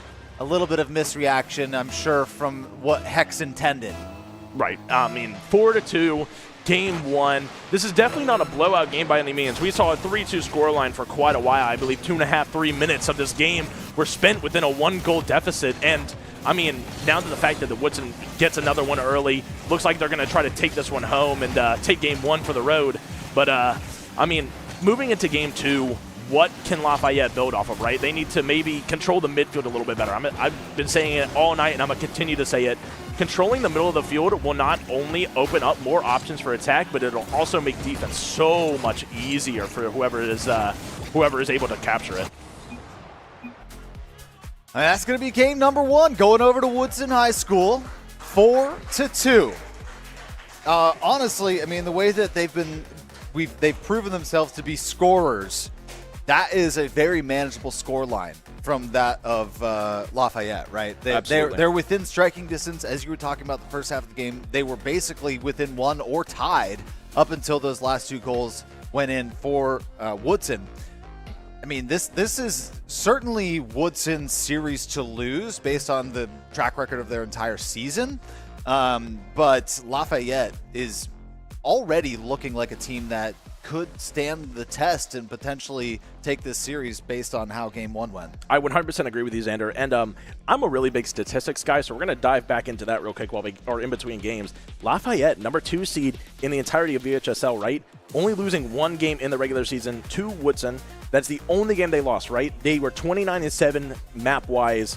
I mean, this team was extremely dominant, not only in the preseason, but also postseason, right? They were able to take down the number 31 seed George C. Marshall in the first round, then moved to the second round, taking down the 15 seed Hendon High, right? And then we saw them today. They were able to take down William Byrd High School as well as Osborne Park High School. So, I mean, this team is no stranger to playing these tough matchups, right?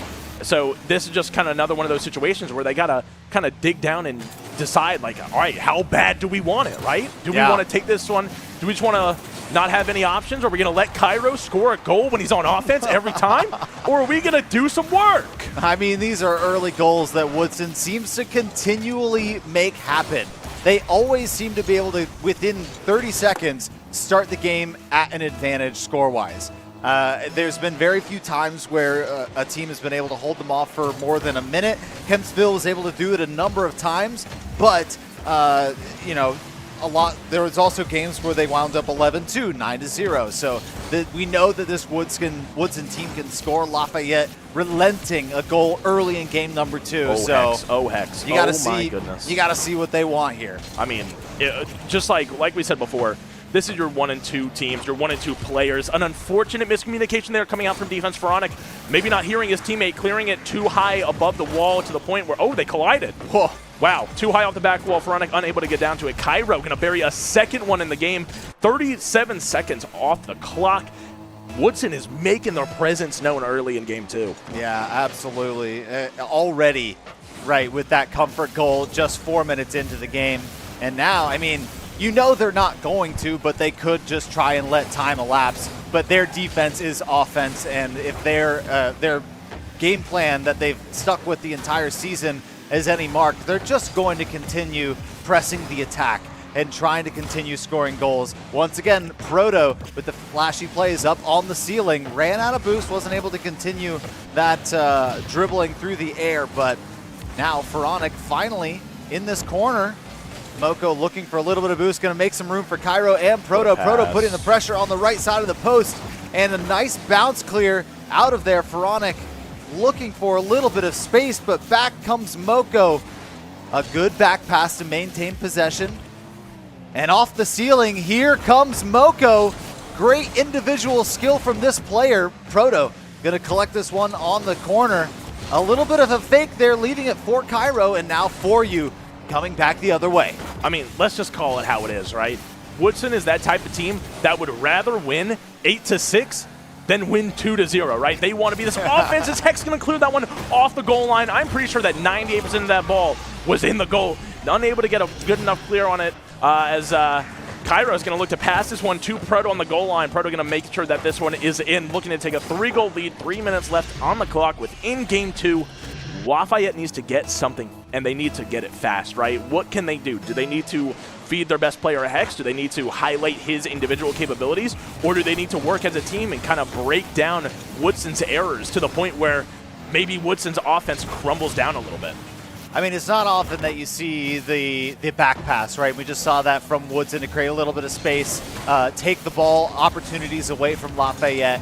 And what I think needs to happen is Lafayette needs to take the opportunity, the other two players, create a little space through a little bit of a physical gameplay for Hex to be able to make plays on the ball. I mean, Proto just going to absolutely lob this one up to Cairo, and Cairo thinks it's a dunk contest, putting up a 50-pointer right down into the top left corner. I mean, like we said, these players are yin and yang, right? They give and they get. One's up, one's down. They're both up, they're both down. I mean, these players really just know each other's capabilities. They know each other's talents so well. We're seeing kickoff plays coming out. I mean, there's nothing that this team can do against this Woodson roster in this current situation. Yeah, 4-0. We've just crested halfway mark in game number 2, and it is a huge deficit for this Lafayette squad as Woodson has continued to fire on all offensive cylinders. Now the onslaught to the right corner. A nice little pass and a pinch, I think. That was a weird reaction, but potentially just incredibly well put. Yep, just taking it away.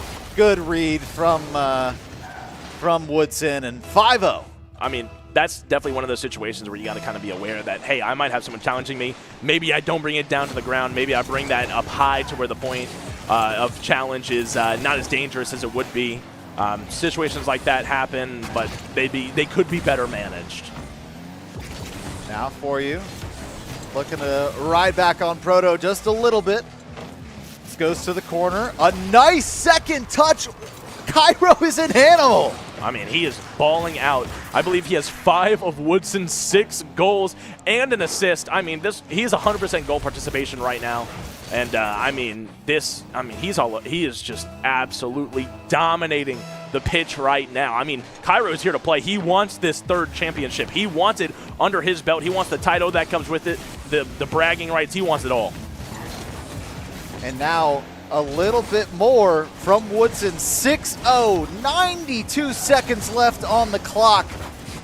And I think Lafayette is looking probably just to look towards game number 3. This is, I think insurmountable at this point in game number 2. Unable to get a goal just yet, and especially if the demos are going to continue coming out from Woodson, keeping Lafayette down and out, and there's not many options for them to get back on the board. Right. I mean, this offensive pressure coming out, Moko going to look to get on the scoreboard as well. That means at least one goal to every member of Woodson. Proto able to find that lateral pass across. Moko able to pre-flip, get the double off the wall.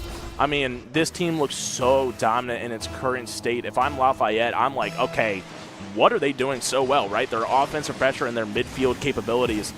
What do we need to change for Game 3 to even have a shot at taking down Woodson? Well, not only that, Griff, what changed from Game 1 to Game 2? I honestly couldn't tell you. I think maybe Woodson's playing with a little bit more confidence. We're seeing them dive for a lot more balls rather than kind of sitting back and waiting for Lafayette to dribble it up to them. We're seeing a lot more ferocity coming out, especially from Proto and Moko, to the point where these players are just up in, like this, Moko bringing down the field a 1v2, 1v3 situation. He's just getting in Lafayette's face. Yeah, and any clear that comes off of that reaction, Proto and Cairo is certainly going to have a handle on putting that back towards the net. Oh, passing play here. Moko going to look to demo, or 50 off the greatest savior in the game, the right post. Those posts, I tell ya. Sometimes they have more saves than the players do. Pretty good. I do wish that they counted those up. How many saves the post have? Yeah. That'd be cool. All right. Well, as the sun sets here on Game 2, Woodson looking to extend their lead 2-0 over Lafayette, right? Your number 1 versus your number 2. These teams, man, they've just had such dominant runs today. Not only today, but also in earlier playoffs and in the regular season, right? Both these teams have been so dominant, 8-0, 7-1. I mean, these are your 2 best teams in the state right now in this current standing. I mean, this game looked super one-sided to me. I saw a lot of individual skill coming out from Proto, Moko, and Cairo, especially getting 5 or 6 goals on the board. I mean, that felt extremely one-sided to me. Yeah, it looked a little. You were talking about proactive versus reactive. That looked a little bit more reactive, a little slower on the side of Lafayette, whereas Woodson continuing to set the tempo. Where Lafayette felt like they were moving a little bit faster throughout the pitch on game number 1. Woodson seemed to control every aspect of where the ball was going this game. Right. I could not agree with you more. I think that one thing that Woodson is doing super well is just making sure they usually always have someone on the ball at all times. I mean, we're going to sound like a broken record. Woodson is now 42-0 in maps, which I don't think it's ever been done that the people that win, if they were to win, have not dropped a single map within the match. Yeah. I mean, that is almost unheard of.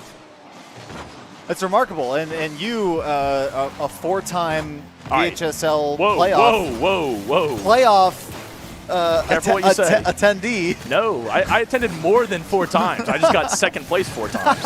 All right? I attended 5 times. Okay, well. All right, I'm just a second place warrior. What can I say?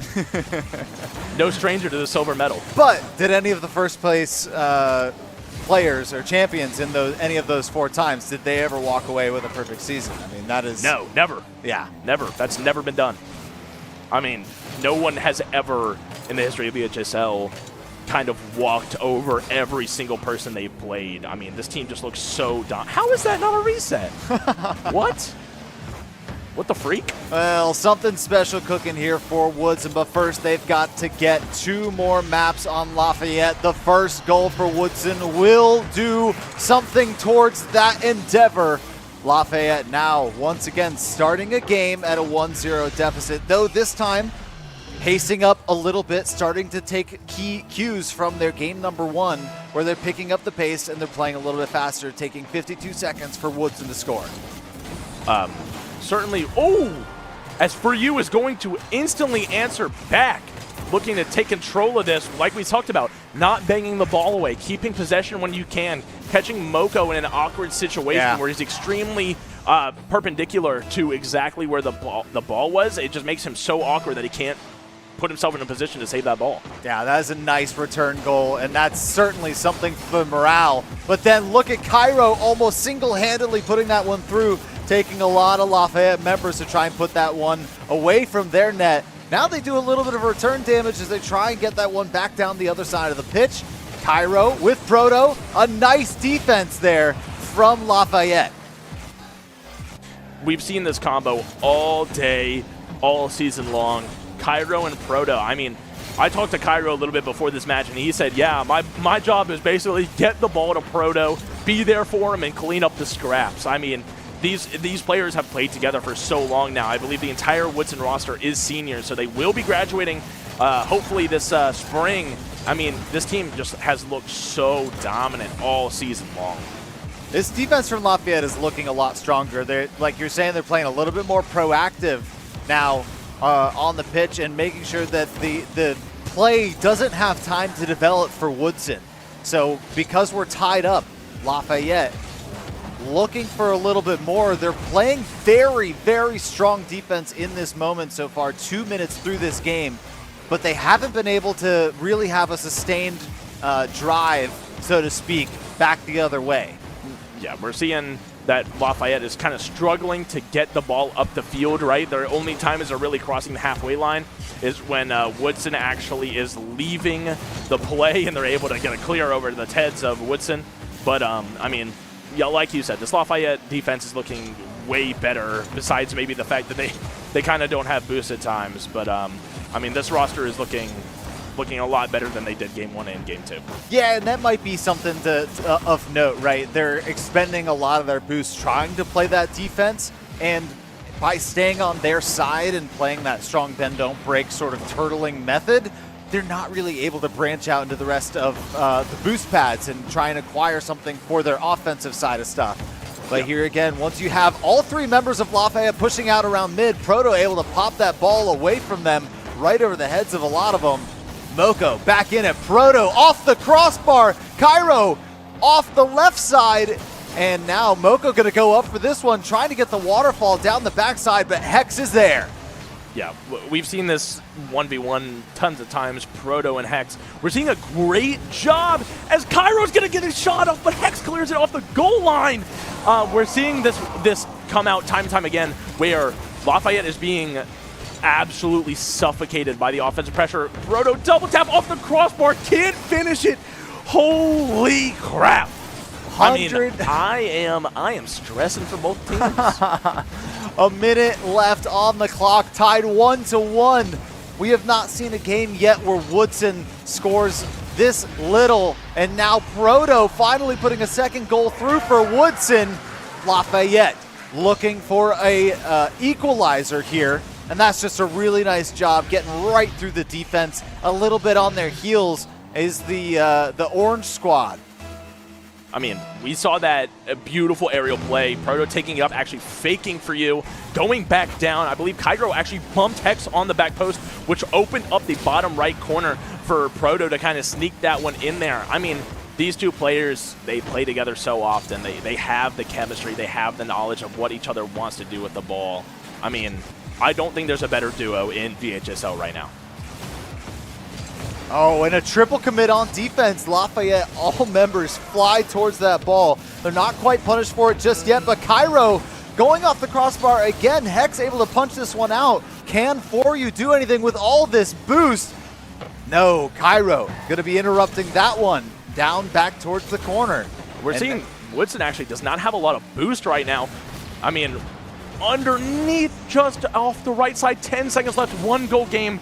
Could Lafayette get something going here, taking down Woodson for 1 game, something no one else has been able to do? 0 seconds, and Proto puts the knife in the coffin. This game is going to Game 4. Woodson match point, could be a sweep, could be an entire season clean sheet. This has never been done before. I'm excited. I'm ecstatic.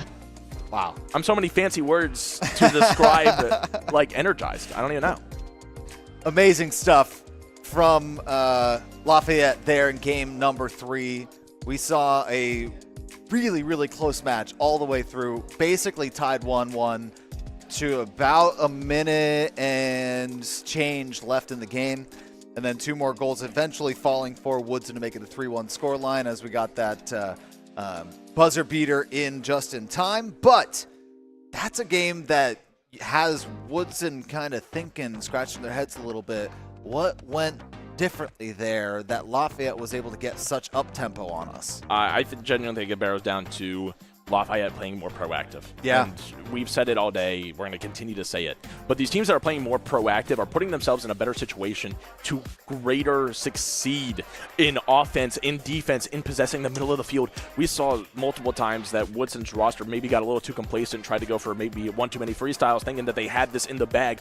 And then Hex was able to slow down and defend every play almost. We saw him clear the ball off the goal line 4 or 5 times. I mean, that's just something that, like, in the grand scheme of things, you have to be careful of. You can't get complacent, especially when you're match point 1 game away from an entire season clean sheet going, was it 42 or 44-0 in the entire season? That's never been done before, never been heard of.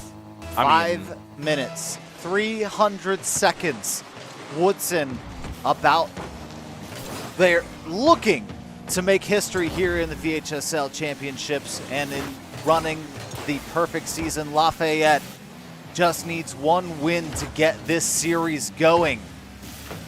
They are currently down 3-0. Woodson just needs 1 more. Lafayette, if they're able to get an early goal here, as Woodson has been able to do in every single game up until this point, then there's there's hope, life in this orange team. Ooh, that was an opportunity. Holy crap, man. Oh, Custer coming out. Moko going to look to make a play on this for you, able to cut it.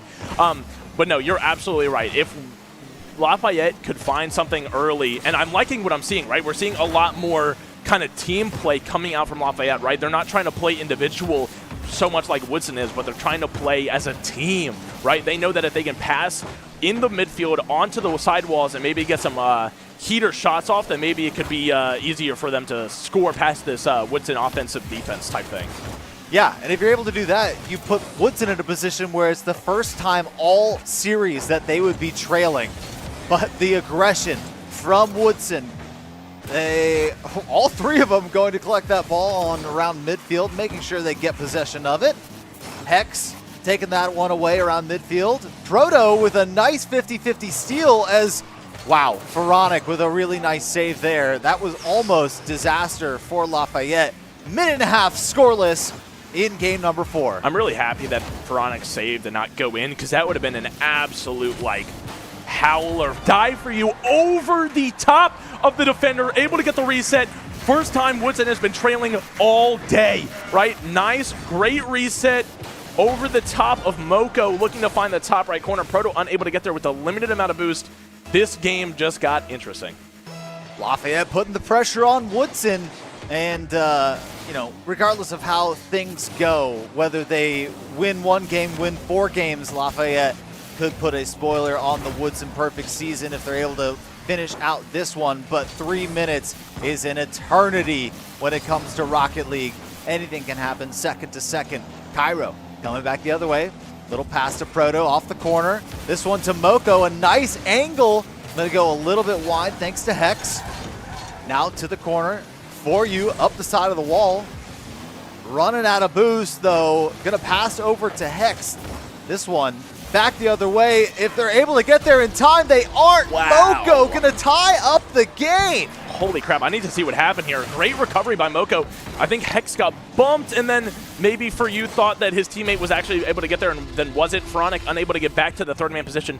That's a long goal, man. That was just the entire length of the goal. It just had a little bit too much zip. A little bit too much oomph behind it, and then that's just how the cookie crumbles sometimes. You catch the defense a little bit out of position. You don't expect kind of a low worm burner there.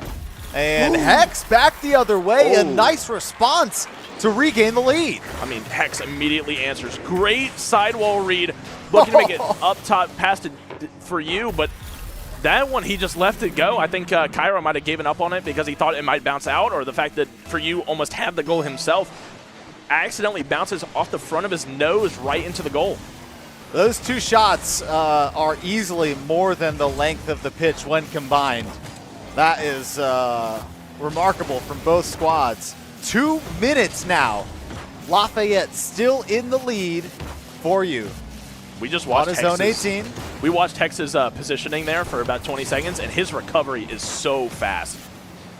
Well, that's what you need against this Woodson team is the movement, right? Being able to get from point A to point B, either forward or backward. Proto going to look to take this one up in the air. Cairo going up to support him, asking his teammate to leave it.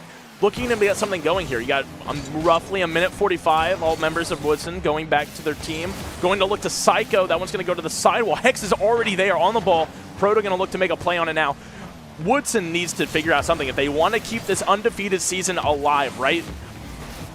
I mean, they need to get something going here late, right? You have a minute 20 left on the board. Oh, it's for you. He's going to tap in another one. They got a 2-goal lead going into the minute left. The start of something here for Lafayette. Just a minute and 22 seconds left on the clock when all things pointed to Woodson walking away. Now up 2 goals on this #1 seed. Wow. Proto's going to have to dig deep in his bag to get this air dribble bump. Unable to get it. Woodson needs to go all-out offense if they want it that bad. Cairo on the top, crossbar down, top left corner. He's a goal. It's a 1-goal game now, right? I believe that was for you. Unable to quite get the ball as it just squeaks by him right into the top corner. This is a 1-goal game with a minute and 11 seconds left on the clock. Took 17 seconds for Cairo to find something there. Now 250-50s kind of getting that ball in a standstill. An opportunity for Cairo, and we're tied! Wow. I kind of had a feeling that one was going in. He set himself up perfectly. Perfect boost management. Unfortunately for Onyx, I believe Wheels grabbed the crossbar, forcing him to turn and not allowing him to jump and actually make a save. Suddenly, this might be the most interesting game of the entire night. Proto looking to take this boost up on the ceiling. Hex is up with him over the top, off the crossbar. Hex going to look to put this one high, looking to get back to it. He wants to clear that out of the middle before Woodson can actually get a play on it. I mean, this is a nail-biter. It really feels like the next goal in this game is going to be one that is going to be remembered either for Woodson or Lafayette. It's going to be the one that breaks this tie with 40 seconds left on the clock. Game #4. Woodson 1 goal away and 30 seconds away from the championship. Lafayette looking to be the perfect season spoiler and send this to a game #5. Proto with one off the crossbar. This one's going back around midfield. Moko back the other way. The defense of Woodson needing to stand strong here as Pharaonic looking to waterfall this one, leaving for a teammate, but no. Proto collecting this. 10 seconds left on the clock. It's do or die time here. It's either going to be... What a pass! No! He almost had it! That would have been crazy! Hex! Oh my gosh, the ball's still up. Oh no, they're going to look to put it down. He caught it! Oh my gosh, overtime. We have overtime. This could either be a fairy tale or a nightmare, right? Both teams looking to make a play on the ball. I mean, this is what it all comes down to. Wow, Hex going up for this one. Somebody that you want the ball in the hands of in overtime for Lafayette, and certainly not if you're Woodson. And this ball might be dribbling. What a save! And that's going to be Proto. The perfect season from Woodson will be sealed with a 4-3 overtime victory over Lafayette in game #4 here in the grand finals. I mean, that is an absolute historic run coming out from Woodson, right? I believe 44-0, not dropping a single map all year. 3-0 every single team in the regular season, 4-0 every single team in playoffs. That is just an absolute historic run. I believe that ties them now with Tab High School for the most wins in VHSL history at the state championship level. Not only does that, but it also secures them a spot in the national championship match. I mean, they get to now try to prove themselves against the best in the entire nation. That was one of the greatest performances we've ever seen in VHSL, and they were able to secure the perfect season. I mean, Lafayette came alive there in game #4, but the resilience from Woodson to score 2 goals late to tie it up, send it to overtime, and then finally seal the deal in overtime. Wow, what an absolute battle. We've got our analyst desk coming here just to, wow. Come talk to us here, boys. I mean, oh my lord. What a way to end the night. I mean, great job out there, guys. That was an exciting game, an exciting series, and a great job by Woodson to ultimately come out on top. And I mean, what a way to finish up VHSL 2024, Yeah. right? Fall semesters now behind us. Congratulations to Woodson on, I mean, wow, completing a perfect season, not dropping a single game all semester long. I'm speechless. It sure was exciting, Chris. I mean, able to finish it off there, able to secure those goals in the end there when they were down 3-1. I mean, that's the time you got to lock in if you want to secure that perfect season for yourself, and they were able to get it done. I mean, amazing statistic by Griffin on the desk there, saying that they're now tied with Tab High School for the most VHSL championships, and they're going to have a spot in the national running as well. I mean, that's so exciting for them. I mean, when you're playing these kind of Rocket League, I mean, you want to be able to compete on a greater stage because, I mean, you hate to say it, but the Virginia High School League, I mean, this team has just outgrown, it seems like. Oh, absolutely. This team is going to go on. These players are going to go on to do big things, like to put it simply.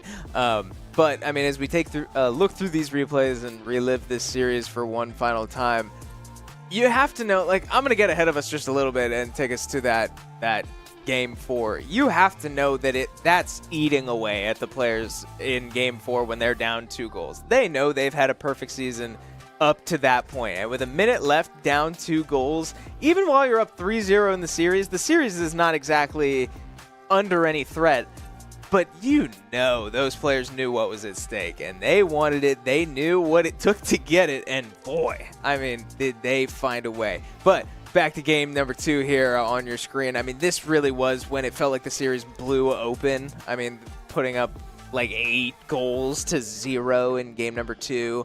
Game number 3 here, a little bit closer, or at least a little lower scoring, but still, I mean, just borderline perfection out of Woodson especially. I mean, this was high-level Rocket League from both of these squads. Such impressive stuff to see, but man, does Woodson know how to make it count. Yeah, I mean, Lafayette was able to get some scores on the board here, especially in the latter half, as you said. But yeah, I mean, exactly, it's just really high-level Rocket League at this point. I mean, this is well beyond the Virginia High School League. I mean, these players all so highly ranked individually and then as a team as well, melding together as a true squad, really, both these teams are. I mean, when you see this Lafayette squad and you know see how strong they are, it's really hard to believe that this Woodson team can really put them away like this, but it just shows to the impressiveness of the Rocket League that we're watching, and it really just was incredible all day to witness these incredible players put up these kind of numbers.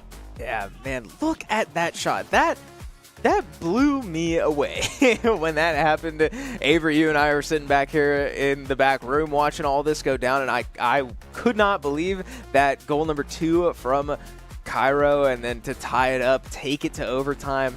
I mean, what a way to get it done. If you're going to get it done, boy, way to keep it entertaining. Indeed. But congratulations to Woodson. They are our VHSL fall semester Rocket League champions, but they didn't get here on an easy route. We do want to take a look back at how we got to this result and really shout out all the teams that put up such a strong showing here today. We had a lot of teams from all across the state of Virginia come out and try to prove themselves in the Rocket League space. A lot of exciting storylines we covered early before the series started, but truly Woodson and Lafayette were the stories to follow. The revenge opportunity for Lafayette, the opportunity for perfection from Woodson, and for their ability to go out and capitalize was mind-blowing. But congratulations to all of these teams on your screen, and Woodson especially. They walk away as Rocket League winner. Yeah, there's nothing more to say on the Rocket League side. I believe all the storylines have concluded, but that's not the only game that we covered today, Chris. Let's head over to the League of Legends side of today. I mean, an absolute banger of a final, I may add, Chris. I mean, while this was going on, I mean, a lot of other matches were able to conclude, and that's just because of how close Chantilly and Rock Ridge were able to, you know, fight to the bitter end. And again, I mean, these teams didn't get here on a whim. You know, both had to defeat a 4 or a 5 and a 6 seed in order to make it to the final. And of course, many matches before this being played online as well. So, you know, coming to the finals and going to that distance with the team, I mean, so exciting that Chantilly was able to come out on top here. I mean, Rockridge has done very well in the past as well. Just a very fun final to witness. Absolutely. And I do want to take a moment to acknowledge that the level of League of Legends play, especially this year, I felt like increased pretty noticeably from years past. I thought the drafts were very impressive and very well thought out, whereas in previous years there was a lot more complacency in champions and familiarity. But this year, really pulling out all the stops, right? Trying to build every advantage that whatever team could against their opponent. Chantilly ultimately coming out on top off of a very dominant season, very similar to what we saw out of Rocket League. So exciting stuff for them. Congratulations to Chantilly, as well as every other League of Legends school you just saw. But that does leave us with one final title that I know you covered a lot closer than I did. I did for sure, Chris. Let's move over to the Super Smash Bros. Side of the bracket. And I just want to elaborate a little bit more on the league strategy side that really moves over into the Smash Bros. Side. I would argue that both of these games, I mean, you could argue that Rocket League does this a little bit, but both these games have a much deeper strategy component in which you have to, you know, select characters and select, you know, different timings to do things. And the strategy that these coaches and these players have come up with has been quite impressive. And I might add, especially so on the Smash Bros. Side as it was on the League side. I mean, we saw Frank W. Cox in the winner's position here, taking it over both their own squad and Osborne, and then ultimately versus Galix in the final. I mean, this is a team that played very strategically, Chris. I would argue that this was perhaps not the best team coming into this bracket on paper, and that this team really had to hunker down, figure out what was the best strategy that they could bring into each individual match. Because I can say from experience, I mean, I was on the desk for nearly all of these matches, and I can say that their strategy changed quite drastically from one match to the next. So it was really great to see the minds as well as the mechanics come out from Frank W. Cox. Some really bright futures from the players there, but it really wasn't the only excitement of the day. I mean, Galix on an absolute Cinderella run themselves. I mean, you may think that they're the 3 seed, that's, you know, expected, but really that's not a school that I've seen in the past make it to this kind of point in Super Smash Bros. And I've been doing VHSL for the past 2 years, so I really like to see these new schools come in and really make waves, and I believe that Galix, you know, was really the unexpected one in this case. I mean, Frank Cox High School, sure, they're the 4 seeds, sure, they were, you know, seeded to, you know, bust around in the semis or what have you, but really they're a solid squad that's been in the space for quite a while. These new squads like Galix and like Forest Park I really liked as well. Osborne, more notably known on the Rocket League side than the Super Smash Bros. Side in years past. I've seen a lot of great development from the Super Smash Bros. Side of things, and I would have to agree with you with the League of Legends side. In the Smash Bros. Realm, I feel like the level of play is also leveling up quite fast. Yeah, I mean, that's very exciting to hear, both as Virginia students as well as just esports fans, right? This industry is growing at an incredible rate and an exciting pace, because that brings us the highest level of competition that we can ask for. So we had a lot of fun today. We certainly hope you did too, but that will do it for us here at Shenandoah University. We, again, had a blast, a very long day of esports, but we appreciate you all so much for following along for our Virginia High School League Fall Esports Championships. For myself, Avery Giesemann, Kevin Clayton, Xander Merle-Smith, Griffin Horacek, Kyle Dexter, anybody you saw on camera and everybody you didn't see that has put so much work into making this show happen, thank you so much for following along. Be sure to drop us a follow on whatever platform you're watching on right now so you don't miss out on any of our esports action here at Shenandoah. And with all that, hey, be a friend, tell a friend something nice. It might just change their life, and we will see you next time.